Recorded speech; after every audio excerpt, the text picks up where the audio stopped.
match really helped us to start our day 2 with a good base. So it's not like we are very far behind from top 5. So coming to day 2, we are just going to plan going game by game. We are just not really focused on the position we are at on the points table.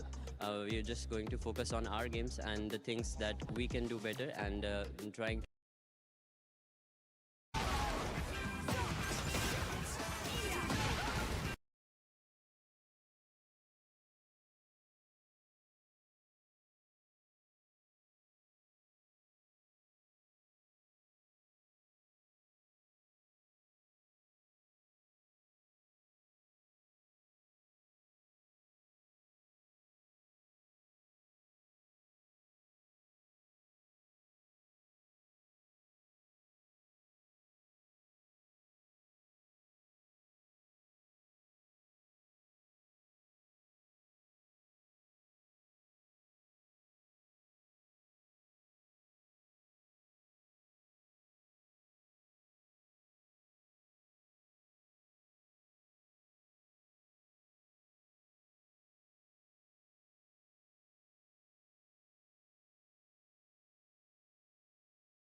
ダンスレボリューションのコントローラーでやります。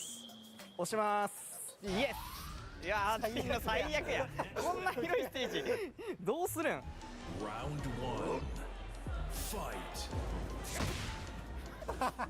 え、何これ。ボタンがすごいことなってる。あ、無理無理。何最強やん。無理や。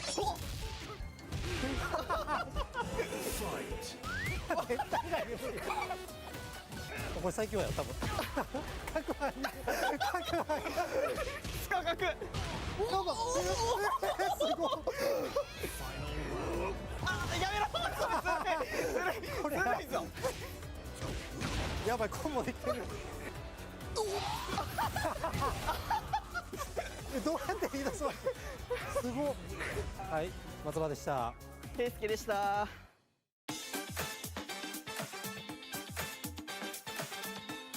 What's up, guys? Markman here at the Esports World Cup. I'm here with Gunma, one of the super fans. Woo! Woo! What is a super fan, and how was your trip here at EWC so far? Just being a big fan of Ulsan and his crew, the DN Supers. We traveled from Seoul, South Korea. That's what's part of the super fan. I've been supporting DN. New Sensodyne Expert Repair contains Novamin. The Novamin repair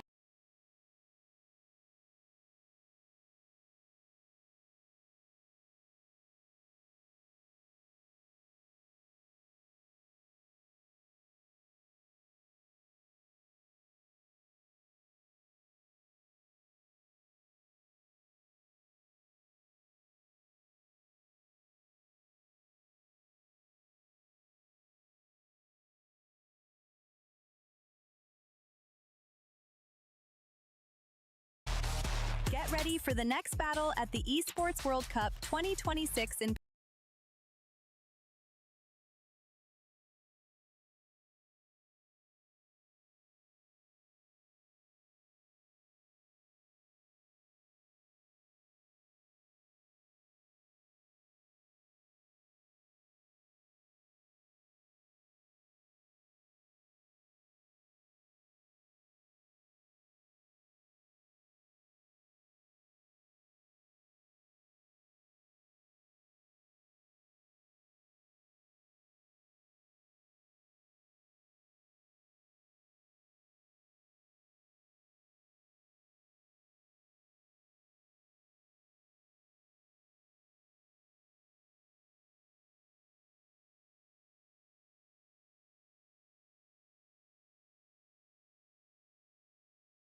What's going on with you, bro? Oh, let's go, let's go, let's go. I can't believe it already. Aslan, John, Zubair, Qasim. What's up, Rob? What's up, Damascus? Let's go, guys. What the hell is Steve? What in the world was that? Bro, I hope everyone in Pakistan qualifies for the next stage, because I think like they do have potential to qualify for the next stage. Every one of them. Each and every one of them. Why are we on the stage? That's a stage transition. Welcome to the 3D world, fellas. This is what you guys get when you play 3D games. It is Tekken 8 here at EWC. Foreground, background, stage transitions. You get it all. Yeah, we got trucking moves? Can I do a running too? Let's go. Let's do wide running 3? Yeah, baby. You don't even know what this is. Let's go. Sidestep, baby. Let's go. Yeah. यार ये जो गाने हैं ना, ये जो बहुत copyright डलवाते हैं. इतने गाने डाले होते हैं लोगों ने.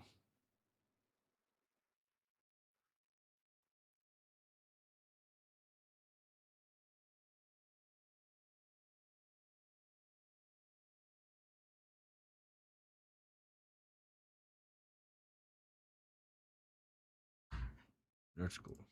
Free Tekken 8 here at the Esports World Cup in Paris, France. It's been a great journey, tremendous storylines, but the storylines don't end today. No, they pick right back up with Group A and B. We move into Phase 2. Welcome into the Allianz Vault. I'm Taylor Reflections Noble, Logan Sama Tasty, Steve. Steve, what in the world was going on just a second ago? Look, I just had to let them know that we're no longer stuck to the 2D plane. There's not up, down, left, right. There's a foreground, there's a background. These are our hosts. I want to make sure they're well acclimated to what we're doing right now. That's right. Hey, it's Tekken 8 all day. Logan Sama, great to have you here. Gosh, we got $1 million on the line. So much money and prestige. It's been a wild ride. It's incredible. 2 days of deadly Group Phase 1 action, and we've lost some big names already. It really shows you how stacked the player roster is here at the Esports World Cup, and someone's going to change their life at the end of these 4 days. It's going to be incredible. That's right, $250,000 for first plus TWT entry as well. So more chances to earn more money and progress your career. But $1 million for Tekken 8 is just truly incredible, and everybody's been fighting tooth and nail. Like Logan said, we have lost some legends already, but more legends are going to be made over the next couple of days. This is only Phase 2, but the last 2 days have been absolutely tremendous, and we have lost some heavy hitters. Rukang, MYK, walk me through it. Welcome, everybody. We're back for EWC 2026 to recap Tekken 8 action for Day 1 and Day 2.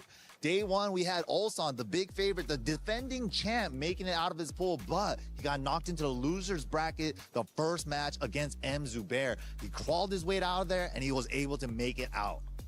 Yeah, MYK, what a day of Tekken action we've had. What a couple of days we've had already. One person that really stands out for me is Arsanash. All eyes were on him, and he manages to take out CBM 3-1 and then moves on to face Mangja, who he wins 3-0 as well. So incredible stuff to him. He's hot right now, and all the momentum is on his side. Yeah, it's so crazy. Day 1 and 2, players like Nee getting knocked out early as well. And of course, my personal favorite, Numan Chaudhry. He was on the qualifying side, but gets knocked down by Nobi-sama, and then able to crawl out, taking out Mogul to make it in. So a lot of favorites still making it in, bro. Yeah, I think you said it there perfectly. Just a crazy day of Tekken action as well. And Ryef, MYK, the damage that he did as well. 3-0 against the current Tekken World Tour champion Lohai, and then 3-1 against Rangchu. So yeah, that guy is super hot right now, representing Saudi Arabia. He's definitely looking to go far. But hey, there's the recap for Day 1 and 2. But stay tuned, man. Day 3 is about to kick off, and top 16 action is about to get underway.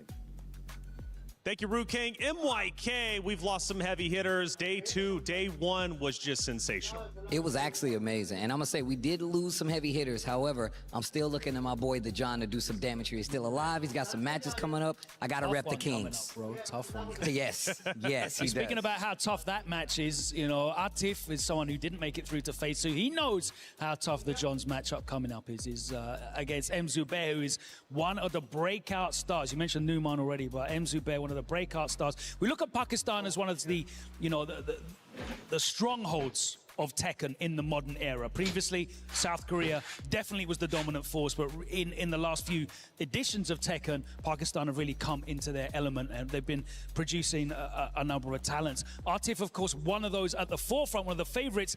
He ran into one of those new talents in the form of M. Zubair in the first round and wasn't able to make it out in the lower bracket.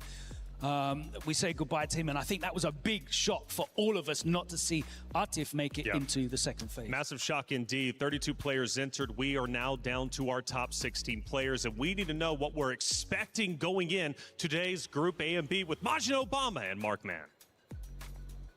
EWC 2026. We are here for the Tekken 8 action at this event. Phase 2 of the event. After we watched 2 days full of group stage action, we finally have our top 16. Now, Mark, we're going to see 2 groups go down. Only 8 players can remain to make it to the final day. We're looking at Group B matches to start things off here. To me, I'm looking at that Raif Ulsan set. I think that one likely is going to determine who's going to make it out of this group for sure. One of those 4 players. Oh, such an important one as well. We were talking about early on, Ulsan wasn't cheering for him at first, but once I saw him go into the lower bracket, battle it out, claw his way through, I want to see the three-peat. I definitely want to see that. Yeah, I wasn't too hype on it at first either, but when you saw the emotion that came over him over that knee win, after that knee win, all of a sudden now you're like, wait, now he thinks he can do it too. We've been waiting for that moment. Over to Group A side, though, we got to, of course, talk about the players that are in this group. You got Arslan, like some Arslan Ash making it in the phase 2 of this group. But I'm also thinking about that KSK low-high set. That's going to be a fun one because, you know, one of the last 2 Japanese players here, KSK, has been on fire. He eliminated me from the competition. But I got to go back to the other side as well. You got the John and Zubair. Zubair winning that LCQ. Going up against the John, someone he's very familiar with, the lone Armor King representation here. But the John hasn't been winning against Zubair in the stats. I can't wait to see how that's going to play out. Yeah, and like you said, coming off that LCQ win and the performance that he had in group stage, Zubair right now is a dangerous, dangerous man in that group. We're going to head to the stage and check in with those guys. We'll catch you guys around the bend.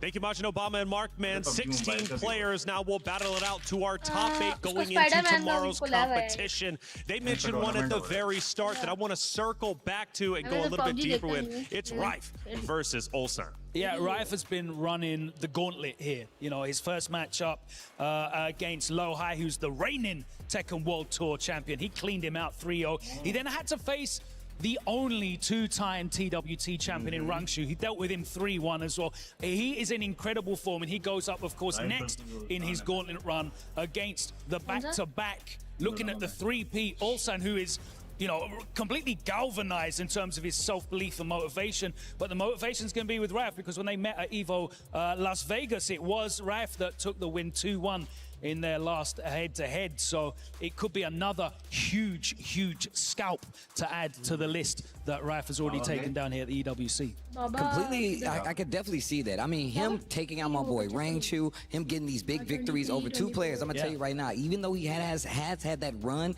he's switching characters recently. He's going to the Fakam. We've seen quite a few of those now, but he says he still has the Jin in the back pocket if need be. But the Fakam doing all the work. I feel like we might see that all the way through. But his opponent, Ulsan, look, I know we talk about his confidence. The thing is, every time he's come to EWC, every time I've seen him at a tournament over years, he's like, I don't know, Steve, I'm kind of shaky. But that's the kind of emotion he brings to it. And he's upset 2 years now with the EWC Championship. Back-to-back, trying to go for the Triple Crown, but it hasn't been easy already for him. But the emotion he has shown after getting wins as well. Just grit and emotion, nearly in tears after each win. We take a look at our Group A, because that's going to be coming up after our first Group B, but it is equally as stacked. So many great matches to take place. I know the John was mentioned, Arslan Ash as well. But let's move on to Keisuke versus Lohai. Yeah, we talk about grit. Lohai managing to come through in the lower bracket as well. Keisuke showing that grit. Also, I think, you know, he's been having some confidence issues and showed out an incredible performance against M. Zubair. We thought that was going to be a difficult match for him after the impressive performance that M. Zubair had in his first game, but 3-0, really shows you the kind of form that Keisuke's in. I mean, if we're going to talk about somebody, Lohai, the returning, and like you said, the reigning TWT champion, has definitely been one of the players from Korea that I've been looking at for years at this point. And obviously, he's been running the Brian, but he's got these other characters there that can kind of supplement any kind of bad matchup that could potentially come his way. Probably one of just the best technical players that we have here because he has so much character experience. Ulsan, once again, we got to look at that too. I have to say as well, inside of Keisuke, it just makes me happy to see Kazuya on the screen doing work. You know, it feels right. And that's what I meant. Keisuke. Keisuke is the player that a lot of people have looked at to put Kazuya back on the map. Yeah. This character has literally been on the radar for so long, and now him having these big tournament results have put him on a stage like this. I can't wait to see what he does. And speaking of on the radar, the club championship race is getting crazy. We are now in week number 5, which means we need a club championship update powered by Aramco. We're into day 3 of Tekken. The brackets have reset and the players are all back on the same standing. But the same can't be said for the clubs, as Falcons still have 3 out of their 4 players heading into day 3 of the competition. If they can continue their dominance here and in Black Ops 7, that could have massive club championship implications. Looking across the way though at Twisted Minds, Arslan Ash is looking to make up for a disappointing week 4 of Esports World Cup for Twisted Minds. Vitality, however, put all their faith in one player in Jean Ding. He needs to get the job done because they haven't really settled over the last few weeks and have been dropping down the leaderboard. Mangja for Virtus Pro are sitting in 3rd in the club championship at the moment, and if he can get it across the line, they'll be flying. AGL still have 1 player left in Zubair, and they're looking incredible in Honor of Kings too. So if they can get 2 titles, they'll be up at the top of the leaderboard. Stay tuned, and we'll keep you updated as the day goes on. Thank you, Travis, always, for the club championship update. The amount of orgs represented right now with the 16 players is insane. Virtus Pro, Vitality, AGA, Yale, Alcatia. I mean, the list just simply goes on, and some of them are about to be on your screen. Let's take a look at our schedule. We start with Group B, and it's about to go down with some heavy hitter matchups. Nobi versus John Ding to start off. And then you got Farzan versus Manja, and then Rife versus Ulsan, as well as Casimir and Newman. Woo! My goodness, we're down to the wire at this point. All winner, no filler. Strictly bangers, top to bottom. That's what I like. That's what I'm here for. Good ass Tekken is always on my menu in those matches. We have a lot of history in those matches, right? We got Korea versus Japan, which is another historic Tekken matchup. You still have Pakistan coming in very strong. And I feel like even though they've already proven their point, them being here in such numbers and strength is such a good point to put out there. Well, even Casimir as well as Numan, I mean, that's Pakistan versus Pakistan, right? You got Falcons versus Vicious, like whether it's club championship, whether it's the orgs, whether it's the regional debate, like it gets crazy out here for sure. Now, you were also wanting to say something. Was there another matchup that you were particularly interested out of those 4?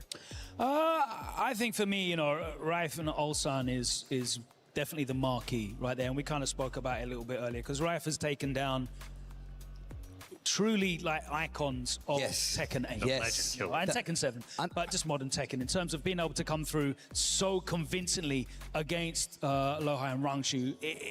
It really just... Winning EWC is about being in the best form across the 4 days, right? And surviving and taking that momentum and running with it. And Rife doesn't have, you know, you can ask for more momentum than that. You do also want to, you know, see your confidence tested a bit, and he definitely will be as he continues this gauntlet run and has to face Ulsan in this round, in his first round match. But for me, Rife is looking very deadly, and I'm really excited to see what he turns up with today. Speaking of being tested, let's move into our PS5 story of the day. It's all about Keisuke, and this guy was truly acing the test because yesterday, Steve, he was bringing out this notebook. He had it all written down. You press X to believe in your heart. Listen, I'm going to tell you right now, Keisuke is one of these players that we've already seen he has the pedigree to do this. He can definitely be on this stage. And over the last year, he's definitely had some instances where you're like, man, he's a little shaky on the Kazuya. Yeah. He's actually solidified quite a bit in these last few tournaments, seeing him represent the character. And as a character specialist, that's another thing in a game like Tekken that's pretty difficult to hold across the board, especially with a character like Kazuya. That's not been on a lot of people's radar, like I said before. He's got very close as well. Of course, he got second at the Super Major, losing to Mangja. Finished second on the qualification trial at DreamHack. I think it was Atlanta, losing to Molgold as well. But other than that, he's found it really, really difficult. Hasn't made it top 16s. I think Combo Breaker, Evo Japan. He didn't manage to make top 16 last year at EWC either. So he's looking for a breakout and he needs to close. It's a great test here today. press X to believe in your heart. Absolutely. Sometimes the best of the best, though, need to lean on somebody. Let's take a look at this tweet, because this is quite powerful. It happened just yesterday, right? He brings out the notebook, and I got absolutely destroyed by Atif in practice matches. Okay, well, at least he's being honest. Ash was right next to me, Arslan Ash, at the time, and he gave me some advice in Japanese. Kesuke-san, believe in yourself. LOL. Okay, so I did exactly what he said, and I wrote it down in my notebook, and apparently, Steve, it paid off. We know the power of notebooks here already at EWC. We saw it last week. Yes. Hey, Steve, get it together, Steve. So first and foremost, look, I'm going to tell you right now, playing fighting games, it takes a lot more than belief, man. And you're playing with some of the best players in the world. But I'm going to tell you right now, Keisuke has fallen by the wayside with some of these combos in these big situations. Believing in yourself actually is some great advice if you think about that in hindsight. So look, I'm going to tell you right now, I'm sure they did exactly what they were supposed to do. It helped them out. He had that big drop against Knee when it was, I don't think it was for the match, but it was in the fifth game. Actually, his Twitter timeline, by the way, is super wholesome. So get on there. It's just full of, you know, inspirational stuff and talking about his experience, specifically here at EWC, managed to bring it back and still, like, not fall apart after dropping that combo against it. So many players, when they make a mistake, they get in their own heads and they can't close it out. Well, the players are arriving. Group B is up first, and Ryan Hart bumped into a couple of them. Oh my God, it's Ryef. Good morning, sir. Big smile. I like that face. How are you doing today? I'm doing well. I'm doing really well. I don't know what joke I missed. I feel like I really missed out on something. Now, you're going to be, of course, taking on a man you met at EVO, and you won against him at EVO. What does that do for your confidence this morning? I think that puts me in advantage. He's still my GOAT. Yeah, he's still my GOAT, and I have to be the Saudi champion to be the real Saudi champion. So. The solo artist performing for the Middle East, representing, what does that do for your confidence after such a solid performance yesterday? I think I'm just focusing. Every day is a different tournament, so that's puts me in the mentality. So today is a new day, different tournament. I'll focus on doing just my best. Wish you the best of luck, man. Did you hear that, guys? Every day is a different tournament. Fresh perspective. Every day a different tournament, every day a new opportunity to not only make money, but also solidify your name in the esports World Cup history. First matchup, quick thoughts. It's Nobi versus John Ding. Look, classic matchup, Korea versus Japan. Like I said before, Nobi, one of the architects of modern Dragunov and just a legend in his own right. He's been around and he's seen these stages. John Ding has been fighting year in and year out ever since the last days of Tekken 7, and this is going to be a big matchup. John Ding about due for a big win. Nobi has seen these stages before, whether you count EVOs, the TWTs, he's been there through and through. This is definitely a legacy match at its truest. It's crazy to see, like, John Ding at this point in his career now. He is, like, fully entrenched, fully experienced. He's got that backing of Vitality, and they've been supporting him as an org for years now. He's consistently putting himself in the conversation, whereas you feel like the scene might have passed him by. There might be new bright stars coming through. John Ding always finds a way, and that's what it's about. You know, Raif had the quote there. It's a new tournament today. It's about surviving and making it to day 4. Speaking of surviving, we crushed some more keys today. 8, in fact. We need to know who our top 8 is going to be going into the next phase. It's phase 2. It's Group B. Let's go to the stage to get it started.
What's going on, ladies and gentlemen? It is officially showtime here at the Esports World Cup as we are headed into day number 3 in top 16 action. I am Hollywood, Rob TV, joined here with my brother, the illustrious Damascus. Bro, I cannot wait for these matches. I cannot wait either. We started with 32 players. We only have 16 players remaining. And every single day, the crowd builds up. We get more people. Everybody, are you ready for top 16? And we already have had 16 players eliminated from this tournament. We started off with the best 32 players in the world. And when you're thinking about the best region in the world, right? Pakistan, Korea, the numbers are pretty interesting looking at those because of the original 9 Pakistani players, 7 of them are still here for the top 16, where only 5 of the original 13 Koreans are here. Absolutely, and the Koreans were dominating last year's Esports World Cup, right? So this year might be the revenge for the Pakistani community. Definitely a possibility. Now, as far as our first match of the day, you see what's going on right here behind us as we have Nobi going head-to-head with John Ding, a true clash of the Titans. And overall, they have a 3-3 record in offline majors, so it's not easy to say which way this is going to go. Absolutely. Every single match, the certified banger, man. We got Raif taking on the champion, Olsan later as well. Man in form against champion who made it. Every match has a ridiculous narrative. Damascus is about that time, as you said, a certified banger, and one of these players are about to move on to the next phase and hopefully end up punching that ticket in the top 8. Absolutely. Well, listen, without further ado, Rob, the players are ready, the crowd is ready. Rob, are you ready? It's about that time. Listen, home is ready, cameraman is ready as well. Let's go for the first match of the day's top 16. And that is going to be the beginning of phase 2 with your boy Tasty Steve joining my brother Mark. Man, he is a man, but he ain't a Mark. What it do, bro? It is very fun to be here. I am blessed with this opportunity to be able to talk about some good-ass Tekken with my man Tasty Steve here. Guys, this is a big match. Yes. We got Nobi. Nobi has been going through a number of changes. He has refined his play style. He has been winning. He has had the most confidence he's had in years. He's going up against Jun Ding from Team Vitality, and I think this one is going to start us off with a banger. Eddie versus Dragunov, or maybe Steve, or maybe Lars. Yeah, that's the thing that Nobi's really been good at this season, right? This season, he has had such a good job and such a smart play of having multiple characters there. He's been playing these characters long enough. Obviously, this is a different game. He's got the pedigree. He knows what it takes to solidify his gameplay and take out these big threats on stages across the world. Same thing could be said for John Ding. I feel like towards the end of Tekken 7, he really came into his own. Eddie is a completely different character, I feel like. And you would probably know better than I, but he has really made this character shine. Not the only one, but he is a guy who has been on Eddie through and through the entire time, and now is gotten him all the way back to this EWC stage again. Yep, and he's going to have a big challenge ahead of him for a lot of the players, especially in this group stage, as we find out who's going to be getting into our top 8, which will be played out tomorrow as we crown our EWC champion. But first things first, Korea, Japan, Eddie, Steve, battling it out. Here we go, Elegant Palace. Yo, shout outs to everybody joining us at home. EWC Phase 2 Tekken 8 begins now. And he bringing out the classic outfits on both sides. Oh, and like we said before, Rob pointed out, these guys are tied 3-3 in the offline meetups in tournament when it counts. This is another one. Game 1, round 1, Phase 2, let's go. Big pickup by Nobi already with the Steve Fox. Yeah, you're going to really see the confidence from Nobi there. Not falling for any of the transitions there. Went for a quick jab, gets the flow, gets the combo early on, has the lead here. Oh, look at this combo sequence. Dirty boxing. Okie doke. The clinch to the wall. See, he has the big hit follow-up here. He has the positioning as well. Not looking good for Jun Ding. Turning on the offense. That's exactly what I'm talking about. Playing like a real boxer. Nobi locked in, gets the first round. And one of the strengths that John Ding has displayed, not only in just his Tekken 8, but being a successful Tekken 8 player, is putting you in the blender. He's forcing you to guess with Eddie. Oh, nice. Good combo there from Jun Ding. Look at the life lead now. Has the pressure by the wall. Nobi deciding to stay on the floor. Has to be careful how he approaches here. Oh, he tried to jab this time, and this time the transition from Jun Ding, mixing it up. Into the rage. He might be dead. And dead. Okay. I wasn't sure if that was actually going to kill. Yeah, that one does a lot of damage there. The handstand one right now looking really good as we are tied up on rounds. Nobi with the big low parry. Going to have the wall positioning. What's the mix? Massage for the morning. Okay. Nice. Dirty. Stepping on his toes, breaks the glass, back to the wall. Great break right there. You don't see many people break that on reaction, but there's the engager. Yep, he went for the position switch there, but a great reaction from Jun Ding. Handstand. 3+4 out of there, and a Sonic bang into the running 2. Bro, look at this offense. Nobi not letting him play. I don't think he hit a button, and Nobi waiting for it. Great punish, 2 rounds to 1 in this first game. He thought you read me, you didn't read nothing. You didn't have me, you didn't have your character. What a duck. Nice stuff there. He gets the conversion as well. He should be able to push towards the wall. He's going to activate. Decides not to. Masashi punches again. Oh, wow. Oh, low cancel. Oh, he's going to be in the air. Big combo again, another float, and this is how he gets the momentum. Not only the momentum, but it's going to be positioning by the wall, and he does not have the best sidestep, so he has to be careful. What a combo! Don't be looking to end it here. 5-Fox Fury. 5-Fox Fury. Oh, what a block! Great patience on both sides. 25 seconds left on the clock. The jab out. Nobi getting a game on the board. First blood, first thinking of the match goes to Nobi. He's looking real good right there. And look, you know these guys have ran across each other quite a bit because Nobi does such a great job of calling out some of the things that John Ding has gotten away with in these first 2 phases. Yep, several of the times you see there, this was such a key thing, is the jab float, the down forward 1 float, conversions into combos. Nobi has been ready for it. Now we're going to a bigger stage, Steve. Maybe walls might not come into play, but this should prove to be very interesting as we go here. Nobi again up 1-0 right now, still sticking with that Steve Fox. Oh, nice break on the throw. Oh, the float again! Look, and you're typically, look, when I used to play against Eddie early on, that's what I used to do, float him out. It's so much harder to do in this game, I feel like, especially if you're not familiar with the matchup. But another one, man, Nobi is really showing a lot of these Tekken 8 looks with the Steve Fox. And from that clinch, of course, that's a pure guess. You're gonna have to guess which way he's gonna go. Left or right, what's he gonna do here? Okay, Albatross. Going for the mid out of relax. Spins it, what's the guess? Stays in relax, but goes for a button. Nobi holding his ground. Goes for the 10 count throw, not able to get it here, but still has the life lead and a nice jab check there from Jun Ding. Sidestep 34, drama 34. Okay, quarter circle for 3, hard spike. Yep, goes for the 1+2 and the backswing. Oh, wow. Follow up here. 8 seconds left on the clock. Tries to fake him out. The rage art is going to work this time. And just a sliver of life right there. Welcome to the cookout. And that should be the round. The call-outs with the rage arts have been very good. We know both of these characters, especially Eddie, goes a little crazy with the buttons, especially when he feels like he has you in the blender. 2 successful rage art call-outs on both sides. We go from crouch down forward 3. Look at the pressure here. What a block and the float there from Nobi. Nobi has been getting so much mileage off floats. Cool. 2, repeat offender, does it again. What a duck. And the Wild Rising 1 gets the full combo off of it. Quarter circle forward 3 into the screw follow-up. He's going to activate. Now pushing towards the other side. Majinga, level 1, level 2. I'm done playing around. Down 2 string. What a check with the down forward 1. John Ding gets the smash. Hold on. He has the wall position 2. He has to be careful how he approaches here. Nobi's in trouble. Fighting away from that wall. What a duck and the sidestep. Panic, but not going to work. Fantastic. Bro, look at this series. Looking like a real tried and true boxer right now. Oh, the weaves. The Epo vibes. Oh! Wow. Wow, he gets a follow-up too. Time's a wasting. Time's a wasting. What a duck. Wow. John Ding staying ducked right in front of his face. Yeah, he had that read down pat. Big counter hit didn't commit though. It's a little bit harder to confirm that. A small scramble mid-screen. Ooh! He's creeping on him. Down for a 1-2. What a duck once again. Big While ball rising 2. Yup. Follow up here. Relax 2. Follow up there. Quarter circle forward 3. He's going to activate one more time. He's going to push towards the wall. Gets Majinga. Missed the final hit. Didn't get it. Maybe just a little too late on the timing, but the last hit didn't hit. Nobi's got a chance now. John Ding up 2 rounds, and the life lead is in his favor, and no heat left anymore.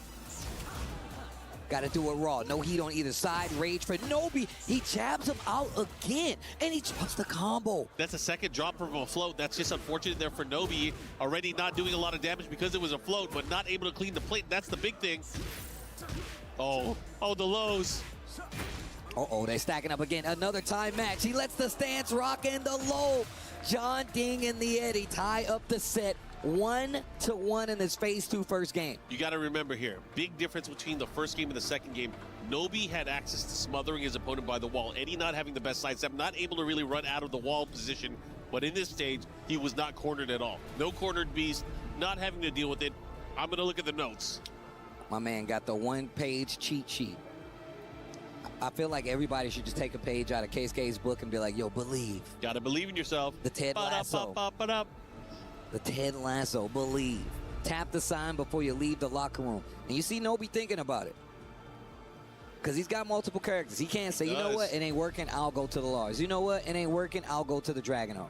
How do you feel personally? You're an Eddie player. How do you feel about Dragunov versus a character like Eddie? Well, I feel like it's a good pick, but I think for Nobi, an even better pick was what he did with Steve in that opening game, where he had the positioning with the wall. Now in a smaller stage, the arena stage, Nobi's probably feeling a little bit more confident going into this. I like the fact that it's a true boxing nature where he's just calling it out like, yeah, if I get you to this wall, it's going to be trouble. Yeah, I'm going to push you to the corner. Let's see what he does here while standing 1-1. Peekaboo. Oh, dirty dirt. Step on his toes. I'm done playing around. Pressure, flicker pressure on the wall. I like that. No hesitation from Junding to let the jab string rip. He burst, gets the counter hit. The wall's going to limit that combo, but he gets big damage. Yeah, that was the one thing that was fast enough to be able to beat the option there from Steve going for a jab or a float there. So good stuff from Junding. However, that's a big call out. Now that he's done that, he might have to kind of change it up. John Dink definitely changing it up. He knows that he's doing more jabs, so he's slowing it down, staggering his pressure, going for more lows. Yeah, more big crushes as well. Not giving his opponent an opportunity. We're going to switch sides. Break on the throw. Albatross 2. Wait a minute. Clinch him up. Oh, to the wall. Follow up here. He has the positioning. This is looking really good, but I don't think he pressed the button. No, he did not, and that's another round on the board. 1 round apiece in this third game, tied up 1-1. Oh, yeah. Oh, sidestep, Drummer 34. He's going to have the wall here. He already has the positioning. He's going to go instant to the handstand, back 3, follow-up, guaranteed unscaled damage into the 4-4-3 pressure. Look at the life lead here for Junding. But it doesn't stop Nobi from fighting. Uses the heat burst, didn't get the hit, but the momentum's looking a lot better. Using a third dimension, but only 1 hit of the string. Small punish on the side of Nobi as he spends the rest of his resources. This is exactly where Nobi wants him. Back to the wall, continue with that pressure. Even with the life deficit here, he does have range. Everything's going to add up. Still staggering the pressure, but John Dink starting to get in trouble. The triple low, the down 4-1, and then goes for another low. This is exactly what we was talking about. He knows Nobi's willing to go for a lot of these jabs, and now he's going for a lot of these crush moves as well. Yeah, right now, Junding with the first lead here of the set. Let's see what he's going to do if he can capitalize off of it. He wants to go up 2-1, but he has quite the challenge ahead of him right now. Nobi fierce with his pokes. Yeah, he's got a lot of gaming to do, and the low again, bro. Counter hit there, guaranteed from the crouch out forward 4. He's going to be in the air. Out of the air again. But we've seen him really get a lot of damage, even off of these parry combos. Spark it up. Nice combo there from Nobi. One sequence to mix up. He's going to guess right. He breaks it. Oh, the Sonic Fang. But he didn't get the wall. John Ding's got another chance. Down jab. Spins the heat smash. What's the mix? Wow. Wow. What a call out on the low. That was so tight. Here we go, final round here. Very decisive game. Who's gonna have the lead? Of course, best of 5, first to 3. These guys are used to it, but they're tied up. Low parry, and look at the damage he gets off of this. Not only gonna get damage, Steve, he's gonna get the wall here, and he's also gonna get a nasty mix-up. Is it gonna be dirty boxing? What you got? Bit shy on the wall. Wow. Heat dash, running 2. Uses the special get up. We've been seeing that a lot from John Ding. Nobi doing his homework, but it doesn't stop John Ding. Here's the heat burst. This is gonna hurt. Let's see what he does. What's the mix up? Quarter circle 4-3. Forward 4-3. No, low. Down 3. Follow up. Oh, wow. He didn't believe. He didn't get the counter hit either, so that means he's still alive. Oh, the big low to close it out. John Ding, 2-1 here versus Nobi, and you can see it starting to take his toll. Oh, Nobi there hesitated on wake up there. He waited a little bit too long. It caused Junding to get that big grounded hit and close out that round, end the game, and now Junding up 2-1 here. Nobi has a hard decision ahead of him. What's he going to do? He's sticking to Steve. He is sticking to Steve, and we got the secluded training ground, a wall-to-wall of destruction here in this stage. And you know, they both got the chops to carry you to both. Still a bigger stage, right? So you're going to have to work to kind of get to that wall unless you get a big hit, and he's already pushing up. Girl, you better work. You better work. You better work. Nice duck, gets the punish. Nice stance cancel right there. All right. These guys are trading blows in the open. Who wants it more? The backswing, get over here. The whiff punish, the smash. Yeah, he's gonna get, oh, he didn't get the break. Follow up here, looking to close it out. Running two, pressure. What a block there from Jun Ding. Spins it, what's the guess out of relax, goes for the mid. Nobi holds his ground. This next exchange, and it's gonna be the low. Nobi not out of this yet. He gets the first round in his next game. Okay, he went for the upward two. This time getting the relaxed 3-3. Of course, that's gonna give him one charge now, two charge of Majinga. Heat burst, I like it. Take your turn back. He knows he's at the life deficit. John Ding's running out of the heat, but he gets the big hit. He's dead. That's all gonna add up here. The follow-up on the combo. He's gonna have the wall here.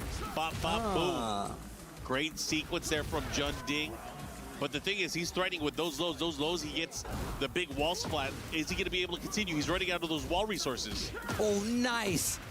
Gets right under that bad boy. Full launch. The wall is right there. Yeah, big thread the needle there. He's gonna get the unscaled damage follow-up there. Get up. Big damage early on here. Right now, Nobi's in trouble, but one way to get out of it is to land a counter hit. Back one, put him to sleep standing up. You can hear him snoring through the internet. To the wall. He can break it if he chooses to. He's gonna keep the pressure though. Yeah, this corner is good for him. No room for sidestepping. What's he gonna do? Continue with that running pressure. Oh, he sidestepped it! Wow, he's when you so least good. expect it. Oh my gosh, he dash cancel follow-up. Bruh, he got a full conversion off of this bad boy. Double wall break. Gets the spike. The spring up. Boxers can't do that, and John Ding knows that that's a low. And one more round for this Group B opening match, and John Ding will be our winner. Oh yeah, this is huge for Jun Ding, especially for his team in the club championship. He wants to be able to get as far as he can, hoping to get into that top 8. Oh, the big step. He's going to launch, guaranteed. That was brilliant stuff from Nobi there. Welcome to the third dimension. Gets the wall, heat smash. Oh, that was so smart. One of the better ways to stabilize combos, whether it's back turn or no matter what. Oh, the lows are coming out. Oh, they're coming out. Yes, guess right. He's in big trouble. Welcome to the casino. Oh, wait a minute. Gets a little chunk of life back running too. Didn't guard his legs. We've seen how effective the throws have been. And a big low to close it out. John Ding. Don't answer the door. John Ding. And he's popping off as he should be. You can hear that vitality crowd. That was wild. He went for the big from crouch, down forward 4, gets the counter hit. It was enough damage to send him out and send him home. Man, unfortunately now for Nobi, he's in the lower bracket.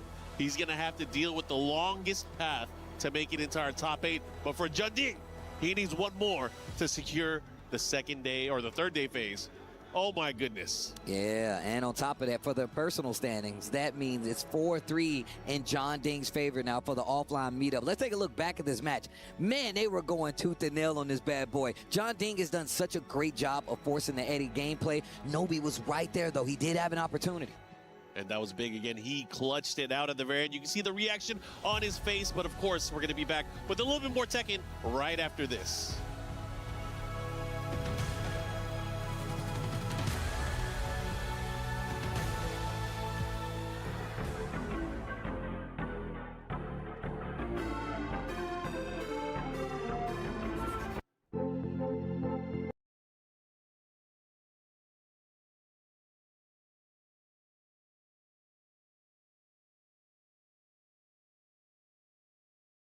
On the stage, Farzine Mongja coming up as our next match here to see who's going to stay on the upper half, who's going to take the high road to potentially get to a top 8. And let's see what you guys at home said. 88% says that Farzine is going to take it. And I'm going to tell you right now, Internet, you don't know ball. They definitely don't know ball. Do not know ball. They probably don't know the last few times they played. Mongja has won quite convincingly against young Farzine. This is kind of crazy. All right.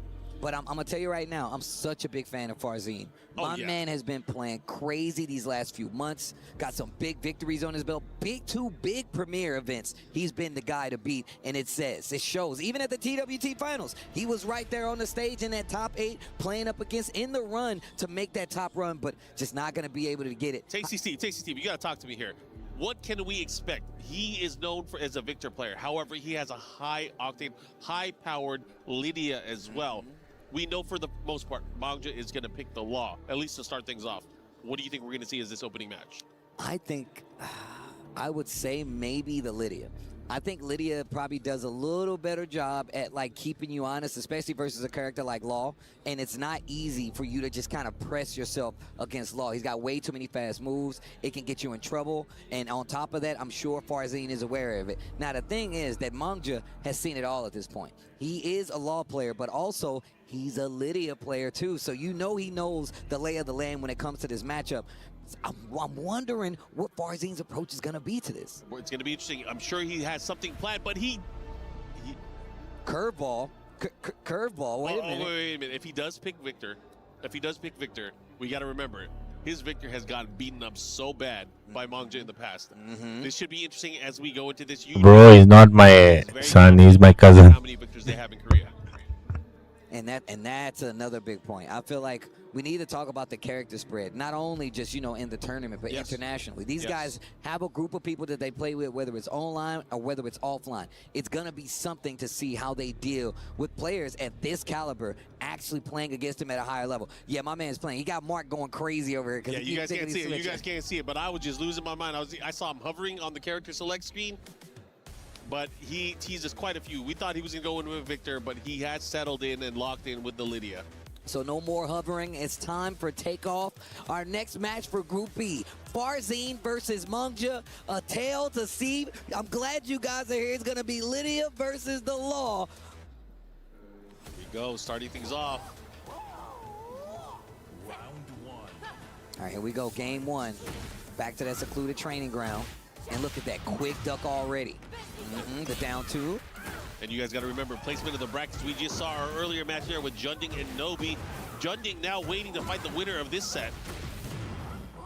He burst activation on the wall. No break, keeps the pressure. I like this. Oh, wow, how did he jump over? Yo, that cameraman is a paid actor, bro. Okay, pressure, 4-4-2, keeping him at the wall, guaranteed to hit. Red tape. And I like that, going for the mid, looking for something big. Gets the blue stuff and the wall break. This could be big damage, but guess what? No heat, only rage. He's looking for the wall. Into the rage right. He catches out early, but that is a lot of gray life to actually make sure you knock off that life bar and you get a little bit back yourself. Yeah, he's going to heal. He's going to have the lead here, but it's also going to come down to this mix-up. However, now Lydia, one touch could end it here.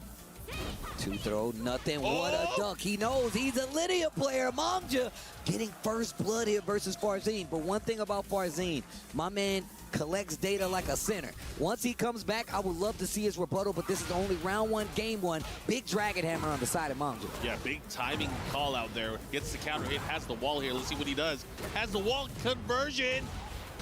Look at the damage. Is that how you say it in French? Damage. Damage. Okay, pressure has him at the wall sideways too. He has to be careful. Great block. Gonna restrict his movement here. Caught him with it. Oh, this is gonna hurt big time. I talked about those rebuttals. To the wall we go. Back three. I call it the all blue. Oh, here we go. Again. How did that hit? Yo, he might be dead. If he gets his wall, he's 100% dead. Actually, yeah, back 3-4, one play, that's two. Again, the all blue gets the combo and catches you ducking on the wall. One round apiece. Great answer here by Farzine. Gotta call it out here. The follow-up here goes for the back one. Beats him out, knows there's a gap in between. Nice block on the red tape and gets the full launcher. He has to be thinking, like, why would you duck in that situation? But hey, this guy, Mangja, is a nut. He's been known to play and read and believe in his heart. Speaking of ducks, Farzine getting the launcher to the wall we go. This round looking a lot better. Oh! Almost had the resplat, but goes for the down attack. He tried to beat out the political storm there. Got the jab series again. He dash cancel. Oh, nice. Engage. The slide. Do it again. Oh, not that move. That's not what I was talking about. The trade. Both holding back. 18 seconds left on the clock. The rest of the heat is gone. Life lead in favor of Mangja. Tries to sneak in a throw. It's not going to do it. 4-4-2. What's he going to do? Down hammer. The big slide call out. He doesn't get to float fully. Life lead in favor of Mangja. 3 seconds almost down on the timer, and Mangja just inches it out barely. Yeah, he tried to tape him though. He got interrupted there with the down forward one quick mid check. Okay, this time not getting it, but he gets a punish. With the political storm. That's a great punish, by the way. Farzine knowing it and gets the parry with the blue stuff, taking the momentum back. Oh, they trade blows there, but he gets the knockdown. Now Farzine taking his turn back. We're going to the sky. Nice combo here. He's going to push towards the wall as well, but he does not have any more resources. Jabs him out of the air. Small scramble on the string. He gets the knockdown. Needs to be careful by this wall. Farzine definitely can smell blood. What the? And he counter hit confirms there on Wake Up while standing 4 into the flip kick into the rage art. Bruh. First off, this is not going to kill. So let's see what Farzine does with what his life he has remaining. Okay, it's going to come down to this. What's the mix? Oh, hammer down into the down back 3, and Manja stealing away game number 1. This was such a back and forth between both of these guys. Could have gone either way. Again, high impact both ways. This guy Manja looking sharp, but once again, do not count out young Farzine just yet. Once again, he's still got other characters. If he feels like this matchup isn't working out in his favor, he definitely can switch. Manja seems to have a read, but this comes from the fact, like I said before, he also has the Lydia. He keeps one on the oven. Yeah, he keeps everyone honest, man. You got to be able to have that. Anyways, we're going to go into the action again now, into the beach. Big stage here, too. Wall carry, obviously not an issue between these two characters. Manja been doing such a great job of stopping this momentum Farzine's trying to get started. Especially with, you know, how varied Lydia's approach can be. Fixing in the lows, great mids, and just even the stance defense. Even in heat, that heaven and earth stance has not been the biggest factor, and that's one of the things you really got to look at versus this character. Bro, what a timing call out. For him to go for that parry in that situation just to get his turn back, that's insane. I mean, one way to do it is you don't want to let Lydia get her heat running, right? You do not want to have to guess on heaven and earth. Uh-oh, here we go. Speaking of, to the wall we go. We might see a mix coming. Full crouch down 4-3. Nice slide to get out of there and change positions back to the wall now. Farzine searching for a hop kick. Such a good move. And does the political storm. I'm the Prime Minister of Poland. Here we go. Right now, Farzine with the round lead here in game number 2. Manja with a brilliant sidestep on the hop kick. He's going to have to adjust his combo here. Not going to get a clean wall splat, but still, he's just going to push. Spending a lot of his resources. Gets the wall, but just didn't get that clean placement that he wanted, where he could have got a continued combo, but the pressure. Ooh, a fellow chucker, eh? A fellow chucker, eh?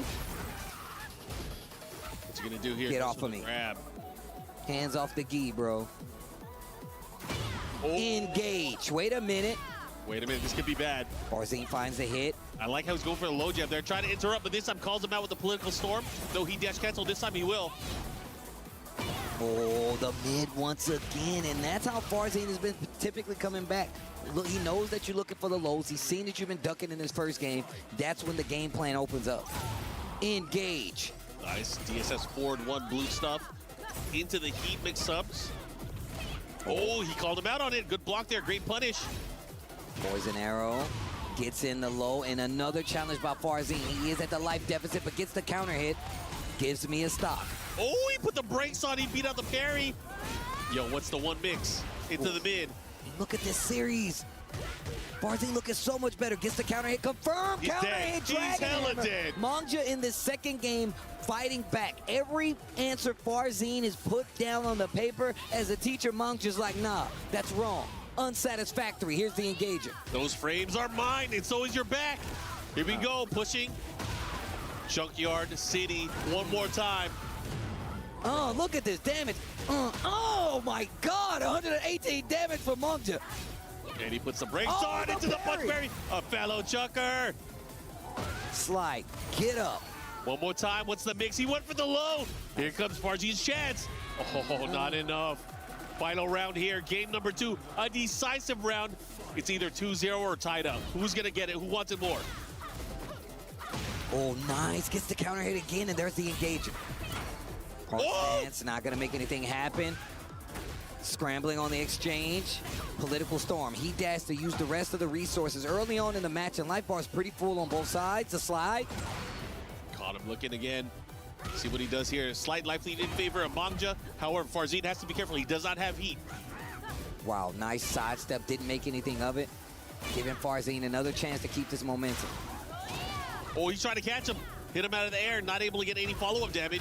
Ooh! Good Nice punish. Like that, going for the homie move there. Maybe looking for a sidestep from Manja. representing twice over. Nice down jab, break on the 1+2. 10 seconds left here. He finally activates. Let's see what he does. Oh, but he gets hit by a counter hit. The follow-up. He is dead. And just like that, Farzin able to steal that one away, and we are tied up 1 game apiece. Told you, man, Farzin's answers are always good, man. Whether it be him playing slower or him stepping on the gas to kind of press you a little bit more. Typically, we see it from characters like the Victor on the side of Farzin, where he goes a little more offensive than defensive. But I feel like the fact that Monk just really been testing him with a lot of stances, ducking in his face, has really made Farzin kind of like, you know, reevaluate his approach to taking out Monk. 1 game apiece, tied in these Group B opening matches. Yeah, these guys there are definitely testing each other. 4-4-2 approach here, and I like that. Pushing him back now, already having the wall. Hop kick. Wait a minute. Resplat follow-up here. Good damage here. Farzin with the follow-up now. The mix, heaven and earth mid. Oh, caught you peeking. You did something. That was a counter hit, and you're not dead, but you're definitely in danger. Looked out with that last hit. Too late for the punish. Counter hit, confirmed. This is big. It could be bigger. Oh, the follow-up here. He doesn't get the float again. That's the second time he went for the slide pickup while standing forward to the jab. Not able to get it. Fishing for a counter hit again, and this guy, Farzin, you can see him pumping himself up. Gets the lead in the set finally. Nice punish, 4-2. Chance here. Nice back 2 series here from Mangja. Big block from crouch down forward 2. Heat engage from Farzin. Now has the wall. Oh, this is going to be hurting. What's he going to do? Oh, he got him. Nope. Hop kick, breaks the wall. Early cash out. Big damage on the down hit. And he has another mix-up sequence, and he made it worth it. 2 rounds straight. Farzin looking to run away with it. Okay. Game 3 looking a lot more Farzin than Mangja, I can tell you that. Counter hit Dragon Hammer. Up until that, by the way. That was huge, though. He needed that. He got the right timing, gets support 1+2, gets the big launch. Wall getting closer. He gets just a bit shy, but he keeps the pressure in his favor, floats him out. Turning on the offense. Farzin fighting tooth and nail, but the smash is gonna do it. Mangja. Getting into this 4th round. Okay. Small pieces of that political storm. Tries to use the movement to get out of there. A little back step action. Mangja starting to sprinkle in the lows. Tries to go in and interrupt with the down jab, but Farzin makes him pay for it. Activation 3 stock on top of that. Hop kick for the re-wall splat. Big down punch. Look at the damage. Oh, he risked it all there, and unfortunately for him, nobody was home. And Farzin, look at him, he looking like a killer right now. Bro, every round he gets more and more intense. Every round, he's like, oh, I got you now, we're up. Sometimes you got to be your own hype man, right? Sometimes you got to believe. Sometimes you need that sheet of notebook paper that just says believe on it. All right. Smaller stage right here. Come and get some. I dare you. Mangja needs to turn it up. Needs to increase the difficulty setting, as my boy Yipes would say. Engage, trying to attack out of stance, red tape. Oh, this time catching him. He's going to go ahead and cancel it out. Follow up and cash in on that heat dash cancel into the damage as well. Brother, that did so much. Those two sequences just added up. A lot more slow paced on both sides. Farzin trying to force the issue though. Oh, things are a little bit bigger here. He's going to have to go the other way, but he gets the guaranteed follow-up. Let's see what he does. Punish. I like it. Heat's there. You know he's looking for it. Gets the hit. Not any recoverable life. Yeah, that's going to do it. This potential final game here, Farzin can keep this momentum. You know he wants it. This young player. Yo, the double dragons. Time to save the girl. Okay, follow up here. He's going to activate. Great damage cash out, too. Gets a little bit of Oki there off of that ender. Dude, that did so much, that sequence. Are you able to get those 3 hits? The follow-up here. What's the big... Oh, he could have had it right there. It would have been over. Okay, Mangja. Not done yet. Getting the momentum back. Still tied up on the rounds.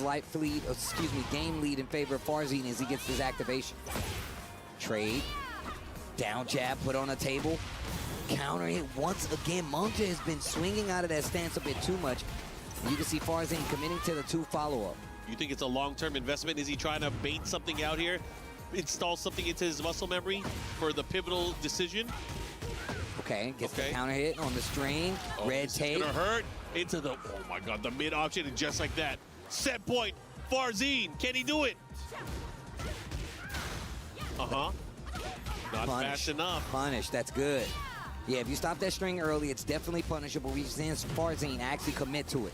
There's the heat burst. Counter hit, engage. Full crouch down 4-2 on the follow-up. Catching him ducking. Into the mix, got him with the mid. Yo, he might be able to end it here. He dash cancel. Down jab, steals the momentum.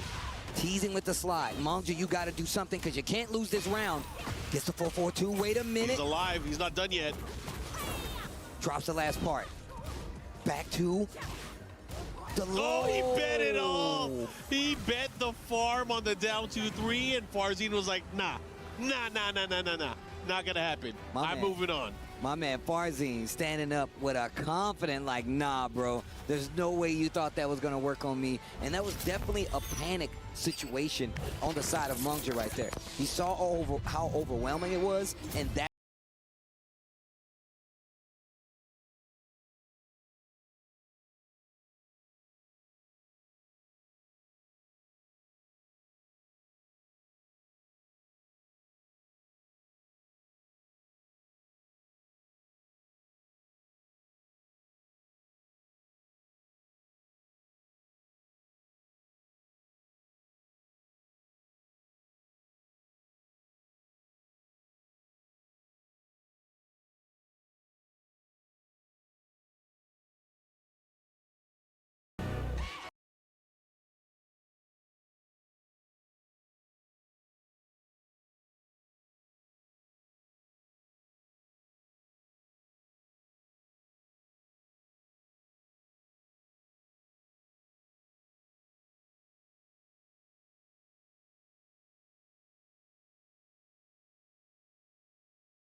time champion of EWC now on the stage. We have Ulsan from Korea going up against Raif from Saudi Arabia. This is going to be an insane battle, especially considering Raif has been on fire, especially in the group stages. Taking out some big names, man. Rangchu already gone by the wayside because of Raif playing so well. It's really a tale of the tape to see how well he's been playing. Let's go! Which we were talking about on the desk with Reflections and Logan Sama. He says he still has the Jin there, but the Falcon has been doing work. Even in the mirror, you couldn't stop this guy. But of course, he's going up against Ulsan. And that's the super fan you actually interviewed early on, too. And I saw him earlier, too. Mans is actually here to support Ulsan with an Ulsan skate deck. I've never even seen that before. That's dope. DN Supers, of course, in the building. It's crazy because, you know, Bob got a skate deck. Ulsan got a skate deck. It's a match made in heaven, but he's not ready yet. Actually, you're right about that. You know he's super excited for the Bob to be released, but right now he's got to get the job done with the characters here. The Dragunov definitely has been his tried and true for getting the championships here for EWC, but we know he's got an Armor King. We know he's got a couple other characters now to play with, and we're going to look at his stats right now. 90 on the damage. Heat burst, 8 of them bad boys, 21 heat engages, but I think the big part is the heat usage. 69%, a major piece of a Tekken 8 puzzle, and having a successful game is when you use heat. That is a good sign on the side of Ulsan. Such an emotional player. We saw in the group stages that he lost early on, went to the lower bracket, and finally clawed his way out, making it into phase 2. But the question is, can this returning champion do it again against all odds and make it another statement? However, he is going up against somebody who is on fire. I think he has the most momentum that we've seen from any player in the first phase. Rejects Raif with the Falcon Rom. Here we go. Falcon Rom Dragunov. My man took out Lohai and Rangchu, bro. That should tell you everything you need to know about how well he's playing here. But can he topple the returning champion? And the Dragunov coming off to play. Falcon Rom Dragunov, Ulsan versus Raif. Kingdom of Saudi Arabia versus Korea, and the big hit first goes to Raif in the Falcon Rom. That was a huge call out there. That big sidewalk there into the down 4-2 follow-up into the wall. How did that miss? Cameraman, dude, I'm telling you, he's a paid actor. Okay, salvo, counter hit, heat engage, follow-up there. Get off of me. You're not going to get... Oh, my gosh. He was going downstairs. Right now, Raif. Back forward, follow-up here. What's he got? Into the mix. Great block. What a punish. What a punish. Crouch throw, of course, free follow-up. Breakable floor here. Okay, they trade blows here right now. Dragunov in range. Oh, get up on this wall. Hit him with that two-piece at the wall. The flip over. Oh, the jab it. Oh, the block. Whoa. Okay. So I'm going to tell you right now, one of the things about Falkenraum, he has a lot of feints. Down 4-1, 4-4s. He really can actually mix you up, but that's if you let him let it rock. The jabs in between let you know Ulsan's not going to let him get away with it, but Rife came right back out doing the same thing. The thing is about Rife and his Falkenraum, he plays pretty simple. Gets you with the running knees, jabs you out of the air, and he kind of sprinkles in the lows, but Ulsan is aware. Yeah, this time he was ready, got the big wall standing 2 launch, took some momentum back, and now are we going downstairs? Of course we are. No, flips him over, trying to cook him on both sides. Trying to make my man well done. Big low from Ulsan as he takes the first 2 rounds. He's building this momentum that he needs. He does not want to get Falkenraum started. Okay, running 2. Wow. Oh my gosh. Just a 4-4, 1+2, okay. Yep. The big launch here, the follow-up here, it's going to do big damage, and we're going downstairs. Look at the carry he still gets if he wants it.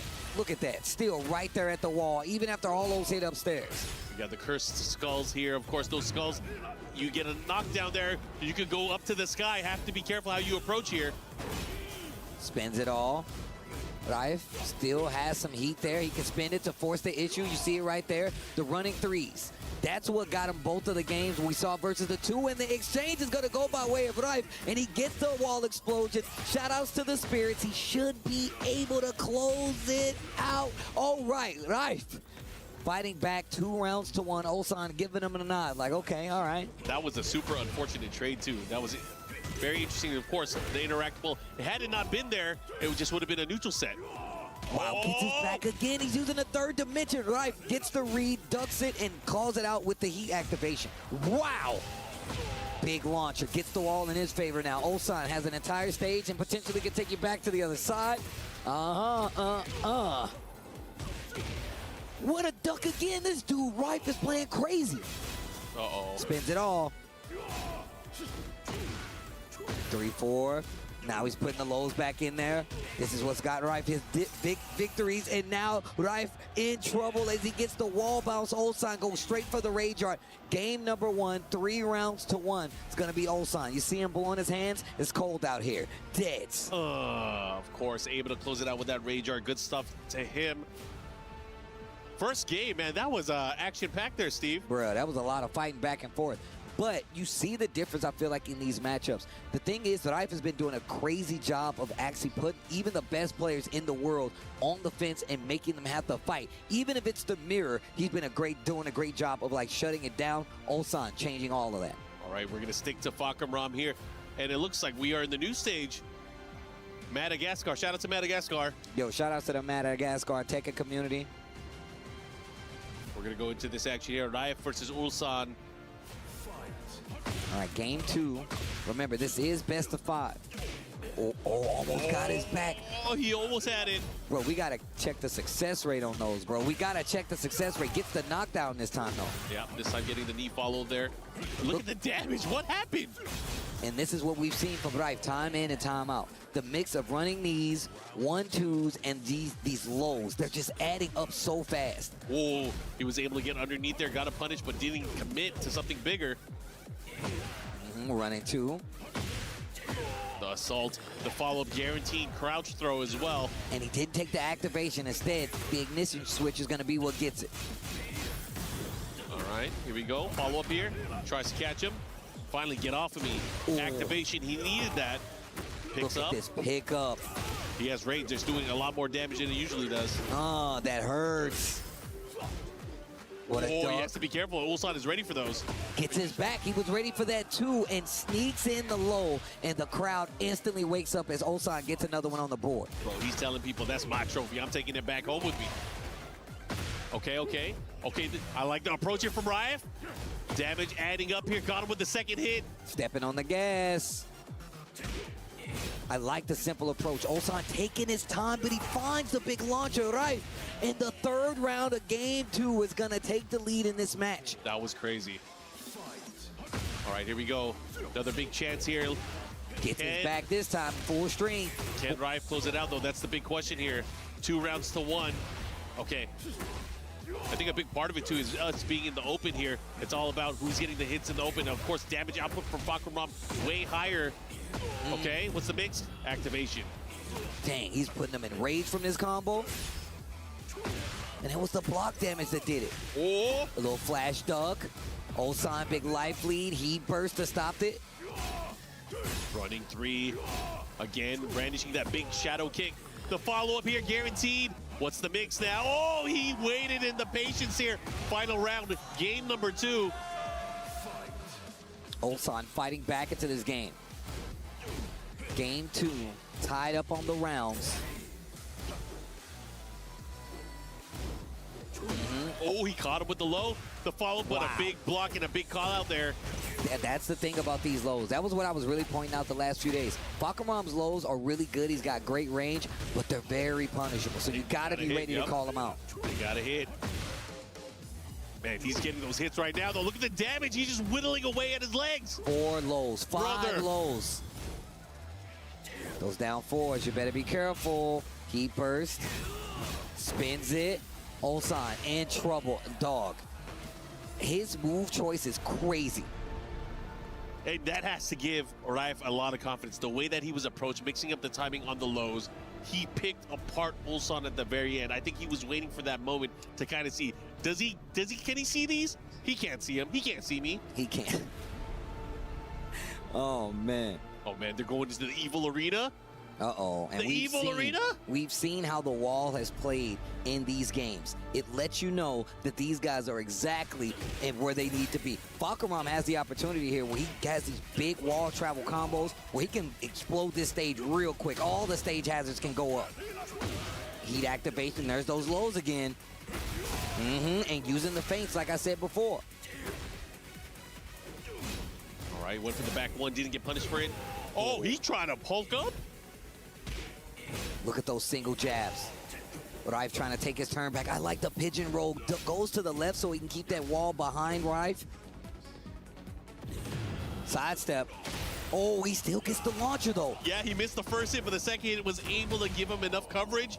And look at that. Uncontested right now. Raif is starting to run away with this. It's looking crazy. Engage. Oh, my goodness. Running 2. Down 4 once. Big lows, the down 4. Okay. Again, the way that the lows are hitting for Raif, he is picking apart Ulsan. Ulsan has to do something to get out of here. Back to the wall. Heat burst. Gonna hit. Raif throwing everything he has at Ulsan. Tries to go for the bulk up again. Ulsan delayed good enough with that running 2. Finishes the string. Jet kick. Nice sidestep. I like that. He was aware he didn't get his back, so he stopped the string. Life lead still in his favor. But if Raif gets a hit, he's got the rage art. The second hit insurance, he's only going to close it out. He gets him with the quick down forward 1. Skate decks on deck. Oof. Second hit. Nice block, great punish. And now you can see Ulsan. What a call out, the big launch mid-screen, and the wall is right there. Oh, the patience there from Raif, able to get that huge 4-forward 1+2 launch, and look at the life deficit right now. Engage. This is one way to turn things around. Raif with a big lead right now in the momentum, full charge, prepare. Great blocking the punish on the first one. You don't think I'm blocking lows? We're blocking them today. Heat smash, pigeon roll. Raif trying everything he can to get away from this wall. The throw is broken. Jamming with the down 4 once. Raif's having a hard time getting his turn back, and the mix is going in favor of Ulsan. Is it 2 rounds to 1 in this third game? You can see him priming with that down forward 2. He's got a couple of them, but the combos haven't given him the direct success he's wanted to. All right, put the patience on there. He went for a jet kick again. Keeping Fakramam honest with these up-close pokes. Counter hit, knockdown. And the running 2 with the blue stuff for extra, and the perfect on the side of Ulsan. It seems like that momentum we saw from Raif early on is definitely in contention here from Ulsan. So, the way that he was approaching with those lows, obviously not the fastest moves in Fakramam's arsenal. Sure, they do a chunk of damage, but Ulsan changed it up. He went back to the basics. He went for the jabs, the down forward ones, spacing out the running 2s, and he was able to really just overwhelm Raif And now going to another game, which might be the last game here, especially with Ulsan at the lead right now. But of course, it's not going to be easy. Yeah, Rife locking in, saying, you know what, the Jin's going to stay on the bench. I'm going to use the Falkenraum. And he's already with the momentum, the running threes. Interrupt, counter hit, gets the engage starter. Found it. Down 4-2-3. Full combo launcher, and he's got the explosive wall. He's going to make it count. Put him back there. Big damage. Big sequence here from Riot, but a punish here from Ulsan. Going back the other way, look at the positioning. Oh, he was out of range. Back one, finds Rife that momentum again. Repeat offender on the lows. I like that. Down forward one, check, down one. Able to get the hit, the long range. That's a big boy. Nice block, and that's what I was talking about, those lows. He gets the full launch. He's going to go to the wall. He can activate if he wants to, but he just takes the damage. Okay, what's the mix here? Goes for the big hatchet. low. Oh, Do it again. again. Yo, and I like the way Ulsan's playing right now, the way he's approaching here. Wait a minute, the armor. Engage. Here comes Rife. Puts the brakes on. Again, he's disrespecting him with the low. Let's go. Just dash up raw low. No ingredients, just low. No eggs, no milk, just low. Bruh, the pressure. Oh my gosh, look at this. Oh, he's in trouble. Gets his back. Big launcher on the side of Ulsan. I don't think he can fully convert from here. Takes the Oki and another low. Steals the momentum back. 2 more rounds and Ulsan. Crowd letting him hear it, of course. Oh, just out of range. With a duck. I like that. Ulsan not overcommitting to anything big. He's just playing this up close, his phone booth fight Tekken, bro. Oh, big counter hit, of course. Has to be careful how he approaches here. Is he going to block it again? This time goes for the mid option. One more hit. Oh, my goodness. Mad damage, bro. I like that. And then Rife showing you something new. Punish. The roll, unfortunately, not able to float and get a combo. Full crouch down 4-2. Okay. I love it how he never gave up on the lows. He's still gonna do them. Uh-oh, you gotta be careful. Guess right. Not gonna do it right. Back on the board. 2 games apiece. These guys are fighting back something crazy.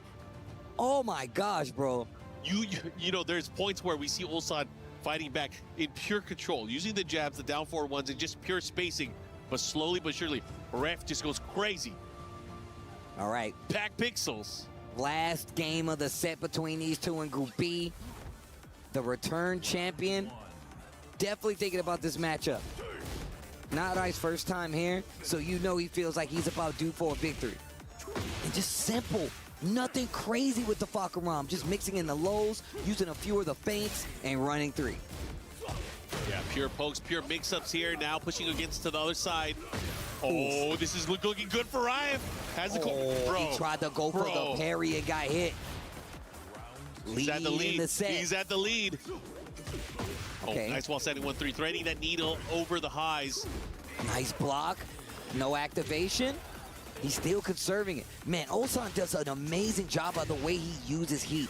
Gets the activation on the punish. Okay, I like that there. Reset the situation. Going for the loads. Oh, again, this time getting the wall setting 1+2. Follow up. Jet kick. Oh, running 3. Spending it all. Look at this pressure and look at the gray light. The cash out was actually crazy. Bro, he's going in. Finishes the string and Ulsan is in big trouble. Rife 1 round away from getting the big win versus Ulsan, the return champion. This would be huge for Rife. The momentum is looking crazy right now. 2 rounds straight here. Ulsan has to be very careful how he approaches here. He's gonna take the wall. Could have took the downstairs. Bro, big damage, 90. Running 3. Catches him ducking. Ulsan is in danger. There's a heat burst. This next interaction, and the low is gonna do it. Rife takes out Ulsan here in these Group B matches. That is another big win. If you want momentum, there's no better way to do it than taking out the champions. Not only the return EWC champion, but the TWT champion and a 2-time. Oh my God. He's taking everyone out. Bro, this dude. Is there any limits to what Rife can't do here in competition? He is looking poised to go all the way, Steve. The EWC run that Riot is putting on right now has got to be studied. Legendary. Bruh. He ain't even done yet. And everybody who we've typically seen get on this stage, regardless of their results, has definitely made some big upsets happen. He's made 3 happen in the span of 2 days. And again, as we said, he's not done yet. He needs one more. But man, he is looking really good. Ulsan, unfortunately, now in the lower bracket. And man, we are going to be back with more action. You guys have to stay tuned. We'll be right back.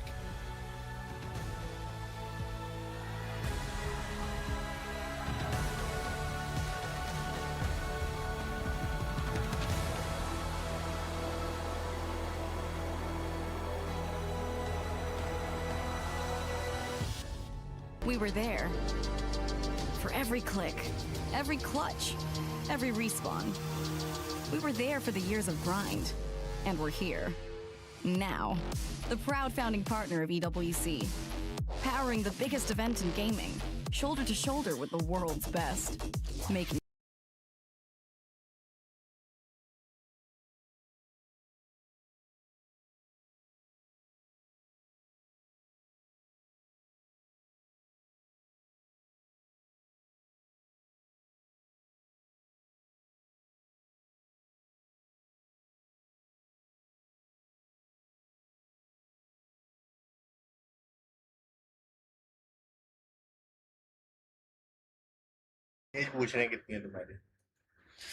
Jashardine.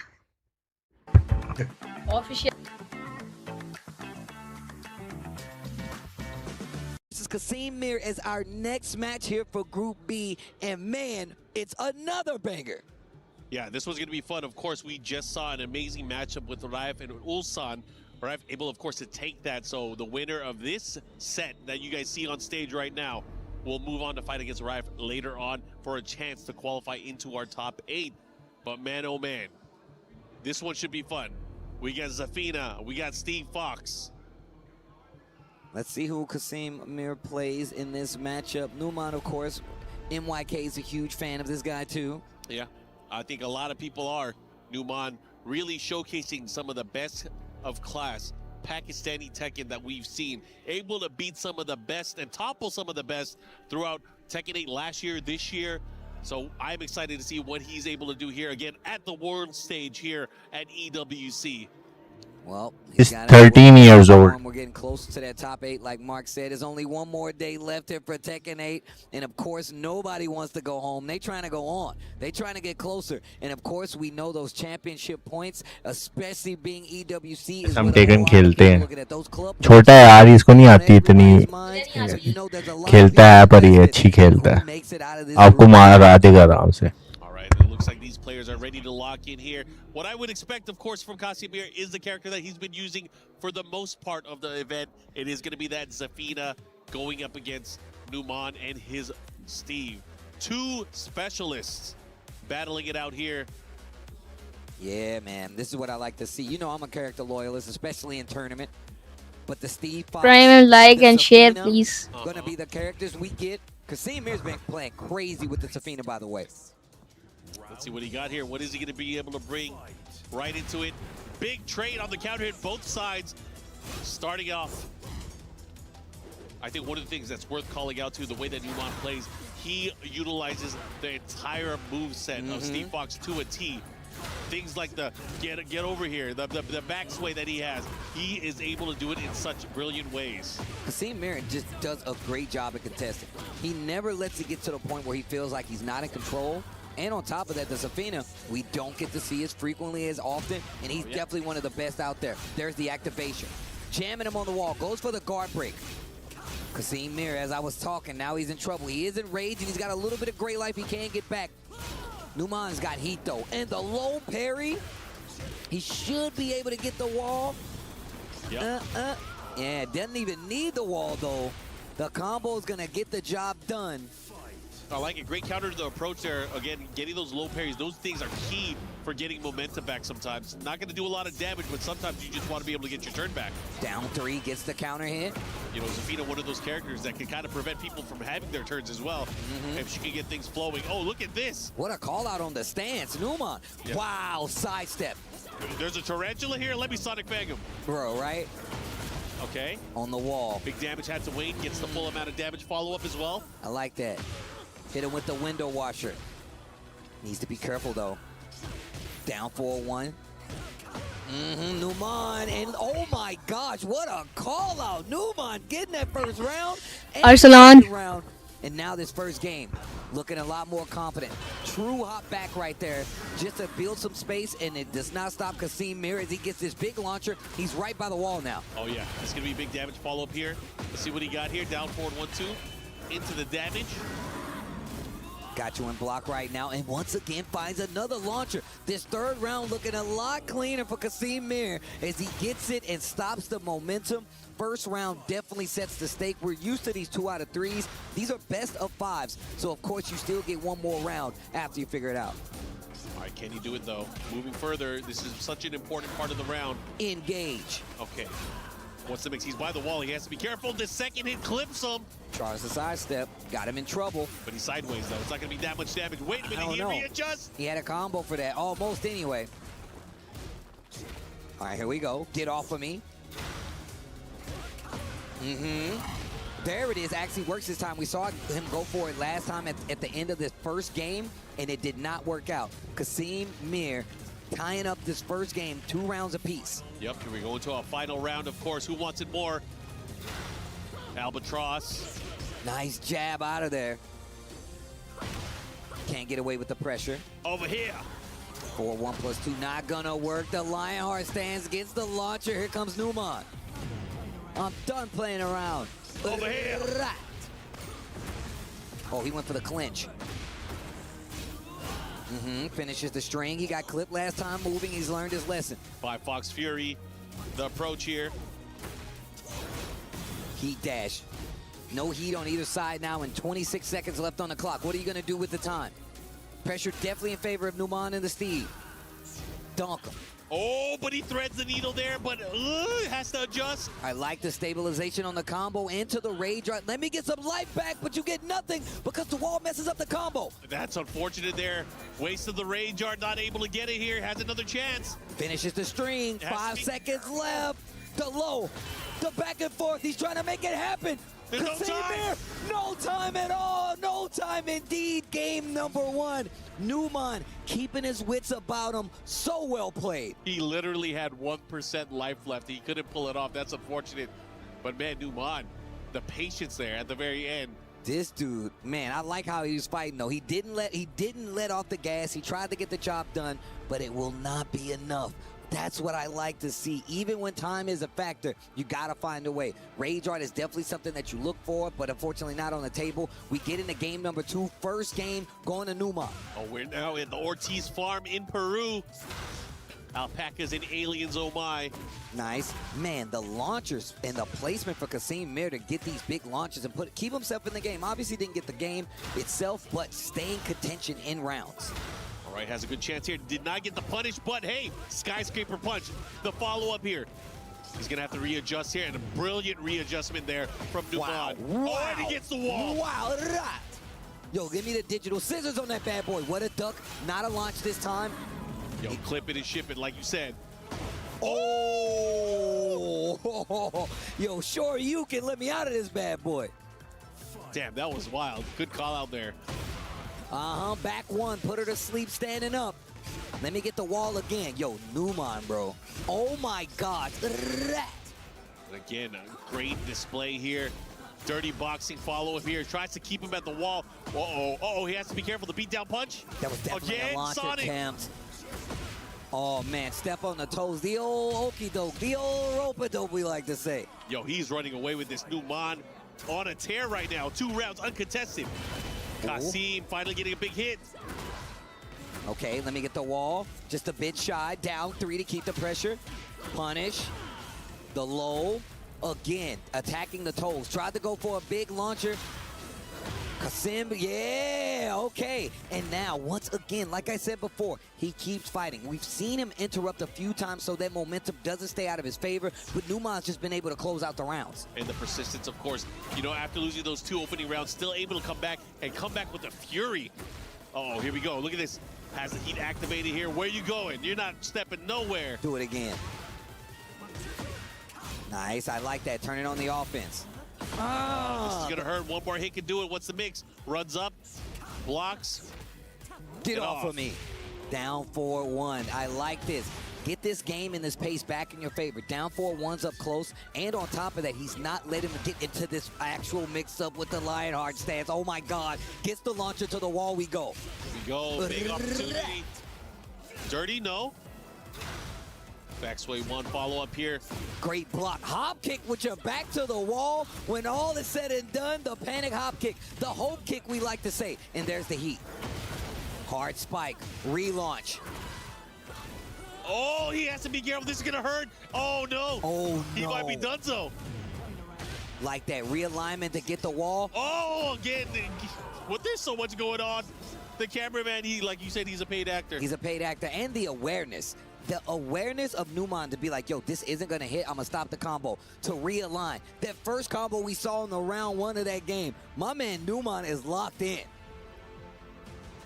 Man, oh, man, these guys are playing Tekken. This is what I like to see. My man chewing that gum like his life depend on it.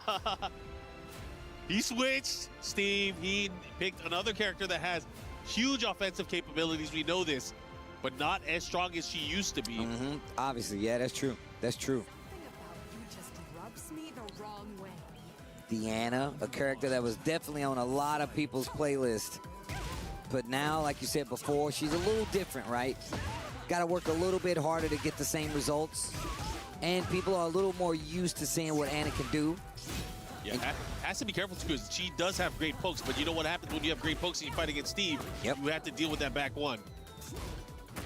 Okay. Oh. Big launcher. The wall's right there. Actually, I was so wrong. The wall's not right there.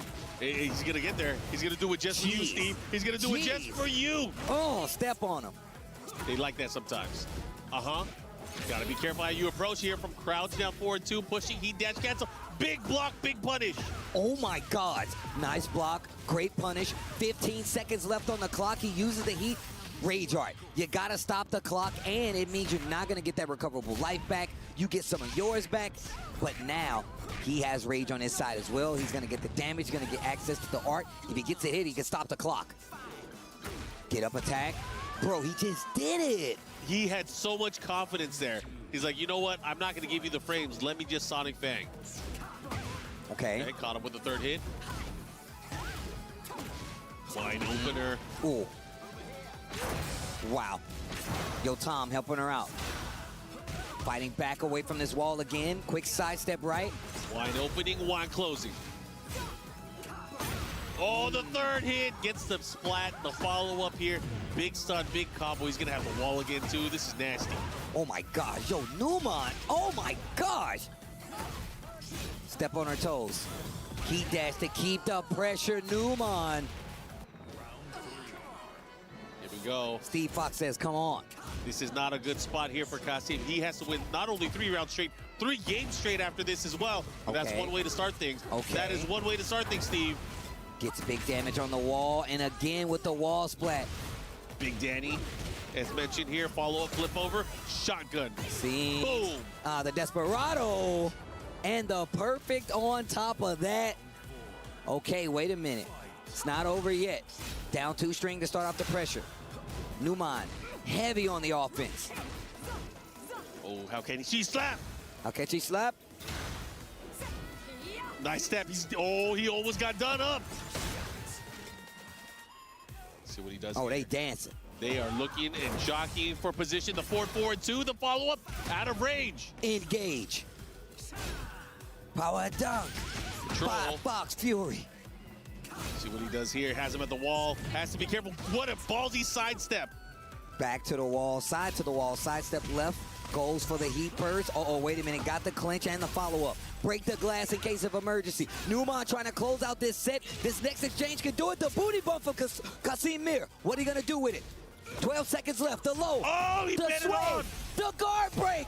Numan takes the set, and man, that was a clean 3-0. But the contention you seen, he was fighting tooth and nail, whether it was the Safina or the Anna. Kasim Mir not gonna be able to get the job done. Numan takes the set 3-0 to continue on in his Group B. So that means Numan will be fighting against Riot later on. And now Casimir also go to the lower bracket where it's going to get even crazier. We've already seen who's down there. Ulsan down there as well. So you know they're going to be fighting to keep themselves alive. A little bit of hope here in this last game here where I was thinking he was going to run it back. The Anna seemed like it was getting the job done. But once he gets it over, it's 100% harder to stop Steve Fox from that pressure. And Numan getting the big W. But again, guys, we have more Tekken action. Just hang in there. We'll be right back right after this. Okay.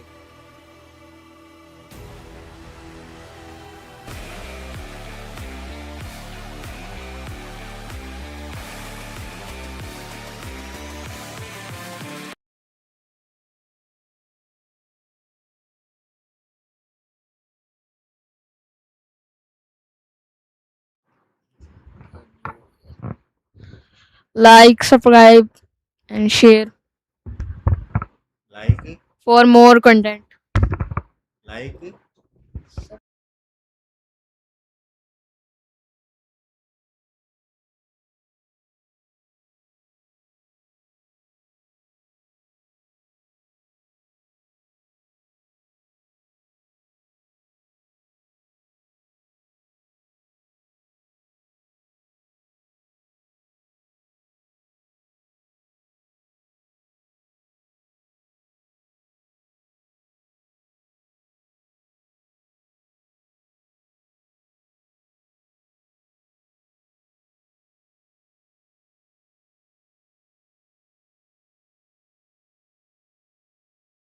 Wow. Logan Sama, MYK, good to see you, boys. Banger matchups all around, but some big 3-0s. MYK, let's start with our big 3-0 that just ended. Yeah, of course. Numan coming out the gate swinging with that Steve Fox against his own countryman, Kasim Mir. Just showed how strong he really is at that Steve control in that neutral. Just being able to navigate around Zafina's options and stuff like that. Had Kasim Mir make that switch over to the Anna just to like try another character at that point. And Logan, this was a big matchup, and the reason why it was a regional matchup, right? Both from Pakistan. Yeah, absolutely, and it just shows, you know, the depth of quality that's come through. Of course, Numan qualifying through the LCQ hasn't been as traveled as some of these players that we're going to see over, you know, the rest of today that have made it through to the top 16. But he's shown that the quality in depth is absolutely there, and I wouldn't write off Kasim Mir. Drops down to the lower bracket, but still full of quality. The Safina's still there. Of course, had to then pull out the Anna. Neither of them were an answer against Numan Chowdhury, who is looking absolutely beast at the moment. Yeah, you're looking at the emotions, MYK, you could tell they were feeling the pressure. They were feeling the moment. Two brothers in arms forced to fight against each other. No, absolutely. And that's kind of what the story of the tapes are, right? Like at the end of the tournament, you're going to run into each other. The strongest will survive. The survival of the fittest. That's right. The survival of the fittest indeed, and let's take a look at the survival needed now for not only the top, but also the elimination matches, which are now set up. We just finished our quarterfinals, and now we are set for a grueling path. 6 more matches to go down. Yeah, absolutely. You know, the big talking points there, of course, Ulsan dropping down into the lower bracket.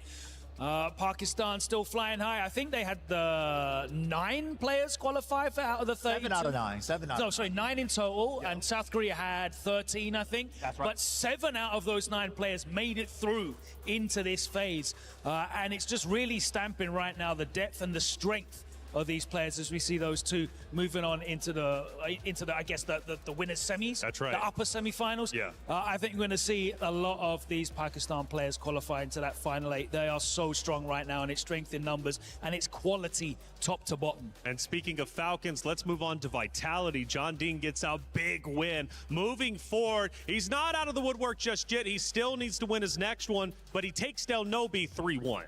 Yeah, this was a surprising set to me. You know, like Nobi has 3 characters in his repertoire, right? He has the Steve Fox, he has the Dragunov, which he's most known for, and he has the Lars. I like the pick though with Steve at first, you know, like try to use some of the movement options to get around some of Eddie's arsenal. But John Ding, man, you give that player any bit of momentum, you give him an inch, he's gonna take a mile. You were talking to me backstage a little bit about how John Ding's more likely to go for the big mix-up. Some of the riskier options with Eddie as opposed to some of Abasi, we've seen using Eddie to great success as well. But it worked out well for him there. Is that something you can see him carrying through the rest of the tournament, or is it? You know, a player that's not scared to take the risk is, you know, they're playing like they're nothing to lose. So even at the biggest stage, it's like, how do you beat that guy? True. The question is, how do you beat him? Nobi from that point was undefeated. Now he suffers a loss. Is he going to be able to snap back and come back even stronger down in the lower bracket? Well, it's up to him to decide. We discussed matches 1 and 4. Reinhardt, though, there was 2 more matches that went down. What did we see?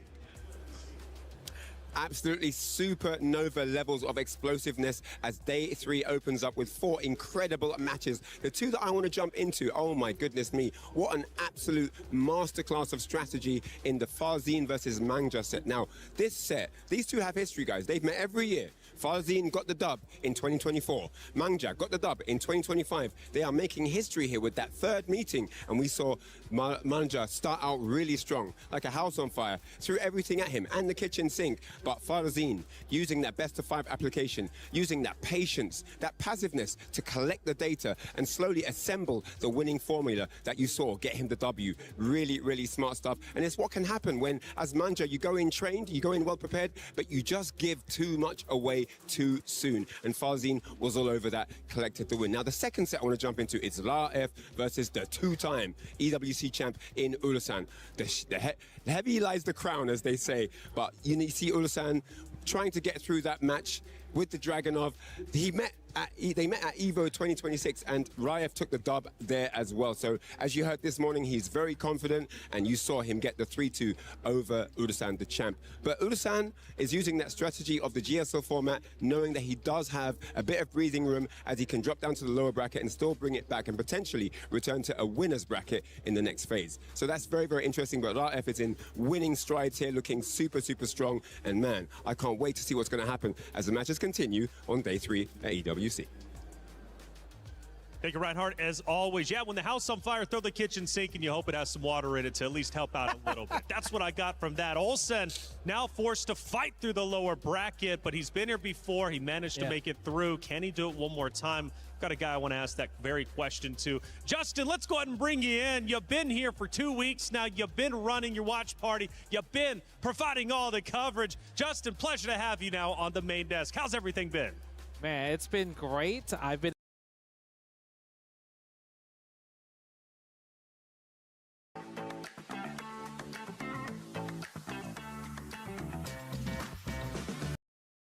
day 1, day 2. It's like, but it started off with such a huge bang, especially with John Ding versus Nobi. You saw the passion with Team Vitality, and then Ulsan versus Rafe. Oh my God, all the DN boys were in the crowd just cheering and just going crazy with those things, right? Whatever you call those things. But I've been enjoying the matches and seeing Mangja lose to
out Arslan Ash at EWC.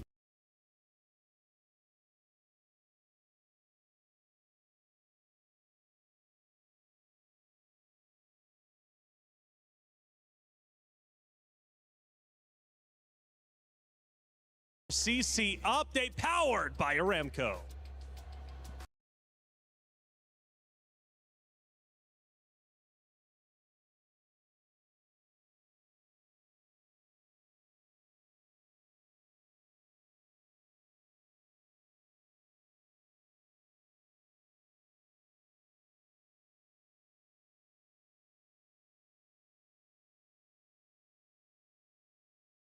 Teams, it's been a case of like, okay, who can get themselves into a good rhythm before we get that?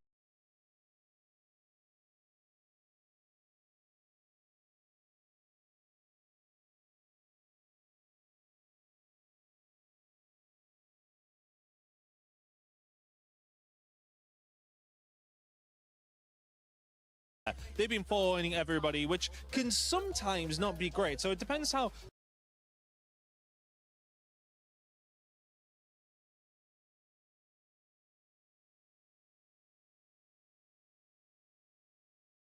Being built to supercharge it. QD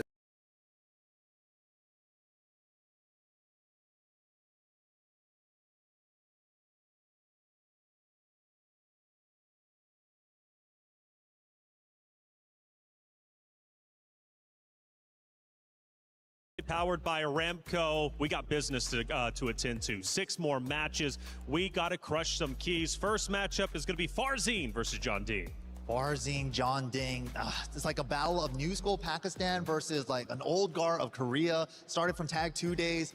It's going to be a clash of styles. It's like whoever's going to get to set the pace first, but Farzine is so good with that Lydia. Once he gets that Lydia ball rolling, it's hard to stop. Yeah, man, it's so weird to say that Jean Ding's old school to me, because obviously I've seen him come through as a young player, and he's just cemented himself with that vitality backing as well. He has put himself in the conversation at so many big major events, and he's exactly right, Justin. He is due a big win. Could it be here?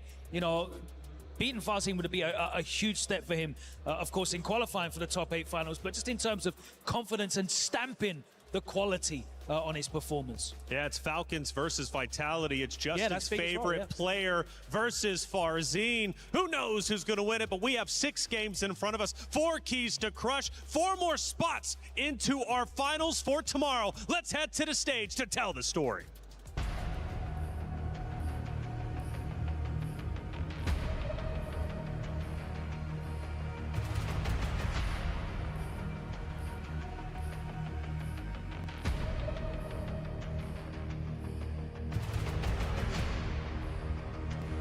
Round 1 is over, and now we're about to go to the juiciest matches of the day, bro, because the next matches are to qualify to tomorrow's top 8. All of this officially for top 8, ladies and gentlemen. This is the creme de la creme, and there's a whole lot of paper on the line. Also a lot of club championship points on top of it. Especially with what's about to happen right now. Jeonding representing Vitality, Farzine representing Falcons. These 2 clubs are currently fighting each other for that first place on the club championship spot. So you know this is worth a lot of points for the teams. And as far as, of course, overall, even regionally, I know that Korea is definitely hoping that my dog does do well, my man John Ding.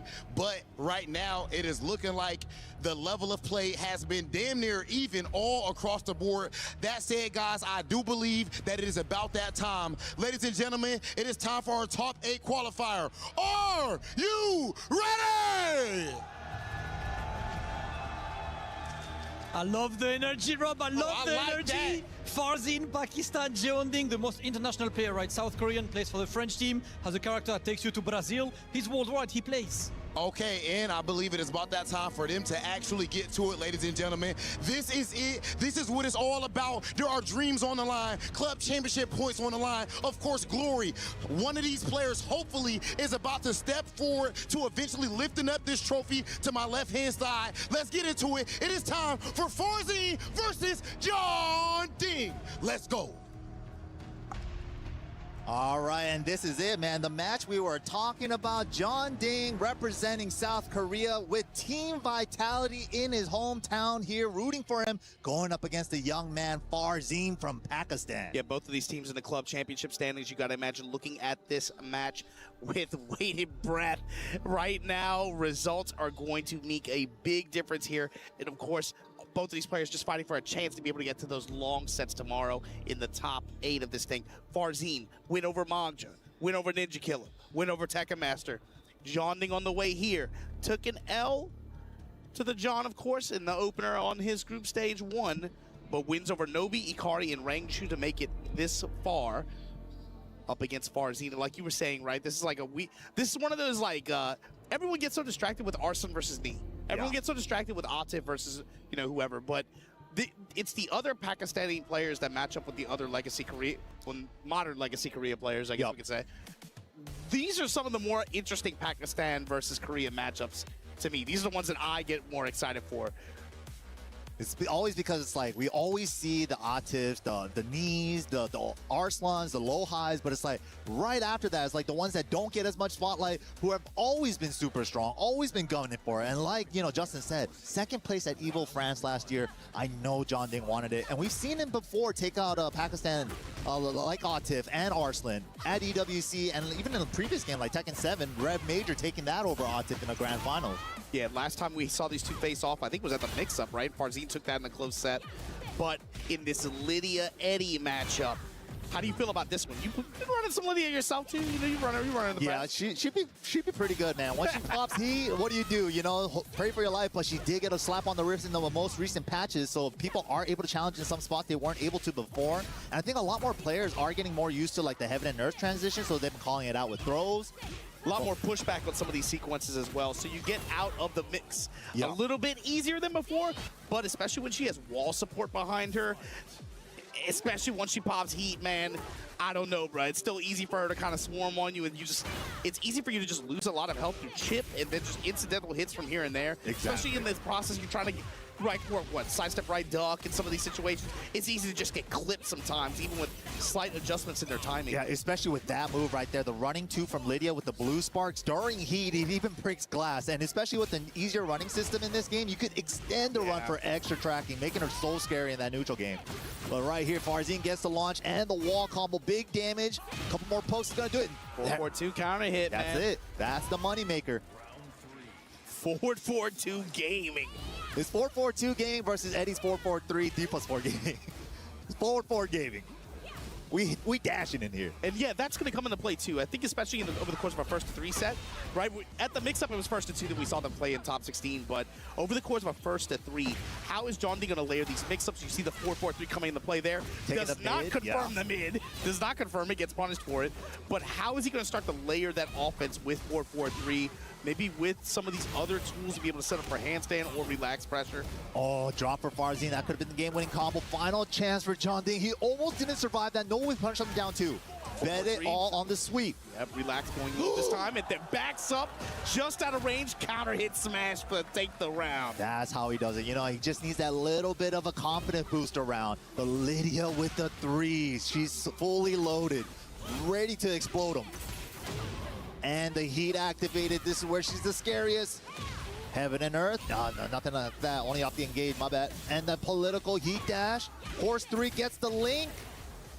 Just to seal the step and keep pushing towards that wall.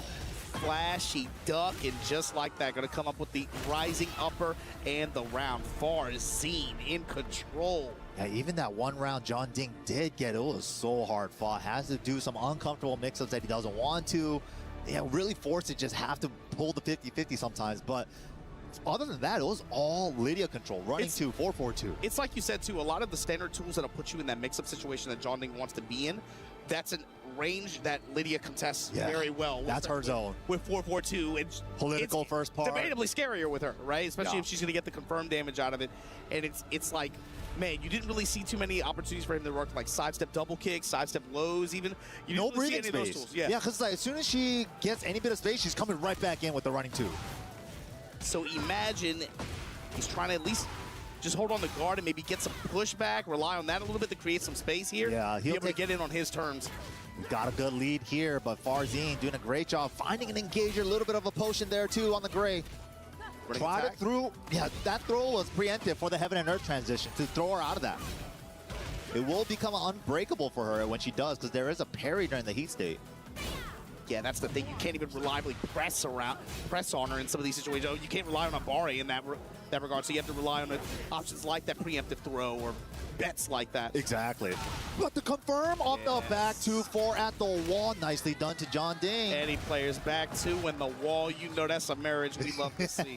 Dude, and yeah, like half a day, 2 business day shipping. Nice sidestep right. Optimal punish. Some room for some whip punishes here, some block punishment as well. John Ding, the timing good momentum. Working out for John Ding on a lot of things, finding a lot of counter hits. Do we have the wall-to-wall? We saw it yesterday. You know we want it. Ooh, and the unscale on top of that. Beautiful carry. Take your plus frame back off for just a moment.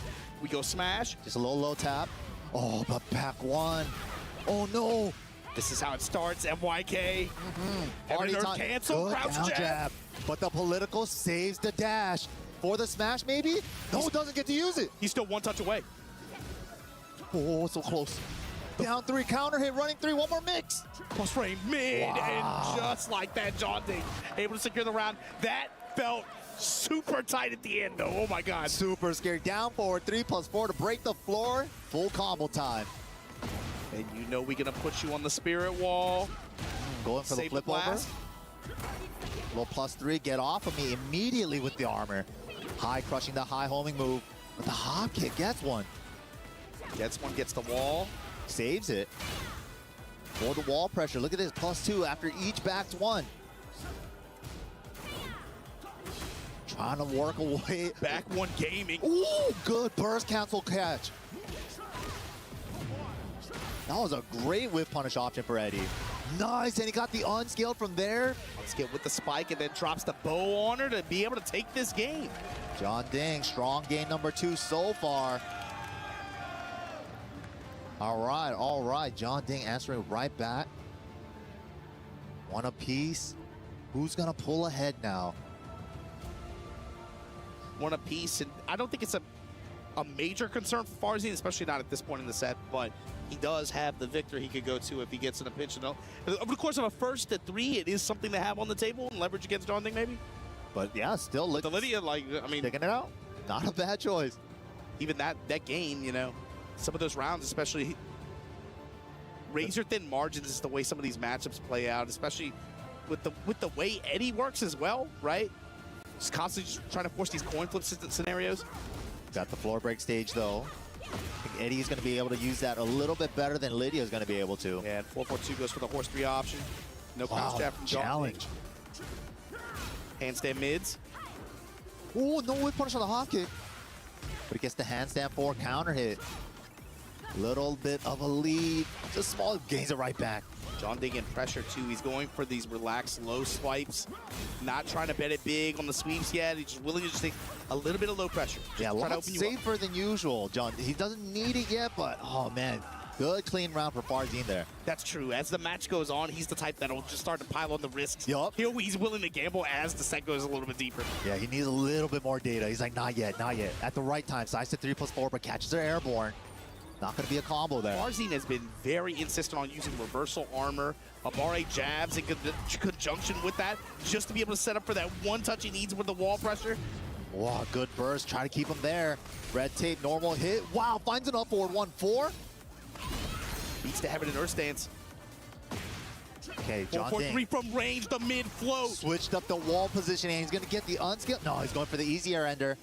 Little low. Nice side roll to avoid the low from Farzine there. Switching up the wall positioning as well. Smash a mid strike, stepping to the right. Trying to keep her back against the wall. John Ding just trying to keep it airtight. Oh, the low crush on the horse 3. One more time, he said. Raw dog horse stance. Oh my God. Plus frames goes low. The Manjinga low. First time he's brought that out, and that's the mix we're talking about. Time to start bringing them out. Oh, little whiff on the back 1. Thought he blocked it though. Nice, good transition there to create a whiff. A little bit too slow on the trigger pull. But the jabs into handstand throw. Wow, counters the relax 2. That was sick. Going for a punch parry on Eddie during relax is wild, but that was the right call out. Oof. Doesn't go for the punish, goes for the heat smash pressure afterwards. Full crouch down forward two, sends the dash after. Flash elbow, huge chunk of damage there. Back one while standing forward, makes from Jonding right now, finding these lows. Oh, you almost brought it back. Hop kick, and just like that, Farzine gonna take the round. Yeah, Farzine kind of like guessing with his life bar there. He's like, you know, I have this much of a life lead on you. You're gonna keep trying to go low to get the life lead back. Here's a hop kick. It's HP is just a resource to him. Yeah, right? no, for sure. Like, fine, I'll bet on the hop kick. Okay, whatever, you're gonna try to pressure me. I have more HP than you, armor. Can't. Like, yeah, exactly. Yeah, he hella leverages that very well too. There it is again. Yeah, armor. Back one, especially if you can find one on the engage and get that gray right back. But Jonding not gonna allow it. Frame, and these Jonding layering his offense a lot more with some of these delays. Farzine undeterred, immediate press here, immediate launch. Oh, and he's just spending the level 3 for the resplat. Delete the gray too. And the Ghost just gotta watch, bro. He's trying to murk him right here. Immediate smash. All right, all tied up, man. Back and forth, games and rounds. Counter hit back one, shades of tag two. Ooh, he's getting tricky. Immediately interrupted with a down jab from Farzine. Good presence of mind. Oh. Jonding bringing out the lows, the back one strings. Goes for the engage crouch throw. Handstand low. Nice punish. That's the first time he's gone for the mid. He's been ducking the high so often. Evasive punch, and then we get the engagement from Farzine. Wall time, and the evasive punch again. I did not know that. I did not know Eddie can actually avoid the unblockable, because that unblockable has really, really good tracking.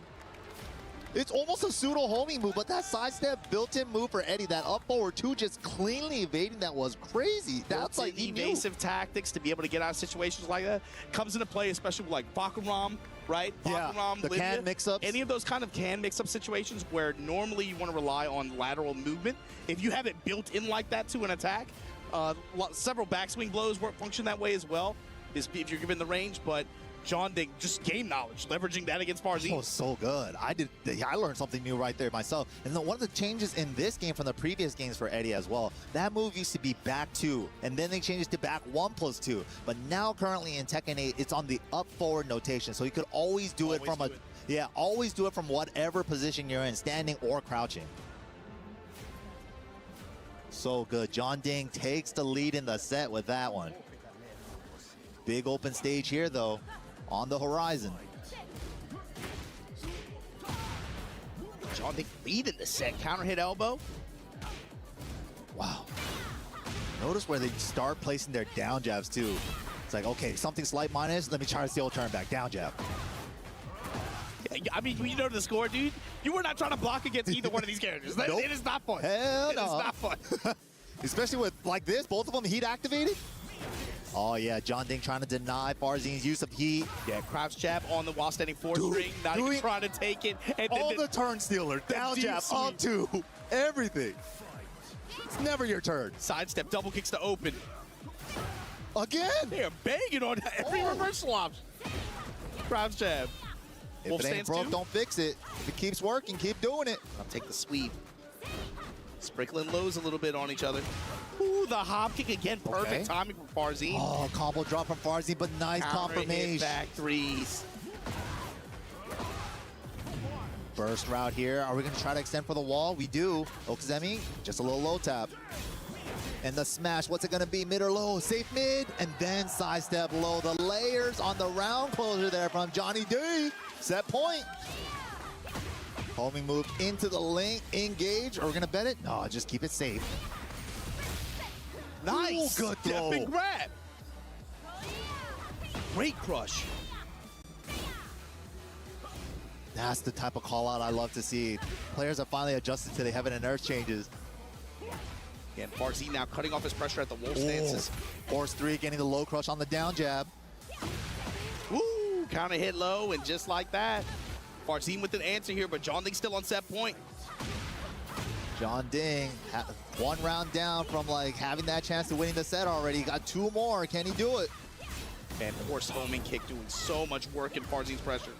Good patience. Gets the punish on the hop kick. Wow, the drop down made the jab whip.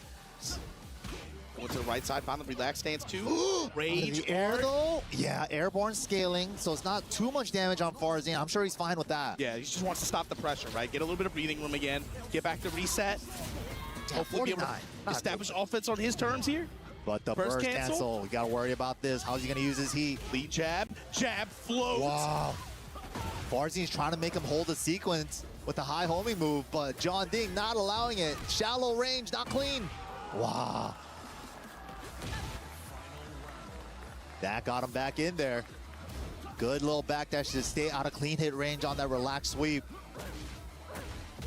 Low strike while standing forward. John Ding keeping it tight here with the jab pressure after. Finds the counter hit. I like how he held the handstand for a bit. Almost like, you can float me. Nah, psych. Nice walk. Second guesses timing here. Finds the launch and back turn. What's the combo routing here? Do we have some kind of spike? Yes, we do. Nice. Run up, just take your low. Storm. Fishing with the back one. You're going to pay for that. 4-4-3 goes low. That's what I'm talking about. Smashing low. Not afraid to bet it. Wow, he tried to challenge the handstand, and John Ding's been doing such a good job at that. Gonna be advancing forward on the winner's side. You love to hear it, man. The Vitality crowd is going crazy for him. And that is, wow. John Ding just punched his ticket for the final phase of this tournament. Congratulations, John Ding. We'll see you on day 4, man. And that's the thing. You've been watching this too. You know how this goes. John Ding, I feel like, is never he's never one of the players that anybody has picked to like. His name doesn't come up in your winning pick'ems or anything like that, right? I agree, yeah. Obviously, he's a player that I think is he's found enough success at this point to where it's just about getting the win at this point. Yeah. Guys, go ahead and like and subscribe the video. चलो भाई subscribe मारो. He wants a win here. And just being able to find day 4 of this event, phase 3, he once again punches his ticket with a big win over one of the year's hottest players in Farzin. Yeah, it's going to be so good, man. But, man, don't go anywhere. EWC 2026 action is going to continue for Tekken 8 right after this.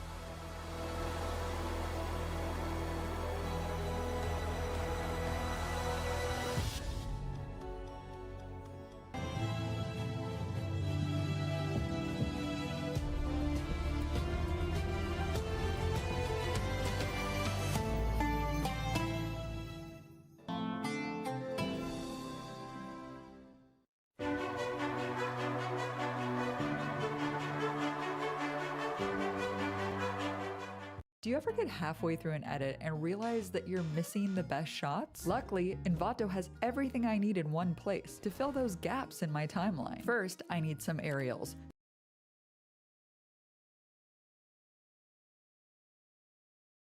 One to do it, to bring him to the big stage, but man, going up against Ryef right now with the weekend that he's having. I do not think a lot of people would have had Ryef picked to be having the impact in this bracket and in these group stages that he has had so far, and is possibly might still have.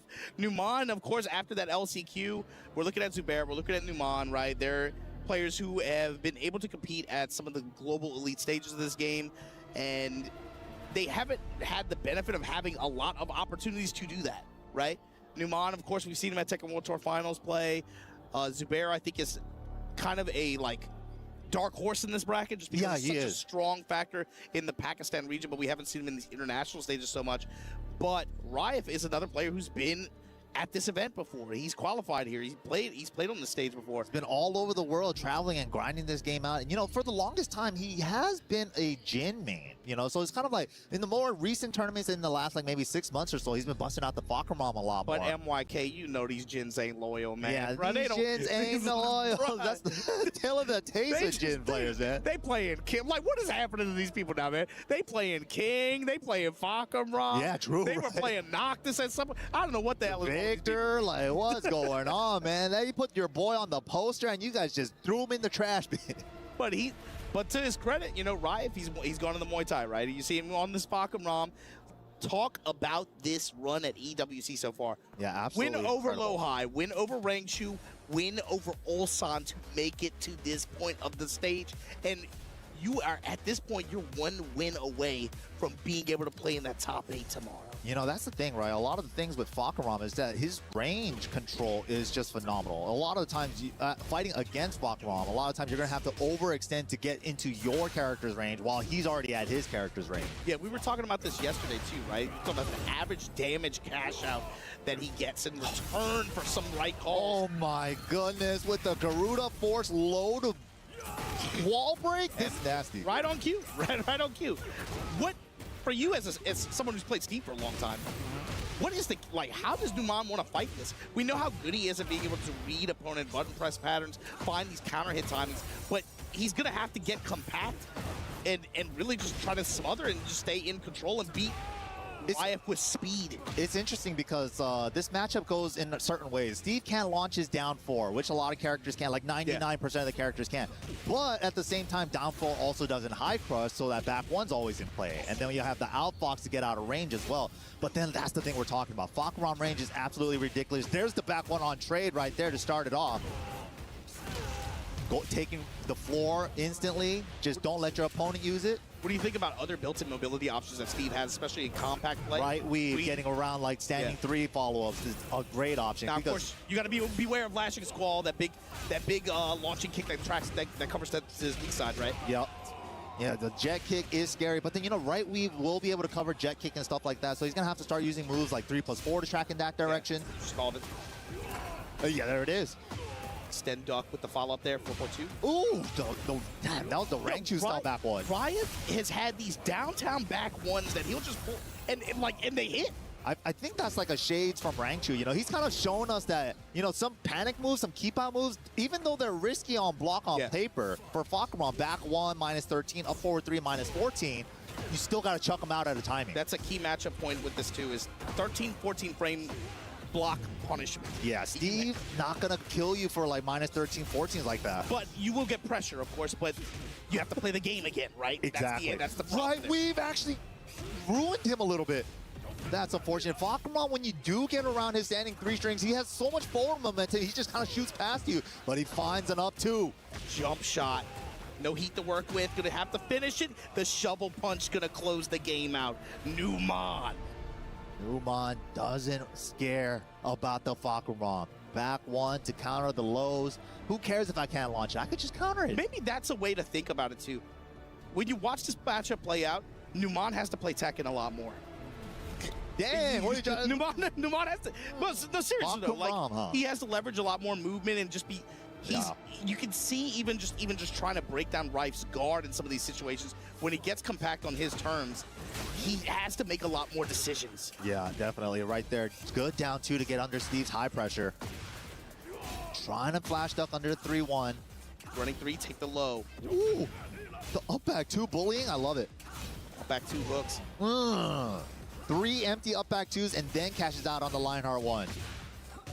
Wow, he got Riot impatient now. Back against the wall. Sonic Fang. Is it enough? The Gatling gun it is.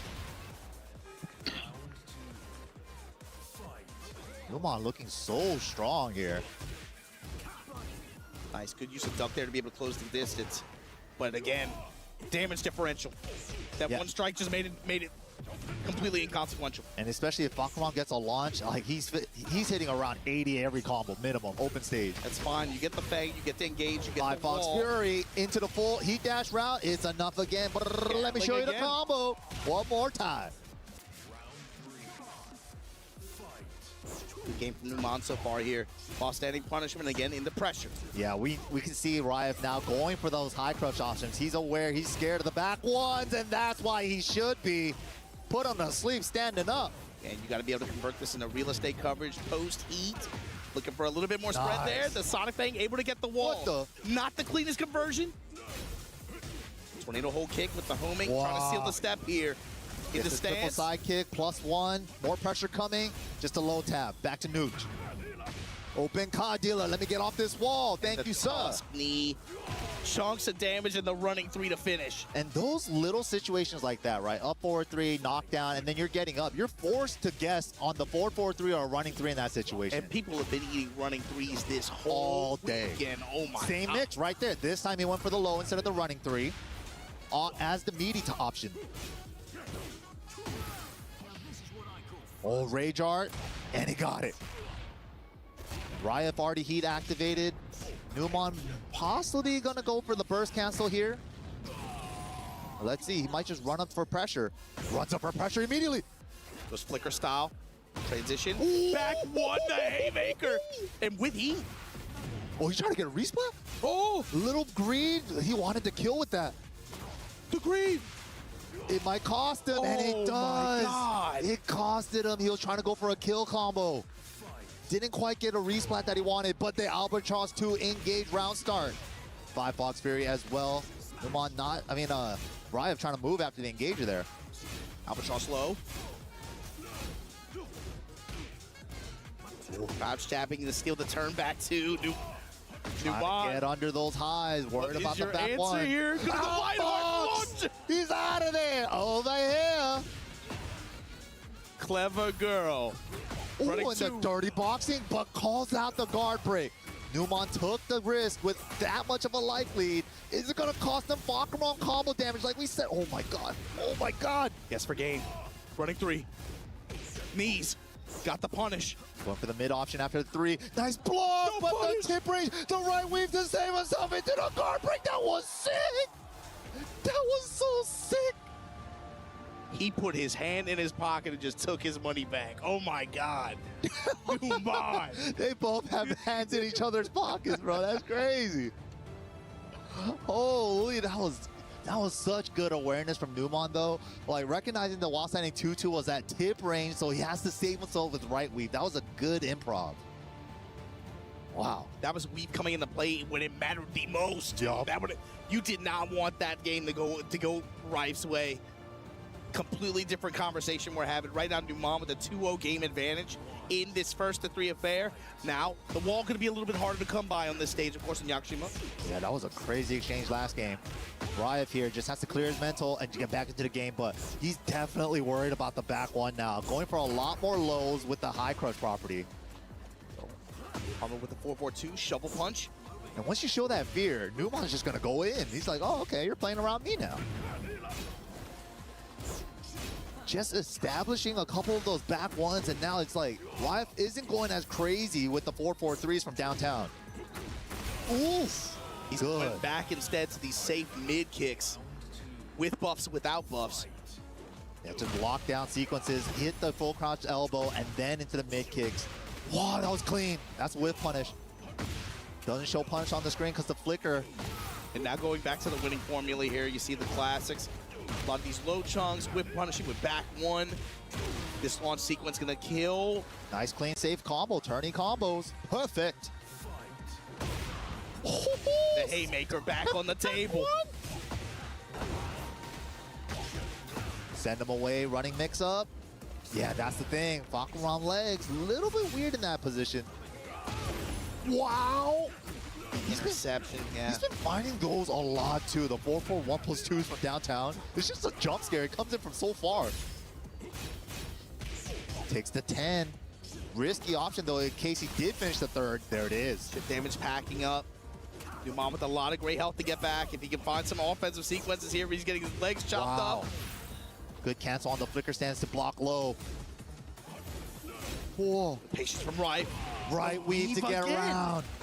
There it is, the right weave, that 4 button doing work for Steve. There it is, not in tip range this time. Ooh. Clean back one with punish from Riot. Triple mid kick check. He lost a chip. Somehow able to wrap around there. Dropping bows on him. Looking for the Albatross 2, not gonna happen. Low touch. He's so scared of the back one. Nothing but high crush lows. Low punishment from Numon as well. Let me give himself another mix each time. Finds a safe activation with the burst. Called out on the homing extension after down forward 1 though. Numon now on set point. Set point to make it the phase 3 of EWC 2026. This is the most I've seen Numon like throw keep out back ones. He's really sending a message. He's like, don't go crazy. You're gonna eat this. From this low parry, what's the conversion gonna be? Take Nice the damage combo. there, and then shovel punch. No, he just backs off.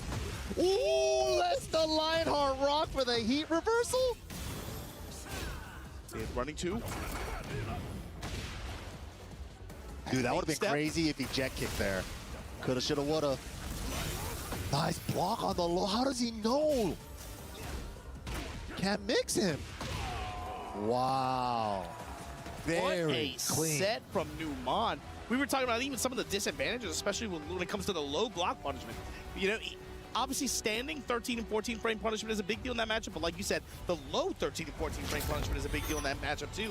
And it was like, even though the differential was there, it didn't matter. He was just cool to just block, take the damage, and take the mix, the mix and pressure each time, and it worked. About the like last game and a half or so, I could just tell that like Riot was like, I can't eat any more of these back ones. If I eat another back one trying to go for a 4-4-3, I'm going in too hard. And Numan definitely started recognizing that. He started throwing out a lot more back ones than I've known to have seen from him before. Yeah, normally he's the kind of player you'd watch and he's not overly reliant on that specific tool. But he played it to great effect over the course of this set. Riot's going to have another chance in the gulag here, but Numan, we will see you for face.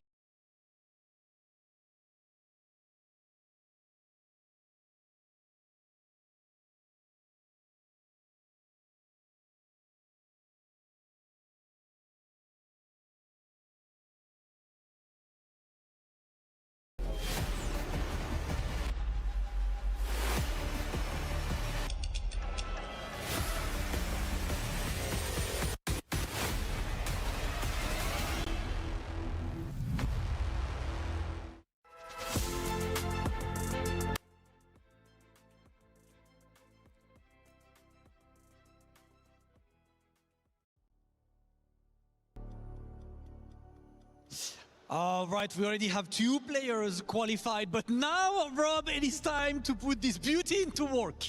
Oh yes, of course. Right now we are officially about to get into our elimination matches. For anyone who does not already know, a player's key represents their tournament life, their soul's Damascus here at the Esports World Cup. And if they lose, they're officially gone, and we hear a loud pop representing their end here in the EWC. We've heard a couple dreams shattered throughout the days, throughout the week, so right now it's the last chance. It is do or die. Every single match right now, the next 4 matches will be for survival or elimination. There is no more room for mistake. Yo, I'm not gonna lie to you, it's amazing even seeing the temperament of some of these players. Numan looks like he could probably win this entire event, just straight poise, confidence throughout this entire time up to this point. But of course, now that he's in top 8, he does have more mountains to climb. And after today, we're gonna have our group draw so we can see who is playing who in that top 8. But right now, elimination matches, it does not get any better than this. It cannot get any better than this. The players are already there. It is going to be Nobi versus Manja for the first elimination match of the days. Guys, please, everyone, are you ready? I like that energy, Rob. Okay, if you're ready then of course I am too. Ladies and gentlemen, we're about to actually see all of the players, both of the players that we have right here behind us. Their dreams are on the line, and they are only 2 steps away. Of course, if they do win this match, they do have to take it just 1 step further to push their way into that top 8. $1 million on the line right here at the Esports World Cup. Glory trying to etch their names in history. It is time for Nobi versus Manja. Let's send it to our commentators. Man, they call it the Key Crusher, but I call it the Dream Crusher. This is what a lot of these players train all year long for, EWC, just to qualify to make it up onto this big stage. But for one of these guys are gonna be going home. At risk of sounding a little non-competitive, this kind of event and the way that it's kind of become recognized, I think, is even just qualifying is a big deal. Yes, even absolutely. just qualifying is a big deal. These are players who have been on the stage year after year. You know, both of these guys have been present for EWC last year and the year previous. But man, when you consider that only really like 8 tickets are up for grabs, really, it feels like each year. You know how much this means for these players, especially ones that are professionals, right? Especially ones with names on the backs of jerseys. They're fighting for not just themselves, not just their families, but for organizations that pay for them to even just be able to travel and pursue Just to be a part of the piece of the history books, right? It's just like, This is what everything led up to, and both of these guys still have a chance at that $1 million prize pool, but gonna have to win this set, man. Mangja versus Nobi. Mangja with the Law, Nobi with the Dragunov, Steve, and the Lars. Which one is he gonna go with in this matchup? We'll find out. He's been going away from this strategy a little bit this EWC so far, but with the Lars locking it in here against Mangja's Law, this is what we're going to see play out, especially over the course of the first to three. The Lars. Is he going to be able to try to get one game or two games and then the Steve Fox switch? That's what I'm going to anticipate here. Yeah, let's see. Game number one. Right away starting it off with a parry. Into the full crouch slide after the engage. Mangja going to give him the chance, man. Wow. Wow, hop kick immediately just to be able to take the wall. High splat tornado with the junkyard. Ba-da-ba-ba. Oh, almost punished the kip up. Mangja eyes wide open here. Had the step preemptively like that. Lars smash, gonna run into the low. Making the 1+2. You know, Nobi wants to keep his back against the wall here. Chevron slash, keep him on his homing move. He ain't going nowhere. Oh, the 1-4, the trade, nobody's favor, and then wow, just runs up and gets the back four. Juice. And this is Nobi style. He doesn't even get too, he's not too overly ambitious with like Den 3, forcing the mix up out of that, right? Exactly. He likes to run like Den and Send low options and use a lot of Lars neutral tools. Right. See him run this a lot. Classic Lars style since Tekken 6 days. Especially with this stuff now as well, being able to go from dynamic entry into silent to limited, just getting really tricky with the stance pressure for Oki. He kind of saves that stance rush for when he has heat. You have the benefit of the lightning effects. Right. With the big sidestep 2 there, flip over, what's for Oki? Fakes out the limited mix for the slash kicks, doubles it up. Little bit of frustration there for Mangja. This is the big thing. If this Lars can stick to this plan, get this at least this one game. Power crush after the down forward 2, saving himself. The stomp that while standing 4, but then, yeah. This is another tool Nobi will go to in the mid-range a lot, that back 4. Such a big, chunky mid now. Ever since the change, it used to be counter hit only. Now it's just a 1+2 follow-up. 38 damage for a 15-frame knee. Hella good. When you get those safe mids with guaranteed damage like that, you gotta use it. Oh. Delta Slicer with the dash behind it. Give me the wall. Give me the plus frame. Yo, you try avalanche, But you gonna walk around? Mangja right now, ready to drop the hammer on him and take that round. Still got the floor available too for this round. Crowd starting to waking up for that last round for Mangja, but the setup, the season 1, 2-1 into orbital. Gonna take the floor blast as well, just to slam you back onto this wall. Wow, goes for the Oki option. Lows on lows. Oh my god, all the shoe shine, but the step beforehand, make the second double flip whip. Step and activate Mangja. Ooh, avalanche mid. Step and activate.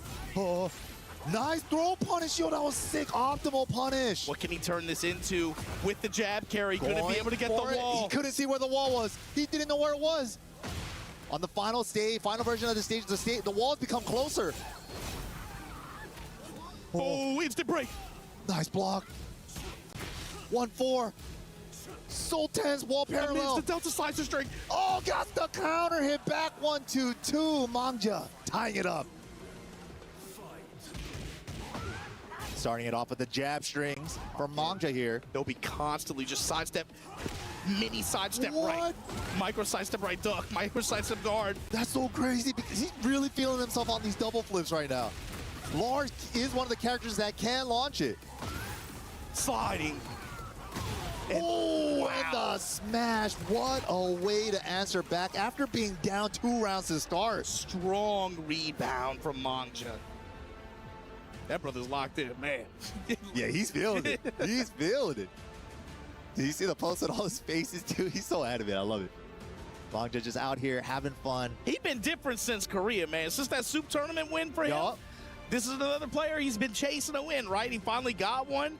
Of course, he qualified for this event through his Evo, through his Tekken World Tour final performance, but just to be able to get the win on the way here, that did a lot for his confidence, man. Sometimes you need those. Lead jab.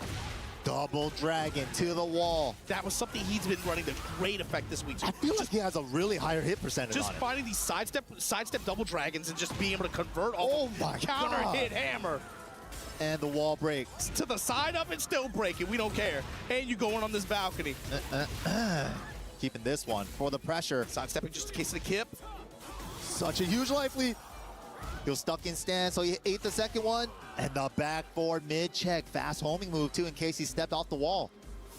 Nobi nodding his head, too, in acknowledgement. He's like, yeah, probably tried the sidestep guard. Oh, but the shoe shines. Dude, same situation as last round, or last game. Backdash on the second hit. Too much of a delay from Mangja. Homing attack from Nobi, trying to seal the step here. Gets the counter hit, going to confirm often to the heat engager. Backs out of range. Wow, I thought he got it. I thought he backed out too. I was like, maximum range heat burst. Chase him down before he could turn around. High splat junkyard. Yes, it's not over yet. Look at the damage of And the step and smash on the emergency toe kick. Mangja on one right now. 120 damage on the back. Ooh, just let it rock on block? Yeah, let him touch the sky. Ooh. Chunks of damage pushing towards the wall. He's here. turning it up. Nobi had enough. Got the need for speed now, but here we go, Mangja. This is how these rounds are going. Big combo drop for Mangja. Low trading Nobi's favor, gonna drop stab, take it back, and just gets out of range to be able to come in with that elbow, finds the touch. Evasive maneuvers for Lars. Round start jabs again for Mangja. It's getting crazy. Double dragon not working out the greed. A little bit of greed. Mission with the back four. Jabs. Taking out the slide too. Mid check. Down jab, down jab. Let me get my turn back. NYK, we are playing with speed now on both of these guys. Both of them are turning up. Trying to keep it frame tight. Burst into jabs. Give me my dash. Faked out the slide again. Give me the lows. Watch your ankles. Oh, all of them. 3 lows in a row. Then a mid to evade. Double dragon doesn't work out again, but the rage art, did he press? He did! This is gonna be a close one. Oh my God, 73 damage on the table. Oh, low. Plus frame. Yo, the frame trap! He tried to disrespect after the slash kick. Nobi tied it up. Back one gonna activate through the string here. Nobi jab lows. These lows for Nobi and put him back in this set. Oh, Nobi full sending. I love it. Go, go, go. Go, go, go. And it's all strikes too, so there's no health to get back. Yeah. Tiniest bit of gray. Just off the heat dash block. Plus frame, walk around to the right side. Plus frames again. Down jab. Let me get a turn, bro. Let me play the game. Sidestep. Arc blast. Clean stuff there. Nobi with the style switch up. The tempo switch working out. And you said tempo switch. That's the key phrase here. You got to remember, especially his winning pattern in some of these, especially to end tournaments when it becomes first to threes. What has he been doing? He's been running Lars or Drag in front, who played these styles where he constantly moving forward, constantly kind of established his presence in mid-range, where you get adjusted to a certain kind of pressure. Then he pulls out the Steve, where he has a very different kind of approach. Yeah, it's more like evasive. Let me try to stay back, you know? It's like, it's really good clash of styles, especially within his rotation of characters. It forces the other player to have to adapt it very, very quickly. It's a really good pull of tournament characters, bro. When you're running character shells. With the styles, too. Yeah. So good. So good. So for Nobi, it's like, can Lars get one more dub? Then he's done more than he needed to. And can close it out with maybe the Dragon off or the Steve if he needs to at the end, or run the Lars because it's been really close so far. Get your splat and then run in and smash. This dude is running around at the speed of sound. Nobi back in control here. Dancing all over the place. Nice blocks too on the DSS4. Now the pressure. Ooh, the disrespect. Okay, okay. Both of these guys just turned into a scrambly match. Oh, second hit of 4-3 didn't connect. Homing attacks. Burst. Wow, dude, flip kicks, hop kicks, down jabs everywhere. Nobody's respecting nothing. Everything is on the table, NYK. Wall damage. Dude, both of them facing elimination. Bring out everything. Smash, both sides. Gets the elbow, Corona picks it up off the side. Bad splat. Can he get the next one? Yeah, Yo, he always gets a straight splat, even when he gets the shining at the wall. Ooh, so tense, but against the low parry, dash up, low parry on the get up 3. They're both playing fast, but they're both still playing really sharp. Mangja trying to match tempo instead of trying to force him to slow down with him. Another successful sidestep double dragon there to convert that into wall and damage. Oh, he might be able to peel off the side. He does. Doesn't quite get the 4-4-4 for the resplat though. Patient punish, crouch jab, steal the turn. Ooh, steal it right both back. sides. Finally some Den 3 out of Novi. Ooh. Rare footage. Crouch Down jab, jab, down jab, down jab. Let me get it back. Hold on. Not your turn, player. My turn. Back to the winning formula here. While standing 4 pressure. The loops. While standing 4 loops. Oh, gets the counter but doesn't go for the blue DSS forward 1. Slided nunchuck stow. Nobi critical HP. Delta slicer. Back 4. Backswing blow. The Nobi classic. Chance. Down back 4. Tags him low. He just needs like one more low. But the green. He thought Mangja was going to freeze up after the down back 4 on hit. Mangja, great presence of mind to mash there. People always try to discredit mashing, but you have to. Sometimes they'll try to turn that +5 into a +20.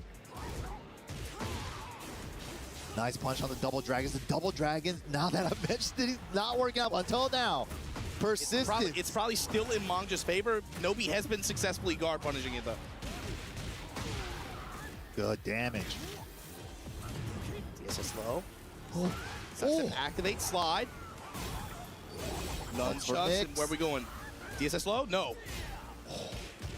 Yo. Delta slicer with the dash to give me the wall. Yo, he got the disobey. Oh, he wasn't quite sure if the second hit of the down back 2-1 got the disobey pickup there. It was a really hard spot to call it because like the wall came in at the last second. If you're Nobi, do you swap now or do you commit? You have to marry Lars for the set if you do it now. This is like the worst part about playing more than one character in tournament. You know, like having to second guess yourself in this position. If he won this, he's cool. You know, if he won that last game, he was chilling. But now that he lost, going to the Dragonhawk. All right. Well, we called it, right? Like the Lars starting it off strong, super fast paced too. Like the tempo switch up worked out. And now the character switch up, maybe throw another wrench into Mangja's gears here. Maybe he still wants to play with the same speed and same kind of approach. Just give him a little bit of different character, different look. Round 1. All right, here we go. Novi for his tournament life. Ooh, gets the link. Wow, what a block. No lead up there. Crouch jabs. While standing 4 pressure. Wow, Good nothing. walk on the slide. Just looked at it. Yeah, didn't commit. But burst activation here in the Razor. Back to. Ooh, just up close range drag mix. New moves. From your smash, that sweep. Oh, he swung into it. Oh my God, chance for Mangja. He had no right to stay alive in this round. It's got to be all raw offense though. From the heat. Dude. Oh my God, final mix. Low. Delay low. Wow. No, we got to shake it off. Ooh, just send it. Yo. Rising shoulders here, but the double dragon again, able to nullify the heat pressure. Now we reach the wall. Yeah, the wall came in at the worst spot there. Unfortunate for Mangja. Pitch roll mid, gets to check on the armor. Ooh, doesn't need to spend the dash. Yeah. But the off axis doesn't give him the tornado on the running 4. Still holds the wall pressure though. Did he hit? Nah, baited it out. Nicely done for Nobi. Still a long way to go though. The Razor, the sidestep Tundra Slasher. Full crouch mix. Yo, that could have been worse. Big spring kick block. Thinking that maybe the wall was right there with the backboard 3. Look at how Nobi is working sidestep right. Yeah, this is doing great, especially around that DSS pressure. Tag him low, not quite for the whip punish. I love that shimmy in his face, double dash block, just to see if there's like a hop kick or a flip kick out, then press low. That whole round was just sidestep whip punish. Completely opened up for the offense there. Yo, I like the use of the new move. So he does the full crouch low into up back 1, the new move. He's been catching him floating a lot. Oh, and it's also gonna counter the step to ignition switch, because that's the way you want to step for ignition switch. So that's probably the reason why he's going for that up back 1 in that situation. Walking him around to the right side still, and the The whip punishes and just the movement from Nobi.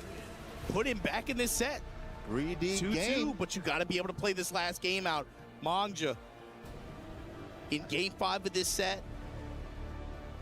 This is what you wanted, right? This is the benefit of being able to bring in the hot swap, especially in a long set. But now that Mangja's had that game to play with it, expect it to maybe stiff it up a little bit. Yeah, that's a good choice there. But man, can he go all the way? Mangja also going to have some counter adjustments. He's thinking it over in his head as well. We'll see. Midnight Sieges to stage 1, explosive wall in the background there. Yeah, he has to have noticed that sidestep right in particular, especially on like a lot of, like you said, a lot of his DSS pressure, opened up for a lot of opportunities for Nobi in that last game. Immediately starting it off with some risky lows just to get a good like 50% instantly right off the bat. Oh my god, cross dash 2 under the jab from point blank. Oh, missed. He could have routed better for the kill. That should have been over. And gets the smash anyways. Nobi-san takes the lead. Good block from Mangja, still awake. There we go. Yeah, we haven't seen the slide mix up in a while. While standing forward, chain pressure. Back 2, and Nobi the one pressing right now. Off the second hit, counter hit, didn't think he'll do it. Armoring through with the heat burst. Sidestep right, Razor. Ooh. Keeping it frame tight after the down jab. Shoulders with the dash. Good patience from Mangja staying grounded there. Slide and nunchucks. Huge whiff there. No throw break. It wasn't even counter. Enraged. No, goes with the low. Wow. Nobi on set point. That throw break might have costed him, might have slid the inputs. Double dragon not working out. Holding that back one string at the second hit. Nobi just gonna take the frames after. Sidestep right again. Yeah. Just doing such a good job with these sidestep right blocks, just navigating around Law's offense. And it's either jabs, it's like fast options, either jabs or Razor, which will, you know, has the tracking as well. Dude, Nobi, the switch up is phenomenal, and Nobi secures his tournament life on the lower bracket, and he's gonna be moving on. That's a good set. That's a good, especially for Nobi, who's such a hot, cold player. Him sitting down, having a set like that, to feel good about himself. He is not out of the woods yet, though. You still got one more set to play before you make that top 8 spot and play for that bracket tomorrow. Mangja, though, hell of a run so far, and of course, that's one of the players who has had really, really good performances this year. And seeing him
get one step closer to that coveted top 8 position. Congratulations, Nobi. That pop-off was something serious.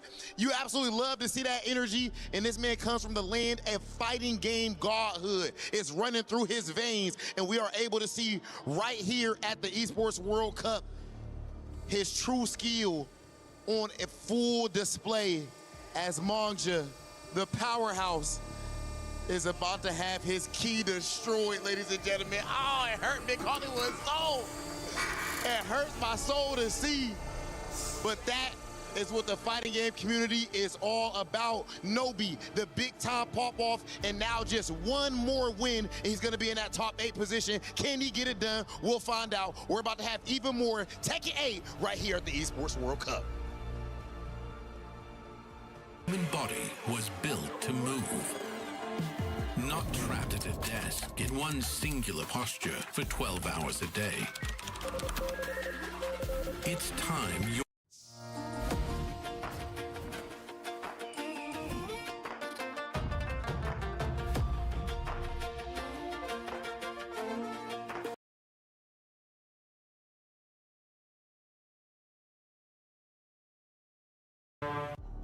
EWC 2026 Tekken 8 action, and we are in the thick of it. MYK Majin Obama here, phase 2 of this event, and it's do or die. We're on the lower side of this bracket. There are only 2 more spots out of this group, and look at the matchup we got on stage, MYK. Absolutely crazy shakeup of events here with Rives. A strong performance here this weekend, sending Ulsan to the lower bracket, going up against Qasimir from Pakistan. It's not going to be easy, man. And I'm wondering too for Ulsan, like how much experience does he have against a character like Zafina? She was a popular character in 7, in 8, not as much. Not as much, and there's a lot of representation. There's a good bit of representation of this character in, especially like Japan, right? Like there's a few players out there, not so popular in Korea. I feel like in East Asia, it's hard to like name too many other players running her, especially not at the level that Qasim is running her and with his style. Evo top 8. Got him here. Qasim is a threat and a monster in this group.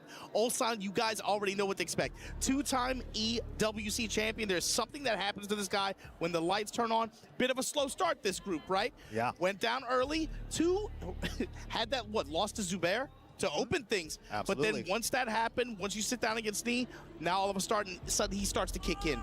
But Rife able to shut him out of the top side of the bracket early on today. Ulsan in a similar position as he was in that same group. You got to fight it out in the gulag. Oh, but interesting character pick for Ulsan. He's been running mostly Dragunov this whole tournament, but maybe he just got inspired by Nobi's Lars. You got to talk about the number differential too in the conversions, man. 9 Pakistani players qualified for this event. 7 of them made it through to this phase Korea, of the event. We had 13 qualified from Korea and only 5 and made it in. Ulsan is one of the 5, the 2-time EWC champion. Ooh. So crazy right now. There ain't any other game you could talk about a 3-time. This is the one. But Ulsan, if we even gonna start talking about that, you gotta shock this brother Qasimir. Can he do it? He's playing this Lars super fast, even faster than Nobi was playing him. No, I've seen this game before. That's a blue monster. He's running around all over the place. Yeah. You know, the thing with Ulsan too, his normal game speed is just so much faster than anybody else's. He's almost like doubling your speed and inputs on everything. It's not just reactions, but it's like awareness. It's all these factors. He's been that way. When he turns up, you can see the speed in the gameplay. Don't give that man an energy. Look at that confirmation on the down forward 3 as well. What is this? Bishop with the back 4 especially. Qasimir back to the wall here, fighting off of it with punish from Ulsan. Break the glass. Smack. Wow, 2 rounds just like that. Ulsan just coming out of the gates. I like the down 2 usage. He's using a lot of the Lars down 2 into full crouch. Okay, slide punish. That's all he gets. Whoa, had a float. Oh, look at this movement from Ulsan though, but you can't move around this. Check this out. All right, Qasimir finally established some pressure here. This is Zafina special. And nice big block. You're going to be able to convert this into a round ender. Yeah, Zafina, kind of one of the only characters that does like high levels of chip damage, but she does sacrifice a little bit of her own life to do that. Almost reminiscent of like Season 1 chip with the sidestep arc blast. Nice carry, still has Tornado for the wall. Say yeah! Run it. Starts running Sen and Den pressure. Going in. Off the sidewall, not gonna be able to pick up, but nice. Threading the needle with the down forward 4-1. That was a big engagement. He got a lot of health back for that Qasim. Oh my God. Holding the wall. And again, look at these explosions, these chunks. On block, you get rewarded with the white health. But it's those hits. They're just like 1 or 2 hit sequences that just do chunks of damage. Yeah, that's the Zafina special. And also, too, high levels of chip and those 2-hit mini combos do a lot of damage, and they add up really quick. Back to the chip game. Uh-oh, he got tagged even better. Oh, that from an opening jab string and the real estate push towards the Oh, wall. no. Explosion, and just like what we said. Still had all his wall hits, good system awareness. Chunks of damage and the low out of recovery. Casimir gonna open this set. 1 game advantage over Ulsan.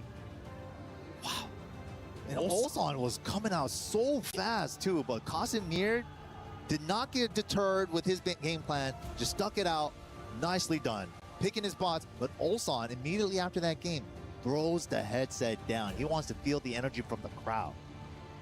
This is something like that's similar from last year too, when I seen him in this same position. Yeah, something like similar to last year. I'd say similar to like a day or two ago too. It's different once he's somebody, especially as a player, he's gotten better and better at it as time has gone on. Riding energy of live of live venues. Yes. He is someone like, I feel like he gets a debuff on that play. You're right. You're right. You know, some people do get that Genki Dama energy. You know, say, let me your energy. He is very good at being able to ride energy in a live venue like that. And even which, you know, we have some super fans, of course, from his team, but they're all from home. He knows these people. The homies are out here rooting for you. You got to put on a good show.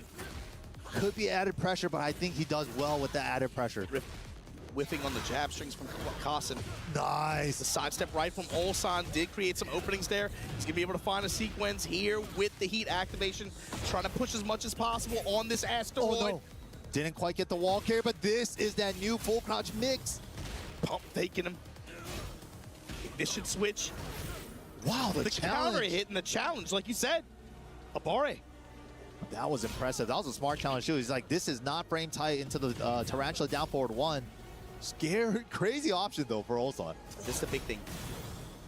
Okay, nice gives block. up the heat. Yeah, the block punishment's there. The whip punishment's there. Saw the way he was approaching and he hits the brakes right outside of get-up kick range. That was so clean. Try to move, try to hit a button after engage. Out of the air, can he convert? Nice! I like that he went for back one instead of jab because she was so low in the air. I was about to say that it's not about damage, but 67 for that is not a bad deal. All of it gray though, because she got floated during heat, so she's still gonna have a chance to recover that part. A lot of help to get back, but oh my god. Ooh, but she just spent more to do some chip. That might actually cost him. Running to. Oh, wow. Step from there. Thread the needle, the punish in the mid. Ulsan. Wow. Hold up. The Dragunov is in play. The 2-time EWC winning Dragunov. With this floor blast in play now, who's gonna get it? Low touch, homing attack, torpedo kick out of Tarantula. Kasim willing to engage here. Stance transition to Tarantula. She's on on me. Get the floor though. Lucky float. Weird sidewall. No, ooh, that was it. What? It doesn't go into the leg lock because it hit the side off the low. Running to the timing from Kasim with those jabs. Ooh, just beat her. How did he get the running 2 out in time that fast? Bad counter hit. Oh, little overcarry. Tries to save it with the burst. He does. Stay down. Ooh, playing dead. Cross jab. The unbreakable. What a challenge. What a block from Ulsan. Not even scared. Good way to answer back. The headphone, no headphone buff, might be coming into play. Clutch block punishment that last round on both sides, honestly. That was really good. Good reads on the lows. On his stage though, no stage hazards here. Yeah, flat walls too. Ooh, going for the chip gameplay, all right. Immediately. Ulsan will just take his punishment, dash up, playing with, man, he's playing with them now too. Okay, deep Casa, sweep. keeping it more frame tight so he can't even armor. Good punch that just explodes. Adding the gray, but the rage is reducing the chip. Able to nullify a lot of what would normally be stacked up against him. And then the Tundra Slasher from Ulsan, able to get the wall. Flip over route, yes we are. What are you doing with it? Just outside of rage. Just inside, rather. Running pressure into Tarantula low. A little bit of heat as well. Half the timer, smash. What are we doing? Pressure with the unbreakable tackle follow-up. Breaks the follow-up. The second hit just whiffs. What a break. Yo, good dunk from Casimir. What a call out. How did he know he was going to do back three there? Oh, so good. Ulsan was probably thinking he was going to try to step off the wall, but Casimir was like, nah, I'm just going to duck the high homing move. Pressing mid. Sprinkling again, that running two with down for one. Other mid options, other safe mid options. Ooh, counter hit down back two. Good little chunk of damage there. Ooh, dude, and Ulsan tightens up and he just a jab down forward one. What do you do? What are we doing with this one? Tackle again into another option to two follow up this time. Or mid. Safe mid? No, just run it. The assault. All tied up. Nice step, nice setup from Casimir. Dude, look at the damage. Where did his life bar go? 10 seconds. That's the thing. It's like we said, damned if you do, damned if you don't. If you get hit, they're chunks of damage without a lot of white health. If you block, you're gonna eat a lot of chip. Yeah, that's the Zafina pressure in this game. You're losing health either way. Yeah, you die for blocking. Look at this. He's gone to the low option out of Scarecrow a lot so far. Oh my god, those just out of range. This should switch into tackle smash. Okay, I was about to say, that would have been crazy. Jab string in the slide, working out here. Finds the razor, plus Very frame. important round for Ulsan here. Low to beat the armor, not letting him burst. Gets it anyways. Back 4-2, look for the step, not gonna happen. Counter hit for Qasim. Oh. Trying to get around back 1+2, but it reaches so far. Nice. Yo, good pickup too. Perfect float option. Wow, just like that, Ulsan ties it up again. Huge round here. Pressing the running twos. Wow, the back 1+2 at a range outside of his jab range. Someone's looking for a bigger counter hit option there. Really banking on back 1+2 now from Qasim, the neutral control. A low profile under it again. We saw that last time. Nice block. Wall pressure for Ulsan. This scenario has been favorable to him so far. Gets clipped, trying to step off the wall. Oh! Pitch roll mid. Sliding on him.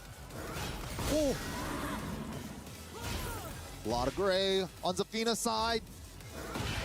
Wow, but just clips him with the back 1+2. The range on that move. Ulsan having a hard time trying to step around it safely. Yeah, it reaches a lot further than you think. And of course, Ulsan's super active with, can just step guard, trying to just, Qasim is just getting a read on his timing with it. Things with super long range like that, it's harder to step from further away too. So Qasim's been doing a great job of controlling neutral with that button. Huge space control tool. Wow. That's the first uppercut we've seen from her, and man, it found a way to just hit. And be able to convert that into wall with the explosion. Oh, he's going for it instantly. Send him back with the back one? No, send him away. Somehow find his bump. For one pressure. Mids with the dash, trying to just push towards this wall. Oh, messed up running two, got a forward 4-2, gets punished for his troubles. Ooh, pigeon roll around, and he has wall position. Casimir patiently getting off the floor.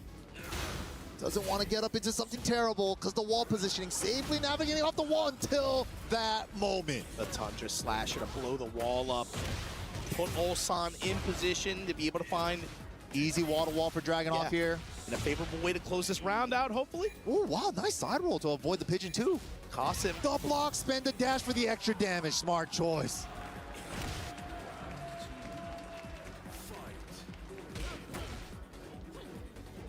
Sidestep left opening there.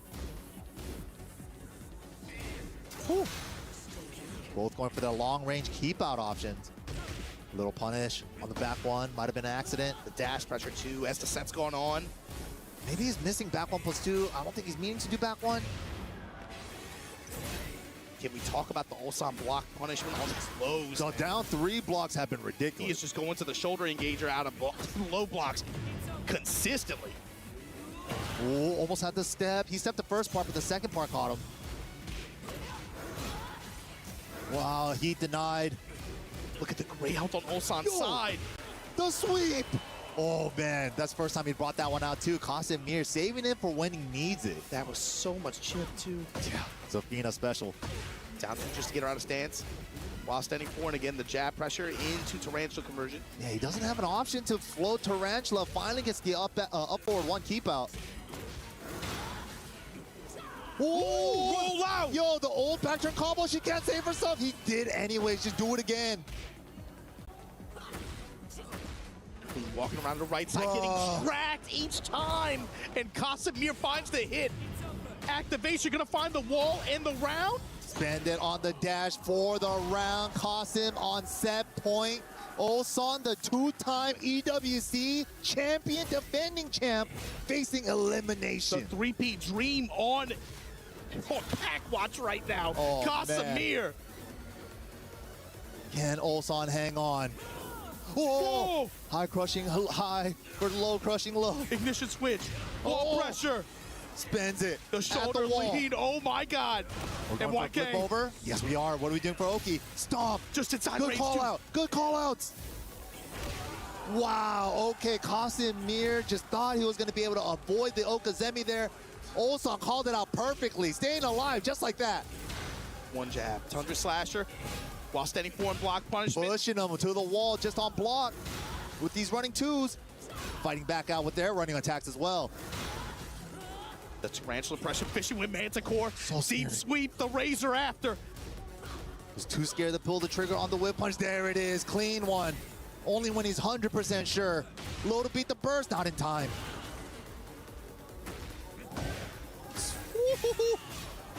You gotta lay the offense on. This is when Qasim has been able to make big returns. Great down jab, but the forward 1+2 gets stepped by the last second sidestep right from Ulsan. Razor thin margins. You gotta remember earlier in the set, that back 1+2 has been such a threat at range.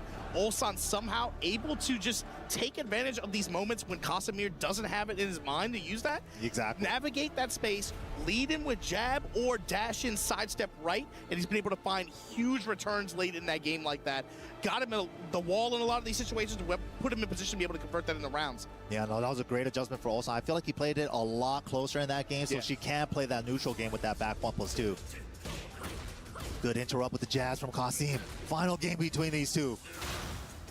So yeah, some characters have good options for being able to pick her up out of Tarantula stance like that. Drag willing to just take the while standing four in some of these cases. I'll take anything, just get out of stance. Back four. Good interrupt from Qasim on the pigeon roll. You see Ulsan too threatening with it. Oh.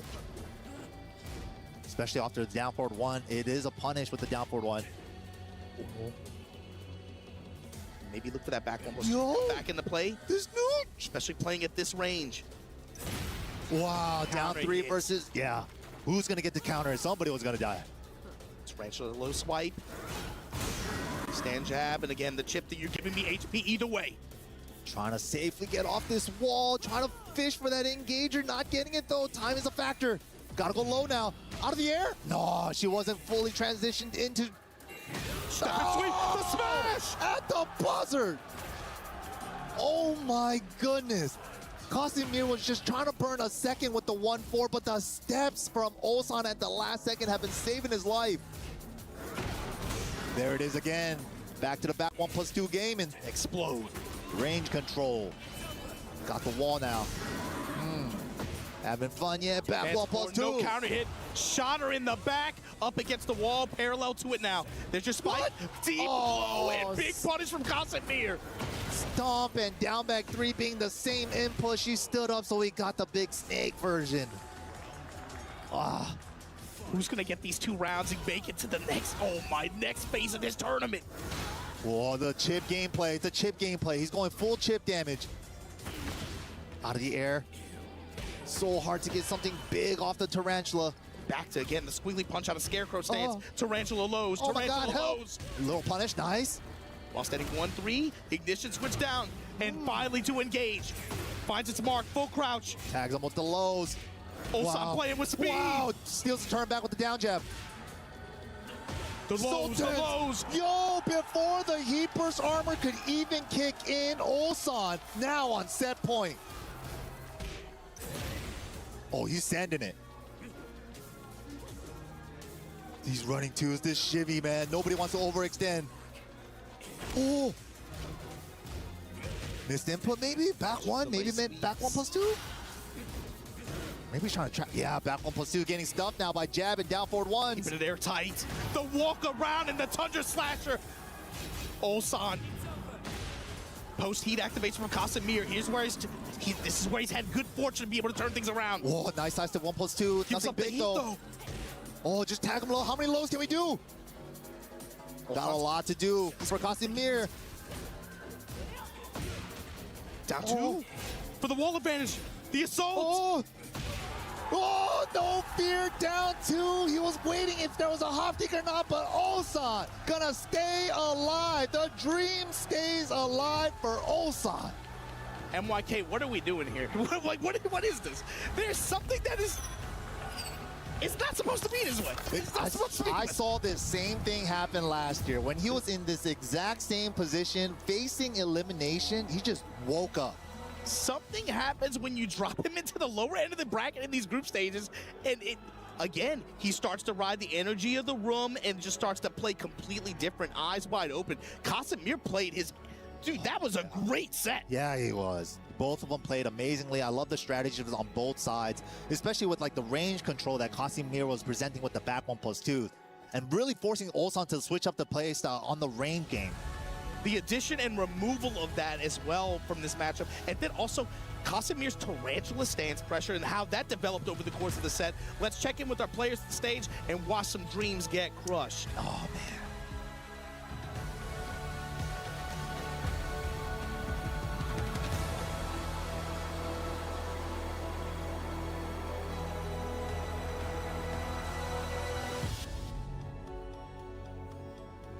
Ladies and gentlemen, oh my goodness, how amazing was that match. One more time, put your hands together for Casemir!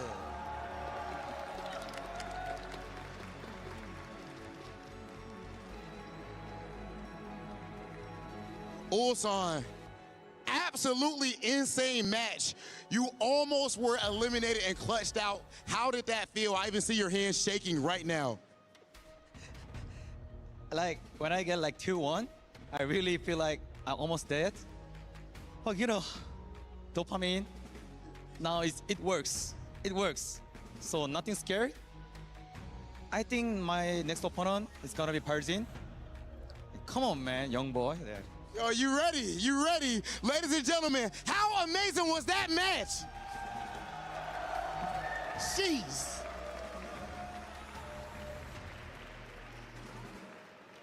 Amazing match, amazing moment, and the back-to-back champ is still alive. The road to a three-peat is still real. The dream is alive, but Casemir's dream must come to an end, as his key must be crushed by the defending champion himself, the title defender, crushing yet another key. Let us hear the pop that means that Ulsan's dreams are still alive.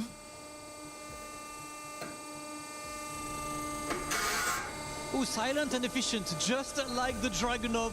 I really like that, Ulsan. Once again, congratulations. One more? One more! One more, let's go. The road to the three-peat is still there, guys. More Tekken coming, and one more for Ulsan.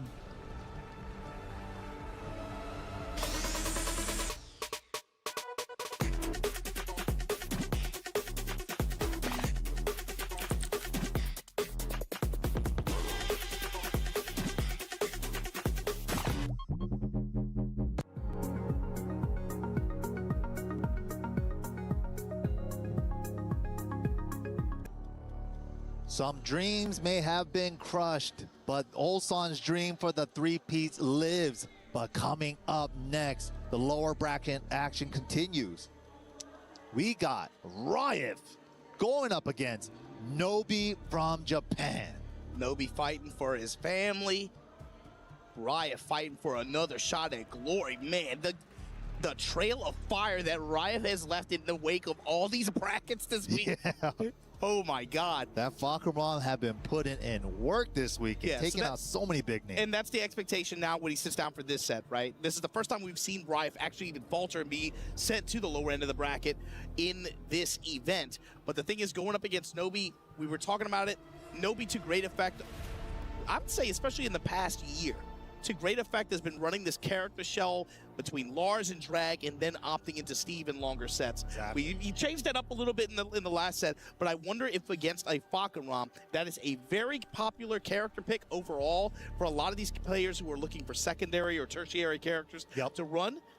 It is especially popular in Asia. He is especially popular there. Got to think about players like Rangchu who have picked him up, a few other players who have added him to their repertoire. This is a character matchup that I think he's going to be pretty familiar with. My question is, what shell is he going to run? Is he going to do Lars into the Steve? Is he going to do what he just did, Lars into Drag? Is he going to open with Drag? I don't know what. Typically, he's been favoring the Lars opener, but I'm thinking, like, does he run with that in the Steve in this matchup? After watching what happened with Numan, did he maybe get some ideas? Right. It's like maybe, yeah. I mean, I don't see the Steve being a terrible choice here, especially the back one versus the low game. But Nobi did lock in the character. Maybe he's inspired by the last match too. Both these guys take a lot of stuff from each other. Ulsan and Nobi both kind of play the same character shells, the Dragunov and the Lars. Nobi locked in the Lars. Maybe that's a clue into his approach on this too. Gonna want to keep it compact, be able to lay the pressure on thick, find plus frames, and play with speed. Do not give Riot these opportunities to even establish presence. Yeah, we're pressing. Yeah, we're it's pressing. like we both want to play. Let me play. Wow, big running two for the flip over. Ow, he tried to challenge with the get up 4, but it was way too late. You got to do it instant. Yeah, this character's for the birds. Pigeon roll all day. And look, we got the wall. And especially you got to think about just the Dragunov Classic, especially in close range like that. When you can go in the pigeon roll like that, when you have your lead jab, when you have your down 4-1, you have your Russian assault, and again, a good down 4-1, right? Only -2. He can play compact. He can afford to just play with a sense of speed like that, and then you have the threats of that back 4 and some of these other options like Razor, be able to track home. Riot, of course, playing a big body character like this is going to be a lot more difficult for you to step reliably at that range. You got to be able to take that speed and pressure that Nobi's going to put, unless you want to leverage some of these other options that he has, like Heat Burst and defensively. And Falkenraum does have like a jumping hop kick as well, but his launch punishable, a little bit riskier as well. And counters and parries as well. Yup. But this is it. Wow, actually crosses himself into the wall on the dead body. Found the team kick in response too. Kip up. Oh, went for the 2. Goes to the back 4. Activation, down 4-1. Yeah, another thing about the down forward 1 only being -2 is so crazy is that he has that high follow-up for the counter hit too if they let it rip. Always a threat. He'll be chugging that water after each round. Gotta stay hydrated. It's definitely a nervous tick at some point. It's like, you are adequately hydrated, sir. Crouch jab in the whiff, and even just that 1-2. Just give me my frames. The frames are so important if you're gonna play. If you're gonna have this kind of approach. Into Rama stance though. Yeah, that's a hop teep I'm talking about. Want to just burst just to activate through it, lay the shoulder on him. I don't even need the heat. Just give me my frames, dude. Give me my dash. Get off me. Wow, baits the kip up this time with the running knee or the up forward 3. The Tusk knee. So sidestep attack. Ooh. Big block on the 4-4-3. We were talking about this early in the drag matchup, 13 and 14 frame punishment. That is the key number here, both while standing and standing. Nobi, of course, leveraging that shoulder lean out of crouch like that just to be able to engage. Super useful on some of these lows. Yeah, wow, great stuff there. Just a 9 RFC. Not that bad on that low. Thought he blocked the big hatchet kick maybe. Didn't see which low he blocked. And you can see the approach. Get on him, stick to him, and do not let him breathe at all, man. Play with the speed, get compact, and just use some of those fast, safe tools that you have to just lay the pressure on. I like that. You know, that's a great point that you bring up. Like the step around stuff that Nobi has been doing with the Dragunov. Ever since he switched from the Lars to the Dragunov, safely stepping around stuff, like mitigating risk, and also like the challenges on some of the instances, and just the running 2 pressure on the Falkenraum. Like you said, stay close. Gotta stay close to him. And the benefit of speed, too, is you shut out some of these armor options as well, right? You see him playing, trying to keep his pressure as airtight as possible in some of these situations. Then once those get off the table, you'll start to see him change up a little bit, maybe start to bait with some of those steps. But here we go, just fakes it out. Yeah, he knew that Dragunov has that backswing blow option on the Rama stance. Knows that Nobi especially is going to go to that option, infamously.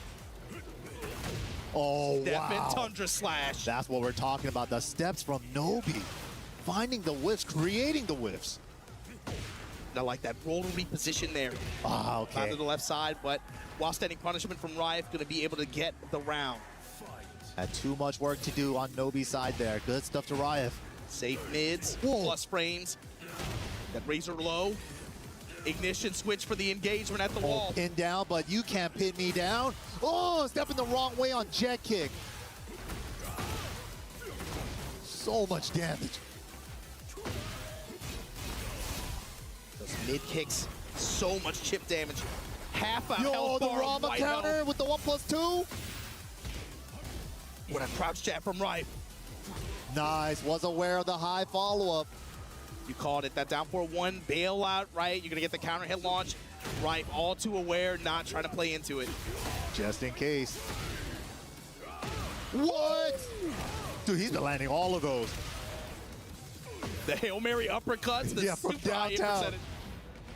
I think it has like range 4+ hit range on that, which is insane. Good lead jab to interrupt here. Nobi now sliding on him. And nice the step on the button presses. What? Accidental input, maybe? I'm not quite sure. Maybe try to high crush a jab? He did do that in the last set. So QCF up close, QCF2 to go under a jab. Bit of a risky option there. Didn't work out that time. So the drag able to shave a game. Now we're talking about 1st to 2. Drag wasn't looking terrible in a lot of spots. And even in that game, it felt like some of those rounds definitely could have, you know, it's one of those scenarios where like one decision per round, it makes a difference between a win and a loss. One low blocked or like one whiff punish you could have got a little more off of. That could have been it. Especially with the walls as a factor. Yep. But here we go, all tied up. Lower bracket side. One of these guys are going home, unfortunately. The immediate, just low mid mix from. Oh my God, the right. kick counter for the wall split. That was huge payout. He's gonna be able to reconvert it too. Yeah, still has wall presence. Wow. Trade in Nobi's favor. The sweep, the Russian assault. Okay, pin him down. He's literally cornered. He can't go anywhere. He's got to fight, and he does instantly. When you can't go anywhere, where are you gonna go? Go through him. If you can't go around, go through him. That Tusk knee, Rife has been banging on that the entire week. I really believe that he took that from Rangchu. Like, Rangchu really showed us you got to throw those out sometime. I don't care. I don't care. I'm Rangchu. Up 4-3. He is really just a means to use that with the dash rod. Yeah. That's really it. Counter hit lows too. That's been another factor for Rife.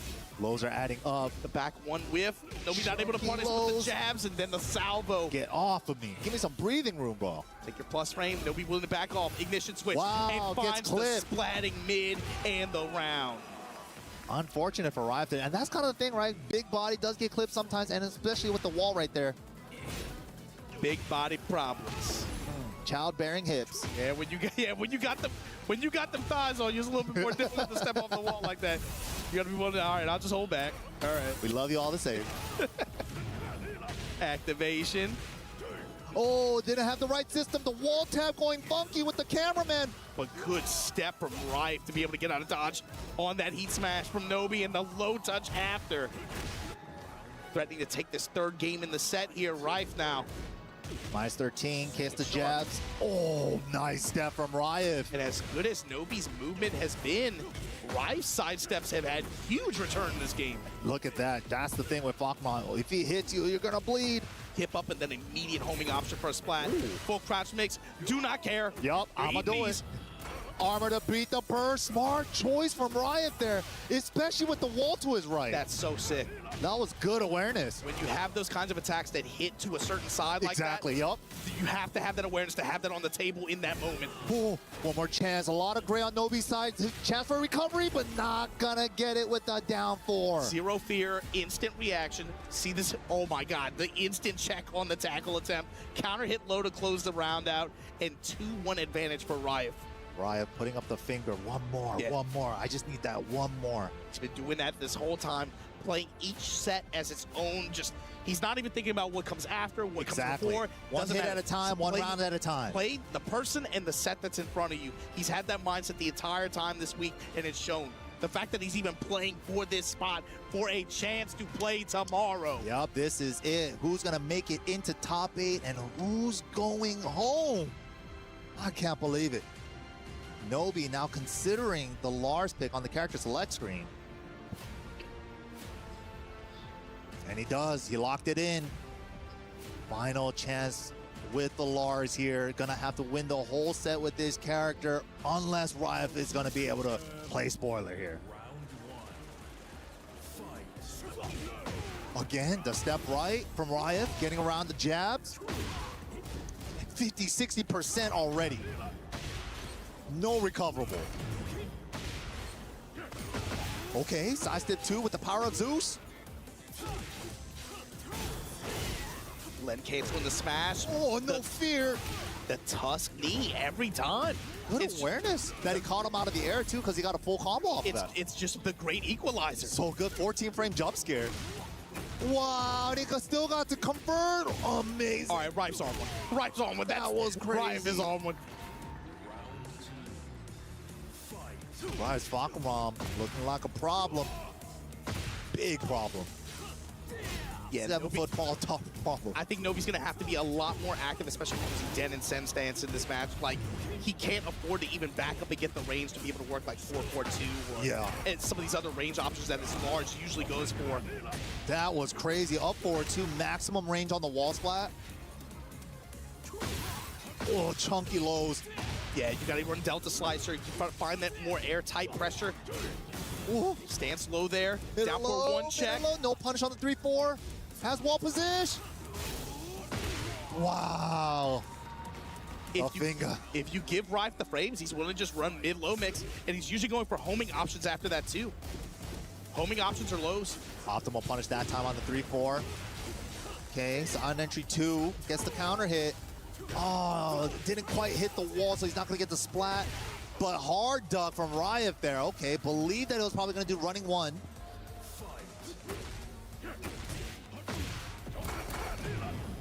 Open Kadila. 3-1 series as well. Rife, the mid-strike kicks. Oh man, huge chunk of damage. And the chip, the boot. Sidestep not deep enough. Jab string to interrupt. Rife on set point here. He's looking to kill him. He's looking to kill him. Wow, running 3 there? The range on that down 4, and Riot staying alive, securing that top 8 spot for tomorrow. Wow. I don't think a lot of people had their fantasy brackets penned to go this way. Riot making it to phase 3 of this tournament. Y'all are gonna have to deal with first to 5s on this nasty Fakaram play. Right. Even winning the mirror against Ranchu here this weekend.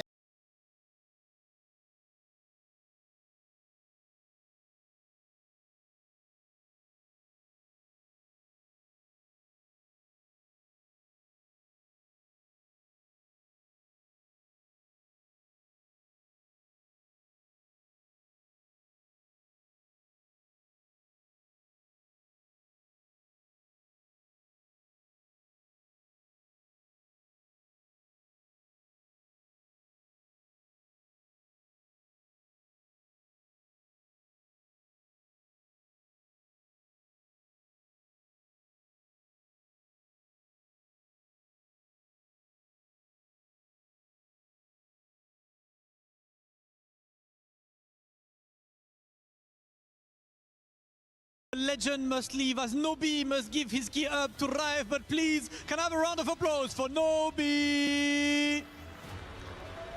And it is time for Rife to walk towards me and the Crusher to validate his ticket to tomorrow's top 8. Satisfied, happy after fighting his way towards that top 8. Congratulations, of course, brother. Let's get that key completely crushed right now and validate that ticket. He will be back tomorrow. He's ready. He's eager to do this one. Let's just get this one ready and let's get that key absolutely destroyed up close and personal. I like that. Ooh.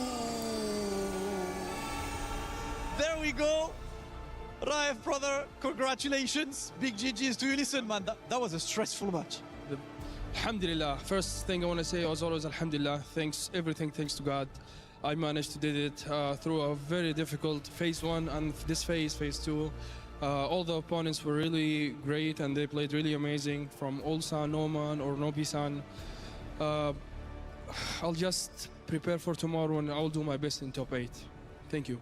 Alhamdulillah, indeed. And tomorrow you get to go for the longer set format. You like the first to 5, yeah? Everyone says first to 5 Fakum Ram is not good, so he's good in tournaments. But maybe I'll try Jin. Maybe I'll prove that Fakum Ram is good in long set. I don't know. Hey, listen, a lot to prove once again, Raif. Congratulations. You will see him tomorrow representing Team Reject and Saudi Arabia on the big stage. Raif for top 8 and more Tekken right now.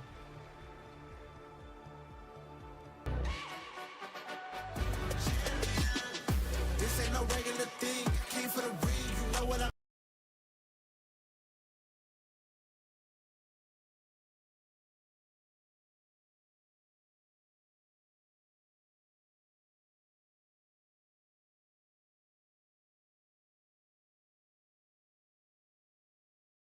Tekken 8 here, phase 2 of this event. Group B, we got Numan making it out. We got John Ding making it out. You'll see them tomorrow. We got Ryef from the LCQ can't say out of nowhere, but he is from the LCQ, playing with momentum on his side.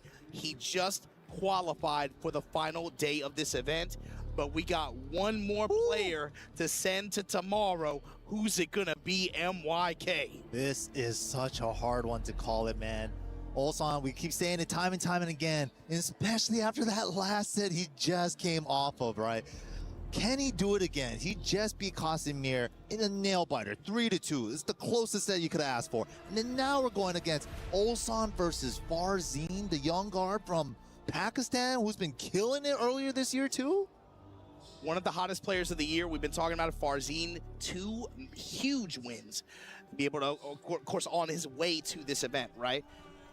The thing is, man, these two guys, when they sit down to play too, characters are always a huge guess. Bro, we've seen Farzin pull out Yoshimitsu. Dude. Yeah.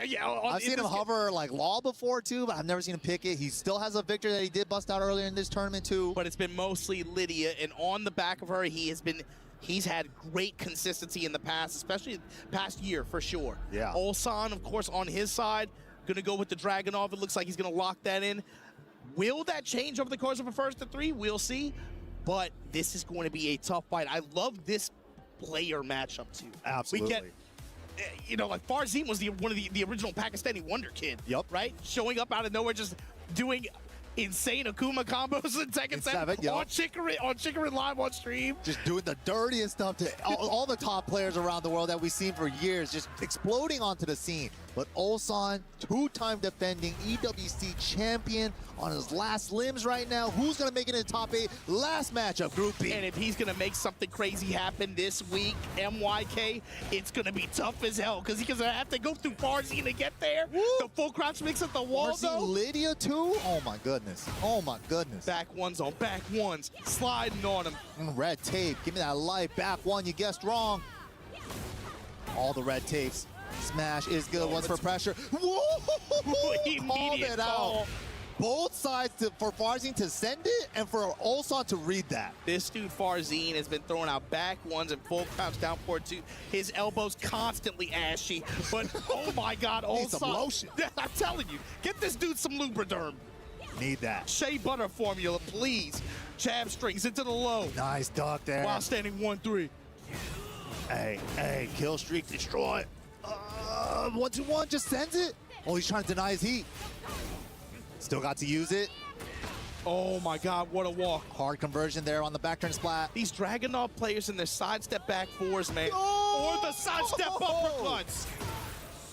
The timing on Ulsan's side steps have been so good. Back turn specific combo, send her away. What's for Oki? Nice challenge. Farzin does not care. Wasn't a counter hit, so not gonna get a counter at Link. Pouch jab again. Wow, that's like 2-3 times now he's stepped the running 3. Might be seeing that homing move coming out of Lydia soon. A different punish option each time too. Well aware of how much. Okay, he's trying to use that back one to track that way now. Okay, I see you. Farzin making the adjustments. Mid engager. Door blast in play too, looking for a big hit. Low touch, just give me my dash pressure, and Farzin backs off. Lead jab from Ulsan. Wow. Punishment while standing one. It's like the first time he's gone low, too. That was ridiculous. Ooh, does he and the keep Thunder timing those? Slasher. Salvo for the dash. Dash. What is going on? Dash break. The confidence from Ulsan right now is ridiculous.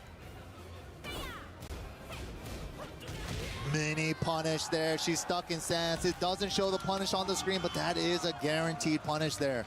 Wow, Ulsan's like just being able to turn it up and down like that. At the end, he really tightened up. It's like he slowed down. He wasn't playing his super fast pace no more. A 3 rounds straight for game number 1. What a way to start off the set. You got to play the full set though. Farzine, again, watching this guy mature as a competitor the way we've been able to see him over the past, what, 5 to 6 years? Half a decade already, man. Just time's flying.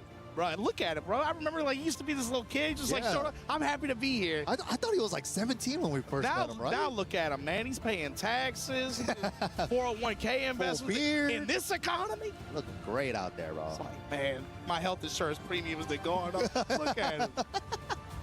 Taxes. Love, death, and taxes. Not all that to worry about now. But here we go, man. Back to the Clive stage. 1-0 in Ulsan's favor. Lower bracket side. I love that. Dash, dash, dash, 4-4-2. Gets the counter hit. And Make him Farzine, uncomfortable. He's doing the same thing that he's doing in his earlier sets, too. They're doing with the Wolf Low.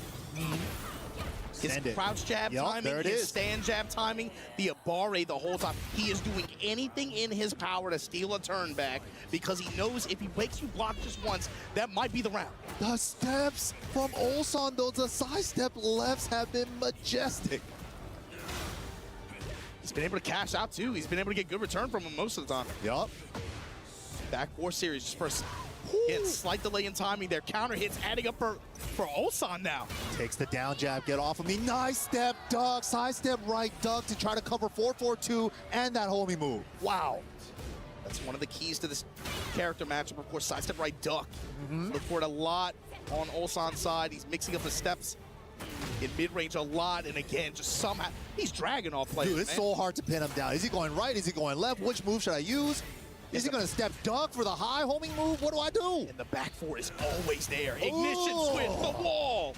Bang, bang, boom. It's not enough. The pressure, all mids. Oops, all mids. Gets the potion from Farzine. Heaven and earth pressure. Chases him down with the political. The down hit.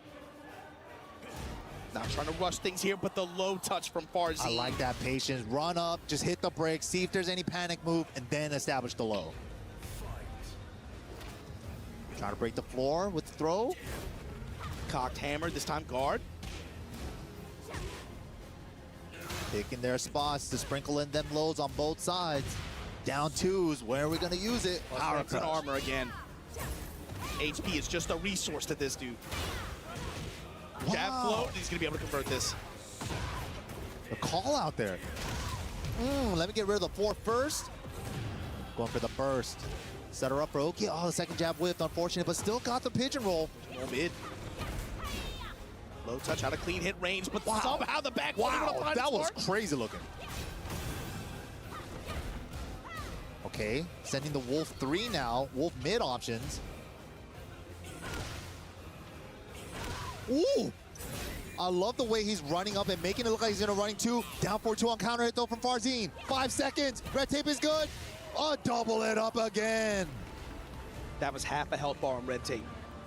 That deep low, that was he went to it like 4 times that round. Yeah, and especially with the homing properties in this game on that down back 3 is so nice. Especially with the way that Ulsan's been stepping. He's kind of like using it as a homing move. But you're seeing, of course, the benefit of long set play in this game is you're seeing a lot more layered offense. Like you said, with Ulsan, he's selling the Russian assault in some of these situations just to delay it and then use another option. Yeah, I love that. Yeah, just run in, make it look like you're going to Russian assault, but does the big hatchet on their ankles, just the masking of the movement.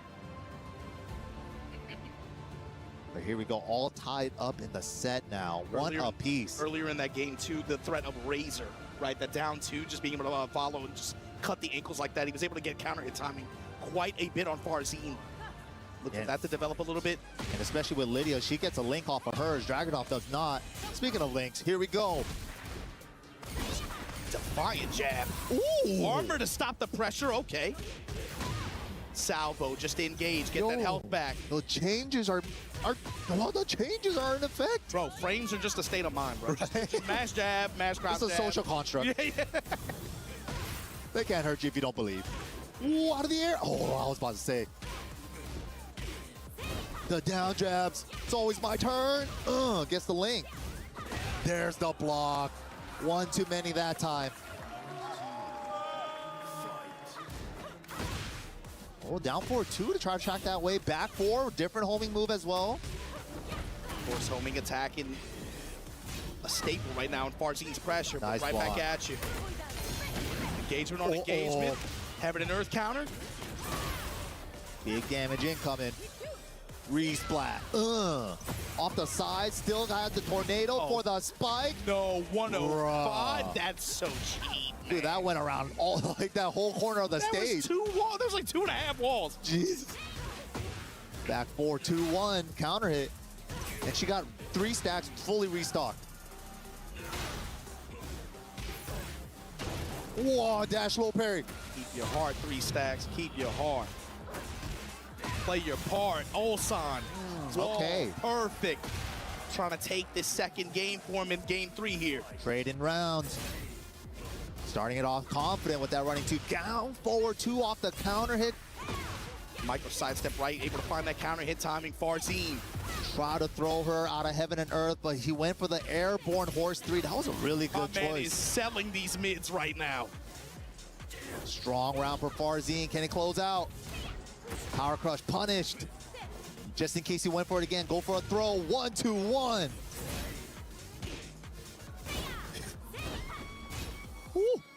Mid dispensers on both sides. Now the low.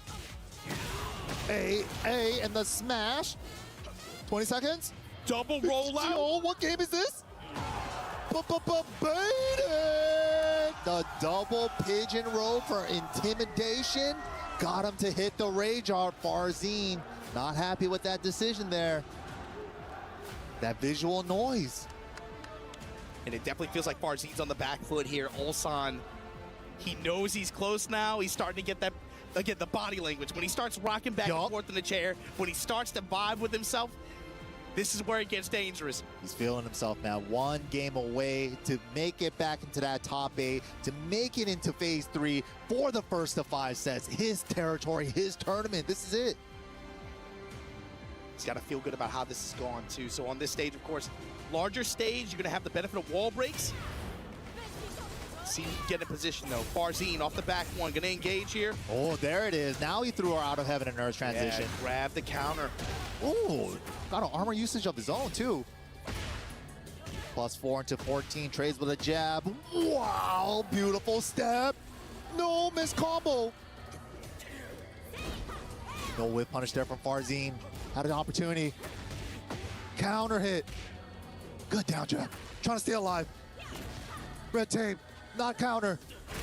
Wow. Just in range of the low. First round to Ulsan. 2 rounds away. Ooh, he's moving now. He's moving. Oh my God. Just raw pigeon 3 in neutral. Oh, the counter hit 2. Ignition switch, engage. Pressure time. We got plus frames back for series. Counter hit from Farzine. Wow, the flash stuff was ridiculous. What? And the dash for the real estate, the low. Nice duck, could have launched. Would have been way better. No heat on the table, though. This is going to be tough. Only 1 stock. Oh, no break on the 1+2. Extra damage with the level up. Nice step, no whip punish. All the homing moves coming out. Counter it, throw, 1+2, hard to break. Mid? Mid or low, mid or low. Low, wolf low. Wolf low. Wow. Dragon up low. Ulsan, set point now. Is he gonna make it back to the top 8? Ooh, mid dispenser round, get punch parried. Mid homing attack, gets the link. Party time for Lydia. No chip either. That Wall 74 able to break the pressure. Pigeon roll to the right side, finds the opening into these mids. Farzine now got Ulsan in rage. Back to the wall. Big advantage after this walk. No pickup? Okay. Clean round for Farzine there. He needed that. A little breathing room. The levels aren't there, though. He's still only at 1. Opening whiff. You're going to give Ulsan this opportunity. Find these lows. Back one gaming. Farzine. Where's the crouch jab? There's it. Okay, while standing quarter break it. Ulsan pulling ahead with the pokes now. He's settling with the pokes. I don't need combo damage. Gets a flow. Nice. Letting the crouch dash rock a little bit before the crouch cancel jab. Poking him out like this, too. With the heat Lip activation. over. Whoa! What are we doing with this?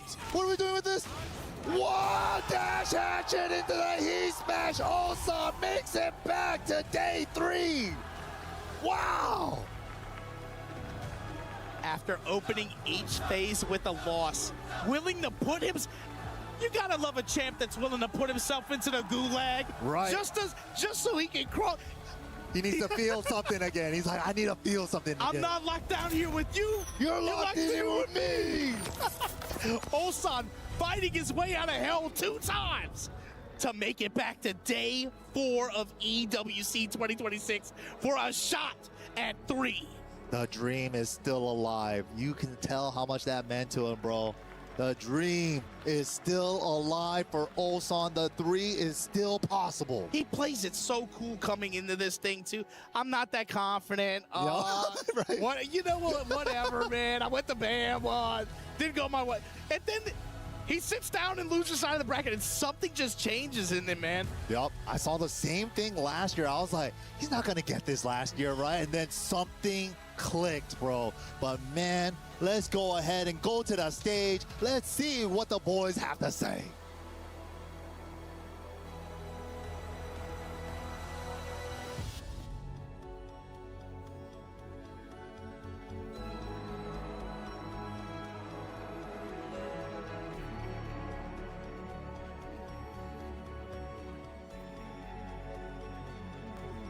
Ladies and gentlemen, as the key is handed over, please, one more time, put your hands together for Farzine!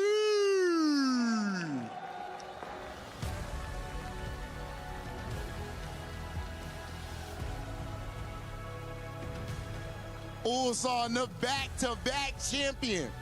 We see the energy. We see the emotion. That right there is what a champion is made of. Congratulations.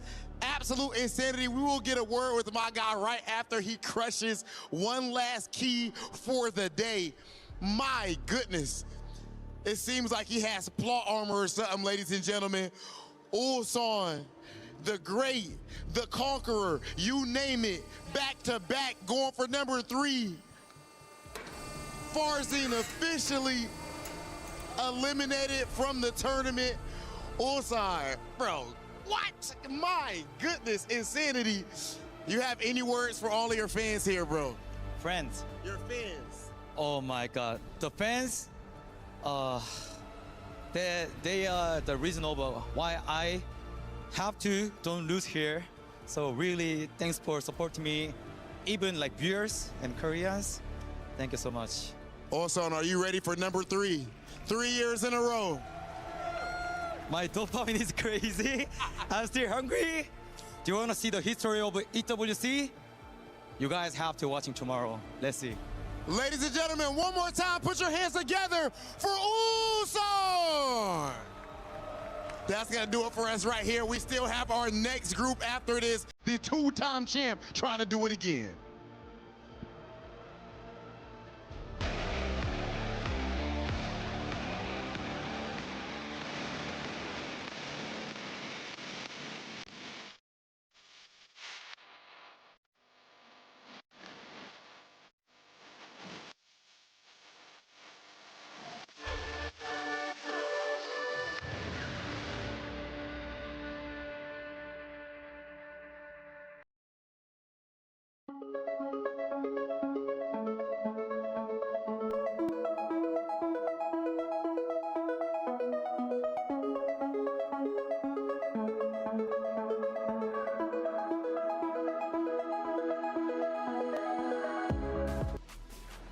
If you weren't entertained at the start of the day, you better be entertained now. What a series of events to back to back-to-back champion has moved forward, but man, the emotions on the face, that was insane to see in slow-mo, to say the least, as Mangja's key was getting crushed. But I must say, Markman, what a day it's been. But the sobering up moment is we have in fact crushed 4 keys. 4 competitive players' hearts are now out of the tournament. Yeah, it's insane to see and feel the energy here in the arena. Of course, Ulsan, how can you not cheer for him? He is on the verge of creating history here for competition, but I can't wait to see until tomorrow how it's going to play out for him. Yeah, they're definitely putting the soup in super fans right now. The DN fans, the supers, are making crazy noise anytime Ulsan plays, and it's like they lift him up, and as he drives forward, they're running alongside him. It's incredible energy here. But what an amazing lower bracket we had there, by the way. Just some, you know, we had a couple of reverse sweeps from 2-0 down, and that final match there, the energy behind Ulsan as he eliminated Farzin. Just, it's electric here inside the Allianz Vault. Yeah, we'll move forward. Numan will also move forward. Jedong, who also goes in, 2 more as well. But again, we did in fact lose Manja. We lost Casimir. We lost Nobi. We lost Frazine, which that was a big one. You know, coming into that matchup, we were thinking Frazine actually might be the favorite, even against Ulsan. But Ulsan said, no, not so fast. The way that he was dodging, Markman, was just sensational. Everything Frazine was throwing at him, I mean, Ulsan just had an answer for it. And that's not easy, man. Lydia is such a scary character to go up against, but the spacing, the timing, everything that Ulsan was able to employ really embodied and kind of reminded everybody, this is the guy to watch out for. This is the guy that is here to win. Yeah, I mean, Ulsan, you could see the emotion on his face. Not only yesterday, right, whenever he was competing, fighting for his tournament life, or excuse me, on day 1, but here you think he's losing, he's actually coming back because he understands what's at stake. He knows the fans are chanting his name. Yeah, the energy's electric, you know, and it's great to see him doing it with Dragunov as well. He's done so much with that character. When a lot of people were writing that character off, he showed everyone last year. He's doing it again. Obviously, he's back now, back in fashion, but it's fantastic to see. And just watching him, anytime Ulsan is on camera, it's just entertainment. You're getting the full spectrum of human emotion. These two meeting, of course, in the upper bracket, and both making it out. Raif is another guy that I could talk about for ages. Absolutely. What an incredible run he's been going on. But yeah, understandably, all the focus is on Ulsan right now, not because of the three-peat, but just because of the story, the emotion, the roller coaster ride that we are all on together with this man. The reverse sweep against Casimir, right? And then going into the matchup against Farzin. Farzin, obviously an incredible player in his own right, who suffered a loss just a little bit earlier. He wasn't happy about that, but that's just the way it ended up working out. But Ulsan's not going to have a second chance now moving forward to top 8. That's single elimination, right? I mean, he's got to have it all put together as soon as he steps onto that stage. But the fact that he gets an opportunity to go for the Triple Crown, to go back to back to back, is just sensational. It's the first time, at least in the Allianz Vault, we've had that opportunity. So shout out to Ulsan and how good he's playing. Ulsan is just a tremendous competitor and has shown incredible composure. So very well done. But at least for Group B, it has in fact wrapped up. We've moved 4 players forward. Group A is going to be coming up next. Now, Manja, an incredible competitor, unfortunately had his tournament end shorter than he wanted. Reinhardt caught up with him to hear what he had to say. What are your thoughts on what happened, man? 사실 진짜 마지막 그 경기도 방금 끝났지만 진짜 명승부였는데 그 마지막 순간에 좀 어떠셨는지 궁금합니다. 사실 마지막 세트 때 기세가 좀 많이 졌는데 어떻게든 이겨보자고 이악물고 해봤지만 이게 작년에 똑같은 성적을 너무 내기 싫었거든요. 근데 이게 결국에 이런 결과가 나오니까 그 눈앞이 좀 많이 캄캄해지더라고요. Yeah, I mean last game when I was down 2-0, I mean it was almost like a dark to me, honestly. I tried my best to come back. However, it's just that I'm getting the same results like last year. I didn't really want to get that. However, history repeats itself, so I'm so bummed by that. Completely understandable, man. People watching on that have been seeing the tournament know the stress. They've seen players fall along the wayside before this as well. Mangja didn't work out on this. Almost said Mangja didn't work out on this occasion. Really unfortunate, but I'm sure that this experience, maybe you don't recognize it now, but it will make you stronger for the future. If you could translate for me and let him know. Hey. That's going to be it for this interview, though. Take care. See you around. Manja, really a fantastic competitor for Virtus Pro, made it as far as they can go, but ultimately in the end, he falls a bit short. Yeah, he had a great breakout performance at Tekken World Tour, really announced himself back on the world stage with the Law. He's got a very storied history, which Ryan kind of let slip there, calling him Malguk. He used to compete under a different name. But yeah, you know, one of the many very, very competent competitors here, and you have to lose 8, right, today, and unfortunately, he was one of them. That's right. Well, let's take a look at some of the comments out there. We were watching what you had to say. Markman, I love this section. You never know what's going to pop up on the screen. All some reactions are so ridiculous, a.k.a. ridiculous, absolutely. But Moonface, he's given it his all, and that's exactly what it needs. What's the next one on the screen? Ooh, Wilson? Ooh, Wilson? All right, I got to give it up for that one. That's a good comment. I had to let you do that, not me, man. I don't know if I could have done. What a round. Who knows what round they were talking about. It could have been one of about 50. 50 of them at that point, look. What do you think about the character picks, by the way, Mark? I did want to ask you, because obviously in those last 2 games, both of those guys had characters in the pocket that they didn't. I mean, just looking at this comment, that was clean. And when I think of that comment, the one I think about is Numan. Yeah. Clean as a whistle, 3-0, 3-0, went undefeated in this group to on his way to top 8. So Numan was looking really, really sharp. And Nobi didn't draw the Steve out there against Ryaf. Yeah. Great matches all around for sure, but this is just one of the stages over on Qiddiya City Grid. We need to head over there for our Club Championship update powered by Aramco. There's a 2-week stint of PUBG Mobile here at the Qiddiya City Grid, and I'm joined by Lauren, who's ready to break everything Club Championship down, because from what it seems like, at least the general vibe is that we've got a few teams across both of our games this week. Yeah, and you've picked a good time to come by the stage as well, because we are heading into the last match of the day, the last match for Group A, which means when this is all said and done, 3 teams' keys will be crushed. Now, the important part, 5 teams will be moving on to finals. That's where everybody wants to be, right? Well, heading into the day, we were focusing on Aurora Gaming and AGAL. You're talking about those common teams across the board. AGAL was in the middle of the pack all day long. Started to pick it up towards the second half of the day. And now our top 5 cutoff before this game is sitting at 80. They are at 78. They can easily jump into that top 5 if they just have one solid performance here in the last match of the day. And Aurora are just above them, just barely safe in the top 5 at 82. So this is getting really tight here, and this is exactly what they want to do. They want to go straight to finals. They don't want to have to deal with the survival stage. So it's going to be fun to see how all of this turns out at the end of it. Yeah, well, that's the big question. Will AGL be able to get across the line in both PUBG Mobile and Tekken 8? Stay tuned. We'll keep you updated. Thank you, Glitter Explosion, as well as Trav, for our update. Now, for all of you out there, the fans have been incredible, but no more incredible than our Sadia superfans.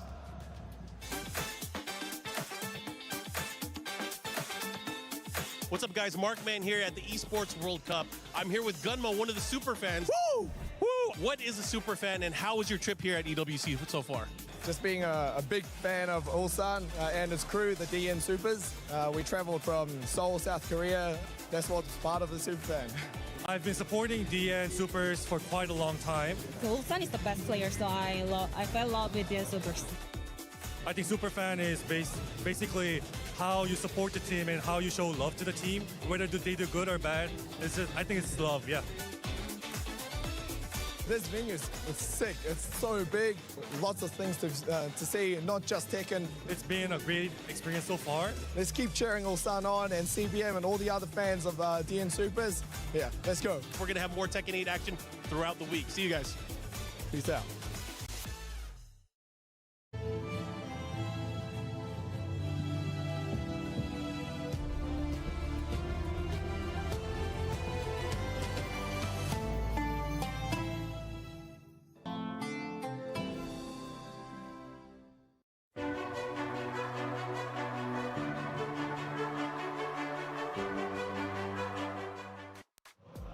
The players are already taking a stage. We're moments away from starting our Group A, knowing our final 4 to move forward and 4 keys to crush. Markman, let's head into game number 1, Keisuke versus Lohai. This one's going to be fun. You know, Keisuke, a really high-impact Mishima player, has insane execution, has the ability to take it all the way, but he has to be on fire. He has to be able to execute and be in good condition. I'm really looking forward to another match in this. Obviously, we've got Arslan versus Yagami. That's a mainline match. We've got the John versus M. Zubair, which is Pakistan versus Pakistan. But I'm super looking forward to seeing Usama Rabasi versus CBM. I wanted to see how CBM handles the different Eddie. We saw him play against Jonding last year. He made Jonding switch off of Eddie, going 3-0 up. How much Jin experience does Usama Rabasi have? We'll find out. Yeah, this is a crazy group, isn't it? I mean, you've got #1 from the LCQ in Zubair. You're also bringing in second place last year of Lohai, who, of course, now wants to make it ever more so after watching Ulsan end up qualifying for the next stage, right? The top 8. So there's storylines on storylines. CBM is exciting because he had the crowd going nuts yesterday. and Arslan, of course, is the front line of any story, any Tekken event around the world. So this one is an all-star group. And Arslan, Twisted Minds too. That's a big talking point, especially for the club championship race, because Falcons, they're already over there in top 8. They have another chance, of course, with, group number A. But hey, I gotta say, Arslan Ash is looking like the heavy favorite, even whenever it comes to our predictions. 54%, they believe he is the favorite to take it all. Yeah, Arslan Ash is inevitable when it comes to any Tekken competition. He hasn't won EWC yet, but he's getting closer and closer. Will this be the year he finally be able to do it? That's the question. He needs to break top 8 first. That's the first step, and then it all goes from there. That's it. It starts here, and of course it starts with Keisuke versus Lohai. So again, second place from last year, but Keisuke has been on a great run. Yeah, and it's great to see Kazuya's, showing out. There's not many of them, only 2 in the bracket this year. Not a character you see a huge amount of, and as Mark said, his execution is sensational. Even with the drop that he had against Nobi in there, very, very close set. He's got the grit, and that's what it's all about. You need that grit to close out tournaments. You need that grit to secure titles. When it comes to the line, Lohai knows all about that. This is going to be a fantastic showdown. And for Keisuke, he's got the belief in himself. We found out about that. Do we want to do predictions, Mark? I'm going to start with you. Who do you think's taking set #1? As much as I like to cheer for Keisuke, Lohai is one of those players that has been so consistent throughout the many, many years that he's been competing in Tekken. I expect him to do very, very well. I think Brian is going to go all the way. Logan, what about you? I know that Lohai sometimes has difficulty with Ikari, his sparring partner, who sees Kazuya. But as Mark mentioned backstage, Keisuke's got a very, very different play style, so I'm really excited to see it.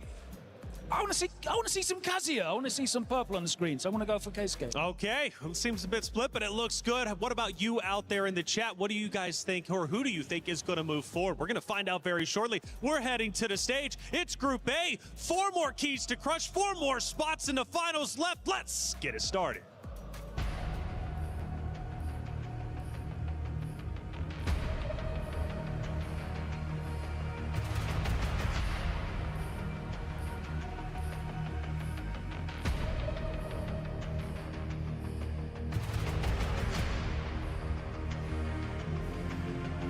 How amazing was that first group?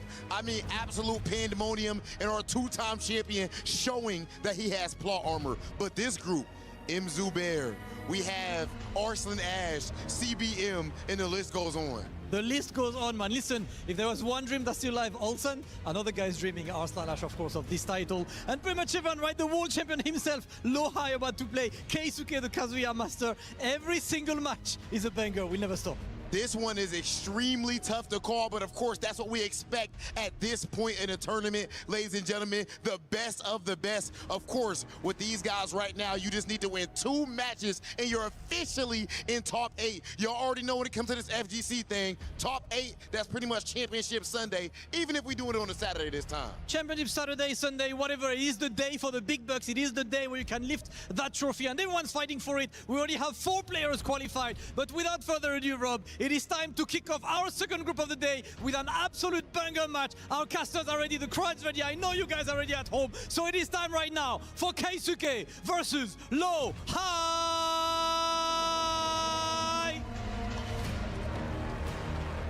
Welcome back, everyone, to the Esports World Cup Tekken 8 action here live from France. What a roller coaster of a game we had before. All of those were absolute bangers. The emotion, it had everything. My name is Rukang, and on the mic here, Mr. Tasty Steve. Hey, you know how it goes. I know you people at home have been enjoying this Tekken. God knows I have. The matches have been crazy. When I say good-ass Tekken, that's exactly what I'm talking about. And one of the people responsible, Keisuke. And look at the highest damage combo, 108, 82% on the heat usage. That means he's optimizing as best he can. Step punish, when you're playing a Mishima, that is gold, because that means that's an electric. And even better, the Hell Sweep hit rate was definitely in his favor. Keisuke definitely looking sharp right now, and he's got to believe, because we saw what it said on that piece of paper, but he's going up against the TWT champion in low high. That means he's got a high hill to climb. It can only be one. Top 8's the goal. Keisuke versus low high. Let's get it. Do you know what's crazy is that they're not even giving us any time to break anything down. We're going straight into the games. The games have been absolutely hype. Keisuke versus low high is your opening match here of the second group. Cannonball straight, just clean ducks right in his face, because you're looking for that big low, but instead he says, I ain't blocking it. I'm a sidestep, launch that bad boy, and take you to the wall for it. Yeah, that was such a nice jet upper there. Goes for the taunt, and then 1 pixel remaining, and goes for the low there. Low high off to a really strong start. Kazuya, a character that takes a bit of time to warm up. I saw him warming up at the back, playing with Reinhardt, but now, you know, this is tournament stage. The pressure is on. Everything is different. Yeah, you can definitely tell the difference, man. Stakes are high. It's getting hard to breathe. Stature kick once again, committing to the lows, kind of priming them for that Hell Sweep that's eventually going to come by the wayside. Oh, just backdashing right now, holding duck there, waiting for low high to try and approach. And on top of that, both of them had heat, so they didn't really overextend. Waits for the electric to whiff. Okay, no, oh my god, and the sidestep electric, that's what we want to see. We want to see those electrics come out from Keisuke.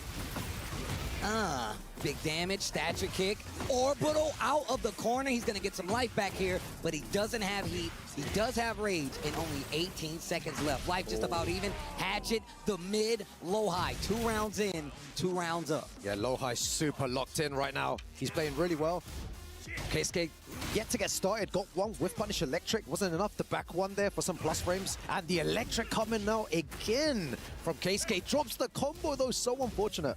Yeah, this is one of the things I was talking about earlier. Keisuke has definitely went through his trials and tribulations of landing combos. Since then, he's definitely changed it up to go for something more simpler, something more consistent, and on top of that, he's got a better rein on his nerves, so he plays a lot better, and he gets a lot better at landing these combos like that. That's gonna be nice damage.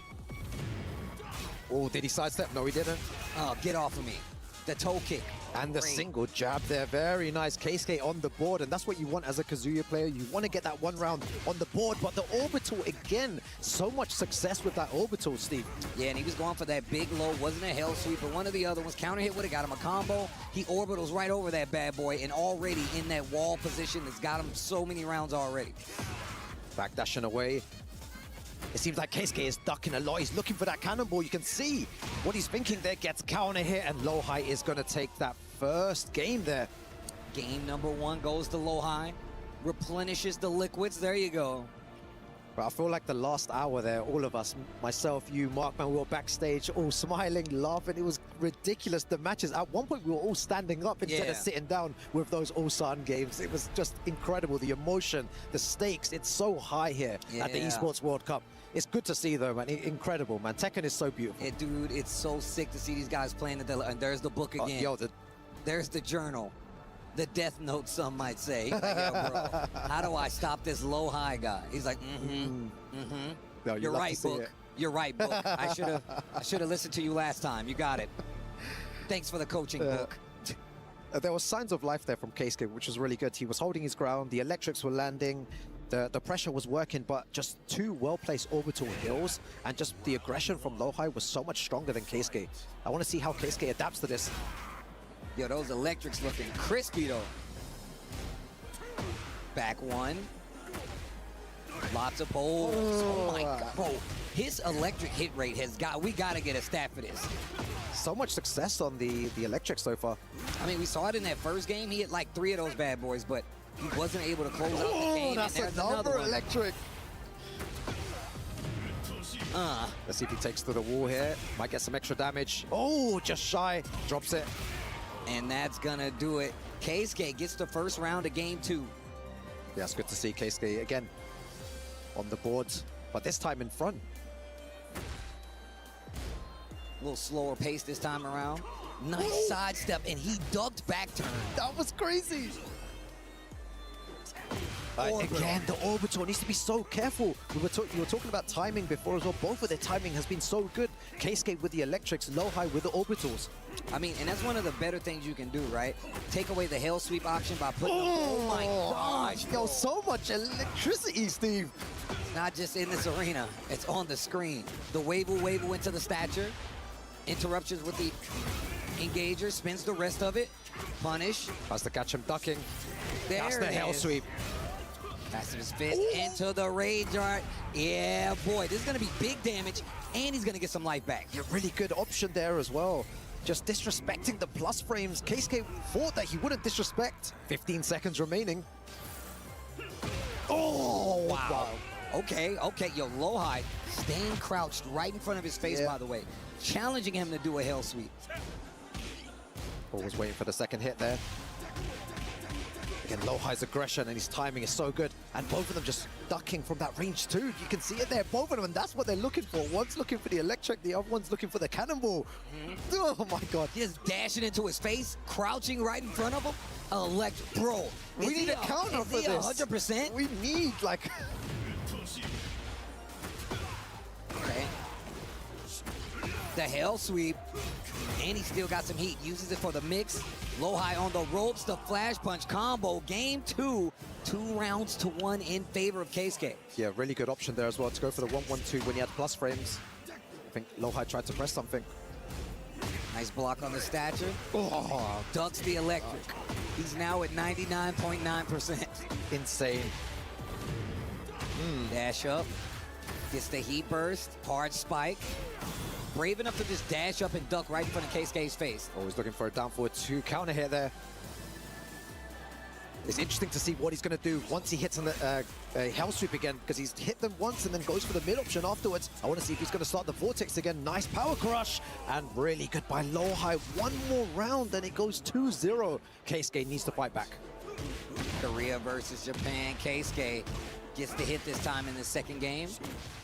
Stature kicks definitely like whittling away at the life bar. However, low high's call-outs, whether it's a big launcher, whether it's ducking and blocking the hell sweep, he's always brought it back, but not this sweep. time. Is he going to do it again? No, still goes for the mid option. I thought that was a sidestep. Heat dash, ducks the cannonball straight. Doesn't go for any extra damage. He wants to keep his heat. Oh, what a whiff punish from Keisuke there. So good to just wait a second. Steve, are you impressed by that? I can see your facial expressions. Now that was I saw that. Okay, perfect whip punish on the side of Keisuke. And this to me is where Keisuke really shines. When he's able to employ his guessing game, even if it's the threat of the hell sweep that never actually comes, he's really good at making sure you never forget about it and then using it against you. Yeah, really good stuff by Keisuke. It's a closely contested game. So all of these games have been like this. There's so much on the line. They want to make it into that final day, the top 8 for the Esports World Cup. And this is the first step to doing it. Here we go. Lots of stage interactions on this stage right here. Oh, he catches him. Yeah, he's been looking for that a couple of times. Again. Oh, repeat offender.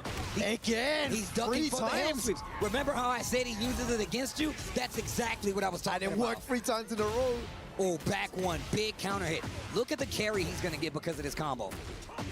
Yeah, going to be huge carry. Good wall positioning as well. You do not want to be here against Ryan. Sidestep, no. Go straight for the heat smash. Heat still active on the side of low high. Oh, very close. Punish. Down forward 1 there, and go for the simple and the rage. You know, I really love to see that in those situations. No need to go for anything crazy, Steve, right? Just do the basics there, rage art, and then take the round. Make them watch the cinematic. I'm always going to make you watch. If it's easy for me to just hit that rage art, kick the body.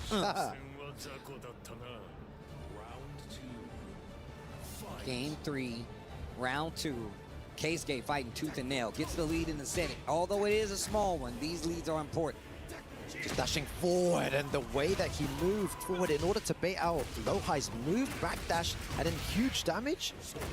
Hell sweep. Is he going to do it again? Went for the command throw. Oh, axe kick. Guaranteed Toss damage. move. Stature kick. Keisuke starting to run away with it. The 1-2-4 activates the heat. Oh, he's not going to fall for the orbital this time. Back against the wall, just using single jabs. 4 single jabs in a row to control that situation. So he's been watching to see. He's done orbital a few times. Doing standard jab, if he would have did it, he actually just would have clipped him out of the air, especially against the wall. Big electric to start it off, and the stage explosion. See if he activates heat here. Okay, doesn't opt for it. Oh my God, just a regular God Fist that time, no electric. Yeah, everything is looking Keisuke right now. Lowhigh hasn't got an answer to his offense. Goes for the forward 4-2, maybe 4. Hell Super's coming, and Keisuke goes 1 away to And on moving top forward. of that, 3 rounds straight in this game. Keisuke looking real good. Logan said he likes seeing some Mishimas. A lot of us do. Keisuke giving him exactly what he wants. Lowhigh now on the ropes. Obviously, like I said before, this is best of 5. Typically in our tournaments, if it's not a top 8 grand final situation, it's best of 2, or excuse me, best of 3. So you got an extra game to play. Yeah, this is crazy. Lowhigh needs to try and stay alive somehow. Punish. Man, he's going for that mid, and the thing is, even if you get it blocked, it doesn't matter. You're going to lose a tiny bit of health, and that low parry is going to take a lot more there. Oh! Wow. Tried to make him stay obedient. My man says no. Ducks, gets the launcher, Lowhigh. Spins some heat, gets to the wall. Just barely didn't make it. All right, using the throw. Good break. Goes for the low. Activates heat. Big damage. His next situation. Lowhigh, I like that, going for the mid. And that's something that Lowhigh did a lot yesterday as well. Using that power crush to end rounds, you kind of forget that he has it, and you wouldn't think Lowhigh would use it too much, but he does it at the right time, but gets hit by an electric here straight away. 90 damage, doesn't even use heat. Double electric combo to start it off. Look at him, priming by this wall. Lowhigh in danger. You can see him sidestepping left to get out of there. Keisuke keeps the wall with the twin piston. Not a big combo. Oh, and he did that before. Remember, you were saying as well, he might go for the orbital. That's why he's going for the jabs, but this time, 1 step ahead. Punish him super hard for it. The mind games, the layers of Tekken. Leave the body smoking, but the last hit whips. Anyone's game. Oh, big counter hit knee. That while standing 3, and that's gonna be 2 rounds to answer back. And now, Lowhigh working on a 3-round run. Yeah, the current Tekken World Tour champion Lowhigh doesn't want to go down here into the lower bracket. Punish. Machine gun blow. Keisuke holding his ground. Oh, cannonball straight. Gets the counter hit straight to the wall, that is. Heat. Yeah, this is all looking Lowhigh right now. Playing so good here. Uses the toe kick. Trying to take away that pressure. But Lowhigh just keeping him there. 1 mistake. Keisuke manages to find a way out though, and the electric again, a well-timed, Steve. Speaking of mistake, that was a big mistake on Lowhigh's part. Gets hit by the Demon Paw, and now he's got a chance with the Kazi. 4-4-2. Oh my God. Looking for the hell sweep, the mind games, and I don't think that's gonna do anything except for get you killed. Stops the round run.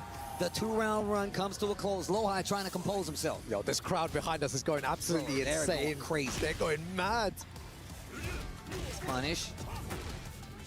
Doesn't let him activate heat. You can see what Keisuke was going for. He wants to find a way to do it, and the wall standing 1 punish there from Lowhigh with the right combo. It could be it, Steve. Let's see. Leave the body smoking. We call that the Viking funeral.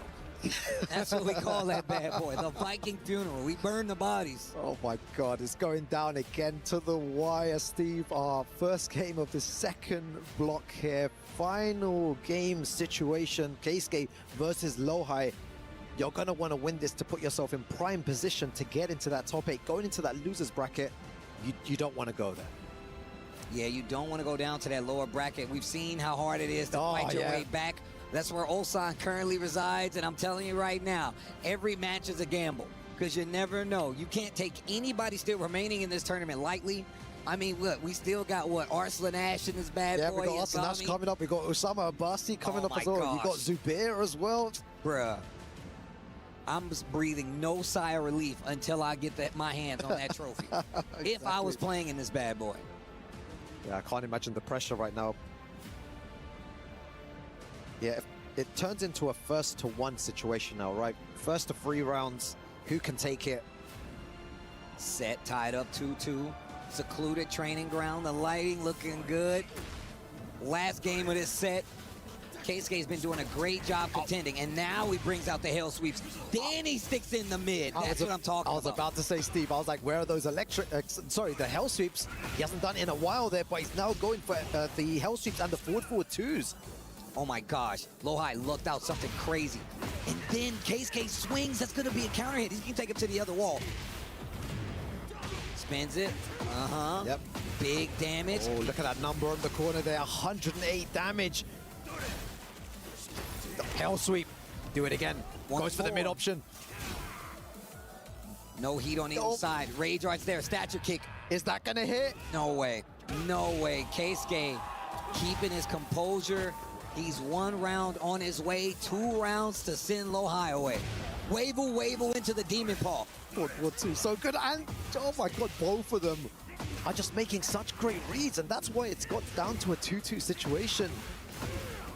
Big damage right there, 94. No heat needed there. Heat is active for Keisuke. He eats a cannonball straight, and the sidestep jet upper from Lohai.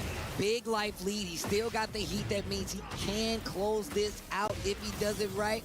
The Agent Smith. Oh, welcome to the Matrix.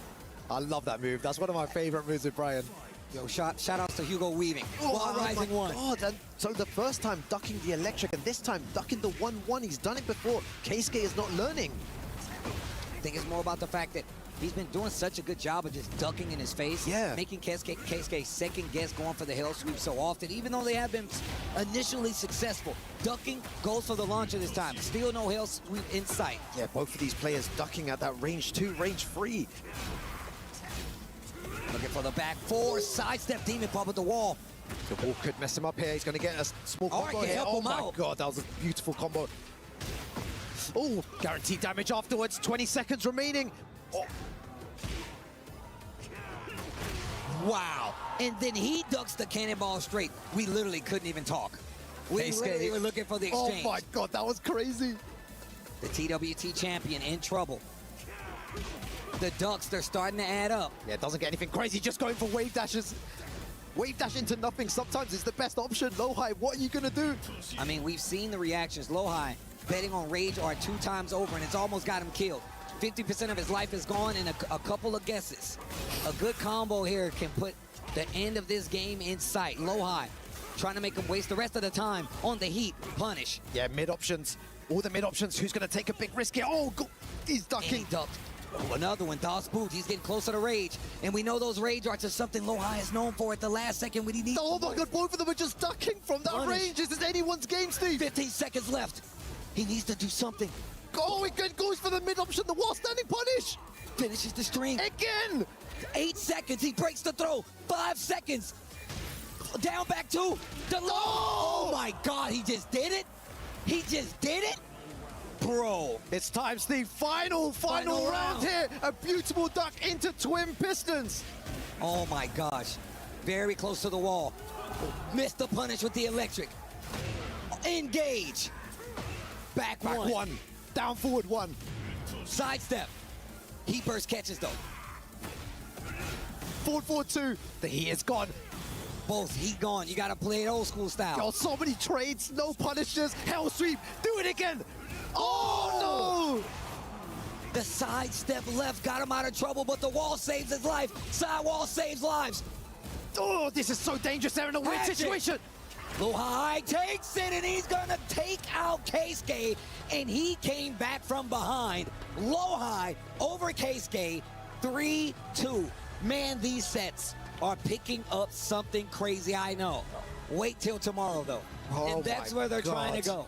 Wait till tomorrow, though. And this is how close it's been these last couple of days. Losing our voices already, Steve, because of this match here. Final round situation. The one before that as well, where Keisuke went for like 4 mids, crushed us 3+4 like 4 times, and he was just so stubborn. If he went for a hell sweep at least once, it would have worked, but Lohai is the one who advances forward, your current Tekken World Tour champion. With that being said, man, this situation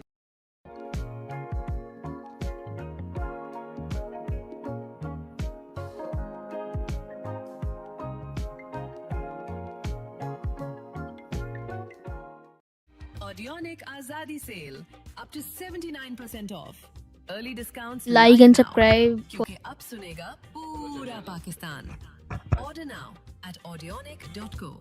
More Tekken 8 here at EWC. Phase 2 continues. Let's get to it right after this.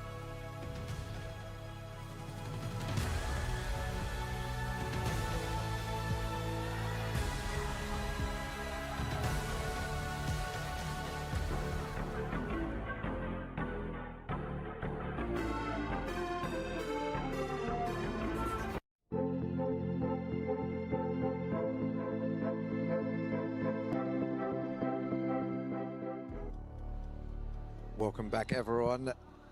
Esports World Cup, Tekken 8 action, day 3, and the games have been incredible so far.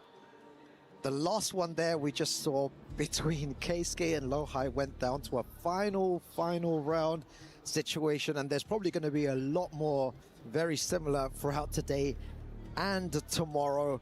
But the action doesn't stop there. We're going straight into our next game. Pakistan versus Korea. Usama Abbasi versus CBM. And this is another one of those matches, bro. This is another one of those matches where this is a legacy match in the sense that we have these two regions battling for supremacy, and you get to see it on display right here. CBM, definitely one of the players that you need to know about. I mean, if we talk about Arslan Ash and any one of these other players in 2019, he was on that stage. Let's go, guys. Subscribe मारो यार. Always been a constant contender for Jin Kazama के लिए subscribe मारें. Any tournament you know about. But Usama Abbasi, we was talking about him day one. Yeah. This guy is absolutely ridiculous. This guy is crazy. Usama Abbasi in 2024 came 17th at the Esports World Cup. Didn't qualify, unfortunately, in 2025. And now he is back in 2026. Whereas CBM has got top 8 in 2024. Usama के लिए like ठोको like. Ooh, जुन खेल रहा है. Why? Wow. Better his record this time. Maybe even Wow. go all the way. And Thank you for playing, June. World Cup, but there is a lot on the line right now. They want to move forward. These guys want to show what they're made of. But only one will go forward here. Our second match, CBM versus Usama Abbasi. The Jin versus Jun. Yep. Son versus mother. Mama Kazama herself. Yeah, and the way that CBM was using Jin yesterday was so good. We saw it just deadly. Those hook fists landing so many times. Electric wind hook fist. Look, as a Jin appreciator, I can tell you right now, CBM is the person that I modeled my Jin off of for a very long time. Yesterday, my man was in rare form. We talked about the electrics of Keisuke. Talk about the electrics of CBM. His sidestep electric game is crazy. You really need to be careful. Yeah, look at the pressure already. He's trying to put on Usama Abbasi. He takes huge risk with that low, but I really do respect that from Usama. Going for that dangerous low. He's risking his life, but it takes that first round. Yeah, you got to bet it sometimes, though, right? You can't just sit there and let them, like, actually take advantage of the fact that June has a string where she can go for a low into it as well. She has to throw out of it. You really got to be aware. Demon Paw activation for CBM. Going for down jab there. He's going to get the guaranteed launcher straight after that. It's the pickup. June does a lot of damage. Yeah, this is probably going to go into the wall. Right, check this damage out. Big damage. 75 right there off of that conversion. Oh, just does it raw. It catches him moving or pressing something. Heat smash down 4-2 into electric. Gets the wall splat. 3-1. Oh, damn. With the right combo, this could No, he's got to get the wall. Dead. Oh, my God. You were right. Yeah, the right combo there. CBM, as Jin specialist, he's definitely going to be able to realign and make that combo work. And just adjust the combo, because obviously Jin does have a lot of routes to keep the combo going, but knowing what to do in the wall scenario, especially a side wall scenario. Nice launch here. That's one thing you need to be careful against Jun, especially, you know, she has the can-can, she has the back free if you overextend too much. What a duck. Again, the back free showing that Usama Abbasi is willing to do it, and there is the hook fist we were talking about yesterday. Okay, goes in the heat. 3-1, goes for the mix. I want the Oki. Spins the smash, back 2-1. Needs to be careful. June, you can already see. Yeah, back to one. That's so good. I said this before as well. I feel like Jin has some of the best pokes in the game. When it's those situations where your opponent has very low health. He has a bunch of options, the down 4, the back 2-1, 2-1. He can go into all of these small pokes and keep it really compact. And he's got quite a few feints as well up close, right? Like 1-3 back, down 4. Oh, yeah. He's got a lot of feints. And we saw actually, jeez, CBM show some of that yesterday. Man, people are really starting to play these machines how I like them. Lots of electric, cool combos. I think it's taken a bit of time, but they're playing them like seriously sick now. All of their electrics, they're getting a good sense of timing, but it doesn't matter how much timing you have. The back 3, it's just going to stop your offense.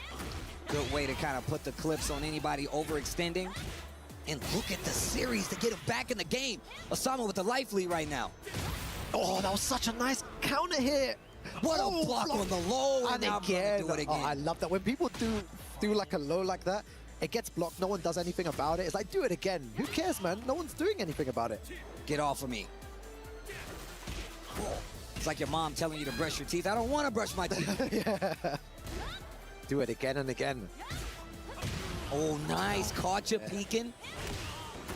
Osama Abasi with a really healthy life lead here. All momentum on his side. Gets the spike. CBM needs to do something. Tries to go for the wrist chuck slam.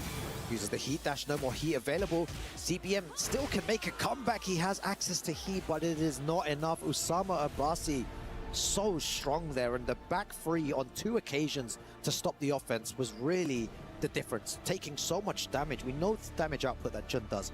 Extremely strong, especially with the wall.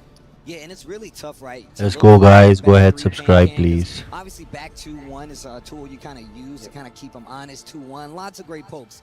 For Pakistan, let's go. Or that back 3, you're not going to know which one they're going to go for. It can crush your low. You can get clip counter hit, and you're in the air.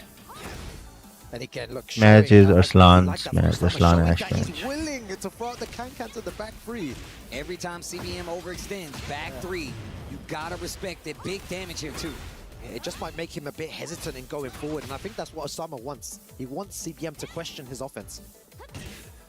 Oh, wow, just a bit out of range for those homing attacks. CBM biding his time right now. 30 seconds just about left on the clock. Great defense. Finally seeing a 4-4 here. There's the throw. That's exactly what I was talking about. Yep, you were saying it earlier. Let her stay in stance a lot of times. If a June player sees that you're not challenging, give her more options. You let her think. I'm curious because it seems like CBM now is starting to back away a little bit. Beautiful whip punish with a forward 2. And I like that the down forward 2 as well. It has a bit of tracking on it. So that means it's a lot better for dealing with this up-close game. Can kicks to get the re-wall. Splat misses the 1+2 though. Oh, went for 3 lows in a row. The last one there out of range. I like that whiff. He knew his heat was running out, so he just instantly used the smash. Big damage initially against that wall too. Nice block, good wall standing punish. And now you see him canceling, dashing in and canceling because he knows that back 3 is there. Osama getting a lot more offensive with the movement. Yes, CBM just being a little bit more careful with these button choices. You can see it. He's a bit hesitant.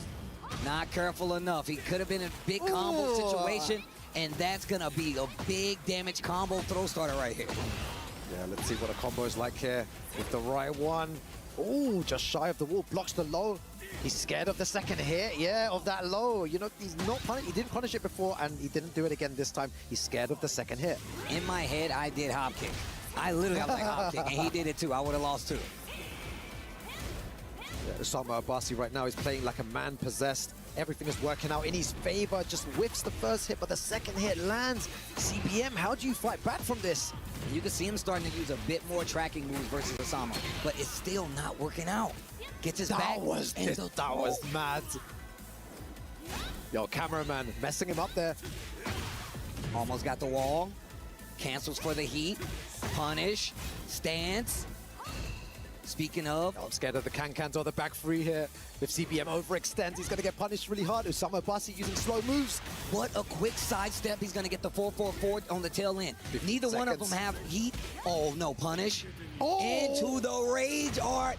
Osama Abasi overextends. This is going to be big damage here. It is a counter hit. You are very close to low life, so it should be the round. Really good stuff. CBM staying alive. It seems like Osama has control of this game, but CBM just holding on. Back 2 string. I like that. Using the movement. Nice Demon Paw with the punish. Good. Down 2. Haven't seen much forward 4. Oh, 2-1-4 counter hit. Finishes the string as well, and CBM is now really controlling it. He was backdashing a lot out of that range. To the wall. Yeah, you see I extended the combo? So he used that last wall flip to get that wall splat. That was so good. CBM answers back. 1 game apiece right now. Yeah, really good. He was really running away with it. Osama seemed like he had total control of that. CBM was just holding on, and I feel like that's what he wanted. He just needed to stay alive there, and it worked in his favor so well. CBM holding on. Osama, what's your game plan here? Sticks to the June, of course. And look, once again, he's playing amazing. These guys are very much even in tow when it comes to the pokes and finding their hits, but man, what are you going to do when it gets down to these last round scenarios and you got to make a guess for your life? We've already seen CBM do a hop kick, but there, an electric to get the game started in game 3, excuse me. Very nice electric. Nice punish. Good throw break. Okay. Gets the down 4-2. You can see the movement start to come in for CBM. He's trying to get away from that wall. Yeah, and CBM playing at a different range now as well, playing at that range 3, and it's working out. He always trying to reset back to there, doesn't want to play in range 0, doesn't want to approach too much, waiting for Osama to make a mistake, and it's working. Like that range. Again. I told you, his electrics, you can't. This Numan is still in the tournament. He's been showing it the entire time he's been here. Down 4-4, gets the engager. Does it again. Nice block on the low. Nice punish, keeping him at the wall. Oh my God, you don't want to press anything here again. Look at all the plus frames coming out from CBM. Plus into plus into plus. I like that while rising 3 to try to catch the sidestep. Osama's back to the wall. He needs to do something in the back to 1. CBM looking real good in this game 3. 2 rounds to none. He's just adapted so well.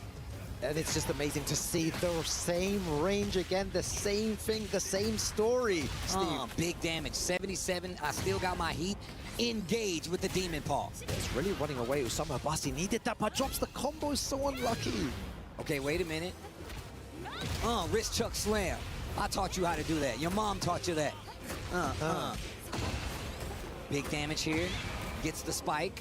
Lots of gray on the side of CBM, and he's got the heat, so you know he's looking for something. Big launcher. Great punish on the side of Osama Basi. I don't think it was a missed input, maybe a big gamble, but it's gonna cost you a round and the momentum. Yeah, it was a huge gamble, a gamble that we've not seen CBM really do too much. He hasn't gambled like that, tried to keep it as safe as possible. I don't even feel like we've seen even one single hell sweep from CBM. He's not really attacking the legs, and he's still managing to win, just with whiff punishment and spacing.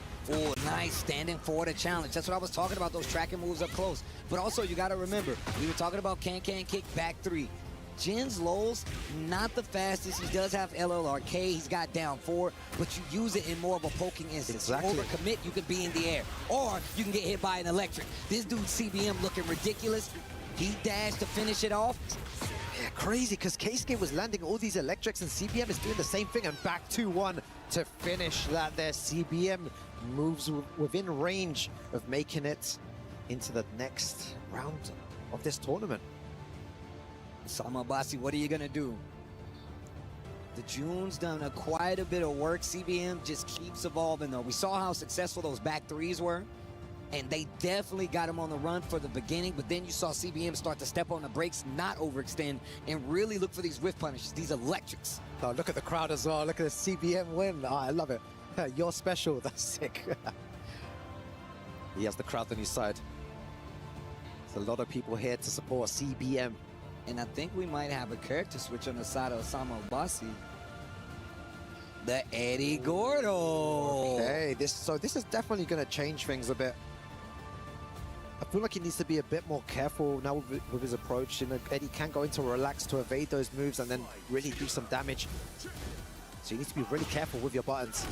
You know, back in the day versus old Eddie, Jin was back 2-1, and a bunch of his pokes did a really good job of dealing with, like, relax. Yep. Not as so much anymore. You really got to call him out on it. And he's got a lot more evasive with it, too, which is what we've been touching on. Big damage, looking for the drum roll, please, the Nick Cannon. You can't break that throw. You got to duck it. He wants the damage because of the wall splat when you're close enough. Round 1, Osama Basi. Yeah, Eddie, definitely a good switch here. And you mentioned the back 2-1 there as well. Not as effective, but still using it. He's using small pokes. He's not really wanting to go for anything big. 2-1 as well. That's another good one. Went for the parry.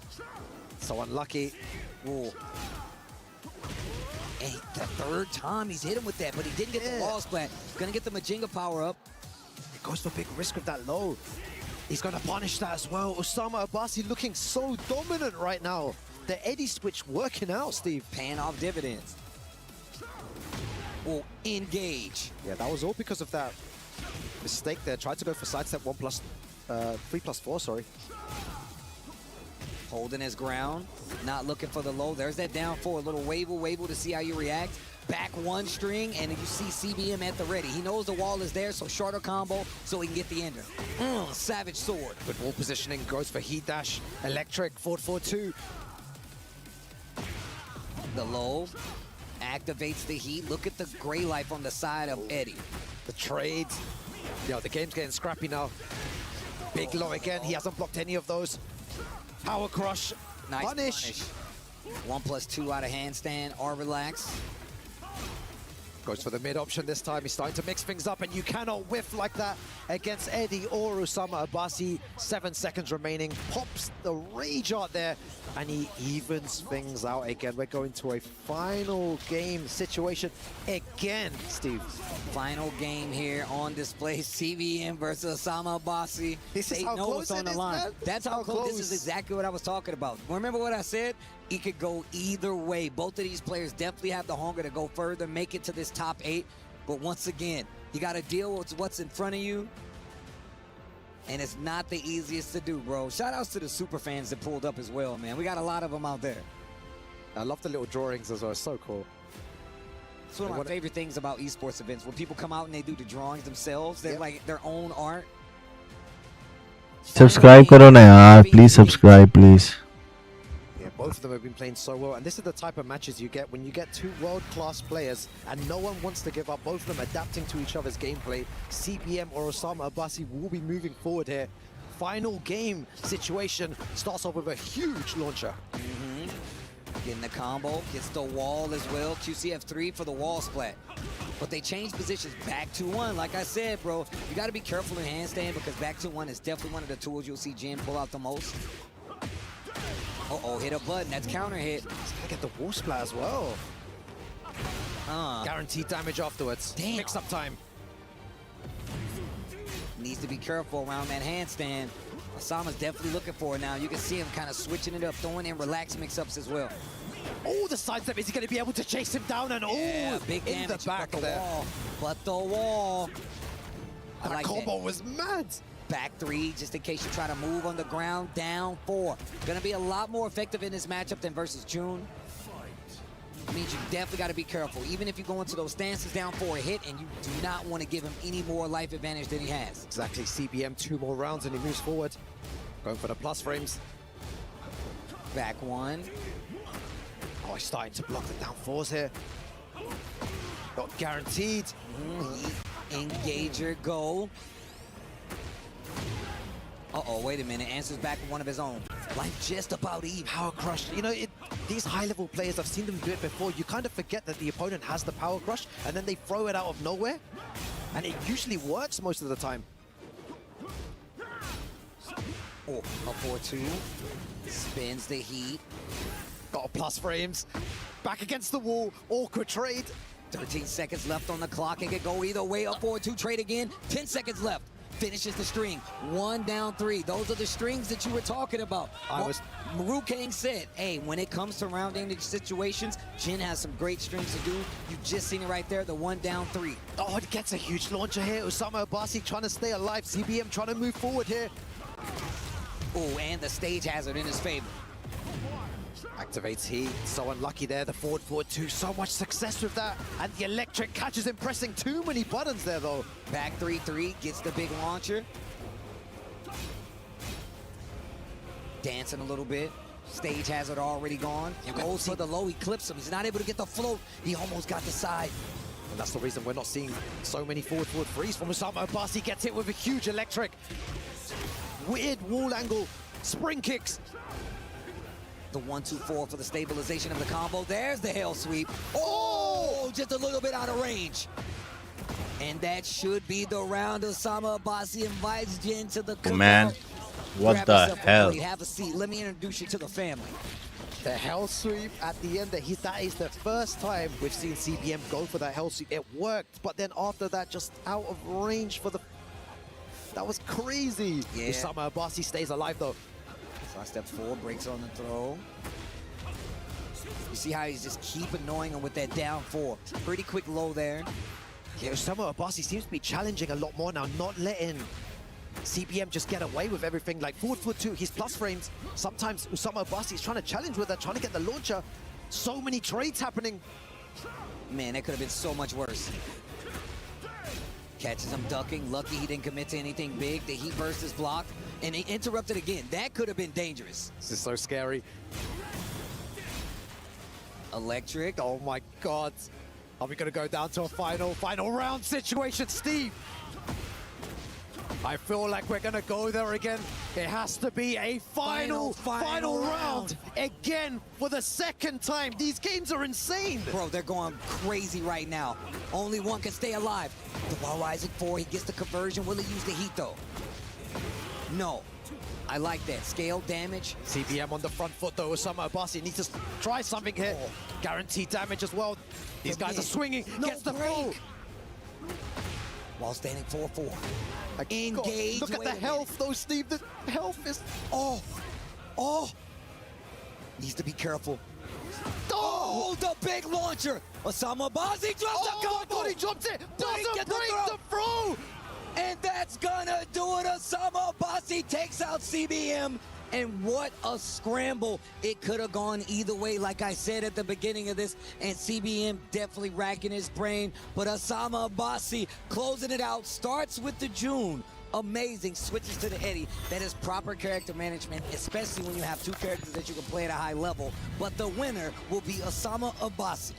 Incredible stuff there. Osama Abbasi actually dropped the combo at the end there. It was so tense, but he manages to make it there. What a great game as well. Both of them going down to final round situation, Steve. Bro, and then he dropped the combo. And then... CBM wasn't looking for the throw, and that's what did it. CBM realizing that it comes to a close, but we come to a quick break. Make sure you guys stay tuned. More Tekken 8 here from EWC on the...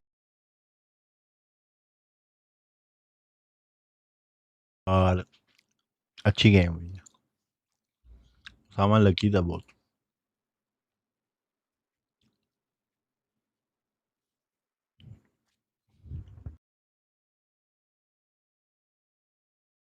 Now we have Zubair versus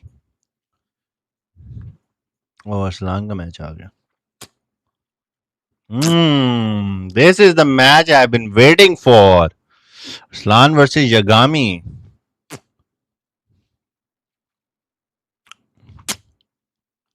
यगामी ने आतिफ भट्ट को tournament से बाहर किया था. So Yagami is not something you can take easy. You cannot take him easy. Like, he's not a normal player.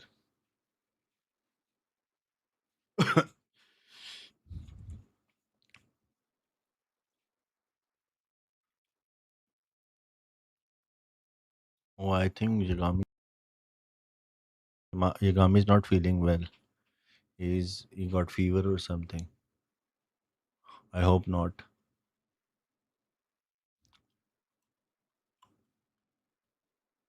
Reina versus Nina. Oh my God.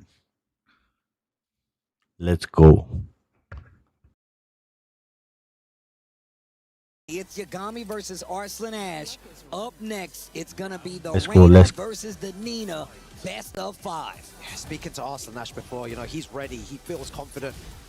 And with the way that he played yesterday, you know, he deserves to feel all that confidence because, yeah, he's been playing really well and a beautiful duck to start things off there. On the electric, we know that Yagami likes to do that. Arslan Ash to a great start. I like the amount of Mishima play we're getting here these days. We got a lot of electric activity over here. I feel like that's something that everyone kind of asks for. We all really love watching Mishimas play. It's very difficult to use them at the highest level, but to see so many on show here at EWC is just great to see. Reina, Yagami in trouble, loses that first round. Let's go, Arslan. Arslan Ash's face. One of the titles that has definitely eluded him, the EWC Championship. A lot on the line with those club points being a major part of it. Nice reversal there. Yeah, it seems like Arslan Ash always has the upper hand as well. They did play last year as well. Arslan Ash taking it 2-0 over Yagami. So I don't know if that's going to be playing a part, but this is the new version, you know, a more confident Yagami, one that's knocked out some giants already, but Arslan Ash just looking unstoppable all day yesterday, and now just coming through the same way. Using a down 4 string to get the job done. 2 rounds in on this first game, and it's looking like it's all Arslan Ash. Yeah, you see the little wave dash there. He's trying to make Arslan Ash bite, and Arslan Ash is just not biting too much there. Goes for the power crush very early on. One of the tools we seen early when he adopted the Nina, right? He likes using that power crush. He knows people likes to overextend. And it's worked out quite a bit. We see it early there. The slaps. Yeah, it feels like Yagami's not really able to do anything. Arslan Ash is just shutting everything down. Oh, wow, and didn't even get the flash punch combo. He's typically been really good for that. Man, yeah, it definitely just seems like it's so hard to get in on Arslan Ash. Yeah, and the thing is, Yagami just wants the wave dash into block as well, and that was a beautiful combo in the... Oh my god, I was about to say I shouldn't have said anything. No resources. Commentator curse. Compliments of Ru Kang. Down jab. Okay, all right, goes for the mid. Stops the round count. 2 rounds to 1 in this game 1. It's really interesting though. I mentioned it before. Yagami is just using that movement to try and make Arslan Ash press a button, but Arslan Ash is not really doing anything, just wave dashing into block. Yagami needs to find a way in. He's finding that right now though. He's starting to figure it out for sure, but he's running out of heat. Arslan Ash on the defense. Oh, that was a sick way to get out. Yagami has good wall positioning. He doesn't want to let Arslan Ash out here. Also, one thing we haven't seen is that hell sweep. That hell sweep from Yagami, he likes to use it, sprinkle it in, and we won't see it this game. Arslan Ash so dominant. Arslan, let's go guys. Subscribe मारो यार please. Subscribers चाहिए. Watch hours बहुत ज़्यादा है subscribers. This is the one that has eluded Arslan Ash. Yes. The Esports World Cup. This is the one he Let's wants go to Pakistan. win so Arslan, badly. let's All go. eyes are on him. All the pressure is on him as well to perform well, because he hasn't performed too well in the last 2. Ah, man, that's definitely something that's been happening, right? Like, we've been seeing Arslan Ash here since its inception, right? Like, exactly, yeah. This has been a big tournament on his list, but every time the competition just seemed to get the best of him, and obviously that's a hard thing to accept when you're an 8-time EVO champion and you've beaten all the best other players in the world. But once again, it's something about the air, something about the atmosphere, something about the stage. But I know it ain't easy. Arslan Ash up 1 game versus Yagami. Yeah, let's see what Arslan Ash does here. Yagami's gonna need to find a way to adapt.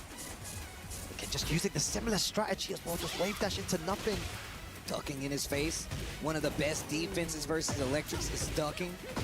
Arslan calling it out quite a few times, get the heat burst on the wall. Nice counter hit. This is a really scary version of Arslan. When he plays like this, yeah, like we know what he can do. With all the EVO titles, Tekken World Tour champion as well, we know, and now he's performing like that at EWC. And on top of that, Yagami's starting to put the hell sweeps in the game plan, and it's definitely working out. Gets the wall splat. Gonna be able to close out this combo, given no drop. Oh no. Okay. Yo, you tried to curse there as well, yeah? No, I didn't. I said given no drop. I gave both of them the space. Little challenge with the wild standing 4. Engage. I like that. 2 down forward ones from Arslan Ash just to create some space. Gets the trade. More got his kick. The electric too. Something interesting is that today we've seen so many trades as well. Both of them pressing buttons at the same time. They're trying to catch each other's timing. Yeah, that was one of the things we talked about a lot. He went for the big floor sweep to close it out. Arslan loves to do that. He gets counter hit by Yagami, and now he's going to the other wall. And he doesn't do it often as well. You're right, Steve. He uses it as a way to close rounds up when you least expect it. And Yagami on the front foot here. Oh, goes for the power crush, and that's what Yagami likes to do. Low parry into the rage art. I don't think this is going to kill, but look at the gray life on Arslan Ash's side. Yeah, Arslan Ash just taking a sip of water there, just waiting for that animation to finish. Is it going to be enough? It is. I did not think that was going to kill. Being completely honest, I did not think that was going to kill. Yo, that's why Arslan Ash had the water bottle out, man. He was like, yeah, this is done, man. Let me reset for the next game. Next round, sorry. Oh, yeah, you can't do too much wave dash. Counter hit, Arslan challenging. I talked about how, you know, hop kicks are a thing he's going to put there, but challenging with a fast mid is actually a really good option. Very good as well. So much damage as well. This is scary. And yeah, he tried to do it again. Steve, you called it out twice there. He likes to finish with that big low. He knows that he's got you scared. The mental stack is high. Wait a minute, he dash. Not going to be able to get anything big. Single jabs, down forward one. Both of them playing with down forward ones. Rage on both sides. Demon's Breath. Toe kick. 15 seconds. Tracking move. Finishes the stream. The slide. And that is another one from Arslan Ash's close-out book. He does that quite often. And nobody's been able to stop him. I might be able to call it, but I can't stop him. I feel like when it's under pressure, you start doing strange things, and Yagami would have been labbing and studying Arslan Ash's gameplay, and he's actually used two similar things that he's done many times before in the past. And even finishing that string is something that you kind of built up to, because he saw that he was starting to check after it, and then he started using that last part of the string in the last couple rounds, and it's hit both times. Yeah. Nice throw right there, strategic throw, gets the side switch, and now he's got the wall. But look at this movement from Arslan Ash, just pushing away from the wall with nothing but movement.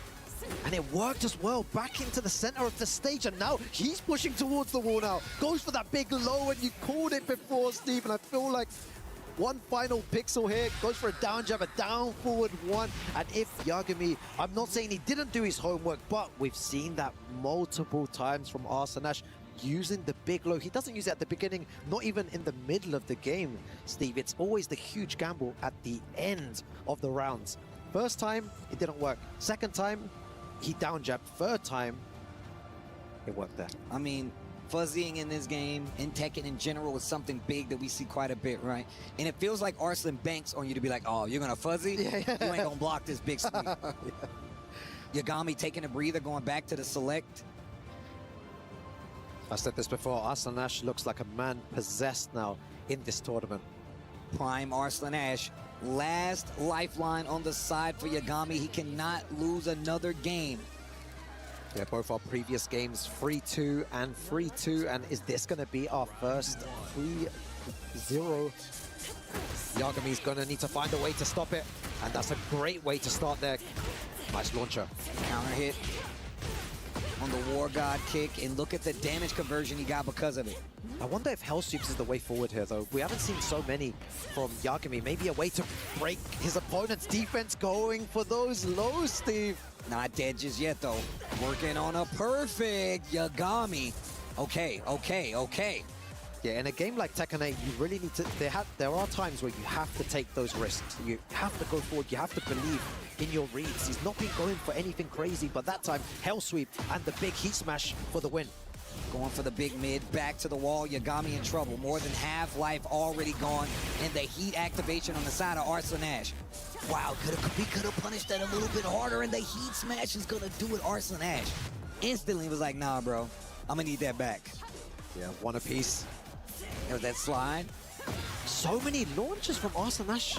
It seems to be working out every single time. Doesn't get the correct combo there. Oh. Okay, clips the power crush. Trying to go to the lows. Yagami's done a great job of stopping it thus far. Not enough to get him around, but he walks around, gets the big launcher. There's the heat. Yeah, that's what he needs to start looking for here. If he wants to stay alive, he's going to have to win 3 in a row. Yagami needs 2 more rounds, though, and that is a beautiful ending there. 1 more round, and he makes it 2-1. Yagami staying alive.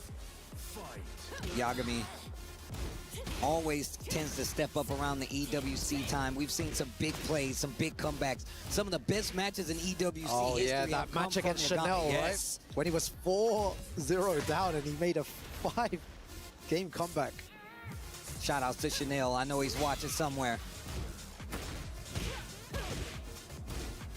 Down forward one, beautiful sidestep, that's what you need to do. Sidestep those down forward ones to not give him the opportunity, but Arsenash is one away from moving forward here. He's trying to take it 3-0 over Yagami. Okay. Mistake. Yagami getting something out of it, nothing too big.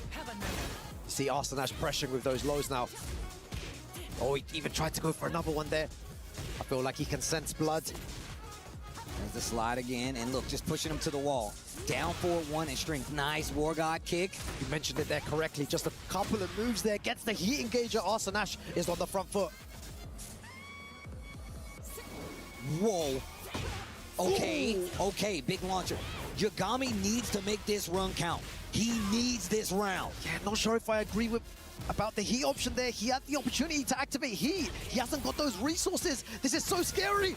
And the heat smash breaks the glass. Yagami, what are you gonna do? Remember what I said about the low? Oh! And he went for a duck move. I don't know what it was. Yagami, you better close this out if you want to stay alive. Goes for the rage art, and that is such a smart play. Make him watch the cinematic. This ain't Netflix and chill. We're still watching. Get him with the kill. Oh, that was intense there. Yagami not activating heat when he had the opportunity to. He then tried to, and Arsenash went straight through it with the heat smash. It nearly cost him everything, but Yagami staying alive, and that's what he needed. You mentioned it before, Steve. He makes incredible comebacks. We know he can do it. It's not like there's a lack of skill, right?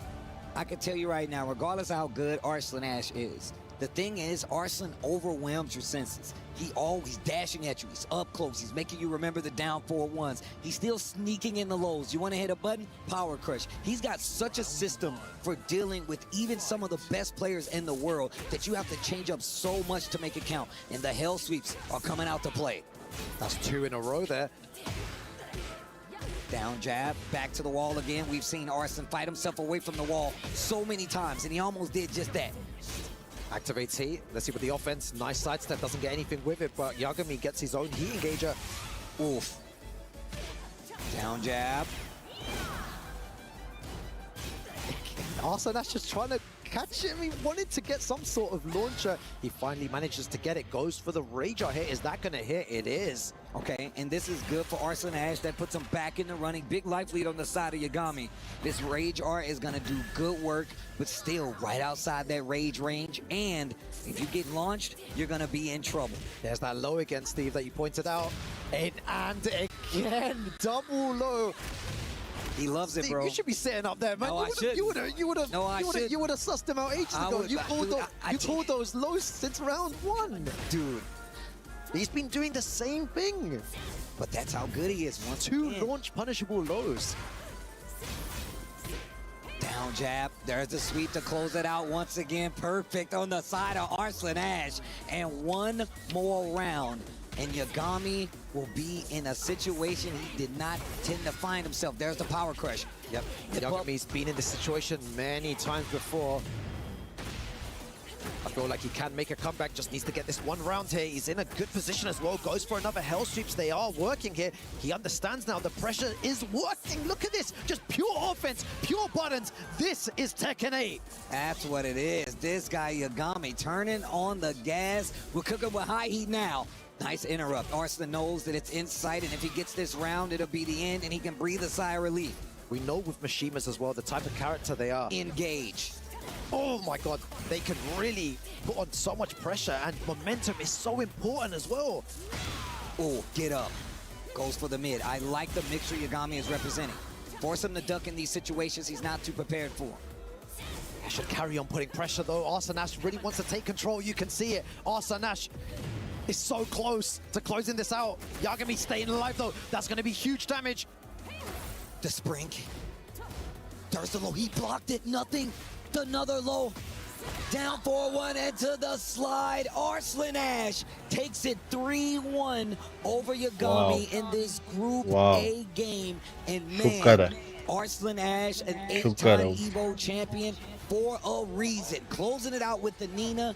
Yagami fighting tooth and nail with Reina, and just was not able to stop that freight train that is Arsenash as he takes this set. So much aura from Arsenash. So good, so well played. You mentioned it there before already. 8-time EVO champion, Tekken World Tour champion, and possibly soon to be EWC champion. With the way that he was playing, just shut down everything here from Yagami. It just wasn't working out, and those lows again to finish the round. Yagami unfortunately goes into the lower bracket. Arsenash moves forward, and now we'll be going for a quick break. We'll be back with some more Tekken 8 action very soon.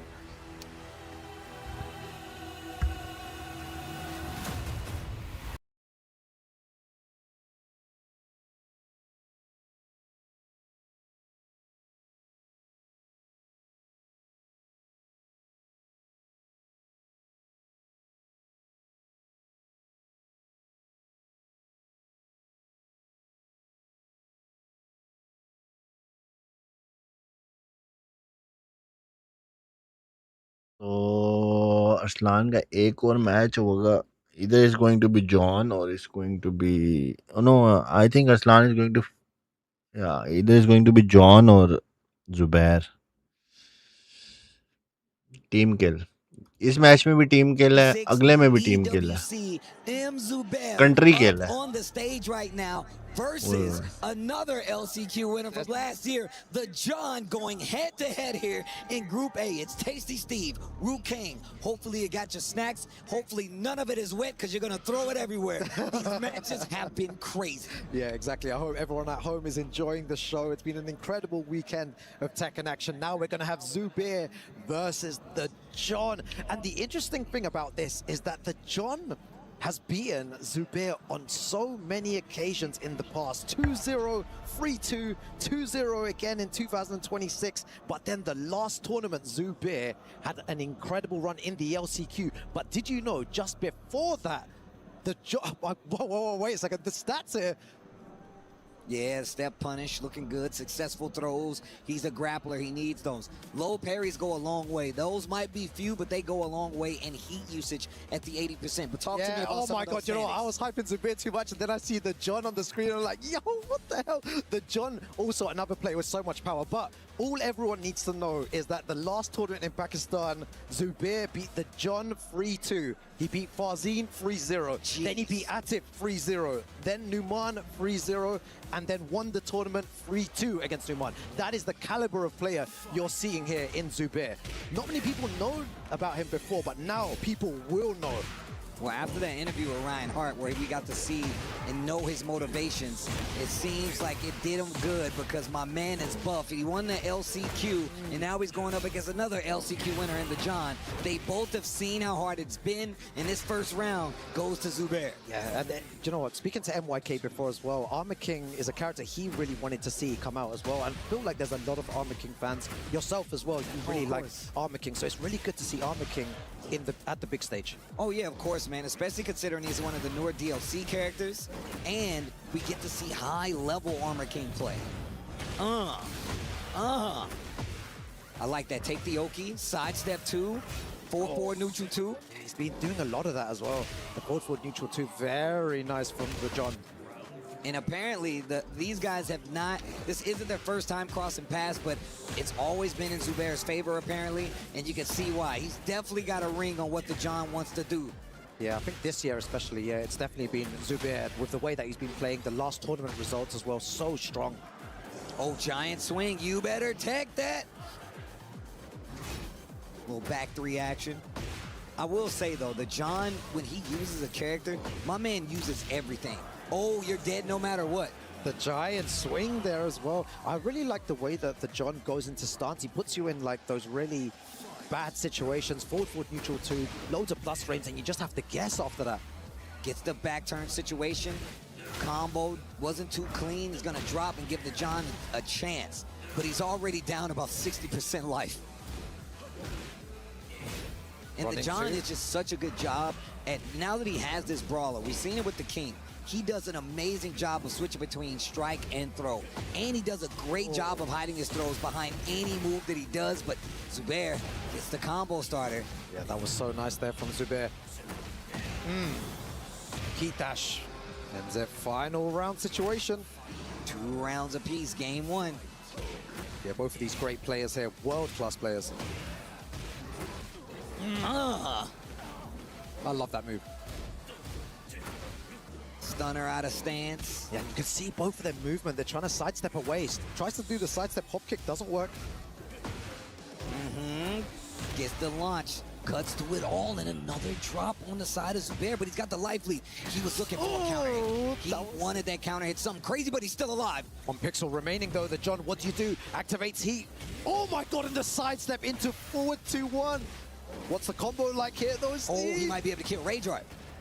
Yeah, boy. Yo, he bought that all the way back, spit it in his face, say my name, off the ropes, get belly drop. This is the best bit.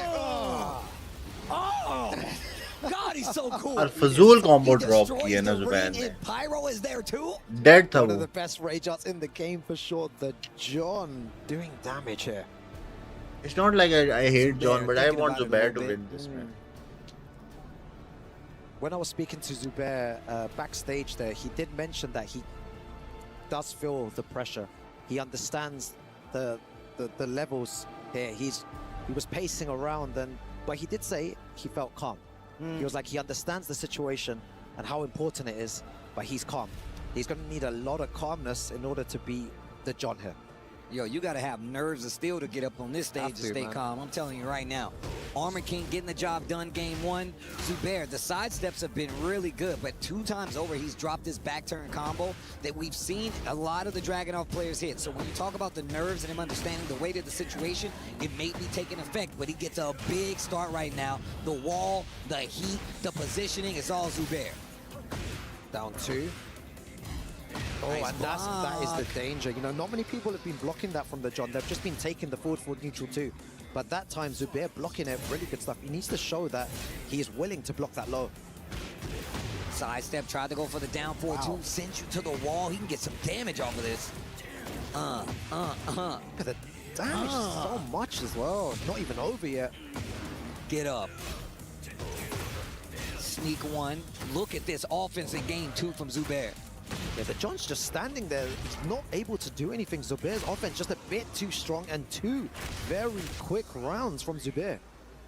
Dragunov's got some really good fundamental Tekken pokes. Great launcher. Oh, that was insane. Just 2 backdashes into the launcher. Huge damage. Running 2 again. Running 2 a 3rd time. He'll do it again. Sidestep 4. I said do it again. And now he's switching it up. Oh, and the minute that he feels like he's going to come in, Zubair just shuts down any type of option from the John. Just a bad read in the end there, and Zubair makes it 1 apiece. So close between both of them. And he did it 3 rounds straight on top of that. Zubair answering back instantly. Gets the W. The John now puts on the thinking cap. I wonder if he still has the king in the pocket, though. I'm really curious. Yeah, let's see if he's maybe thinking of a character switch, or if he's going to stick to the Armor King. It's been working so far this week. It has, it has. I'm a fan, bro. I learn a lot watching the John play King and Armor King. I've already learned a lot. I haven't even seen him play Armor King that much, but I'm already taking notes. Yeah, let's see how the John adapts to how Zubair is playing. I just feel like Zubair is just a tiny bit sharper right now, gets the guaranteed damage after. He's able to make the John panic in those situations and then spaces him out, sidestep backdashes, and does something. And the block on the forward neutral too. It's really important. This is too fast-paced, Steve. Oh my gosh. All right, gets the switch after the low parry, gets the wall. Get up. Back 1-2. What's the guess? Tried to spit in his face. My man says no thank you. Nah, the John, I said it already. He's not playing, doesn't seem like he's playing at the same speed as Zubair, just always 1 step ahead.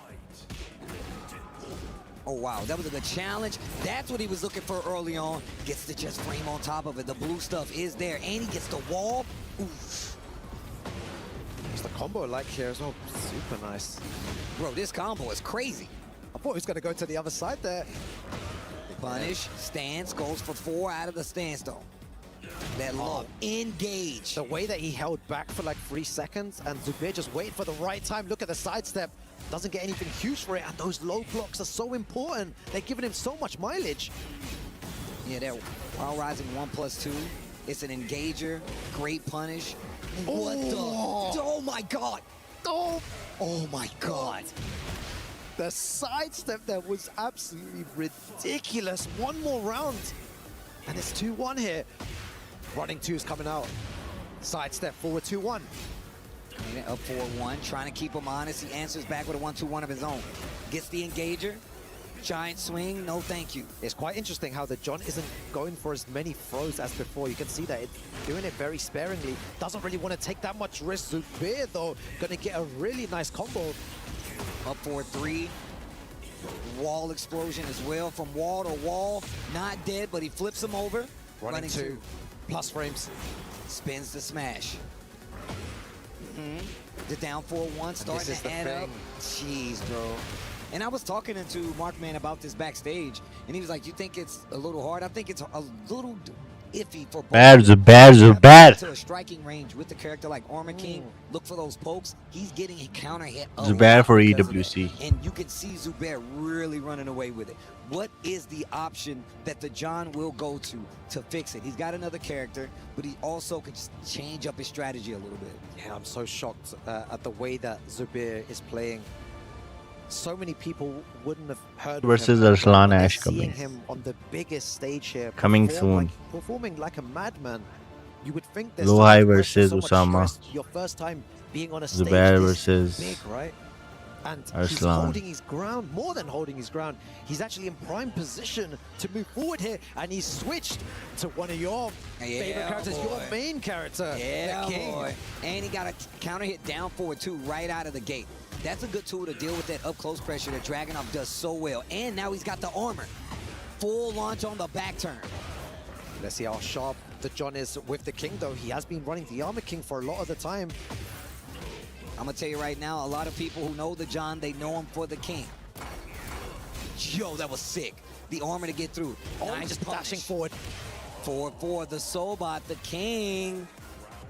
I wonder how many throws have actually connected on Zubair. I feel like it's been 0 throws, but guys, don't quote me on that, but the last few throws he's been breaking so well. No, he definitely got clipped. Remember, he got the giant swing. Oh, yeah, got it one time, yeah. So it's just the last 2 times. Down 2. Oh, engage. I definitely thought that was throw. Yeah. Irish whip to the wall. Free follow-up if he gets the splat. Goes for the 1-2-1 instead. That was a good option. He had heat available. Chop choppy. While standing 2-2, gets his back again, 4-2-1. He wanted to get the splat, break his leg. Do you go for the multi? Get off of me, bro. 20 seconds remaining. Oh, goes for the alley kicks. And Zubair hits him with a rager. Sends him on his way. Tries to close it out. Look, as a King player, we've all had our times where we're like, you know what? They're not going to see this alley kick coming. If they block it, they're launching it. It's actually crazy.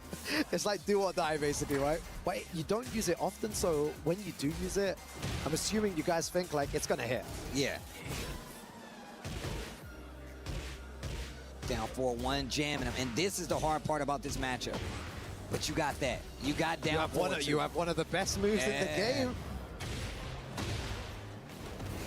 Oh, wow. Oh, you know, I was talking about all the throws. All of it being broken. Wait a minute. Reverse. Oh, I'm about to say. Bro, the crowd was saying, what? They was building up to the throw. The punish as well. And the heat smash connects. Maybe this was the right pick. The John playing so well, playing out of his mind right now. Wave dash into the down 4-2. You see it a lot more now. Sidestep. We've also seen him get his back, go for the full launch. Speaking of, hop kick. Hop kick out of nowhere there from the John. Drops the combo. Good sidestep from Zubair. Oh, engager. Mid option. Oh, he gets the armor during heat. I don't know what the John is looking for here. Goes for the giant swing, breaks it again. Shining Wizard. That's what I'm saying. Zubair's throw breaking is so on point right now. Is he going to go for another one? Down 4. Oh my gosh, and that's the hard part. You can't get enough of him. He ducks the throw. Uh-oh, and he's got heat. Uh-oh. Yeah, Zubair just shut all of that down from the John, and he gets a hop kick here. A few seconds remaining, goes for the Rager, Steve. Was that the right option? Okay, he could have did a combo. He could have did a longer combo. The Rage right at the tail end. The scaling shouldn't be that much. I wonder if that's going to cost him. Final pixels. 5 seconds. Up 4-3. Just do it. Up 4. Oh my God. Incredible stuff. Zubair goes one away from moving forward here. Down 2. Yo, Zubair's feeling himself. He smells blood. He's going forward. The John, what have you got? Nice punish.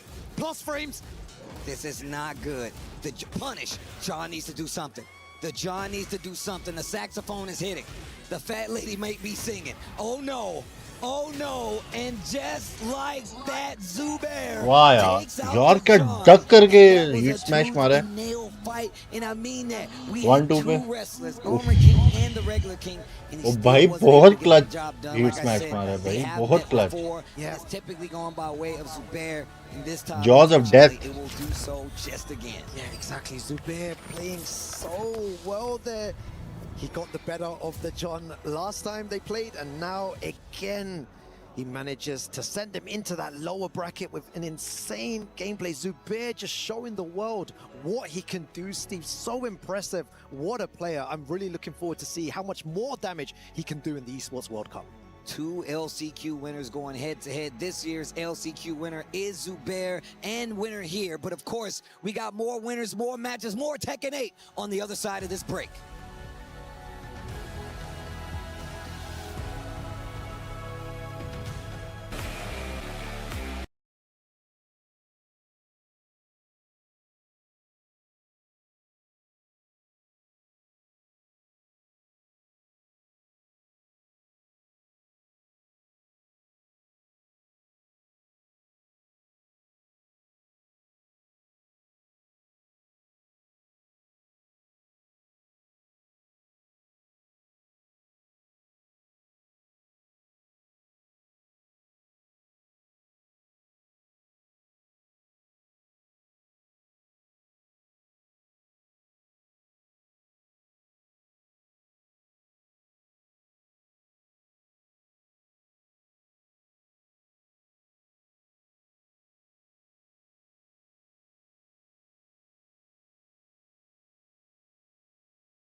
Thank you, Reinhardt. As always, man, 2 great matches for sure, but there was 2 more that also went down outside of those. And Usama Abbasi, CBM. Now, CBM yesterday had the crowd on their feet. They were cheering. They were going in. But this time around, the Falcons member himself goes through.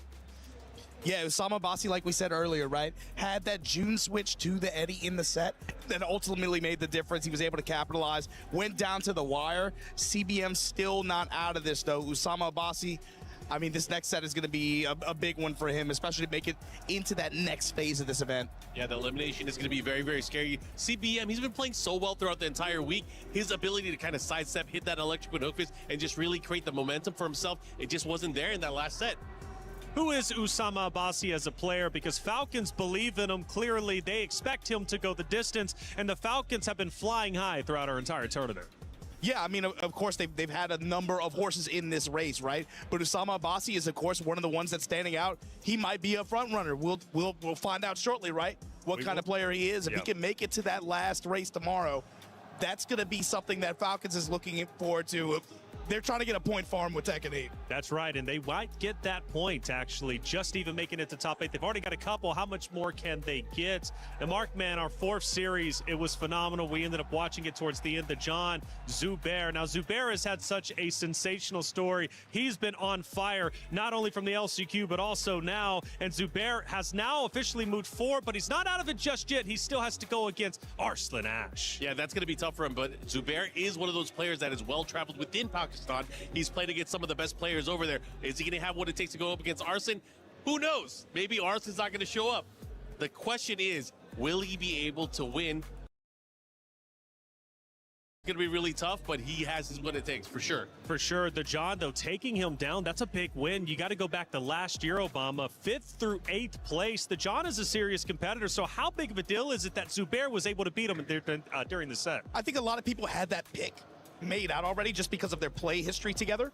But the John being in that gulag now in this Group A, that's also going to present a problem. In first to 3 format, the way he's been able to leverage both kings in long set like this, he hasn't had the best consistency this week, but an ever-present threat in any group that he's in. Yeah, Zubair, an exciting story. I mean, from LCQ. It happened last week as well. One of our LCQ winners ended up getting 2nd place. He nearly won the title. Zubair could be keeping that narrative alive as well. Just phenomenal stuff here on the Tekken 8 stage. Now, Trav, though, he's got some club championship updates powered by Aramco. Let's take a trip over to the STC Arena.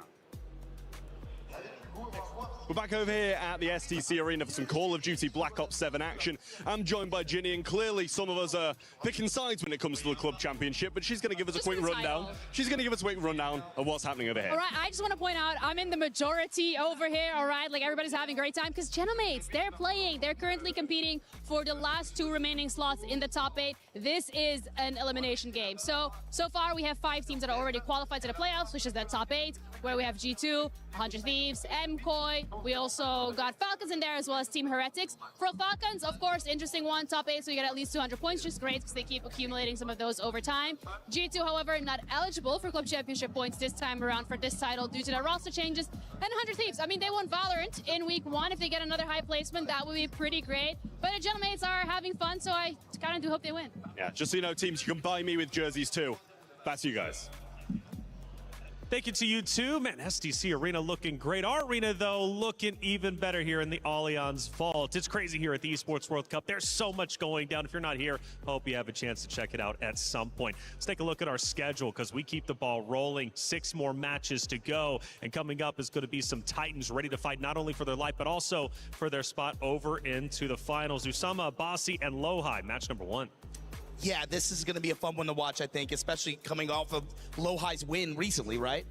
Yeah, it's going to be crazy to see, too, because, again, this is another matchup, the one that a lot of people talk about, Korea versus Pakistan. These are going to be going at it. Lohai, though, he has been on fire. I have high hopes for him in this one. Yeah, Lohai, man, 2nd place last year. He's looking to do even better this year. Arslan Ash, of course, going against Zubair. That's going to be a fun one. But what about our decider matches, our elimination matches? CBM, Keisuke, come on.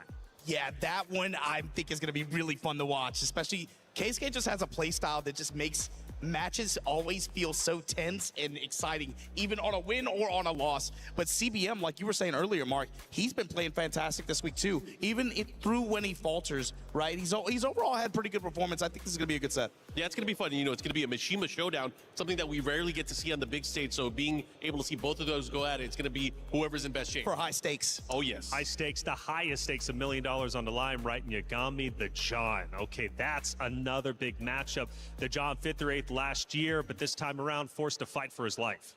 Yeah, this is almost like a battle of two X factors in this group, right? For elimination, the John is another, again, just ever-present threat in any kind of group stage format, especially when you get the first to 3 play. But Yagami is, you got to remember, I take it back to 2 years ago, when you get to this guy in first to 3 or first to 5 format, he is a weapon. You never know what's going to happen. Right. And even off of this loss, he's somebody who could easily shake up the elimination side of this bracket. It's going to be wild for sure. That's your schedule coming up in just a little bit. But when it comes to the Esports World Cup, there's plenty of ways to get involved outside of just watching. Check out EWC Play. Thinks he can come in here and play my game. He knows nothing. Let's go! Tyler 1, you're done. Raw energy. House for pop and blow the house down. Play is in our DNA. Whenever we let it out, it becomes our superpower. Now imagine an entire city being built to supercharge it. Kadir City, powered by Play.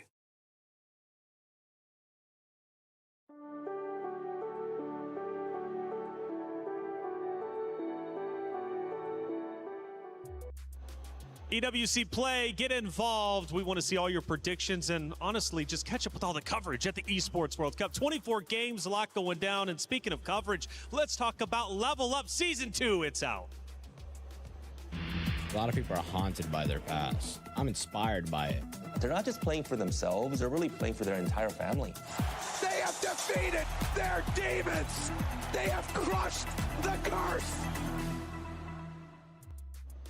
Well, Group A, we watched 4 matches, 6 more to go. We need the finale. What keys are getting crushed? Who's moving forward? 4 more spots in the finals bracket, and everybody is gunning for them. Talking about our first matchup, Usama Basi Lohai. They're about to throw down.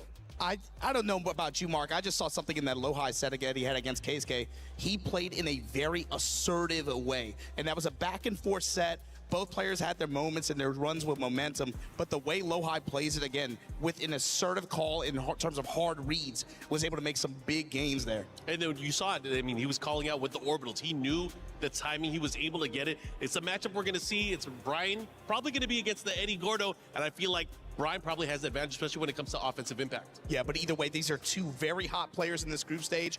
Whoever wins this is going to be riding a pretty big wave of confidence going into day 3. Yeah, I'm excited to see that. Again, one of these players is going to move forward. They're going to have another chance just in case he can't get through, but you got to bet on it.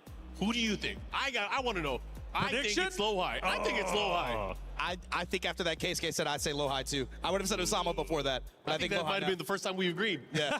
First time they agree. Historic moment. But hey, regardless of predictions, it's up to the players to decide who's moving forward, who's getting their key crushed. The stakes are the highest they can possibly be. $1 million prize pool, $250,000 for first place alone, plus TWT entry. Come on, it doesn't get any better than that. This is Group A. This is the finale of Phase 2. Who's moving forward? Who's going to have their hopes and dreams crushed? Let's head to the stage to find out.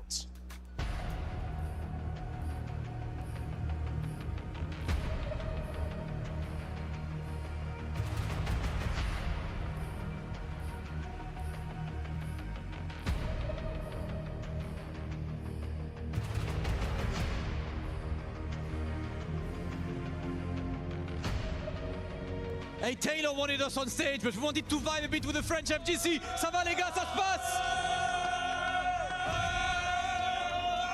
Yo, the matches so far, absolutely phenomenal right now, Damascus. In this next one that we have, I mean, Usama Abbasi, newer to, I would say, his international career. Of course, everyone in Pakistan knew how amazing he was, but he is going up against somebody who's been doing this for a long time. Hey, the world champion himself, the second place last year, low high pulling up. This is qualification match right now. The next 2 matches are qualification, and after that 4 matches that are elimination matches. You know what? We up here among the people. I got to make sure we actually talk to the people out here in France.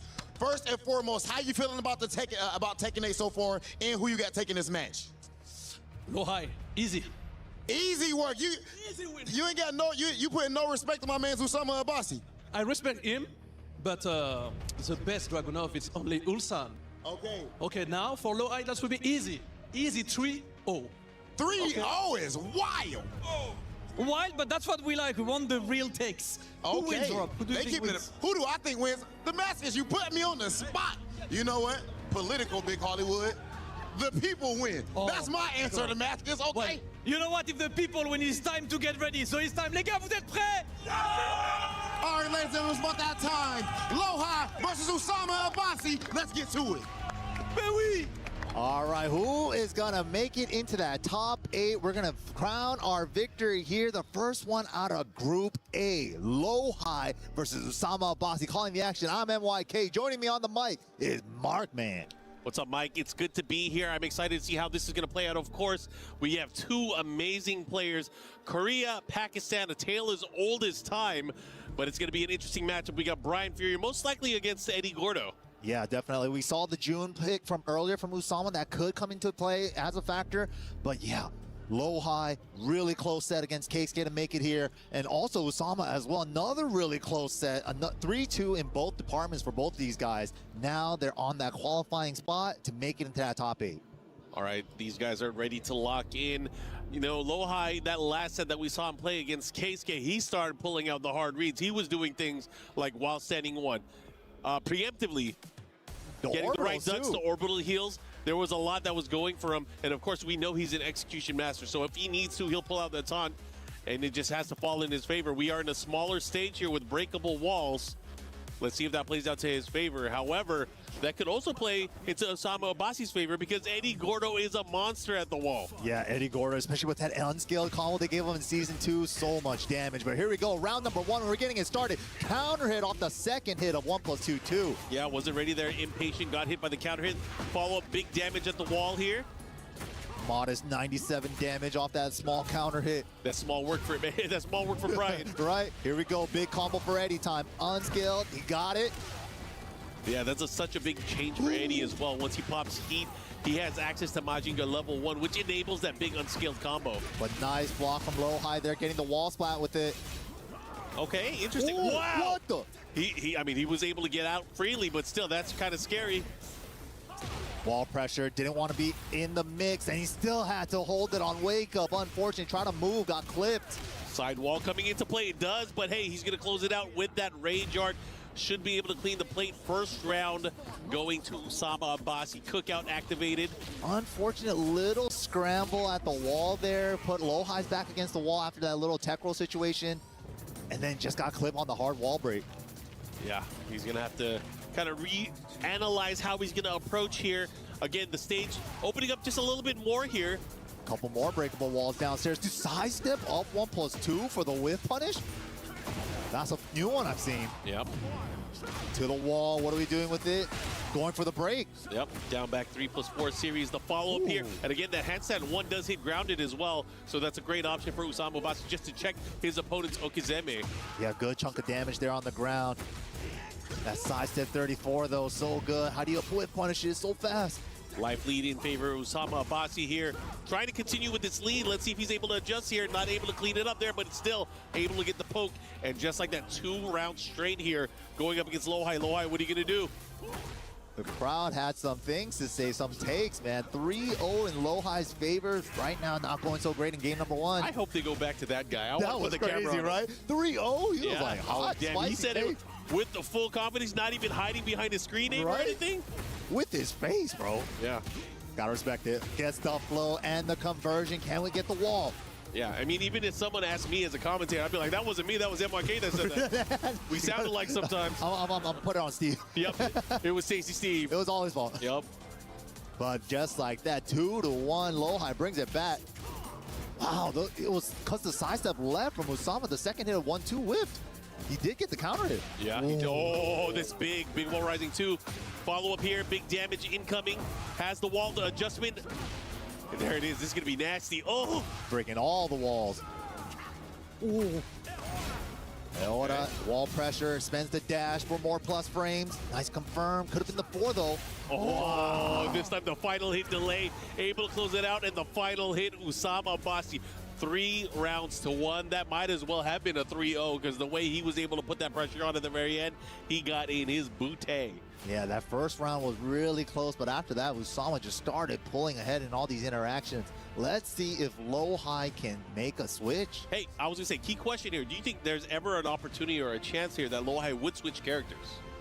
I mean, the only time we have seen it in recent years was versus fighting against Knee in the mirror, right? So it's like, it almost felt like Knee kind of beat the Brian out of him in the mirror match. It's like, the Brian mirror ain't working, gotta try out the Shaheen. I was so surprised he had a Shaheen. Yeah, but I mean, that's his old main, right? Yeah, I don't expect to see him here.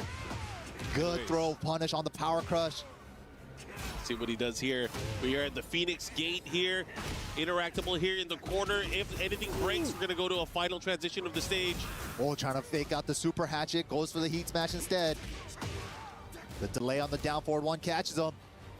Looking to close it out here. 1 sliver of life left here. But Usama Abasi does have rage, does have heat. Wow. The block and the punish there with the from couch down forward 2-1. Lowhigh on the scoreboard round-wise. Again, the sidestep down into up 1+2 for the whiff punish. I mean, that is technically kind of like an orbital. Yeah. It's a safe launcher, yeah? Because you can duck it, but I mean, who's gonna duck there? Yeah, right. Why duck? Okay. Wow, the step on the Requiem clean. Gets the jab punish. Yeah, Eddie stepping that? Yeah, right. What happened, right? What world are we in? And he gets the wall splat here. This is going to be dead zone. Easy finish there for Usama. 1 apiece with a perfect. Yeah, he's looking strong. We're going downstairs to the floor. Whoa, we take those. Out of the air spike with the orbital. Gets the floor blast. Carrying towards the wall. Chopping elbow. Advantage. Oh, 1+2 confirmed. Yep, 1+2 counter hit. Gives him enough time to pull off extra moves here. That while sending 2 from Eddie is -15. Lowhigh with the light punish with the jabs there. Oh my goodness. Chance, no, he got to do a mid to punish. He recovers crouching from relax. That's unfortunate there. Big miscalculation. Oh, had it, didn't confirm. Wow, nice step though, Eddie stepping. Yeah, that confirmation window did change in between seasons. Has to be a lot more careful how he's able to utilize it. Sometimes you just got to believe though. Nice, down forward 1 confirmation. Oh, punish. Good patience from Lowhigh there on the string. I mean, Lowhigh's still very much in this here. Okay, activate. Usama right. Looking for a sidestep right here, trying to create an open. He had one, didn't want to pull the trigger. Bro, Usama is working that sidestep. He knows the weakness of Brian's certain moves, able to sidestep certain things here. But going back the other way. No bound for him. Yeah, the bow constrictor not available. Ooh. Stepping with him, 3-4. 4-4-3 +4 for the pressure. This time Bill's ready for the 15. Mid, punish, incinerator, close it out. All right, ties it up, Lowhigh. All right, he's locked in. Final round here, very pivotal round. What a jab, what a flow. Are we gonna spend resources? Nah, going for an open stage taunt Oki or soccer kick. Okay. I like what I'm seeing here. Here comes Lowhigh. Has the advantage, both popping heat now. Usama just poking away. Just trying to make it a poke battle. I like how he's going for the hatchet still. He got to believe. You have to believe. Eddie's one of the few characters that can consistently launch it. Yeah, that wall standing 1-3. Just fast enough, able to launch it fully. Let's see if he's able to do anything here. Smallest of life leads. He gains it back with the low. And recovering Gray. Cannonball straights here. Whoa! Oh my goodness, look at that. He's able to thread the needle and he gets the follow-up too. damn. That up 1+2 sucks him in. It got like a weird vacuum property. Right? Dude, he's like 3 for 3 on those. Yeah. Impressive stuff there. And he's always doing it from a sidestep down because you can't do sidestep up into up 1+2. So there's a lot of stuff there. But then from a distance, he's choosing to go for sidestep right to get around Requiem and Cannonball. Great options there in the movement department from Usama. Yeah, you can kind of see like what he's going for. He'll kind of find a good opening on that sidestep. Then he makes a decision. Is it sidestep 3+4? Is it sidestep up 1+2? There's a number of options there. And then the fact that Eddie has like a real down forward 1 now, that really helps kind of round it out for him. He had a weird one before. The down forward 1-1. But gets the Mirage with punish. Blastable wall. Are we going to blast it earlier? Keep it? We're blasted? No, with the mix-up. Okay, he tried to go for the handstand cancel to the throw. Would have been a fresh break if he did. Oh, I love that. I keep forgetting that fully follows up. Wow. Here we go. Unskilled. Nice. Oh my goodness. He tried a while standing 3, but the forward 4 was waiting for him. And big combo damage. Amazing conversion there from Usama Abbasi. Looking to extend the lead even further. Again, he's up 2-0 right now. 2 more rounds will end it. Last game was really close too, but Lohai just not able to edge it out right now. Hey, cameraman, find the guy in the crowd that said 3-0. Right? Find him. Find him. Dude, get him. The other way, right? Okay. Tornado into Spike. Okazemi went a little off axis. Unfortunate for Usama there. Oh, didn't get the mock punch. Still got the conversion with the burst though. Great readjustment there. Tech rolls right into dodge. Nice stuff though. The Daunt to catch the tech there after the ground hitting Requiem. What? Man, he let it rip. She just threw out a -15. He's feeling himself. Unscaled at the wall. Got a manual time. Nice. Tags him low. Oh my It still hit. It still hit that. Oh my god. And the hardest of reads right after. Crouch throw. Got him ducking. That's kind of dirty. Yeah, that was crazy sequence there. What can Lohai do? He's in trouble. Back against the ropes. Good activation there. That beats out a lot of options as well. Here we go. The pressure from Usama Abbasi. Lohai has to backpedal out of here. Finally gets a breather there with the low block.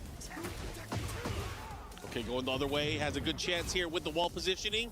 Lohai, can you activate? There it is. Big heat smash. Good chunk of damage. But the sidestep right from a distance again to get around Requiem. Realized it didn't splat on the wall in the tornado, so he's not going to get the unscaled. Nice adjustment. Oh, man, he tried to get him with something there. The approach, the mix. The power crush, just single he jab. gets counter hit. He goes for the frames. He's going to close it out here. He should be able to right here. Can't drop it. Nicely done. Lohai, again, made it to the point. Just needs one more round to get the game, but hasn't been able to close out. Confirmation station from Usama. Yeah, that's big. He has the wall as well. It's going to be big hurt. Unscaled damage, 3+4. Nice block. Oh, and the wall splat. Picks up off the side again. To the next wall. Nice move. Back to one. Requiem. Going for the taunt. He tech rolled. He missed the follow-up. He missed a mock punch. That's unfortunate. The classic hit the forward 2 instead. The pressure here. Usama Abbasi on the verge. He was able to clip him. Oh, yo, this is Okazemi stays grounded. Oh, wow, brave low, confident low. Scary, too. Scary position. Lohai puts one on the board. He needed that. He needed to take a breather there. This is crazy. All right, these guys are going at it. Lohai living to fight another day. Tough match there. Usama not making it easy, man. Let's see if he has what it takes here. This is such an important... Oh, man, they're at the beach. Let's go to the beach. Party time. Round 1. Fight. A little bit open stage here. No hazards. Wow. Again, he's been getting so many of those counter hit back 3-3s. I feel like it's almost every single round he's gone after it, and he's been successful for it like 90% of the time. Yeah, he's killing it on that confirmation. Okay, finally gets a chance to play the game. Lohai, step burst. What are we doing with it? Trying to recover some of that gray. Nice little punish there. Oh, but again, from a distance, sidestep right to blow up the Requiem. This is big here. Goes for the mix-up. Oh, what the? He saved himself. Why are they moving so much? Wow, up forward 1-3, gets the splat, and the unskilled. He's dead. Yeah, that is unfortunate for Low-Eye. During that scramble, he had a chance to get positioning back, but Usama Abbasi was able to get... They got the camera on the guy. We see who you are. Thank you, production. Thank you, production. Yup. He thought he could get away. Yeah. He meant 3-0 from this point on. That's what he meant. 3-0 comeback? Yeah, 3-0 comeback. That's what he meant. Hey, Requiem grounded hit. He's still teching. You know why? He doesn't believe. Yeah, he doesn't respect his taunts. Okay, nice jab check. Going the other way here. It's so scary to kind of call out like, yeah, he has a lead, but he has rage. That's what's scary. He has rage and he has heat. Yeah, and a lot of grade to recover. Punish. Nice. One more. There it is. Down 2. Classic frame trap there. Back 1 and down 2. Let's see what he does now as we go into this round. Tied up again. Ooh, big orbital over the low. Big Galaxy Brain orbitals in orbit. Can we reach? Oh, just short. Try to disrespect, gets counter-hitted before the armor. Wow, same frame armor, neutral, sick. I love how it canceled each other out there. Heat cancel. That kind of is, yeah. Yep. Burst cancel, that was sick. Okay, what's the mix? Low, goes for the mid option, and look at the patience there from Low-High. Ooh. We're worried about the second hit, follow-up potentially. What can he do here? Goes for the grab. Throw for side switch, cannonball! That was an element we haven't seen him using. That cannonball straight, the way he timed it and dashed in, it's going to put a mark on Usama Abbasi's mental going into this. Yeah, that was the first clean counter hit cannonball there. Okay. Oh, sidestep, drop that 34. That God move, still good. To the wall, wall's a funny axis, can he adjust? Yeah, sidewall, doesn't overcommit, he saw it. Goes for the handstand low instead because of it. Yeah, I like that Majinga low. Big difference between level 1, level 2. Level 2 will get the knockdown. Let's see what he does here as he approaches the cancel. He had the afford. Oh my gosh, one more hit can do it. Here comes Low-High. Oh, what a step. Big confirmation follow-up. Didn't get to use his heat, denied with the while standing 4. Usama on set point. Set point, or it's gonna be tied up. Who wants it more? Who's gonna make it to top 8 tomorrow off of this match? Again, qualifier match here, so much on the line here. Who's gonna get top 8? Got it. Are you gonna tech again? He's teching again! He doesn't respect him! He's a madman. Take those frames, okay. Oh. Wow, Low-High living to fight another day. Again, you asked the guy in the front row, 3-0 from here on out. This is it, man. Low-High definitely going for the back 2-1 Requiem wall combo to set up that taunt tech trap, and Usama is not respecting it. I like this guy. Keep teching. I want to see that. Yeah. He's going to do a TJU next. Yeah, I mean, you might as well, right? Oh, Yakushima. We're not going to get the wall. How are you going to do it? How are you going to do it if the wall's not in play? This is the biggest stage in the game. Good thing Brian has an open stage taunt setup, but let's see if he falls for it. It's going to be tornado into back 2-4. Oh, he finished it, a madman. Wow. Okay, Usama Abbasi with the approacher. How did he not put? What? Does he got some tech? What's going on here? I got to study this. Right? It looks like he knew. Because he was able to punish afterwards, too. That's crazy. Okay. Decides to keep him there for the mix-up. He went for the 4-3+4, but got floated out of it. What a while standing 3. Taunt set up. Yeah, good stuff holding back there to get out of taunt range. But then that's when he does know how to get up. Yeah, he does. In the open, I guess. Goes for it again. Yeah, holding back, avoiding the taunt. Smart stuff. And again with the counter hit back 3s, man. He has these locked, loaded, ready to go. Has to use the resources on the mix. Heat smash coming up. Oh, Brave Hatchet. Step on the chopping, but the low-high rage art is good. He did the low-high. That is so sick. The classic. You guys have heard it. Oh my goodness, and he's gonna steal that one away. Low-high, finally in the lead here. What a set it has been.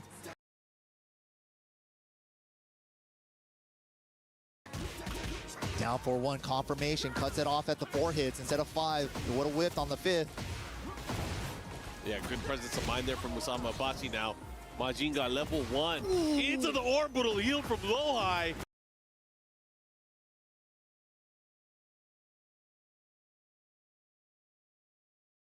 That's been the big change from Lee's matchup against Usama. Loha is not afraid to let those orbitals rip. Oh, you know, he might be testing too. Like, if you're going to be holding back, especially on wake up, I might start going for these lows. Unfortunate! He had the back turn punish, but he didn't get there by range. Mike set point here for Loha.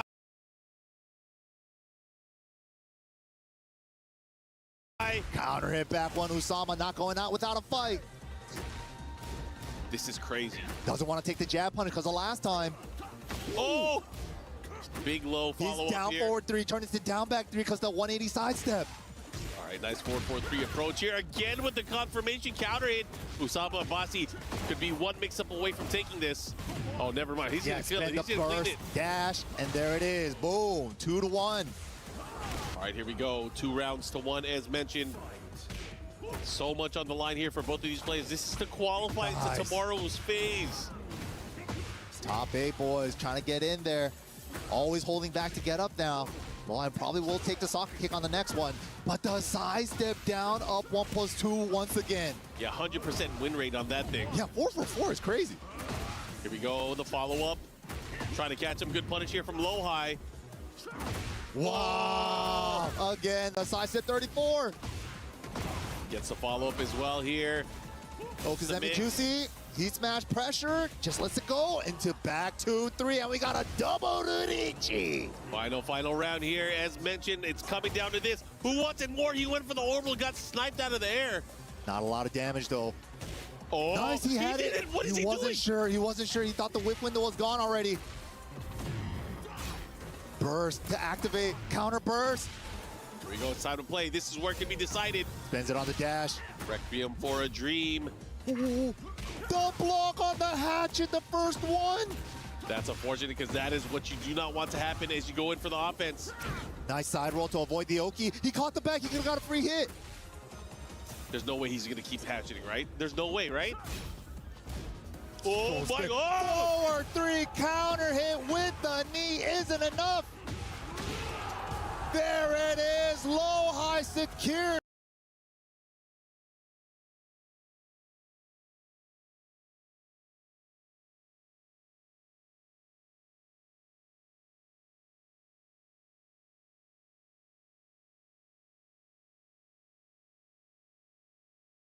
Some of the scramble towards the end here went for that hatchet. Of course, he got punished early on. Now brandishing that big orbital, but the follow-up, the big counter hit, that shotgun, forward 3, able to close it out, but low high able to take it. Man, we have more Tekken coming up, but we do have to take a quick break. We'll be back right after this.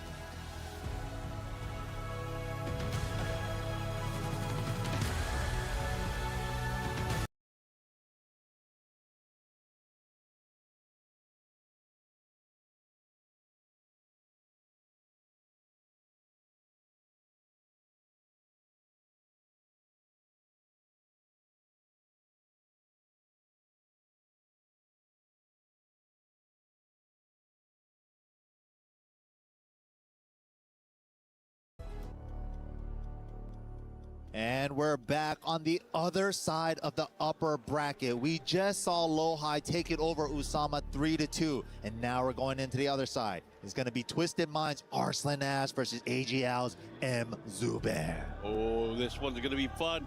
I have been looking forward to this. You know, there was that Pakistan Tekken League that's been going on, right? But of course, Arslan Ash lives in Japan now. Right. So he didn't get to participate. Zubair has been dominating against the rest of Pakistan. Now, can he dominate against Pakistan's old king? Ooh, this is the tale of the tapes right here. Zubair, right now the current champion of a PTL, Pakistan's Tekken League. But Arslan, he left home. He's like, you traitor. How dare you leave us? But we'll see. Zubair looking strong. Not a lot of international presence from him, but right now he's one away to qualify into that top 8. Yeah, again, he proved it once already this week. Qualifying through the LCQ, winning that tournament in dominant fashion, might I add, and now here on the world stage, going up against some of the best players from around the world, beating already in this phase the John from Pakistan, sending him to the lower bracket.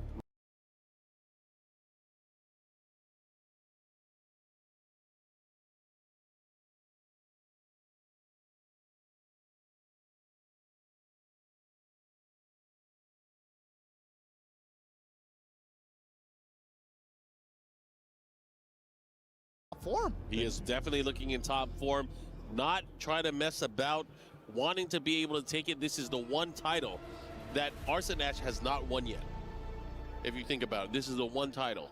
It's going to be a tough one. He's been mostly rocking the Nina. We know that he has the Kunimitsu. Zubair, for the most part, has been running the Dragunov, but he also, we know, have a super sick Paul. The matchups could be any of those 4 characters. You know, one of these things that really sticks with me, and this is something that Arslan Ash has said in Tekken 7, and again in Tekken 8, is when he asks people, like, hey, do you still have problems against Akuma?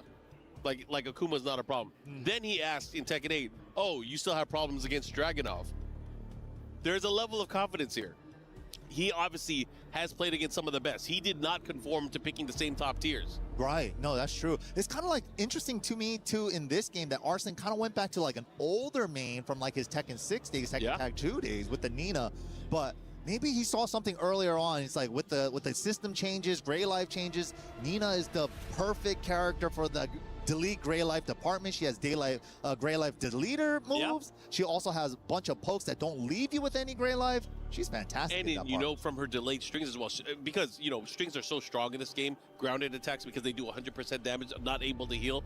Sometimes he'll just stick to the grounded game and he's just going in. Yeah, not even Sometimes people get impatient and they hit a button after the down forward 1-2, and they learned their lesson the hard way.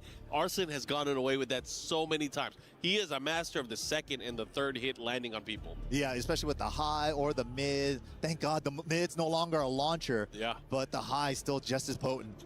But Zubair, we've been talking about him too. There's no shenanigan Dragunov, just pure fundamentals and stepping with punishing, all that stuff. He's fantastic at that. And if Dragunov doesn't work, he still has the Paul Phoenix, which is kind of a rare character in tournament play. Yeah, it's a character, I mean, we saw him play a little bit of it, especially when he was playing against Keisuke yesterday, but it obviously didn't do much work, right? But against players that maybe he's more comfortable with, especially against their styles, maybe his fellow countrymen, maybe that character will come out, who knows? But all right. See the crowd here, lots of big Tekken names. You got Ulsan, you got CBM in the crowd as well. Everybody cheering him on. But I believe we do have a video prepared for you guys. Let's go ahead and check it out. Hello everyone, my name is Rukang and I am here at the Esports World Cup 2026. And I'm going to go around the venue right now and ask people their favorite Tekken voice lines. Follow me. My favorite Tekken voice line is, I am Dragon from martial law. Wow, that is really cool. Can you replicate it for me, please? I am Dragon. Oh, it has to be one of the Kazuya win poses. That was sick. Well done, man. For me, it's a voice line of Heihachi when you win a battle. That was incredible. Basically Dragunov as a character. Like when he goes World Running, he goes rain, rain. And then when he casts that tackles, it's more like My favorite Tekken voice line is Kazuya's Doria. Doria! Doria! Doria! Very nice. Thank you very much.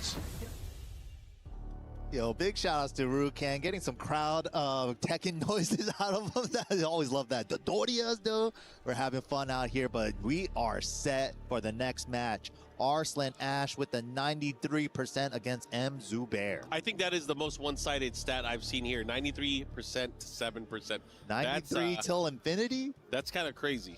He's going in. One away for these two, man.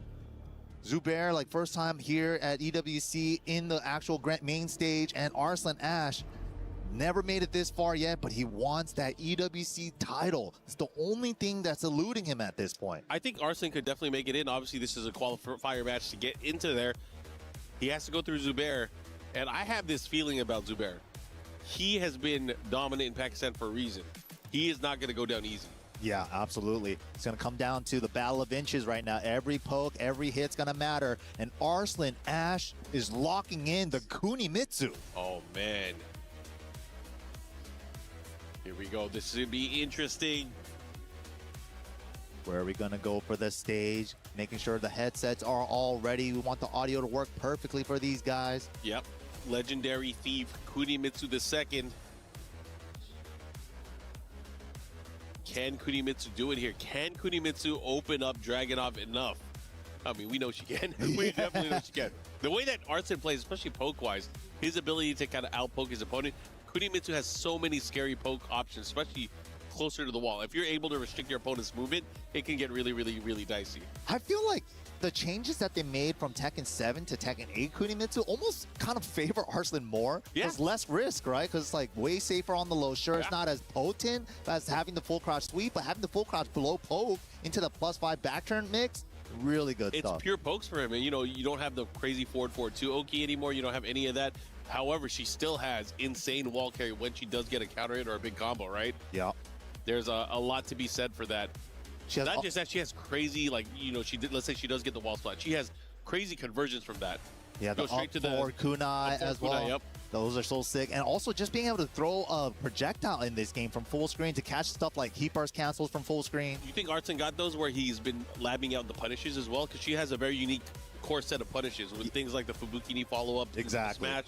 And the DP, the crouch dash 2 follow-up for her as well. She can do it from standing and crouching. I have seen a couple instances of doing the DP punish on a couple things, but even like her light punishes are really potent too. Like while standing 2-1, heat engager, 13 frames, really good tool for her. Anyways, these guys are getting ready. I apologize for the wait, everybody. Zubair, LCQ winner, qualified his way into the EWC. Now going up against what many people will say is the greatest Tekken player of all time, Mr. Arslan Ash. Yeah, just coming onto the scene in 2019 at Evil Japan and taking that, and then taking Evil Vegas later in that year as well, just really put Pakistan on the map.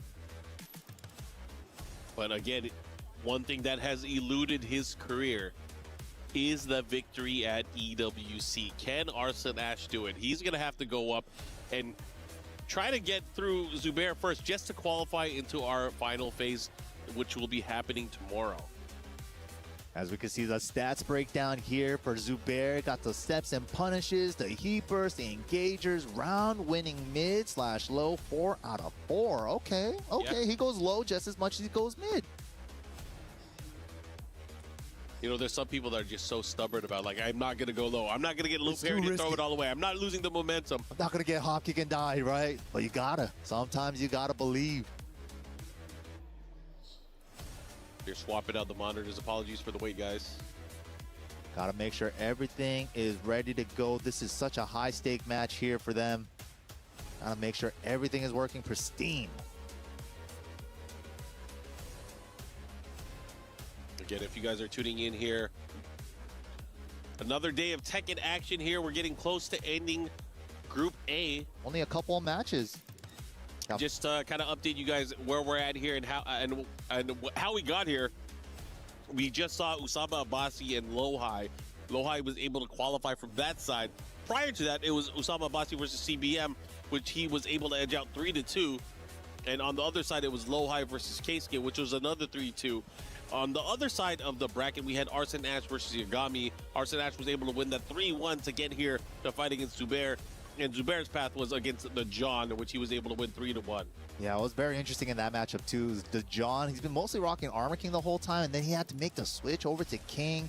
Starting to make it close, but Zubair's fundies, man, just too strong. Yeah, and then looking at the lower bracket, especially when it comes to the Key Crush elimination matches, the matches that are going to end your tournament run, we have CBM and Keisuke. That is going to be coming up, a Mishima battle, which I am very much looking forward to.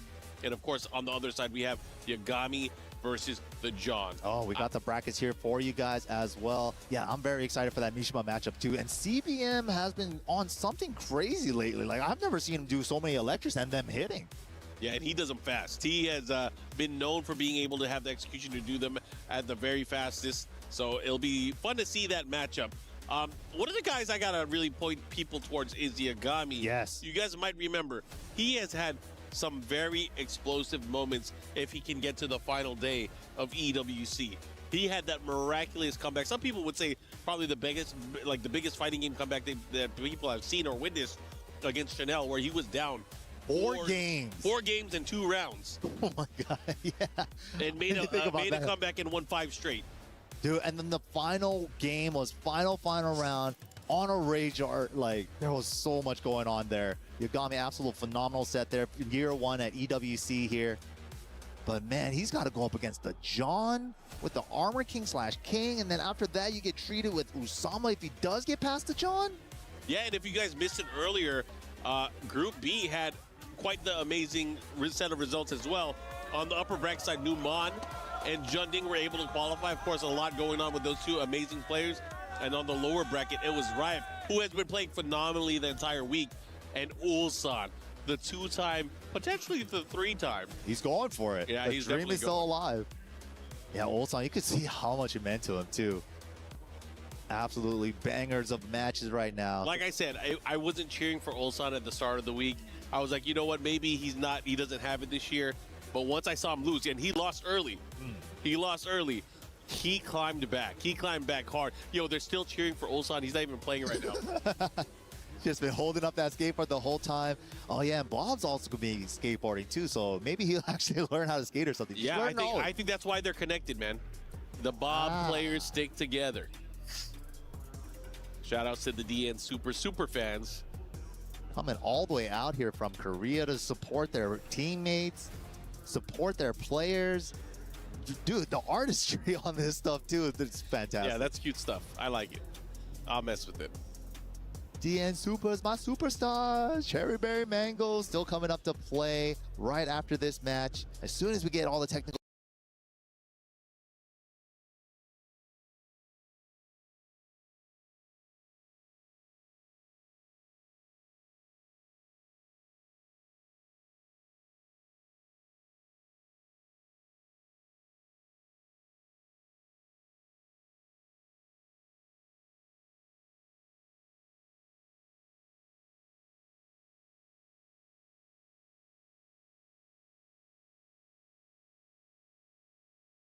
match, as soon as we get all the technical tournaments. Oh yeah. All being first to 3 now, and every match here up until the top 8 is first to 3, so you get that one little extra game of cushion. Maybe try out a secondary first, which you've been seeing a lot from a lot of these players. But is it going to be enough? You got to make those adjustments still, and especially when somebody starts steamrolling with momentum, and momentum is the name of the game in Tekken 8. How are they going to put a wrench into their gears? We got low high fans in the crowd as well, CBM fans.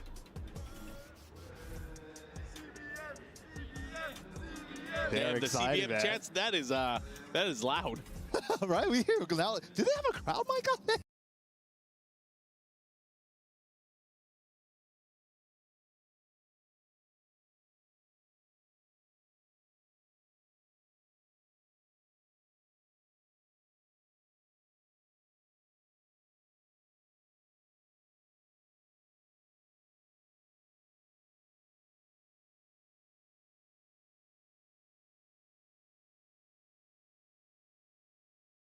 Him making it all the way out here. He used to run the old Tekken Crash stuff, right? I believe so, yeah. Big shout outs to him making it all out. Got the portable fans too prepared. I love to see the jersey support too. All right, looks like the players are locking in, getting ready. We are at the stage select. It is about to go down. This is definitely a test. Probably a button test. Yeah, Arslan with a Nina. Zubair with a Jack? Unless this is for real. No way, right? No way, right? No way. Yeah, definitely a button check, making sure everything's done. Got the monitors all switched out. We're ready to go. I would have lost it if he picked Jack. I was like, Right? This guy has a pocket Jack? Hold on, are they playing for real? All right, we're going to take a quick break as we throw it over to Damascus and Rob as he talks to a few of the fans here in the venue. We'll throw it to them right now. All right, ladies and gentlemen, so we are just moments away from starting this amazing match, this Clash of Titans with M. Zubair versus Arslan Ash, and it looks like Arslan is in top form. Both of them, to be honest. Listen, both of them are looking ridiculous. You know, I heard Markman saying as well Zubair's form was ridiculous recently. This is the clash for maybe the best in Pakistan. There's been a lot of Pakistani soldiers, but these two, we'll take a look at that. Imagine going all the way from the LCQ. I just heard somebody in the back there say, Zubair.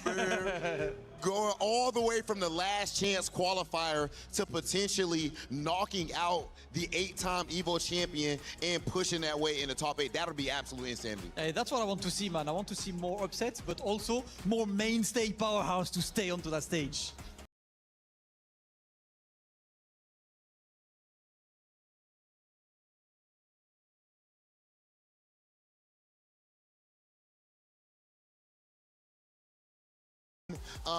Grand final scenarios. If you could pick storybook-wise for everybody in the chat and for you, Damascus, as well, if you could decide on the grand finals, the best story, which one would it be? I'm not answering this question. I can neither confirm nor deny. I've been caught by this guy before. You know, code slacking. I am not getting code slacking. But how about you, Rob? Okay, well, I'm not gonna lie. I will give you guys my answer. I want to see who is going to win this match right here. It is going to be Zubair versus Arslan Ash. Ladies and gentlemen, are you ready? Let's send things to our casters. All right, guys, back into the mix. EWC action, Tekken 8 on the main stage. Markman and MYK gonna bring it to you guys. We got Zubair, Arslan Ash. Oh, Two amazing players from Pakistan. They're gonna be going at it. Mike, how you feeling about this? I'm feeling great, man. They're locked in. Kunimitsu for Arslan Ash and Zubair on the Dragunov. Descent into Subconscious is going to be the stage. Game 1 underway. This is for a qualifying spot into the top 8. Yeah, of course. These guys, if they are able to lose here, they still have another chance in the lower bracket. But who wants to go there? You're right. Just get it over with. Just rest for the rest of the day. You get to chill. 4-4-2 counter hit for Zubair, though. Yeah, he misses the follow-up, though. But he gets a big launch on the back turn state. Probably going to go for a spike here into a little unscaled. Oh, no, he wanted something else. Interesting, went for the back two. All right, going back all the way, Arslan Ash right away with some That's the stuff we're talking about. Big walk, confident walk from Zubair. He's still got the tornado, wow. Into the tackle. Let's see what he does here. Eliminates the red light. Goes for the one follow-up. Power crush is good. Did get the down 4. Nice challenge. This is crazy, too, because this is, again, two powerhouses. The current king of Pakistan going up against the former. Wow, good patience there from Zubair. Optimal punish from that position as well. While standing 3 or 4 is the only thing you can do from face down, feet away. Running through pressure. Wow, good choice. Where you step in, get on that wall. I think I know what he's saying, Mike. I think I know what Zubair is saying. He's saying, get that Kunimitsu out here, bring out Nina Williams. You want to fight, you better bring your best. Dang, going for the floor break with the throw. Arslan trying to fish for that set 2 counter hit. Okay. Zubair just so clean. Not just that big punish as well. Just the way that he's playing, you can tell he is not afraid. Counter hit throw though for Arslan, and he gets a side switch. Oh, and he just right back into the corner. The homing move, keeping Arslan honest. Oh. Counter burst. Fire with fire. Spends the smash immediately. What's Zubair gonna do? Fakes out the smash and goes low. There it is this time. The checks here, they trade blows, the big block. Went for the set, passed him into back turn throw mix, didn't bite. Full crouch low, into back turn down 4, down 3, excuse me. That was a pretty big risk. That was crazy, That one's launch punishable. But it is faster than the other lows from back turn. And again, Zubair just fighting up close, not afraid of the options here. I mean, he's using these crazy loads too. This is insane. Wow, he did that one so fast. Nice step. Optimal wall splat with the forward 4-3. Are we going downstairs? Yes, we are. Try to extend this combo. What the hell? Why is it facing the other way? Oh, this is big. One more hit, and he's going to get it, bro. Like I said, get that Kunimitsu out of here. No thieves allowed. I want that Nina. But maybe Arslan was thinking, like, maybe he knows my Nina already. He maybe has already faced it. Kuni's newer. Maybe he hasn't fought his Kuni. Newsflash, everybody knows his Nina. His Nina has been the winningest character in the history of Tekken 8. There is a mark. And this is what happens when you are the GOAT. Everybody studies for you. Everybody is prepared for you. but he still always got it done with the Nina. So it's always been surprising to me that he's like, I need so many. He's been trying out Fakaram earlier this year. The Zafina came back for a little while, and now that Kunimitsu's back, he's always been like, maybe I need a secondary. Maybe Nina's not good enough. He locked it in again with the Kunimitsu. All right. At least one ninja is in Paris as we go back to the stage. Dragunov versus Kunimitsu. On the scene. Let's see what happens. Oh, okay. Maybe some different move choices, different timing. He didn't really even get to play all that much against Zubair in that last game. There's a level of confidence that Zubair has fighting against this character, and you can already see it. Right. Dude, all the low blocks just off of reads, like Zubair is on it right now. He knows the gaps. Dude, he's pressing at the right time, stepping at the right time. Gets clipped that time, though. Good patience laying on the floor, too. Oh, he's 4-4-2, interesting. That's the second time he's done it. Again, the steps around Kuni from close range have been so good. All right, looking to close things out here. They're both in the red, and first round, first game. Arslan having such a hard time trying to pin Zubair down on which way he's going to step. Interesting check there. Yeah, back to the track to our left. Huge life lead here for Arslan Ash here in round number 2. Oh, clipped him with the mid. Wow, can't do that on Dragunov. So dangerous with the back against the wall. Yeah, that's just unfortunate of his spacing too. He was right by the wall. Now having to deal with this Oki. Oh my God. Ow. One more poke. Went with the mid. Smash on Zubair's side. Oh! Back 3 out of trouble. Oh my God, just let it rip. I think he's hella dead. He's not going to risk it. Make him watch it. Siberian. Ice cold. Hammer. Yeah, that's one cold dude. Here we go. 2 rounds. Yo, bro, he is what in the world is happening? He's beating up Arslan Ash right now. Arslan here maybe might have made the wrong choice on character select. Maybe he was like, I didn't really get to play Kuni that much last game, so let me try one more time. Yeah, I mean, to his credit, you know, that last round could have gone either way, but still not looking good overall. Bear with the clutch. Good blocks, easy shoulder. Yep, and that's going to activate here into the heat engager. Get off of me. Not today. Big counter hit. This is a big chance for Arslan Ash to continue the lead. Okay. Down forward 1-3. Follow up here.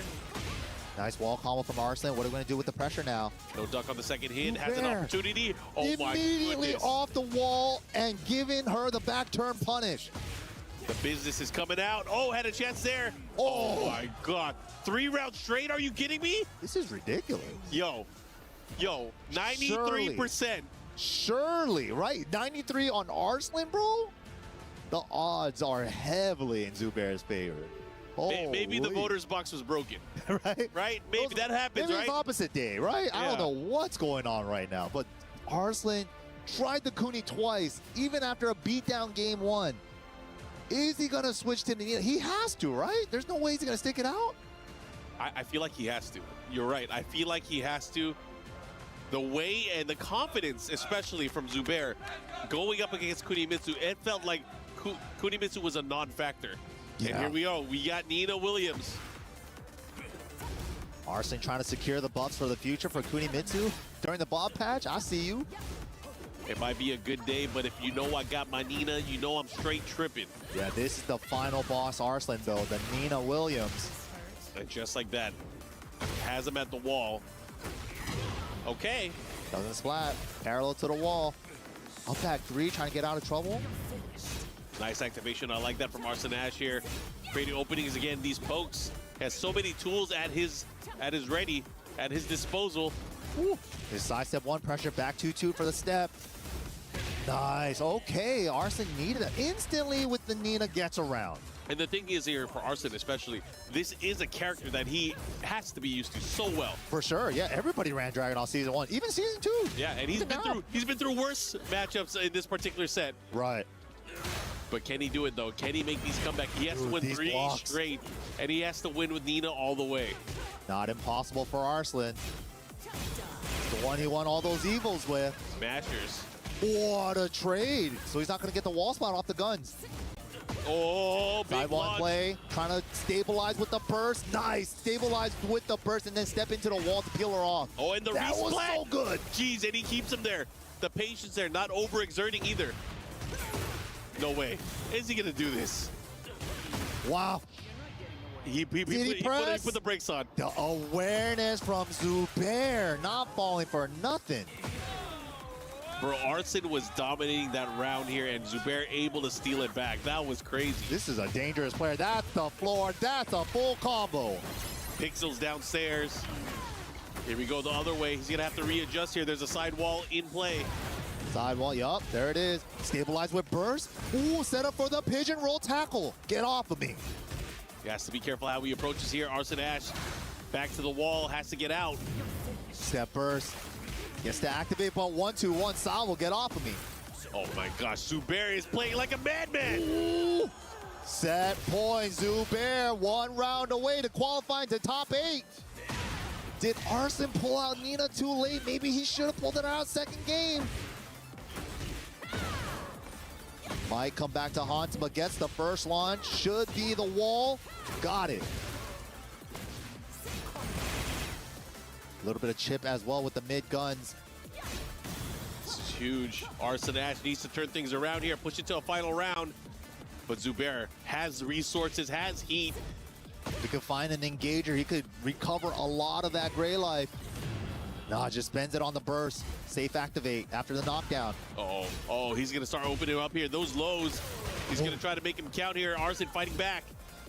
Not gonna let you do it more than twice. Good challenge from Arslan, but the call out and the risk. And he has rage. This might be it, Mike. This might be donezo. Where's the wall? Takes the floor instead, and Zubair secures his spot for top 8 tomorrow. You got to give it up, man. This young man from Pakistan winning the LCQ and now securing a top 8 finish at the very least here at this event, taking down the greatest Tekken player that we know. That's insane, 3-0. Where did he come from? We just started recently. You know, that's a fair question. Where did he come from? Only 7% of people know who he is. 93% for Arslan Ash, but Zubair is gonna take it. That's 2 spots now secured out of Group A. Low High and Zubair on the upper bracket side, and that means Arslan Ash is now going into those shark-infested waters. That's gonna be nasty, and you guys can see how it ended here. A brilliant combo and a conversion right into the rage yard after the wall interactable. And man, it was so good, but Zubair is moving on to Arslan Ash. We'll find out where he goes next, but we gotta take a break.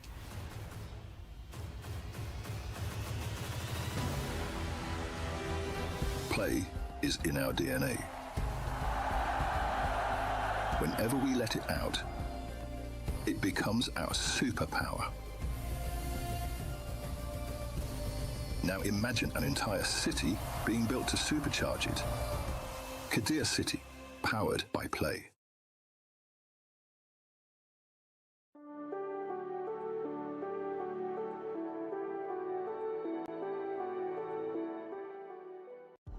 Man, upper bracket side has been action-packed, but now we're going into the lower bracket side, and that means dreams and keys will be crushed. Yeah, this is where it gets dicey, because again, there are only 4 spots. Well, actually, there are only 2 spots left here for our top 8, and the number of players that we have here are insane. We have CBM, Keisuke, winner of this against Arslan Ash. And then we have Yagami and the John, and the winner of that, of course, against Usama Abbasi, just for a chance to make it and fight for tomorrow. This is it, man. The Mishima battle that we've been looking for, the father-son battle, the lore matchup, the end of the story mode matchup. Yep. Who's gonna take it? Jin Kazama, Kazuya Mishima, a family affair, yeah. Versus Japan, too. A lot of rivalries here, a lot of lore, a lot of history. CBN, though, Electrics today have been, not even just today, I feel like ever since Combo Breaker this year, he's just been on fire with the Electrics, just looking so good. But Keisuke, man, he's been cleaning up, too. Ulsan, you guys might not know, that's the 2-time champion, but he cosplays as a fan very nicely. Yeah, he does. he's the best. We got the CBN cheering squad in the crowd as well. Know who the favorite is for these guys. All right, there's Keisuke. Ooh, you hear the crowd for Keisuke on the other side too? Got the thunder sticks out too. All right, all right. Then the check, Keisuke.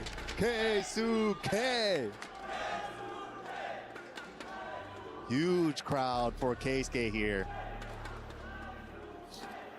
Keisuke's been playing phenomenally too with that Kazuya, only losing to Low-High earlier in the day.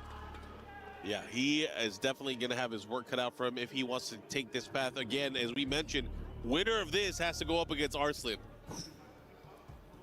Not impossible. Highest damage combo, 108. Steps and punishes. Hell sweep rate, that's a good one. 20 to 3. He's only had 3 hell sweeps blocked. Yeah, that's kind of crazy. Maybe he should do it more. Right, that's what I'm saying. That 108 damage was that counter hit down 4-2 combo. You're right. I remember. Yeah, you're right. I was like, oh my God. That is a really impressive stat line for the hell sweep. And he did it against Knee. That was crazy. Only 3 blocked. And of course, we are seeing the match prediction results here. 74% in favor of Keisuke. So people want Kazuya. They're about to get Kazuya. Oh, we getting some Mishima battle, some electricity.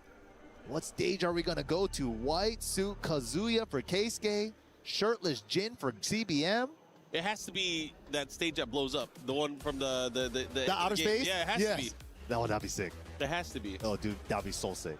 I mean, that stage, I feel like we haven't really, up. Yeah, I think we only seen it like once today. Yeah. But you know how it goes. It's random select. We're going to get Phoenix Gate. You know how it goes. Pack Pixels. That's the new Arctic Snowfall. Yeah, I'm going to call Pack Pixels. You call it Phoenix Gate. Yep. I think those are good bets. Yeah, no, those are bets. So Pack Pixels, Phoenix Gate, or Yakushima. It's one of those 3. Yakushima has been popping up a lot today, too. But usually only as the second stage, not as the first. You're right. Yeah. There's an algorithm here. Probability? Question mark?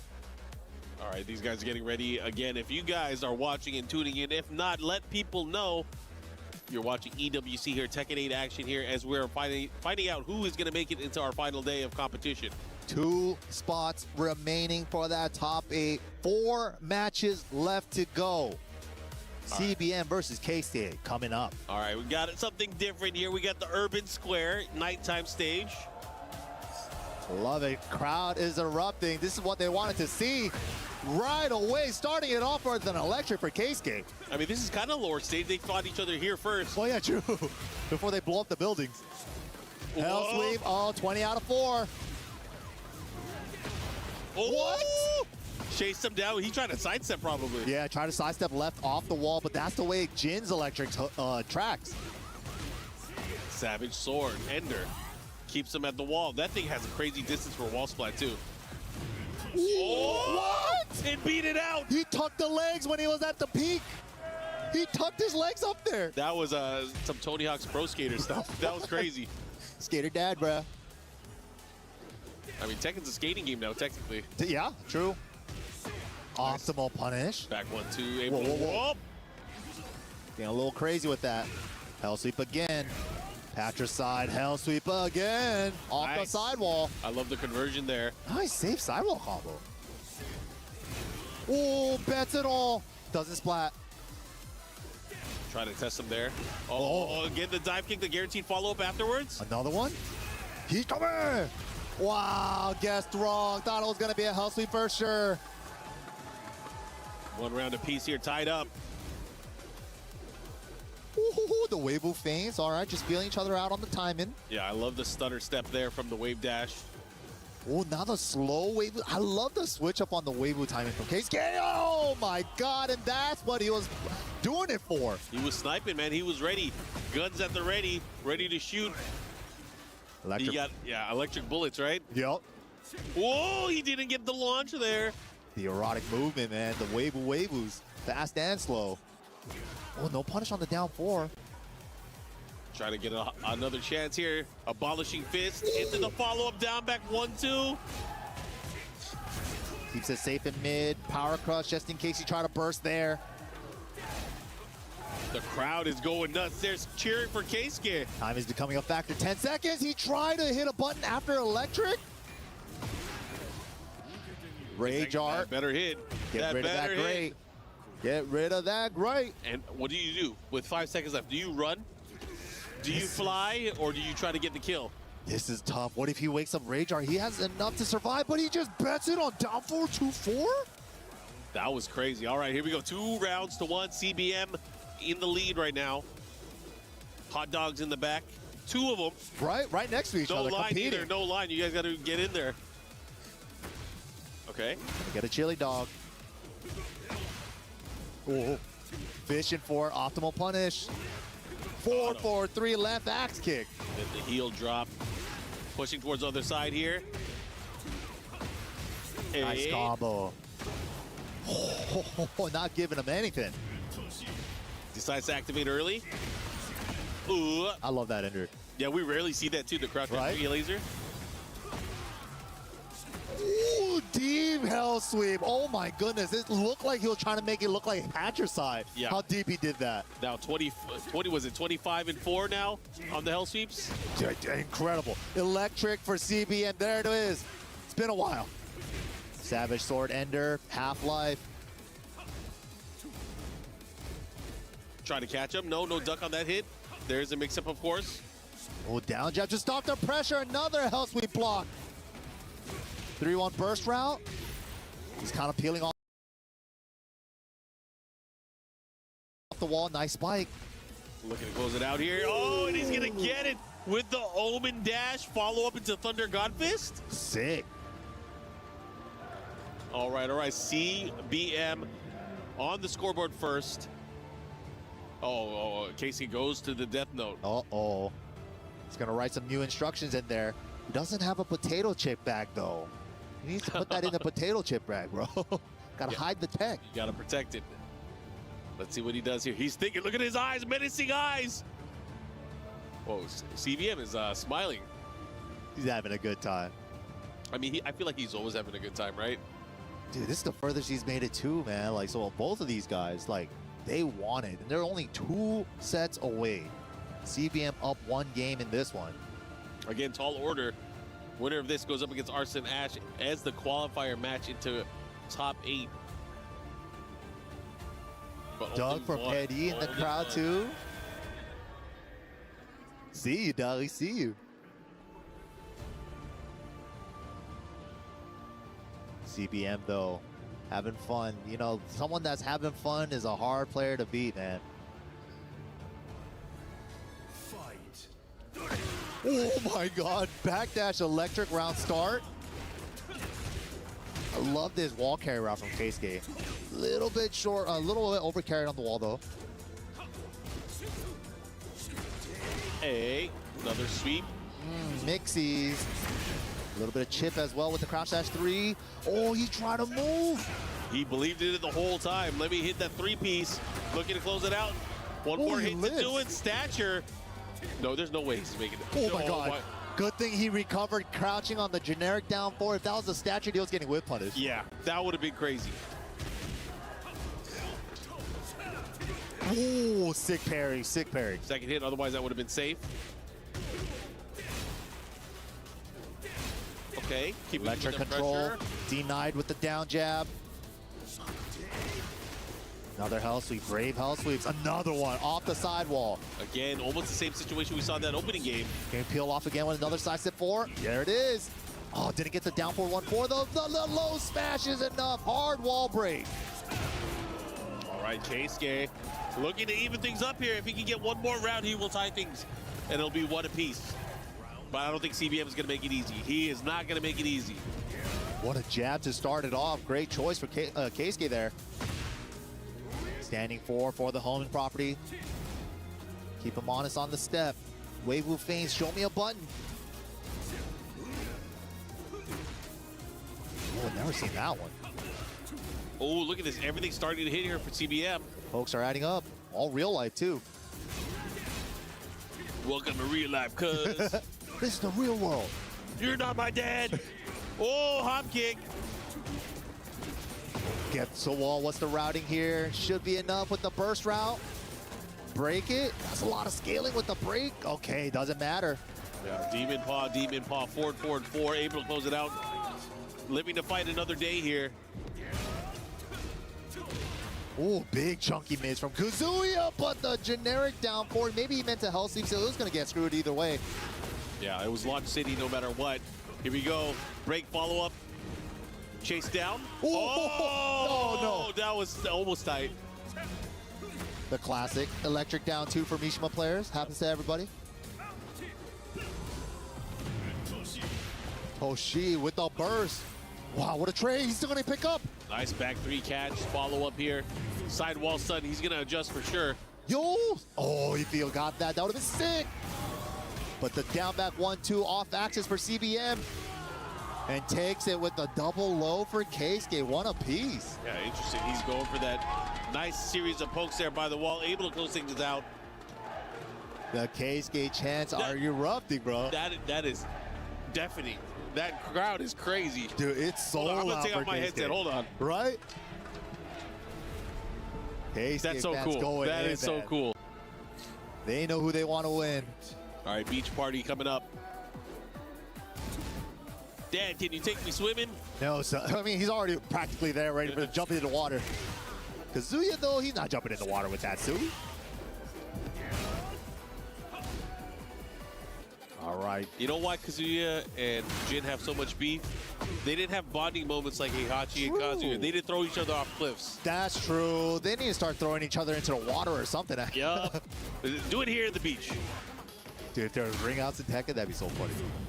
End of the round situation.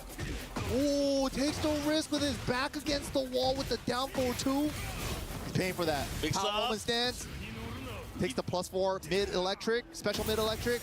Oh man, but the rage art, no bueno. Not today, my good man. All right, let's see what he got. He has another chance here. Mid check. Oh, yo! He threaded that needle with that movement. Oh, sick. Big neutral right now. Counter it down forward 2. I would have done it. Love this routing. Yo, sick. 97, and he doesn't even go for the perfect electric. Still 100. Still good. Oh, big whiff on the power crush. Big problem, Junior. Uh-oh, uh-oh. Much carry as he can. Nice. Gets up with the mid. The follow-up guaranteed. Let's see what he does. Focus at me. Oh, that was so sick. Dang, the low parry was hella good. Yo, CBM trying to take this back quick right. Wants to go up 3 rounds straight. Can he do it? Shimmy in his face, though. Triple dash? No fear. Nice, okay. Second hit of back 2-1, saved him. High crush on the electric. CBM content with just poking his ankles right now. Keisuke looking for it now. Trying to chase him down. This time getting the heat engager. Oh my God, everything's starting to add up.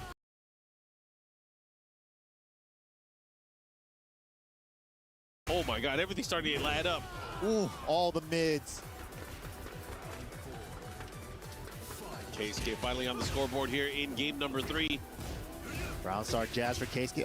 CBM hasn't missed a single punch on that down forward 2. He's been so good on it. What's he gonna do here? How is he gonna approach? Ooh. He was going for the abolishing fist again there, again. Dude, he's fishing for that counter hit. Yo, he wants to do it, that's why you know. You know. Gets an electric keep out there to the wall, perfect carry. That's for Oki. Sidestep 1+2 trades with the hop kick. Low smash. And just like that, we are going to a final round here. Game number 3. A lot on the line. Someone's going to go up 2-1. Wow.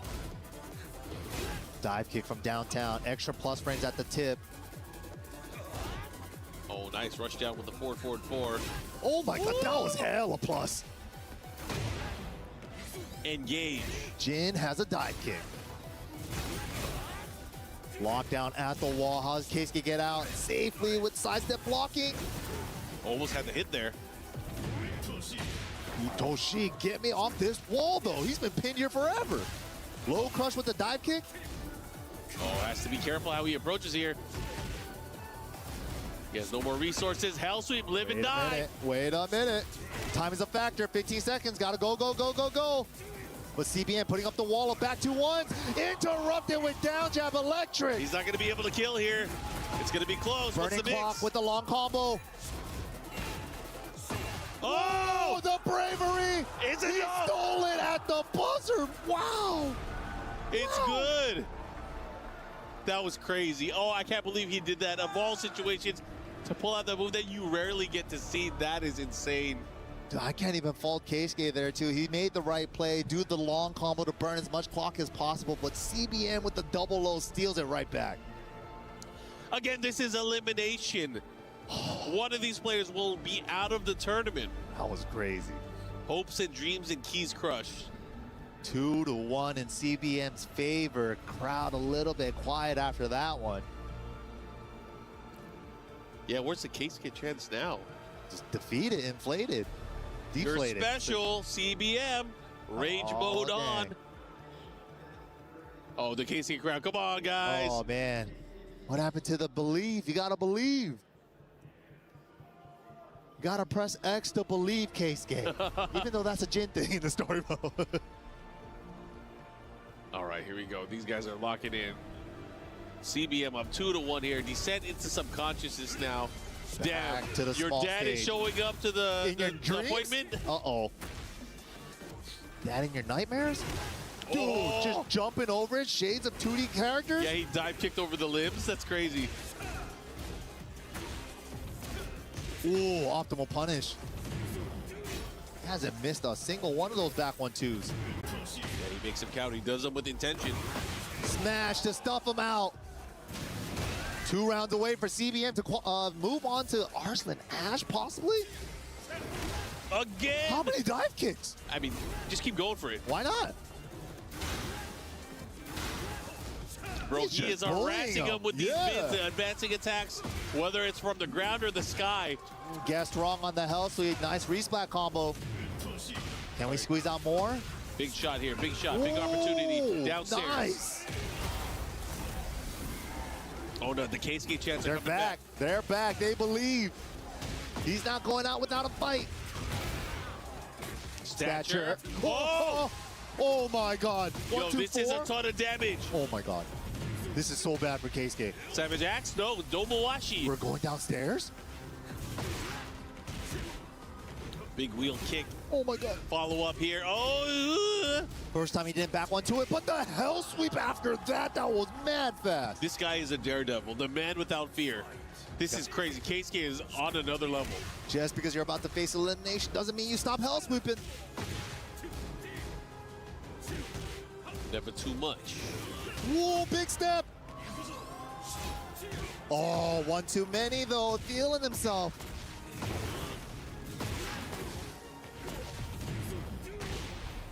Big combo for Jin, going for Oki there. Good get of 4 to interrupt. Spins it on the dash. No way! CBM is scouting the hell sweeps now. He's gonna get this round here, and just like that, MYK, we are at set point. CBM looking to advance in this lower bracket. Can he do it? It's anybody's game here. He has to make a comeback. He has to attempt something here. It might be done for Keisuke. Oh, he's going for a poke round. He just wants to put real damage on the board. Oh! Oh! The classic! Keisuke, Oh! He please! still gets a launch. Where's your sidestep 4-1 round? Those have been so much better for consistency. Oh, oh. Nice, interesting forward 4. Dive kick again? Jackie again? His name is Lee, goddammit. He flew 10,000 miles for this. Oh, he has a chance there at the God Fist again. Oh, the third one's the charm. He should be able to close it out here. As long as he doesn't drop. There it is. All right, Keisuke ties it up. Final round. Important round. So important. Still set point for CBM, though. Mini whip punish with the back 2-1. Dive kick harassment. The low parry from Keisuke. Low to near. What's the option here? Stature. Brother, this is getting tense. So scared. Punish. The old man roll gets blocked. Low parry again for Keisuke. 2 low parries in the round already here. Adding things up here. What's Keisuke got? Stature, stature, stature. Triple? Bro, he's greedy. Oh and hell my sweeps. God. Don't. Oh, and the low smash. 5, 6 lows, no fear. Like I said, he is a daredevil. Wow, the bravery to do that many lows. The madman ties it up 2 apiece now. Keisuke fans are erupting. It has to go to that stage. You know what stage I'm talking about. It has to go to that. Oh, that's the Coliseum. Good enough. All right. Here it is. Coliseum of Fate Final comes down game. to this here. Much more wide open stage. CBM a little clenched on the electrics now. Not as loose as before. Not seeing the electric whiff punishes like earlier in today. Right now, big life lead here for CBM. Goes for the Thunder. Sus range there on the Omen, so doesn't take it. Gets stuffed out of his electric there with the down forward 2. He might be able to readjust and push towards the wall, and that's what he's going to do. Nice. Got to get off this wall, though. Trying to safely step block.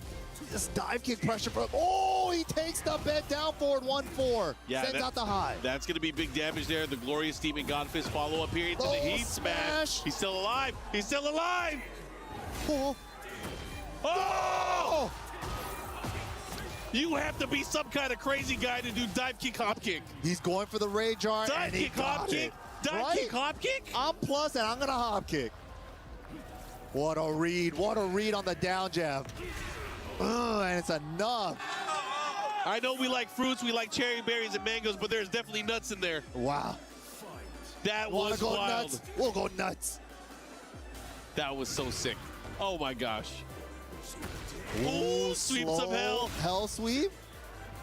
Got to show him the slow wave sometimes. Switch it up. Oh, this is the Wavoo backdash is coming out now. Back to the poke game for CBM. Jabs, down 4, and back 2-1. That's it. And a couple of down forward 1s. Nothing big from CBM. Oh, gets clipped walking. Yeah, where you going? Follow up here, side step 4 attack. He has to adjust again. Ooh. So scary. Went for the mid option there, just checking there. Sometimes you're not checking for the low, you're checking for the mid, especially when it comes to Kazuya. Right. Oh, he got him with the smash. He's going to be able to get the win here. Big damage on that heat smash. Set point CBM. Here we go. 1 round away from victory and moving on.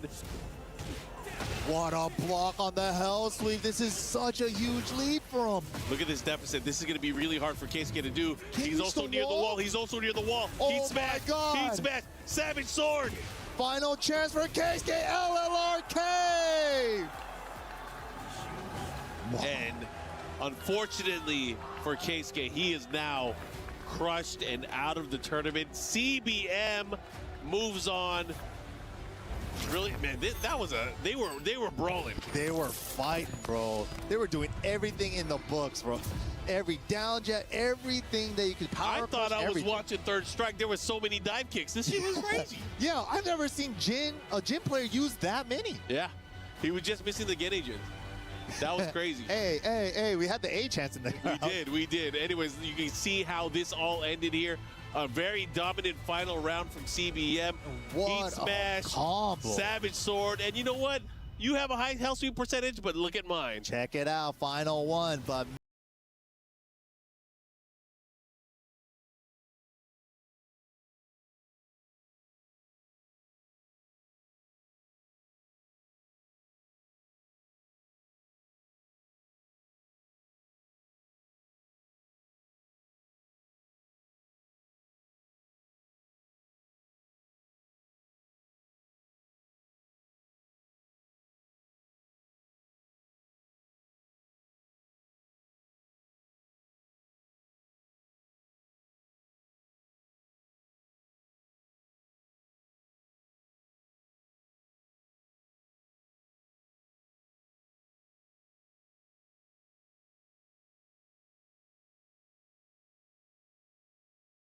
you a little bit after you go ahead and crush Keisuke's key.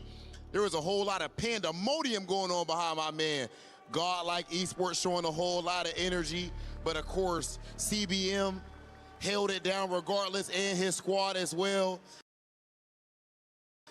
As Keisuke, the Japanese powerhouse, has his run ended right here at the Esports World Cup. we still hearing a chance. CBM, that match was extremely close at the end, but you still clutched out. You seem calm. Are you nervous in those moments? Yeah, I was super nervous, and I saw he was watching his notes. So I was thinking reversely, like playing like differently. From like, I'd like to escape from his calculation. That's smart. My man doing the pre-adjustments. All right, now, speaking of adjustments, there might be a few of those needed. Your next opponent, if I'm not mistaken, is Arslan Ash. Are you ready for that matchup?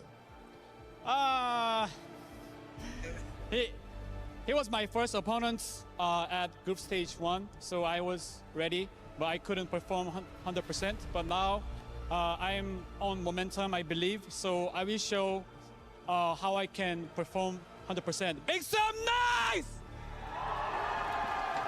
Enough said, we go.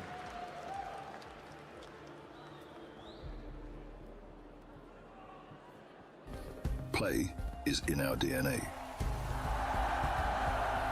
Whenever we let it out, it becomes our superpower.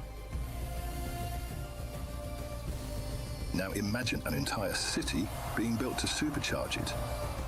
Qiddiya City, powered by play.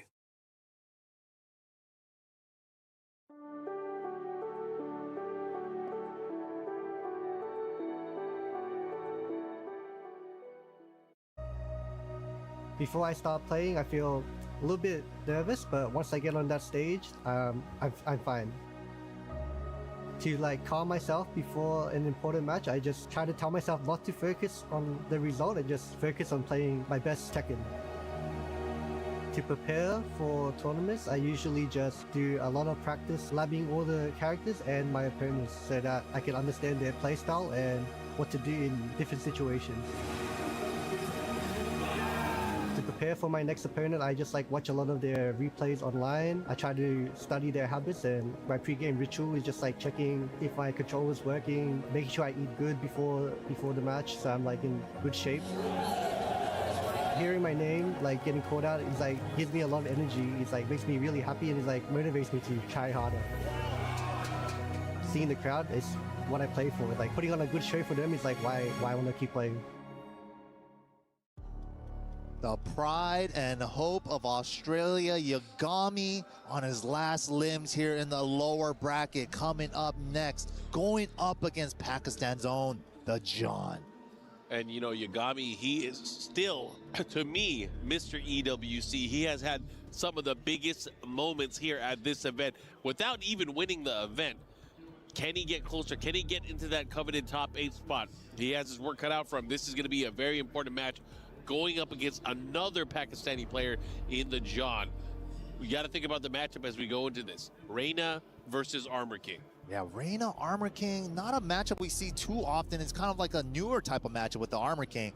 But I got to see how he does with how he deals with the John's like throw pressure, because he's not no average King player. He be mixing up the mids with the throws, and it's really hard to call out. And it seems like the predictions are set 70% in the favor of the John. All right, we're going to see how that's going to play out as the crowd gets back into it. If you guys want to follow along at home, again, make sure you guys do so, because I want to judge you guys. Anyways, Yagami, the John, it's what we thought. Reina versus Armor King. Wow, starting it off already with the hell sweep. Yep, he has an even better hell sweep rate than Keisuke. It's crazy. Yeah, he only had one blocked. Is crazy. Okay. Oh, called out on the unbreakable throw. Armor King damage and the wall carry is pretty good. Bing, bang, boom, and the Oki after this 3-piece. Oh, baited. Yeah, had a good chance there. The opportunity, the John should be able to push at the wall. Nice adjustment, big damage. What's the mix? Hold this smash, plus frame. Oh, he tried to get nasty with it. Yeah, he tried to punish too. Oh, hell no. Yeah, he tried to get the nasty press on him. Big stop, follow up again. If you don't succeed, do it again till they die. Stomp their toes. All right, John taking round number 1. Wow, that was a surprising LC. Engage. Pressure at the wall. Okay. Nice. Good check there with the down forward 1. Double low hell sweep this time. Little whiff punish there from the John. Oh, but the lows are adding up. Help, help. Good block. Spends it on the dash for the extra damage. He's going for the disobey. Oh, that was crazy. He almost had the pickup combo there, too. That would have been so sick. Oh, no, but the moonsault? Oh, they are has a scrapping. chance here. Oh, he got it. You got to believe. He believed in the 3+4-4. Yeah, he went right over, able to land those 2 hits. Not quite in time. Man, the War God kick, such a sick tool. Follow up here, pushing against towards the wall. Should we get a nice combo here? Oh, the little respawn from there? That was sick. That was super sick. Good awareness there. Hell sweep again. No punish. He thought it was going to do the heat extension. Yeah, it did not finish there. Duck on the high, but he does have a mid there too. Unbreakable throw once again. Not enough. Oh, and the punish. Here we go. Yagami. 2 rounds to 1. Oh, that was another thing too, right? With the Zubair losing to Keisuke early in the tournament in group phase 1. Pakistan doesn't have that many Mishimas apparently. Yeah, and that's why it could be kind of scary here. Let's see what happens. Interesting, interesting. Oh. Stunner. Good sell, Reina. Good sell. Oh, blue stuff, shining black. Oh, trying to use the homing move in case he stepped. Caught him, trying to swing. Hell sweep again. What a jab. Trying to exhaust his heat. Make him hold this sequence.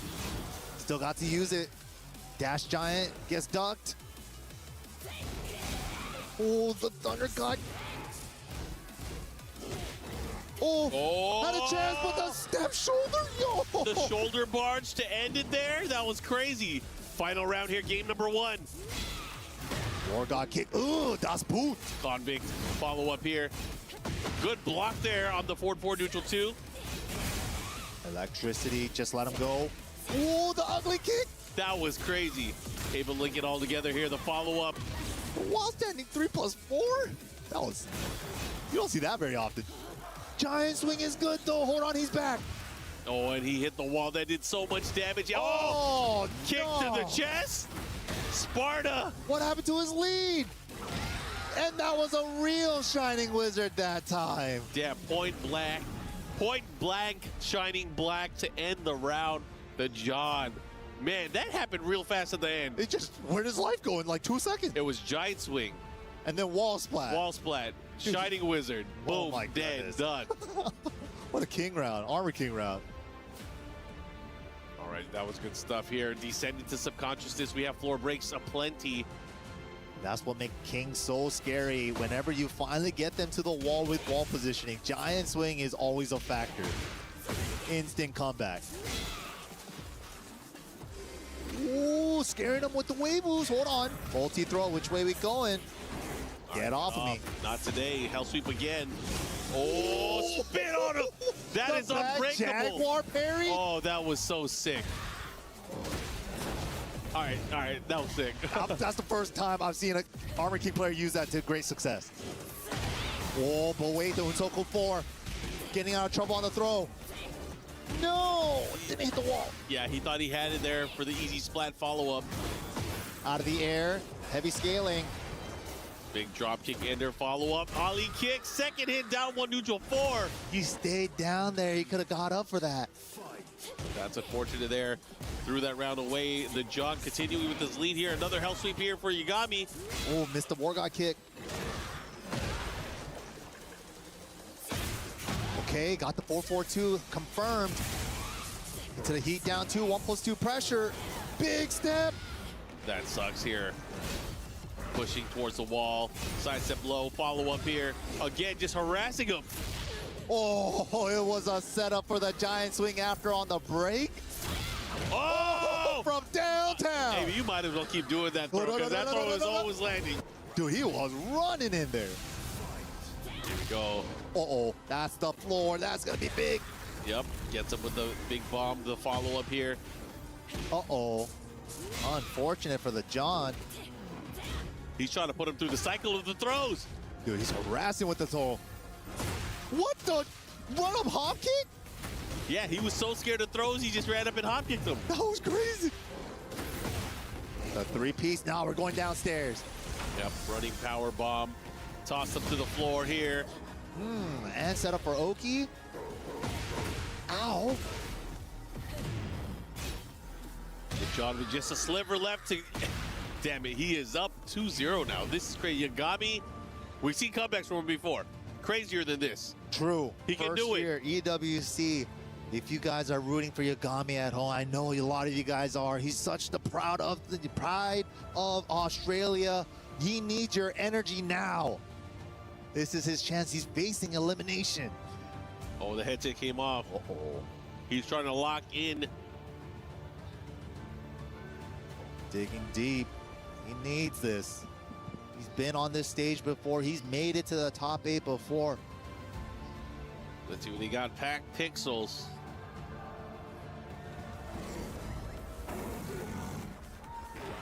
Here we go. Armor King and Reina switches outfits. This is terrifying for Yagami because Armor King has a lot of groundbreaking throws. Oh, back 3 keep out? Yeah, did you pay your toll on that toll kick? Oh, and we're getting the first floor. Now 5 floor blasts downstairs. Oh my goodness. Nice combo damage early on here. Oh, where you... Clipped him stepping with the electric. Taking the floor just to get rid of it from Armor King. Nice 4-4-3 heel drop follow-up. Nice break on the Giants. Okay, the 3+4 has been putting in work for Yagami.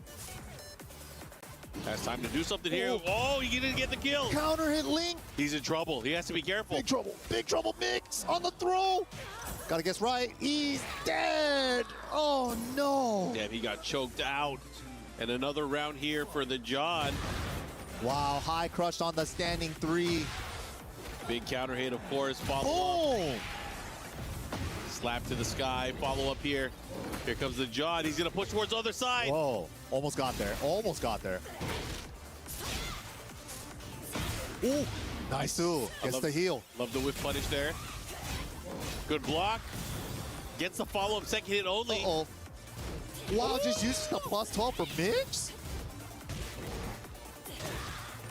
Sidestep attack. Oh. Oh my God, just harassing him with the lows, but the third one's the charm on the low parry. Guard break! Guaranteed follow-up here. What's he going to do? He has to... Oh my gosh, he's dead! Wow, to do the low blow in that position there, that was crazy. If true Yagami's coming out, this is the time. Right now. Set point here for the John. Yagami's final last chance, final chance for him. He's going in, round looking good so far. 60% already. Don't get giant swung. I'm so scared. Yeah. This can go either way. Has the positioning, has the wall, but a big wall standing won the John. Pushing back towards the other side, not gonna go down here. Paying for the unbreakable throws. The John is in his head on the mix-up department. 94 damage, Oh, big he could've combo. killed him. Oh my God. Whoa, disrespect Giant. Yep, he's still alive though. Oh, he had a whiff there. Not big enough. Did he press? Idiot. Nah, good patience from Yagami. Okay, stays alive. Needed that. Living to fight another day here. He still needs 2 more rounds just to tie things up. Or just to get on the scoreboard, I should say. He's sending it. He's sending it. Playing like a man with the... He was airborne. Wow. All right, activation. Engage. Run away? Oh, I thought she was going to get away. Ooh, nasty. The pickup has a chance. Watch out for the giant swing. Careful, careful. The low blows are adding up. Oh my God, nice. Finally gets the block. Okay, ties it up round count. Yo, he might be doing it again. He might be doing it again. Dude, he has to face elimination point to lock in. Is he gonna do it again? Shining, he's breaking all the throws now. All up there, no duck on the second hit. Has a chance here. Look at this. The impatience there from the John throwing out the hop kick. Missing electrics.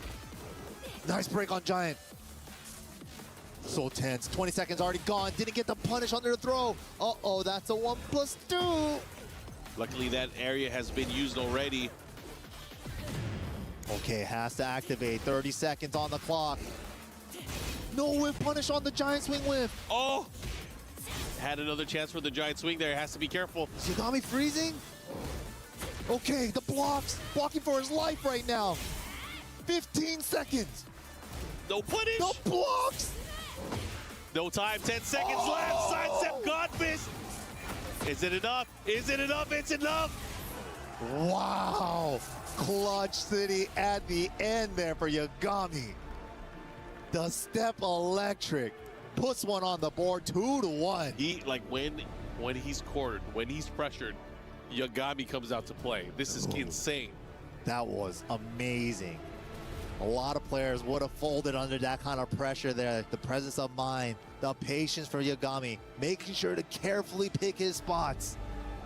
Oh boy. Anyways, going back into the action, 2-1 in favor of the John. This stage is full of destruction. Who's gonna want it more? Let's see what happens. Low to open him up. Wow, the wall standing 2 under the jabs. Oh, too low of a wall hit to get the 3-piece. Yeah, not able to get the tornado part afterwards. The blocks are there, the throw breaks are there. Hold on. Wait a minute, good attempt there on that power crush. I like that. The hop kick to get him out of the air, though. Can he reach? Nice. Has to readjust, though. Pressure, down forward 1-2. He dash cancel, and he did the back one. What a challenge. Gets the splat. Gotta believe. Breaking it. What can we do with the neck wall?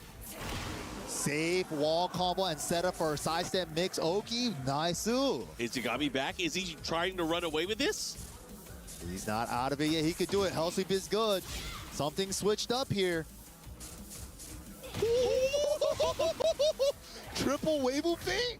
Yeah, now he is stalking his prey. Yo, he's playing so good right now. Yo, the standing 4 to hit him. Stepping. Can he get the wall? Spends it on the dash. Takes the stomp. Low parry. Brother, Yagami is on another level right now. What a turnaround. He's still going. Yagami 1 round away from tying things up. Can he do it? He is on full tilt. Momentum. City sidestep electric again. High splat. Demon's breath. What are we doing? The back 1 round? No, the easier route. What's for Oki? Put the brakes on. The follow-up here. Nice. Could have made it hurt more. Brother, he is dominating. Wow. Dominating. With a perfect. Those were pretty much back-to-back perfects. 3 rounds straight. What an answer here at this stage. He was 1 round away from losing and being eliminated.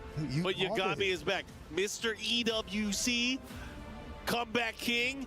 Right. The John is like hands in his head is in his hand. He doesn't know what to do here. He's like, so this is what final form EWC Yagami is like? How do I beat this? There's no way he's picking king, right? How did he bring it back 2 straight? There's no way he's picking king, right? He might. He might. He has tools. That king has tools. The armor, he could try to blow through some stuff, but Reyna's like can play it really light to play around the armor too. Let's see. Locked it in on the armor king. Here we go. It's going to come down to this. First to 3 rounds is going to move on. The loser is out of the tournament. Final game between these two. Unbreakable throws are back. Bro, Yagami is playing with different confidence offensively now. Nice step for the John. Catches him trying to step afterward. Yep. There's the counter. He's been looking for it this whole time. Gotta watch out here. Oh, he put the brakes on. Woo-hoo-hoo. He's going in. Sentai 4 to hit him grounded. He said, get up. You can't stay down, but can't get up. Yo, Yagami is playing out of his mind. What a turnaround. You can't test him either. No. You can't test him. He is going to react. He should be able to get the wall here. Let's see what he does with it as he sets it up. Side step 4. What's for Oki? War God kick. Sends the dash. Small lead for Yagami. Has wall positioning though. Armor. About 60% now for Yagami. Tried and true. Those hell sweeps coming out to play. Oh, I don't know if that was a hell sweep or if that was just the low. Oh my God. The 3. Unbreakable throw again. Only 20 damage. But they all add up. Mike, we're seeing something crazy. Wow. Mike, we are seeing something crazy. Yagami on the verge of defeat, turning things around into his favor now. How does he do this every other EWC? Set point for Yagami. He's not done yet. He's not done. The John needs something. The John needs a miracle. He's not out of it yet. Gets an engager. Wall pressure as well. Through the crowd, deafening their chants for Yagami. Oh, no punish on the... Wow. Oh, the swing. No counter this time. Shining, doesn't splat. Try to move on Wake Up. Gets splatted. Yep, but that's going to end it there. The John, finally a Band-Aid on all of that bleeding for the past 2 games. Needed that. A little breather, a little sigh of relief. But here he goes. This is where it counts here. Can you clutch it out? Yagami still 1 round away from taking it. The John needs this. Oh, second hit, but he doesn't get the link. It's a little too late. Recognize it too late. The John, the King of Kings, toe kick, Back follow-up. keep out. Oh, they are scrapping now. Oh, back to the wall. Has to be careful. Oh, he's going to close it out. Where are we going, Mike? Final round. This is it. Double Ricci. Only one can move on here. Again, it's gone back and forth. Finally to this phase. Oh, my God. After all that work. After all that work from Yagami, the John is putting a stop to it. Wait a minute. It's going back and forth even in this round. Was looking for the high extension there. Down back 3, blatant. Oh my God, just threw it out. Full crouch, down forward 4. Where's the wall? This is huge. Got the delay properly. One more mix-up. One more poke, and Yagami makes it back into top 8. Oh, excuse me. Makes it further in the lower bracket. I got ahead of myself. Wow. What a set, though, man. That was insane. I can't believe he was on death's door. That was... Oh, he's asking for the crowd to yell. Dude, again, down 2 games and 2 rounds? So that shapes up our final 2 matchups that are going to be happening. We're going to see some of that match that just transpired. Unfortunately for the John, as mentioned, his tournament is now done. Yagami will move forward. He will face off against Usama Abbasi. Look at this. This round filled with back and forth scrambles. Even within this round, yeah. And then he's like, I just gotta go. I gotta believe. Gets the full crouch down 4-4 into the wall and the Oki and the mid to close it out. Yagami moving on the lower bracket side. But we gotta go speak with Damascus, see what he has to say.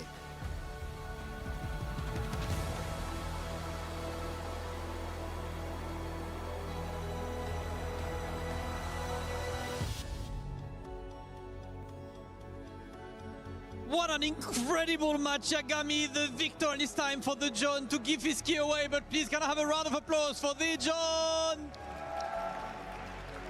As Yagami joins me for a crusher, this man simply refuses to lose. When this man has his back to the ropes, he simply becomes better. That is the final form, and it is an absolute relief of a win, but he still has one more step to climb before reaching that top 8. First off, it's all about destroying that key and showcasing why he is the victor of this match. And you deserve that one, Yagami.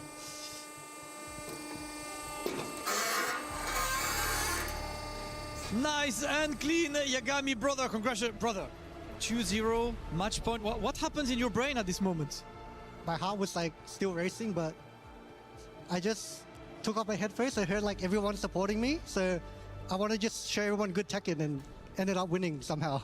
I love to see it. Listen, Yagami, have one more. Everybody, please give it up for Yagami!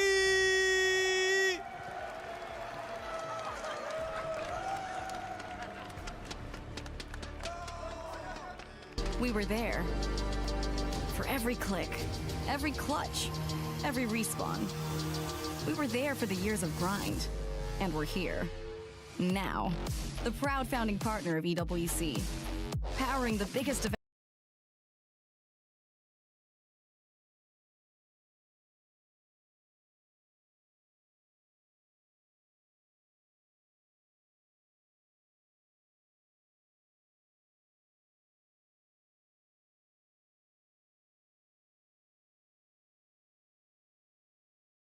Here to walk you guys through these upcoming matchups, we have one of the greatest Tekken players of all time, Mr. Arslan Ash, going up against CBM to get out into our top 8.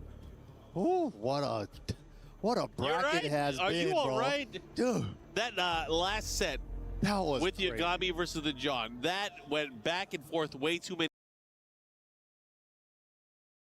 times. Dude, oh my God, it was literally a seesaw back and forth, but CBM also won away, man. This is the furthest he's made it. Also, Arslan Ash as well. This is the only one that's been eluding him. He's got everything else. 8 Evos, a TWT final. He just hasn't had a chance to get that EWC title yet. I mean, all he needs is a chance. He has to go through CBM. They played against each other in Group 1, where Arslan Ash was able to squeeze that out quite convincingly, I would say. Yeah. But again, sometimes your greatest victories come after a loss. Ooh. And if CBM is able to make some adjustments here, he can turn things around. And he says he believes that he has the momentum on his side. So let's see if that could edge him out in this matchup. Arslan Ash, though, we saw the Kunimitsu, but then once you get past the Kuni, you got to fight his final form. Yeah, and Nina. I got to ask, too, can Arslan Ash even bounce back from what happened in that earlier upper bracket match? Because he got beat up pretty hard by Zubair. Yeah, like Zubair was stepping everything. It almost, I'm sure CBN was definitely paying big attention to that matchup. Yeah. So probably took some notes on that. He was walking a lot of stuff around the Kunimitsu, but he's probably going to be looking at the Nina Williams more so than not. Yeah, we'll see how it's going to play out. Anyways, we're going into the set right now. CBM obviously going to lock in with the Jin. Yeah. Arslan Ash, he approached this with Nina last time. He won quite convincingly. I will not be surprised if he stuck to Nina again. Yeah, straight off the rip. Yeah, I agree. Go with the strong character pick, especially if it was a dominant set the first time. He tried the Kunimitsu twice on Zubair earlier. The second one was like, I don't know if he should have. Maybe he should have brought out the Nina earlier. He seemed like he was starting to get the Nina going too in that third game, but not quite enough. But let's see. Maybe he had some time to warm up in the back in the players' lounge. Nina it is with the Jin from CBM. All right, the matchup that we expected to see here. Last Secluded training ground. 2 qualifying matches here. Yeah, it's a little bit more on stake here. Not just elimination, key crushing matches. This is to get in. Top 8, baby. Make it to that first to 5 portion of the tournament. Battle of the Pokes. Home ball love. Big stuff early on here. Has the heat activated ready. Testing Arslan Ash by the wall. Ooh. And CBM just content with chipping away with the down forwards. Nice step right on the electric. Wall positioning for Arslan. I wonder if he's going to try to test Arslan similarly against his last matchup. Is he going to go for things like the dive kicks? Yeah. Right? I've never seen him dive kick that much. The barrage of dive kicks. Whoa, that's unfortunate. Combo drop there for CBN. But down 4 or back 2-1, the patented Jin round enders. Yeah, some of the best buttons in the game, especially when it comes to eliminating your opponent. Covers so many options there. But right now, Arslan on the offensive.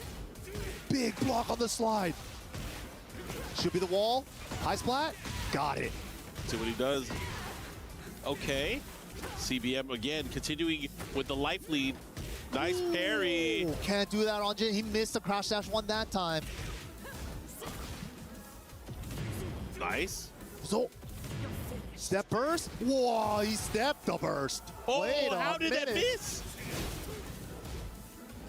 Camera was still rotating. Yo, the low crush with the heat smash? Yeah, it was able to beat it out. Jumped right over it. Shut up, slap. How can you slap? How can she slap? She can't. 2 strong rounds for CBM on game number 1. Already different from the first time they played. Oh, yeah. Again, I was talking about just bouncing back from that momentum. What happened in Arslan Ash's last match. He has to get his head back into the game. Wow, taking the bet on the high. Oh, big combo drops. Hold on, the nerves. Yeah, there's spaghetti all over the place. Oh, shut up. Get out of here. Engage. Damn, running 1+2. The pressure, the lows, and then running low. Yeah, he made it add up. That was crazy. I love when players do that running stuff to make it look like they're going to do their running move, and then they do a low. It's just so visually confusing. Yep. Here we go, the pressure with the down forward ones. They love to see it. Second part finds the counter hit. Yeah, Arslan trying not to take too many risks here because you know CBM has those lock-loaded sidestep Godfist. Yeah, Arslan's kind of playing that super compact play. Delete the gray. Sidestep blocks on a dime. Look at that, not getting clipped by anything other than lows. Yeah, but right now CBM's, if he's going to attempt to go for these lows to try to open up his opponent, he does risk getting knocked down. Or even just turning around the momentum. He has to be careful. They shoot.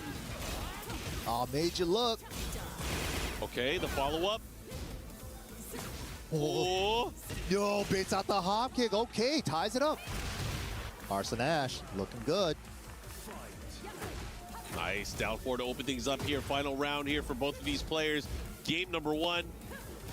Battle of the low pokes. Battle of the low pokes right now. Lows and mids. Try to find a way to open them up. Jab keep out is good for CBM. First activation from Arslan. Spends it on the smash. What's for pressure? Out of trouble now. Heat gone. Safely navigating around the wall from CBM. Try to catch him within that big side step 4 low. Woo. Follow up here, counter hit slide. Reverses. Guaranteed follow up. Oh, big chunk of damage. This lockdown at the wall. The hop kick is going to get denied by the side step 1. Yeah, that pressure at the wall. Just keeping things nice, clean, and compact. Not able to give him any room to breathe. He went for that hop kick. Of course, the faster poke was able to float him out of it. Arslan Ash taking that game number 1. Of course, it was close. Could have gone either way. Went down to the final round. But CBM, I think that offensive powerhouse, you know, just the comfort of Arslan Ash, being able to control the things towards the end of the round. Once he gets the life lead, man, you got to work so hard to try to open him up. I got to see if there's a stat line for people that actually escape corner pressure from Arslan safely. Yeah, that could be a good one. Because it feels like nobody makes it out of the corner. I was going to say the stat is 0. Right? Nobody. Oh, he was able to duck the second hit there of the sidestep 4 attack. Nice delay to get the tornado. Nice carry as well. Ooh. They put the brakes on. He just wanted to keep him there for better Oki, it looks like. Saw wall. Oh, it is minus 14, but you can't wait to see if he did the second hit or not. All right, big combo here from Arslan Ash. He's going to go ahead and get the other wall as well. Oh, this is going to hurt. Side step, stomp. Ow. That stomp ender is so good, too. Yeah, you can't tech roll because of the hard knockdown, basically. Yeah, and it really, like, depending on how you get up, it's a free hit for Nina, pretty much, if you don't get up right away. So good, so good. Whoa, we're picking this up. Timing's a factor. He's going to get the lead at the end of this combo. Oh, run up down. Make it a little bit bigger. Smash Burning it. 3 seconds. Smash it. Oh, has to be careful. Okay, okay, here we go on the scoreboard. CBM. I agree. Back to 1. Range control right now for both characters. Both players. Waiting to see if he did the follow-up extension on the down 2-2. Oh, this is huge. He scouted that out. Oh, this is going to hurt. Yo. Oh, she turned around, though. He's not going to get the unscaled. That was such an insane situational punishment. Ow, that was even better, though. Yeah, that's going to kind of prevent Arslan Ash from probably doing that side step 1 into the running 1+2 again. That was crazy. That was a huge round. Getting somebody's back with Jin, you take a lot of life away. Oh, raw slide counter hit follow up here. Arslan Ash going to get big damage here. Okay, takes the stomp ender again. What are we doing with this? Side roll away. Good stuff from CBM for safely getting off the floor there. Oh. Oh, just sent it. Oh, nice. What the? Oh, man. Again, big drop combo. Spaghetti, spaghetti. Nice down forward 1 check. Look at these pokes, man. How are you going to get out of here? This, again, the stat. Yep. Can you escape? Oh, wait. Maybe when the wall's parallel, it's okay. Didn't hit the wall. Oh, wall jump. Put the brakes on. Oh, my God. Corner pressure. CBM fighting off the wall. LRK blocked. Wow, did he block it with the backswing? That was sick. That was a really good hell sweep, too, but that was an even better defensive play from Arslan Ash. That was insane. Crazy. Everyone at home got hit by that. Yeah, I got hit. Let's see what he does here right now. Again, what? The online special down forward 2 into duck while standing 2. Yep.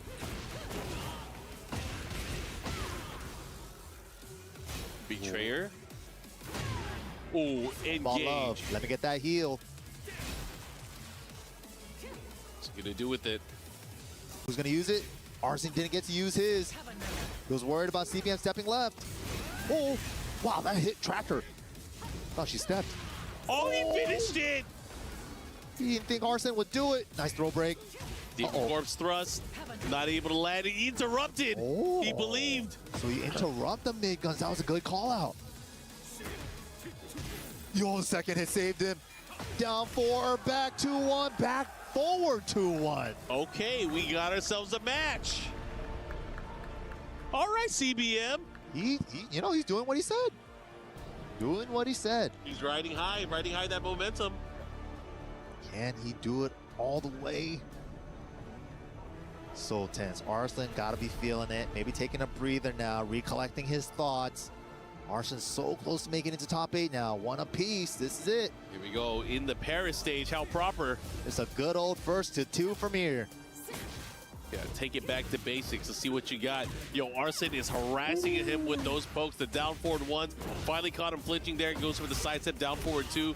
Into the big combo follow-up. Yeah, the poke harassment finally got CBM to swing. And that's why the side step down forward 2 worked. Oh, man. Using more of those tools there. That side step 1 into the shut-up slap. You're not interrupting that one. Ooh, the challenge with the 11 frame engager. Down back 1+2. She has so many tools numbers-wise. Right? She goes straight down the list. She probably has some of the best numbers. She doesn't get talked about enough. We talked about her. Yeah. We think she's #1. I think she's with great, a bullet, yeah. with multiple bullets, by the way. But Arsene definitely putting on the show and showing us why. And also the player skill, too. He's the one that put this character way up there. Betrayer low. Optimal punish. I like it. Kazama Fury. Ooh, beat him to the punch. Okay, Arsene looking to get 2 rounds here. Able to get it with the 1-4. That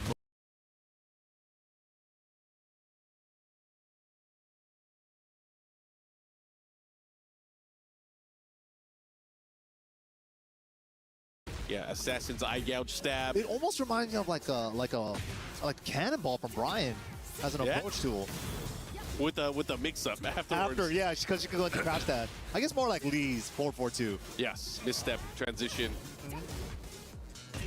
Okay. Ooh, sidestep hop kick is good. This is huge. He needed to get some momentum back here. Oh, he has the wall as well. Okay. 3-piece tornado at the wall. Got a spike. Oh, he snuck one in there. He's sneaking them in there for the chip. Good chip sequence, though. Let's see what he does with it. They're about even on life. Both in rage. 10 seconds. Rage! Oh, did he press? Did he press? He did! Wow. The cherries, the berries, and the mangoes. Ooh-wee! Gotta do it. Gotta do it. That was crazy. All right. Good sequence there. Able to land that rage art. 2 rounds to 1. That chip sequence was dope. All right, back to neutral. Fishing for that 4-2-1 on Arsene's side. Oh, interesting. Went for that string. Not the right punish. String is safe now.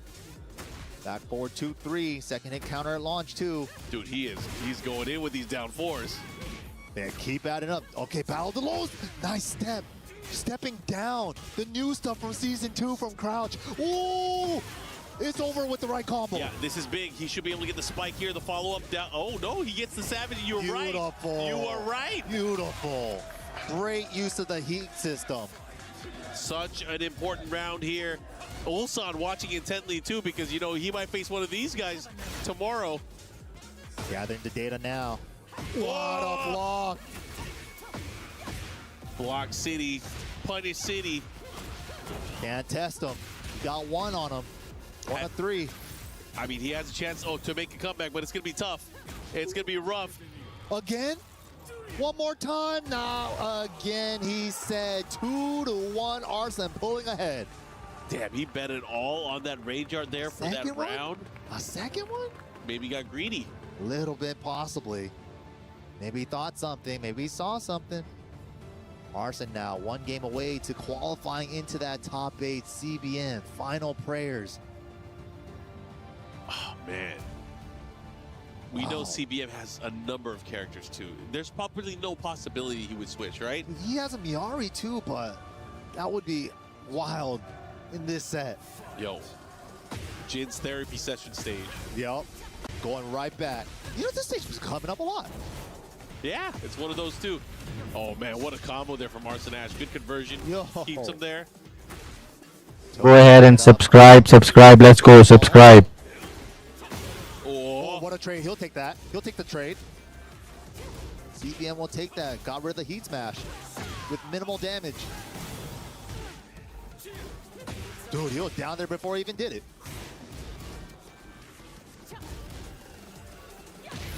Wow. Gets the QCF2 at the wall. First round, Arsene. 2 more rounds. इस मोटे को निकाल दे, खत्म कर दे इसको, खत्म कर दे, खत्म. Let's go Arslan, let's go. Focus नहीं छोड़ना, bro. Chuck him away. Homing attack, no duck on the third.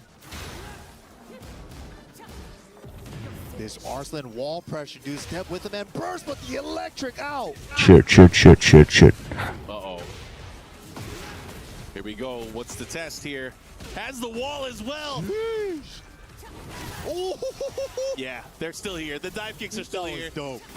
Oh, that's the floor. That's a launch. This hard is floor huge. break. Huge damage coming up here. He's going to heal a lot of life as well. Oh my god. With rage? Oh my god. Jesus. Spring kick. Oh, he's crazy. He knew it was a kill situation. He's going to close it out into the rage art. CBM taking that round. Holy moly, what a crazy comeback. Combo मारी थी यार, but unfortunately fucking health. पता नहीं health sheet कैसे मार दी यार इसने यार. Something nasty. Don't let him step you.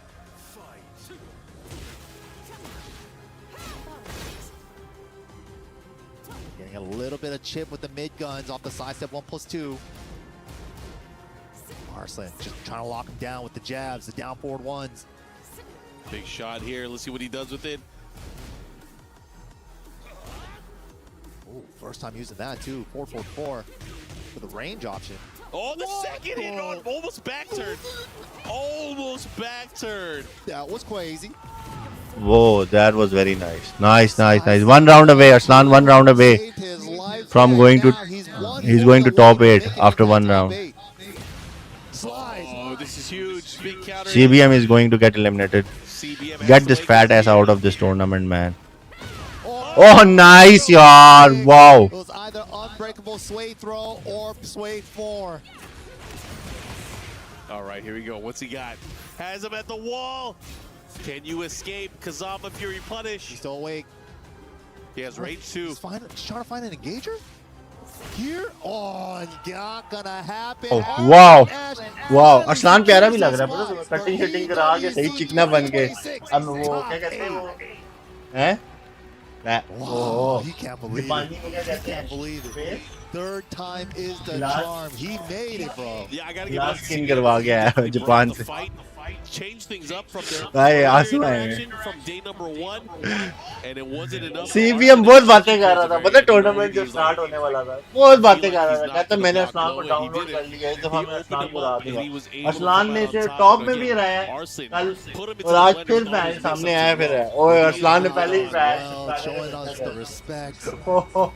ये जब जीतता है तब करता है ये. Can't believe यार he finally made it here. Now he's one step closer. कोई भी नहीं करता है ऐसे. You guys can see how this ये हमेशा अल्लाह का well. शुक्र है. Arsene putting it यार what a nice punish here from gay guy. CBM, but again it wasn't enough. Bomb, boom. What a game यार, क्या गेम खेली है यार इसने. Take it to the stage and see.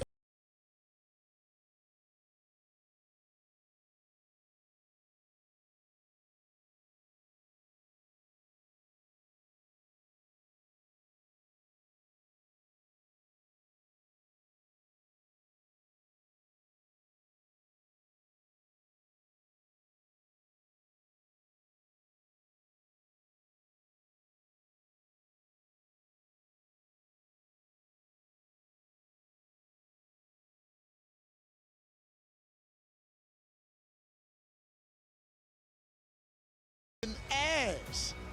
That's what I'm talking about. That is arguably the greatest Tekken player of all time. Arslan, go here and crush this key, brother. Don't worry, we're gonna talk to you in a second. Absolutely phenomenal. Officially qualified for top 8 here at EWC. Seeking the one trophy that the legend is missing. Mic on है भाई, तो पता है मुझे mic on है। मैं आगे सीढ़ी Motegi. Right before top 8. Arslan, congratulations. That energy that we just saw. The I think this is for Twist Minds. Because I have won multiple titles. This for me as well, but 2 years in a row, I didn't get any point for Twisted Mind, you know, my team. And they have believed me for like 3 years. So I really wanted to qualify for at least top 8. So I can give at least some points to Twist Minds, you know. I promised them last year. But yeah, that was it, you know. I just wanted to qualify for top 8 for my team.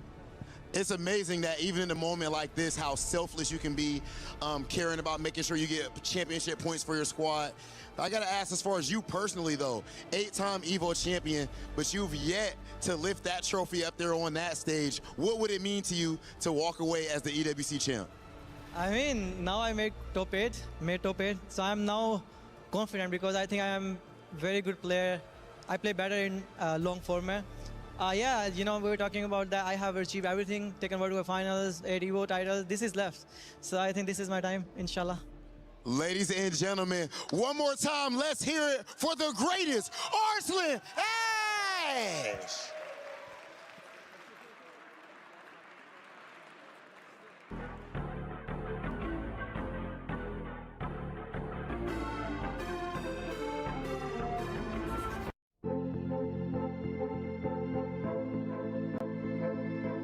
Subscribe करवाओ ना यार, क्या scene है यार। एक उसामा का match रह गया बस। Here's his spot for top 8 tomorrow, and that means we got 3. एक बचा ब्रो, एक बचा, उसामा बचा है, वो भी अभी मेरे ख्याल से बाहर। ये गामी मेरे ख्याल से उसामा ये गामी को मार लेगा। Usama Abbasi from Falcons from Pakistan going up against Australia's very own, the pride and hope, Yagami. This one should be fun, Mike.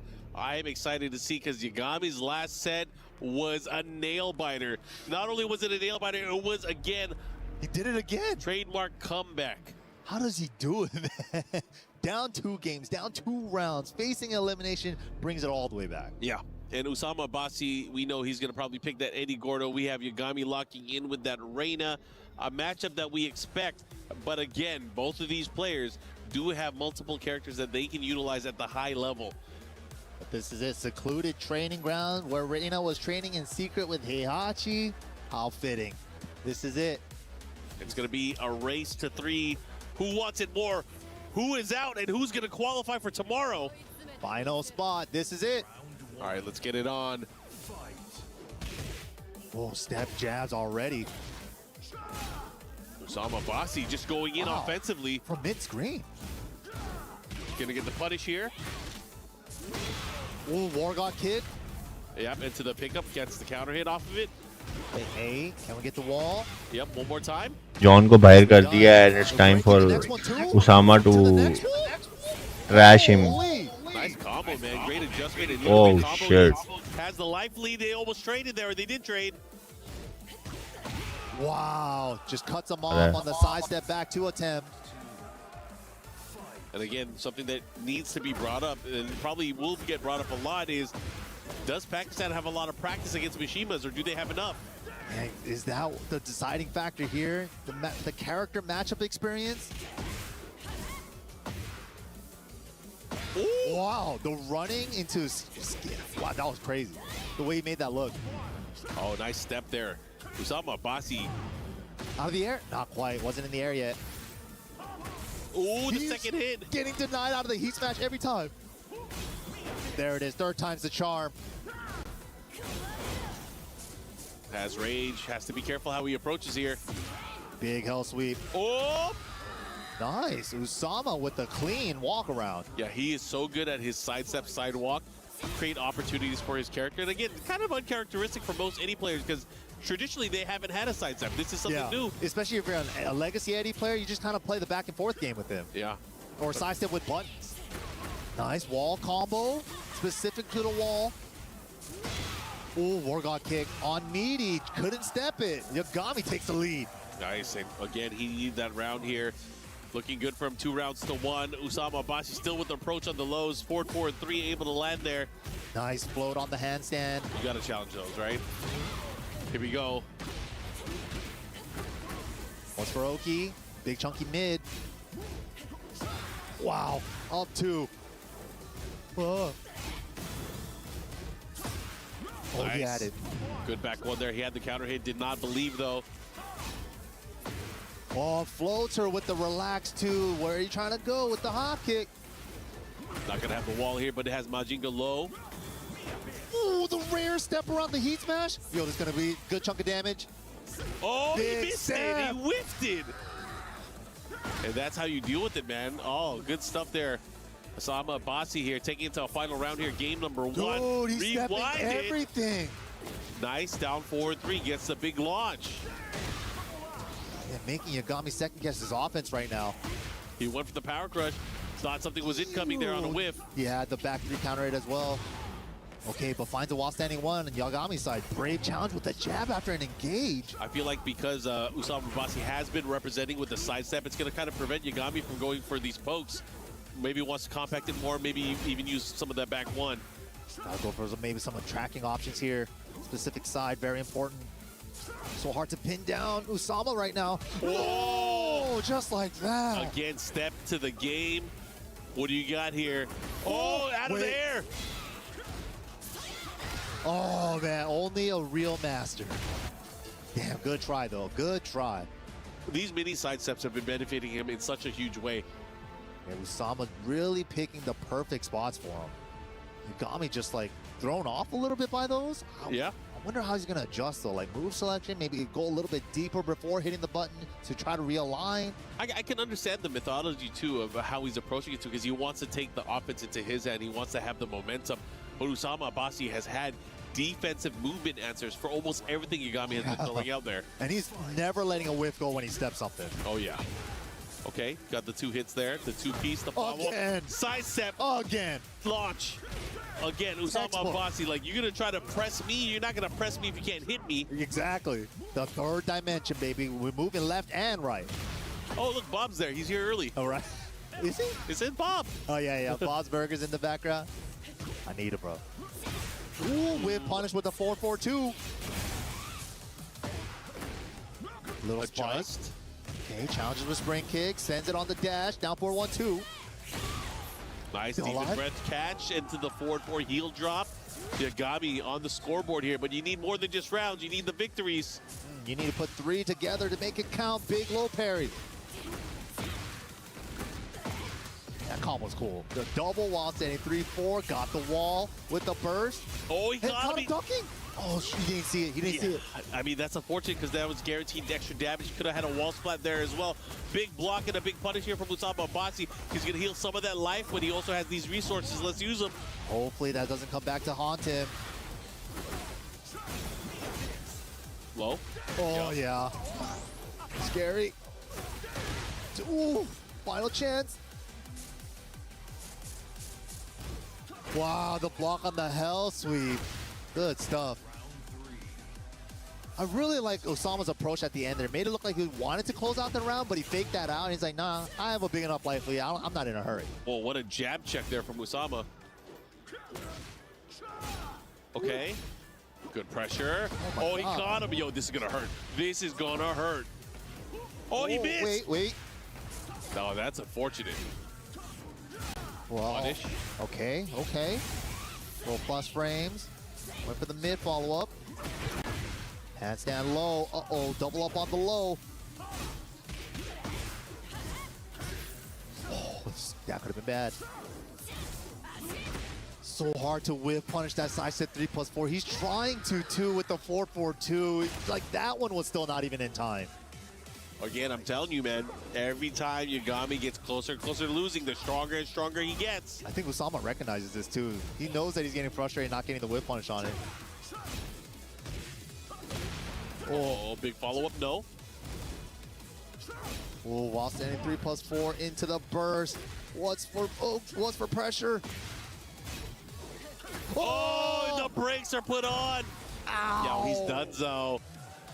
Yagami, you know what time it is. You need to take that headset off and listen to your heart. Yup. This is it, man.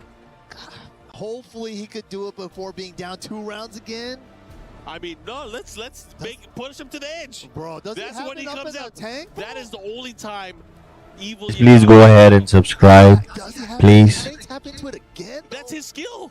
That's his skill. He's done it more than once. So scary, man. So scary. He's gonna take it off. Oh, it's on. It's on and cracking. You're right. Gather that energy. If you're watching from home, he needs it now. The only thing he wants to hear are those cheers. Gami, he's known for some character switches here and there, but I think he's gonna lock in the rain up. Not sure though. It's been so hard for him to like whiff punch that sidestep 3+4. Back to the secluded training grounds. Oh, the stop side. He had the counter hit again.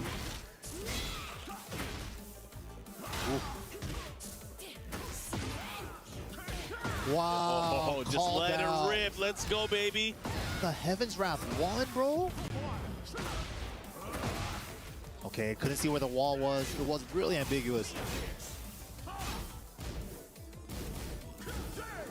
Nice dog. Big punish here. Gonna get a nice damage. He's gonna activate, go the other way.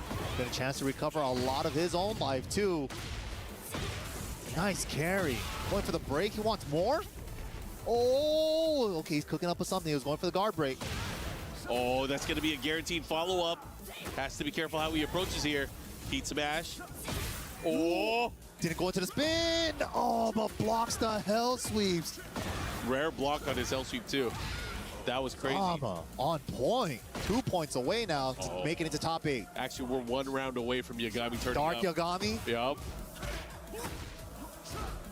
It has to be done this way. Unfortunately, it has to be done this way. Destiny. Make it as hard as possible. Wait a minute. Yeah. You know how Heihachi has Warrior's Instinct? Yeah. This is Yagami's instinct. Yup. Can he do it? Can he do it? He's doing it. Or God. Follow up here. Gotta watch it. Oh, nice. Okay. We might not see it. We might not see it. He's not in match Maybe he point activated situation early. yet. He's pacing himself. He's like Kudon's activated before the final round. Yep. Ooh, power crush. Get off me. Yeah, the switch up is there. Yagami, wake up. 4-4, 3+4 from downtown. Thank you very much for the subscribe. Nice approach here. Look at the pokes here. So much pressure. Yo. This is big. Peel off the side he is. Holy. Big sub goes for the Range, throw. burst out of the air. Lucky break for Yagami there. Yeah, not a lot of damage here, but he has positioning. He has momentum. Guard Boom. break. Oh, caught him ducking. That's a lot of damage. Oh, what a step. Oh, what a dunk. Late on the punish off the step. Yagami getting some rounds on the board. Yo, these guys are fighting. They're swinging. He's doing it again. While standing 3+4 from downtown to approach. Forward 3+4. Engage. Yup, and look at this pressure pushing towards the wall here. Gets up with the low. That was clean at range? I didn't think it was either. Uh-oh. Off the side. Big opportunity. Mix up into the low, and just like that, you know what's happening. We got Dark Yagami set point for Usama Abbasi. This is it. Life is on the line for Yagami. Strong start, though, this round. Bro, counter confirm. Nice. Bro. Nice confirm. Like I said, he ain't losing that easy. Nice 1-1-2 confirm as well. Denied on the power crush. Yeah, oh, I thought it was countered. There was no duck on the last hit. Yeah, he should have ducked. The round was over already, but the challenge with heat mode behind it in Heaven's Wrath, nicely done. Yagami staying alive. 2-1. Yagami, Reina, put into a corner is not a good combination for his opponent. Yagami cheers. The cheers from the crowd. Yagami, yup. They know who they want to see make it to that final. Evil Arena. Arena Underground. Where the bad guys play. Dark Yagami activated. Yeah, it's still in play. It is still in play until the very end. Ooh, Sentai 4 for the advantage. And gonna hit grounded too. Covering a couple of options there. Brave string kick. Okay, activation from Usama, setting up for the blast wall. Ooh, but Yagami with the movement. Oh, what a big call out there. Big block on the hell sweep. He's going to get a lot of damage here. He's not going to get the kill, though, but, man, it's going to be close. Usama's been so good at calling out Yagami's hell sweeps. Mix, got it. Good punish, too. What's for Mix? Nah, just throws it away. Yeah, a true sign of a warrior that believes in himself is you get your hell sweep blocked, keep going. Keep going. Bro, can't block them all. He's ducking for the hell sweep. Man, Yagami's crazy. He's doing it again, man. Low parry. Yagami, can he get this wall? With the burst? Yes. You're gonna blast it? No, keep him there.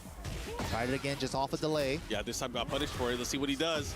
Oh, he got caught. I'm trying to sidestep. Woo! Fighting back with the heat dash.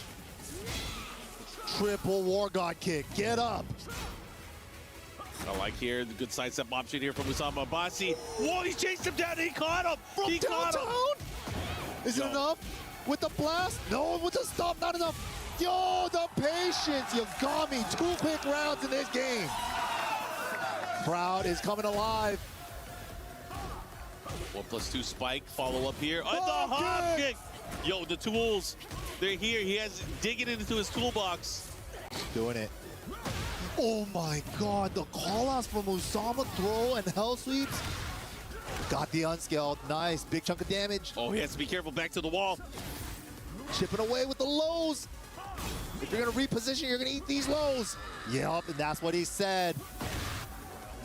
Usama staying alive here, not wanting Yagami to get any further. Ooh, electric on the counter. Yo, you gonna break it? High splat. Saving it. Back one round. No, set up for the guard break. He got hit. That's even better. That's even better because it's even more damage. Oh my God. Does he have the wall to wall? Spend it. No, it's another guard break. What? How did he not hit? That was crazy. That was wild. Uh-oh, the big test is now. Yo, the multiple step rise. It wasn't far enough to his back. He gets the float. Weird angles, weird angles. Oh, he's gonna finish it up. 2 apiece. Yagami is doing it. Crowd is going nuts. Can Yagami pull it off here? How does he do this? How does he Oh my keep God. doing this? Oh my God. Look at Dark Yagami activated. He's doing it, man. But Usama can still play spoiler here. Young man Usama, he still wants it just as bad too. Final game. Trade on the jab, round start. Both want to establish their turn. Full crouch low. Okay, burst to keep his turn. Wow, starting it off early with the handstand mixing. Okay. Nice. Gets a chance. Try to create space with the back 3. Didn't get it. Smash. Why not? Bet it. There's nothing to lose. Steps to hell sweep. Nice stuff from Usama. The side steps are coming back. Very important factor of it, but another important factor is landing those godfish. Huge start of this round for Yagami. What the? What happened? He just went right through him. Brother, look at this. Has Missed the the delay. No. He's gonna clean it up here. He's gonna clean it up here. That was scary. You gotta delay that second hit of that wall combo. He delayed it too much. Oh, didn't spin behind it. Didn't put the spin behind it. Wow. Nice challenge. Man, this guy is playing his heart out. I can't believe he's still in contention here. He was on the verge of losing again and again. Down 2 with the heat extension. Pressure at the wall. It's building. Unbreakable thrower mid, and that's the 50-50. Yagami now on set point. How did we get here, Mike? How? Usama has to lock him. He has to lock him. He can't be whipping like that. That's a huge counter hit there on the down 4-3. Big launch. Was stuck in stance and didn't have the heat behind it. Oh. Nice confirm, raw confirm. Oh, what a huge block. What a huge risk for Osama. He thought he could bet it. Yeah, he tried to sneak it in here, and now you got me making him pay. Big time sidewall in play. Oh! Down 2, 1+2. He smashes good. It's gonna come down to this. This might be a mix-up for life. Just outside of rage. Burst for his troubles. Trying to chase him down again. The Godville. Electric! And Yagami does it again. EWC 3 times. Top 8 once again. How does he keep doing it? Facing elimination round and then just hanging on against Usama and the John. He was on the verge of defeat. He activated his inner powers and was able to come back and take that victory, securing him a spot into our top 8. Man, oh man. The comeback king, Yagami. Holy, what a set, dude. How does he keep doing it? I mean, I guess we can tell everybody. I mean, Usama, don't feel bad. He does this to everyone. Yeah. He does this to everyone. Literally. Yeah, it's just, when he's on, dude, he just can't be beat. Take a look at the replay here. What an amazing finish, though. Yagami. Especially towards the end, Mike. I love the way he was just throwing out the God Fist, waiting So for the opportunity. confident. It was just insane. But again, you guys got to give it up for both of our players. We're going to throw it over to Damascus as we close out the day.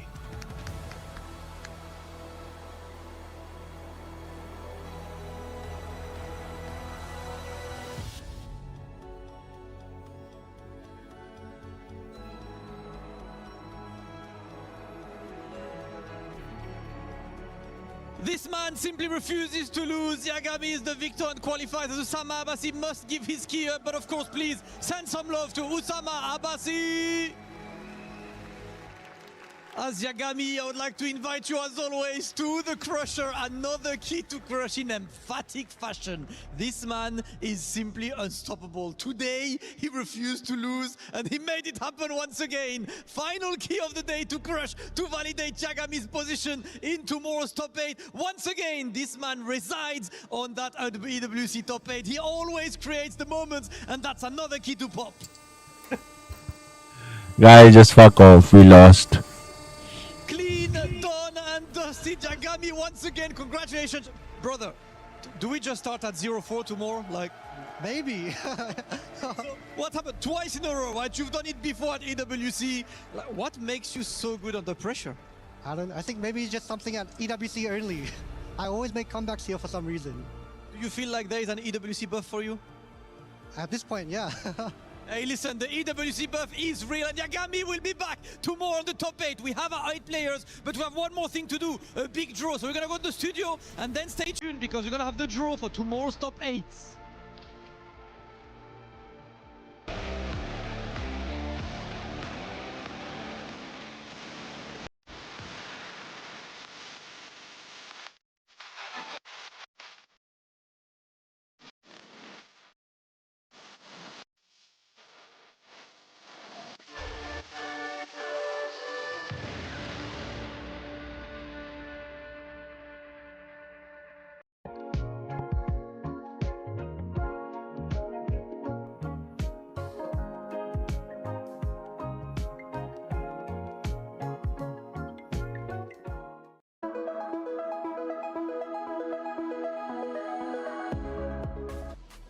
What an incredible ending to Phase 2. Group A did not disappoint. I can't believe the outcome. It gave us a little bit of everything, but keys were crushed, players were moved forward, and now all that is left is to see our EWC knockout reveal, our top 8, who's battling against who. But what a poetic last match. The Falcons, the pinnacle when it comes to orgs, going against a black shirt of Yagami, unsigned, paying for the event with his wallet. And you know what? He's top 8 once again. This man is sensational, coming back in a reverse sweep. I can't believe my eyes. I mean, he's getting his money's worth as well, right? Because every single match he's been in, apart from one, which is against Arsenal Nash, has finished 3-2. He's played more games than anyone else here. They've almost all gone to a 5th game. And of course, we saw back-to-back reverse sweeps. This is just incredible composure.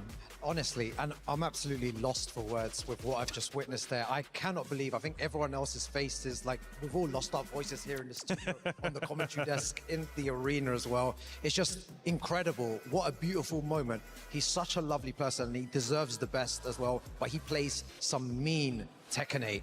And it's great to see him getting the result there with his main as well. He tried the Kunimitsu when they met first of all earlier in the tournament, and that didn't work out for him. He said he had a secret character, a hidden surprise to reveal. It didn't work out. He lost that one 3-2, but winning it with Reina is great for him, man. Yeah, exactly, man. We don't really see many high-level Reina players as well, using Mishimas to take down 2 players from Pakistan, and Logan Reflections the same way as well, being 2-0 down and then making a comeback 3-2.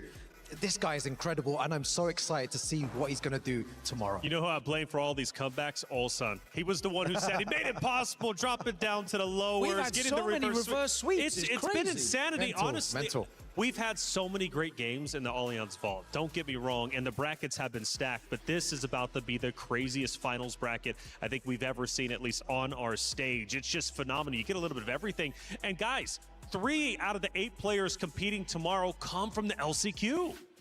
That's crazy, man. Crazy stuff. Crazy statistic as well. Players from the LCQ, Logan. It shows you as well that there's an abundance of players, specifically from Pakistan, but in other regions as well, that might not have that support that can travel to all of the offline qualifiers that are there in, you know, DreamHack, Atlanta, Birmingham, CEO, Combo Break, all those international events that might be difficult for some of these players to travel to as well due to visa issues, but they were here at the LCQ and they showed out.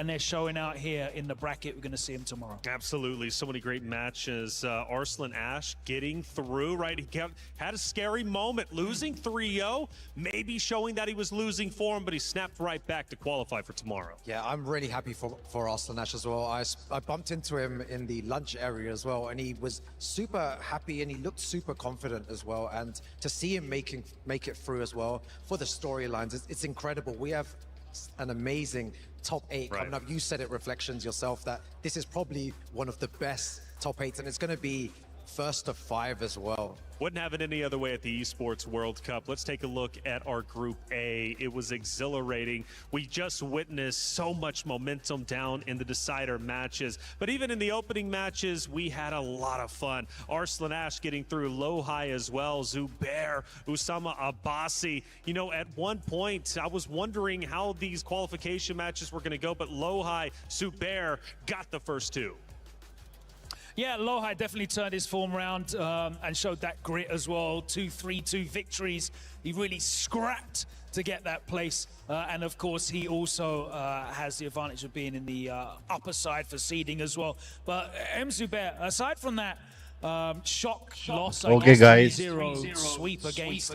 Enjoy the rest of your night, and we will meet tomorrow for the finale of EWC. I know they came through the LCQs, but they're looking like world beaters right now, and you're going to definitely want to avoid either of them in that single elimination bracket. If you can, right? Who knows how our next stage is going to end up turning out. It's going to be a lot of fun to see how that one is going to go down for sure. But the keys that were crushed today, I mean, Rukang, we lost some great heavy hitters who are just phenomenal competitors. Just making it to this stage is such a tremendous accomplishment. CBM, for example, right, had the crowd behind them, but unfortunately it wasn't enough to get them through to the next stage. Reinhardt had a chance to sit down with them. Yeah, CBM, another incredible. All right, top of the day started with a match versus Usama Abbasi. How did you feel you played in that set? I always trained my mentality to be like played aggressive, but at the end I was really passive, and every time when I have some kind of thoughts, like eager to be in like higher position, sometimes how I play became really readable. Predictable, okay. Then after that set, it was over to fight Kazuya from Japan, Keisuke. Very solid player, as you know. but you played with confidence. You played, I mean, even Keisuke mentioned it himself. You never looked unsure. You never looked nervous. You always went for what you wanted to, and you looked very sure of yourself.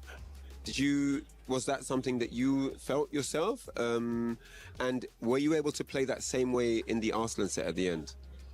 The matchup, Kazuya, the very first thing I wanted to keep was not losing my concentration, because Kazuya is one of the craziest character. So I always tried not to be waved. Yeah. And then like that, I had some strategies against Arslan, but I felt like my concentration couldn't last more. So, you know, about like Tekken, when you train some how to play, how like matchups, frame data, knowledge, you can earn it by playing the game. But it wasn't about the game. It was about my mentality, how I train, something else, besides Tekken. Yeah. It was really tough. Man, difficult. I can understand. I can hear in your voice. Very hard. I mean, you had a great start, you know, coming through the bracket, but very unfortunate. But you played good. You did play good. You know, you know that as well. But yeah, unfortunately, this is where the road stops on this occasion. But look forward to having you one more time next year. All right, that's it, guys. See you later.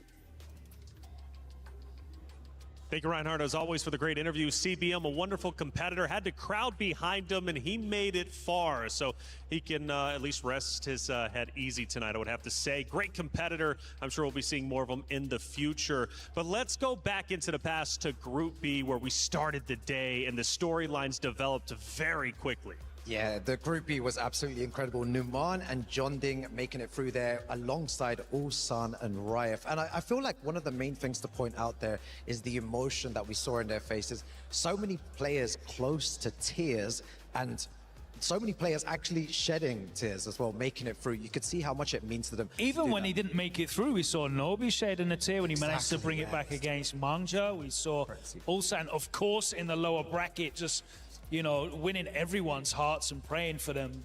But for him to go for the 3P, I think he's definitely won the crowd over, well, the part that weren't already backing him, because the support has been fantastic for Ulsan as well. But again, like Numan Chowdhury just looking like a powerhouse, cleaning out Casimir, and then showing a fantastic approach to that Raif match. We were talking about that backstage, weren't we, Rukang, about how he approached that. It was incredible against Farkaran. Yeah, exactly. 3-0, and we were saying how he was closing the space really well, just being super aggressive. Yeah, range zero the whole time. Zero, just pressing those buttons, and the timing as well, absolutely impeccable from Numan. Yeah, and Raif and Newman, both of them coming from the LCQ. Zubair was then the third one. I mean, just truly sensational stuff throughout Group A and B. You really can't make it up. I mean, I think it's been as perfect as it possibly can be going into tomorrow's competition. And it is, in fact, a great competition here at the Esports World Cup. So many different games, so much happening. Go ahead and subscribe. I'll come tomorrow. So when I come live, you guys can go ahead and watch me.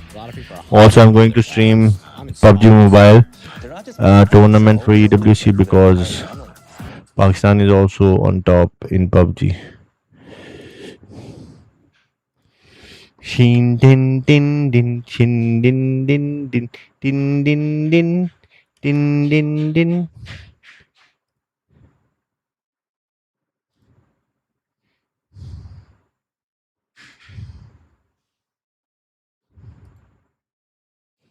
Oh, batch, 4 thrives there. What a treat Group A has been. Group B, I'm hoping, is going to be similarly high octane. That would be fantastic. Course of this match so far, but they are starting to. Oh, you're still not worried. That feels like a little, you know, little subtext storyline. We'll keep our eyes on it. अरे जबकि मैंने ना पहला match देखा था, और पहले match के ना शुरू में 4 thrives out of पहला जो मैच हुआ ना, yeah, but the zone's coming कि शुरू में 4 thrives बाहर हो. He made a deal with himself to be able to get away with that one. I mean, RRQ with the Comeback assist he from होगा, high of ground, course. suppressing the angle from Nick McGalaxy that was completely had him dead to rights. But where does he go here? He's got to go up. He's got to go around. नहीं मैं जा रहा into, हूँ.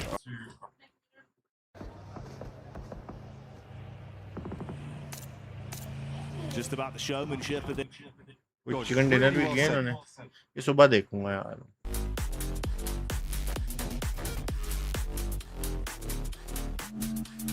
भाई subscribe कर लो, मेहरबानी करो. बंद कर रहा हूँ मैं स्ट्रीम बस.